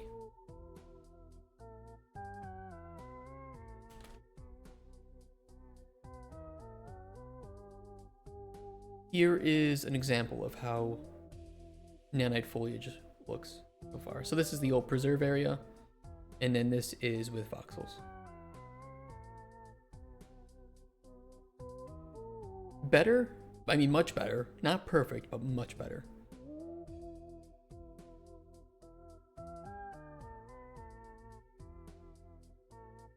So I think that just needs to come out. We need to play around with it, and that needs to see some improvements too.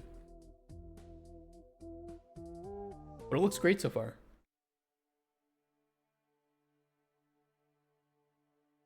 It's also good because everyone with a semi-competent USD pipeline has been using them for years. True.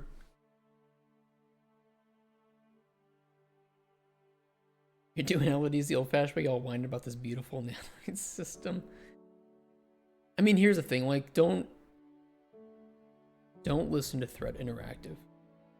Nanite is not a silver bullet.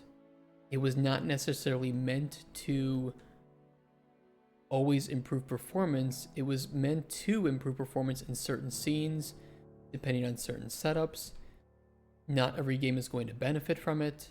There are clear ways that you can prove that nanite is a benefit, especially for time, and time is money. And in a lot of cases, you're better off prioritizing, optimizing things that are usually quite costly with regards to nanite, like shadows or upscaling solutions. You can even see that the temporal super resolution, by the way, here, and our shadows are both more expensive than nanite, both the vis buffer and base pass combined. And it's more worthwhile to optimize this stuff, or especially if you're using like really complex lighting like mega lights or some lumen stuff, than it is to worry about LODs. It's nice to just throw something in the engine and let your tech artists aim at the things that are actually important to optimize. So I don't think nanite is the thing that should be focused on necessarily. Lumen is still the biggest cost, and finding ways to optimize lumen and make your lighting look better and run better is going to be the great thing to do. PSR is too expensive in their default settings. Yeah, it is expensive, but it does look good, and it does provide better motion vectors than TAA. It has a better motion vector algorithm, so you'll get less smearing and ghosting issues with TSR.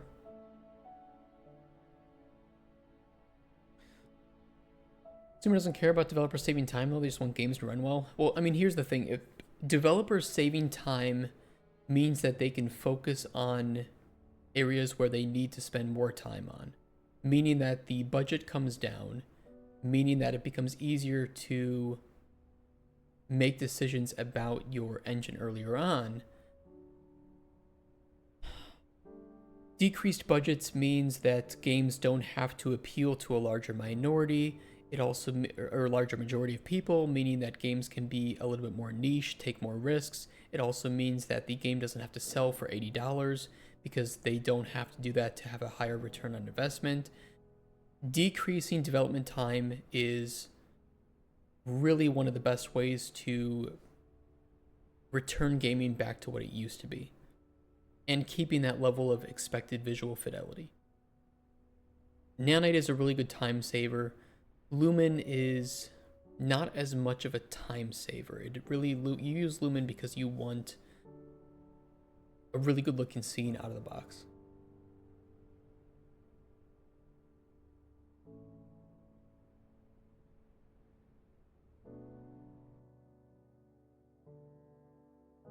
It's tit for tat. You have to give certain things up.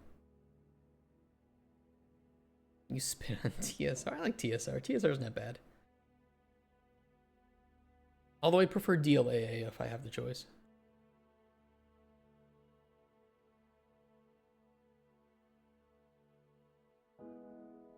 I don't know if we get necessarily Nanite Lumen standard slop as much as it is it's a natural cycle of new technology. Most of the games that we're complaining about Nanite and Lumen with and Unreal Engine performance were built on versions of Unreal that I don't find very stable and very good. And I blame Epic for that. Developers kind of have to, if you did your pre-production right, you might realize these things early on, but then it starts to... There's so many little factors to this. Where are the good examples? I think that there are a lot of Unreal Engine games that you don't know or don't care are Unreal that are running very well with Nanite and or Lumen involved. But they're probably not some of the big AAA games that are pushing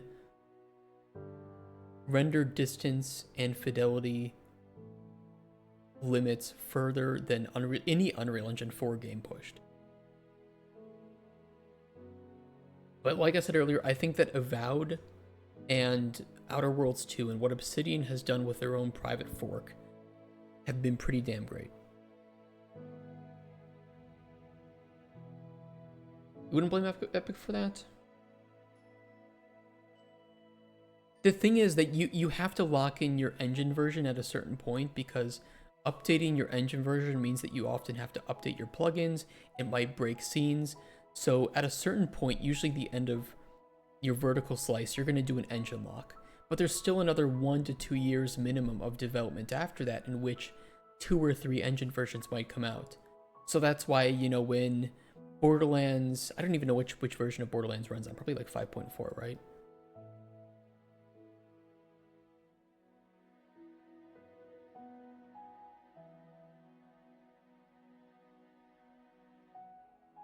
It is not using 5.6.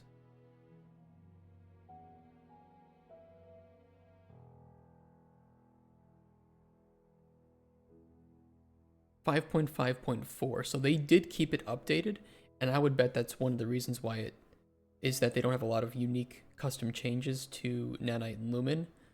Versus, I know when Stalker 2 came out, they were working on like Unreal 5.3 or 5.2, I think.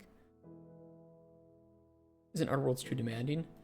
It is demanding, but it is using Lumen and Nanite, and it's quite stable with that. I'm running that on max settings at my home, and I don't have any like stuttering, no issues. Most of the I've never seen any case where studios use rolling releases just because you can't. Yeah, usually you like fork the engine. Zek is right. You would fork it.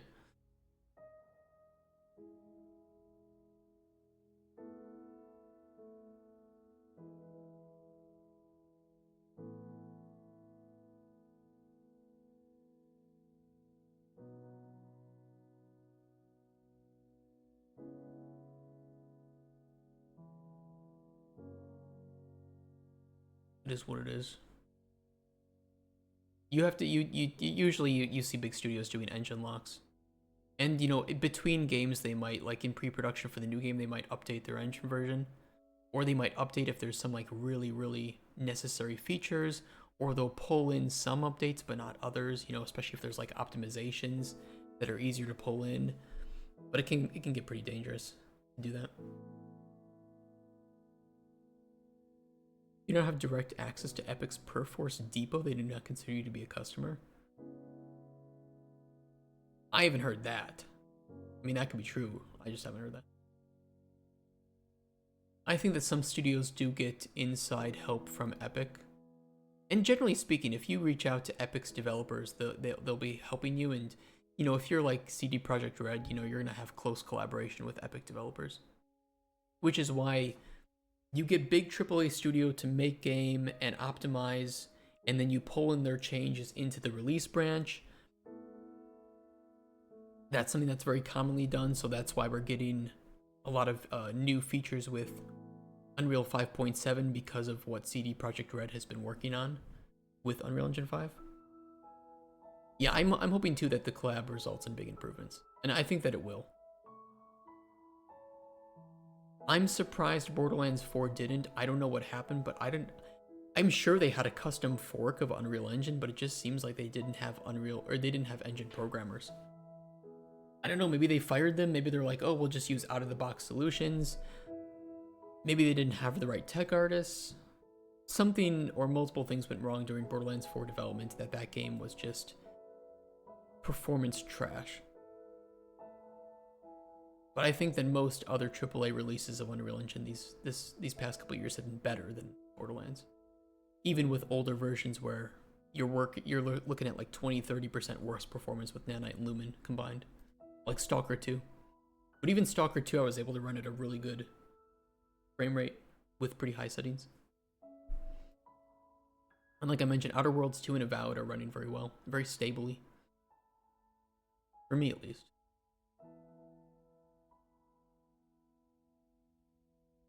I need to delete this stuff. I don't need this engine.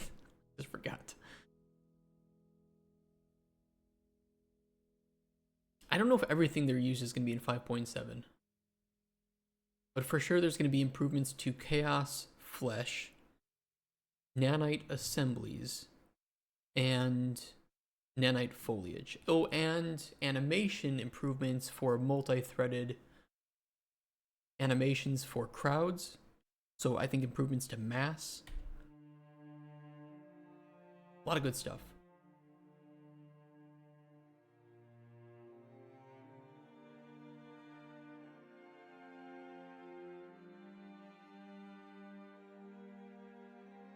Simulated water? There's a roadmap somewhere. UE5 roadmap.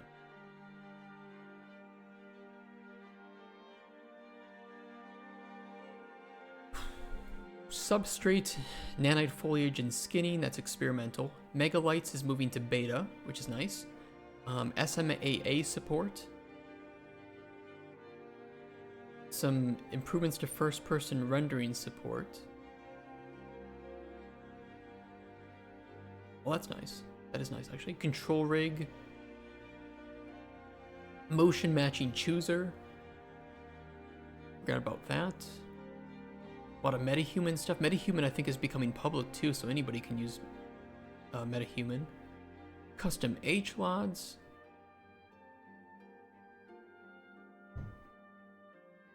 More PCG improvements. Oh yeah, PCG is now production ready too, so that's moving out of beta. Which is good, because it was pretty buggy last time I was using it. Metasound, Audio Insights.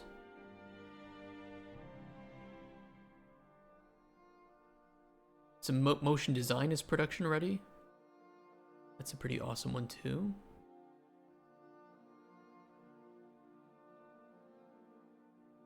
A lot of small stuff. A lot of small stuff.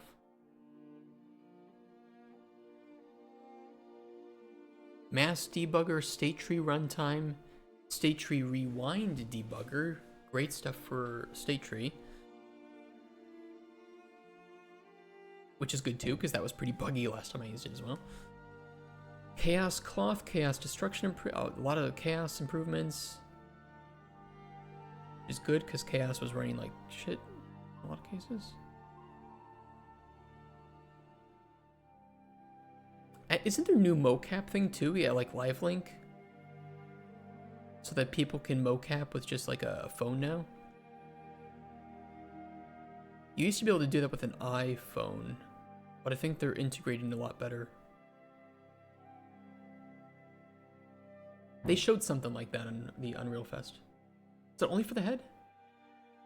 Oh yeah, it was only for the head. It's for the entire body now, isn't it? And it should mean really cheap and easy motion capture for indie developers. Which is big. That is a big thing. With the way robotics have been growing, forklift certifications will soon be a thing of the past. I will make a forklift certification simulator just for you. The entire body they displayed was a quite expensive third-party solution. Was it? You might be right. I'd have to look back at what they showed. I remember being like, oh, that's cool. That's amazing. Ooh, world collisions for control rig physics too. I think 5.7 is looking pretty good. There's gonna be a lot of cool stuff in 5.7.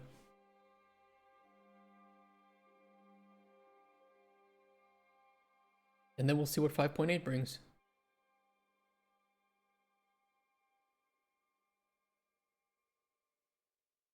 Procedural vegetation editor though. Goodbye speed tree. No longer do I need to sit and watch as AAA developers generate amazing looking trees. We can do it too now.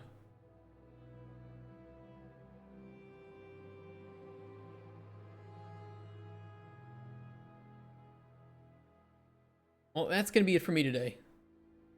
I gotta get going home, have some dinner. We can upload our change. What did we do today? What did we actually do today? Oh, we did initial implementation of fine-tuning control while grabbing items. And we're gonna have to continue that tomorrow.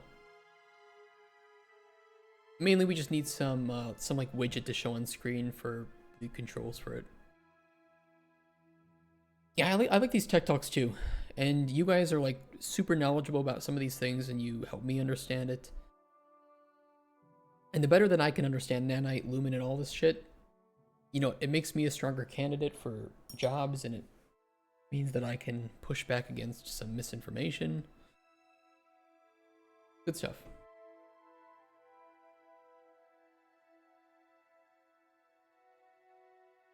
Anything we need to save from this? No. No, we can get rid of that. And these.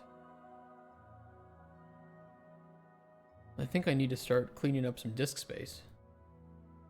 Especially if we plan to jump into the Star Citizen free weekend next week. We're going to try it out for like 2 days, because I've never played it before. And rather than give my opinion on something I've never tried, I will give my opinion on something that I have tried. I don't know shit, yeah, I mean, there's a lot to know. I mean, what are they doing? They're pushing out all these new things with Unreal 5.7, things that like we've never played around with.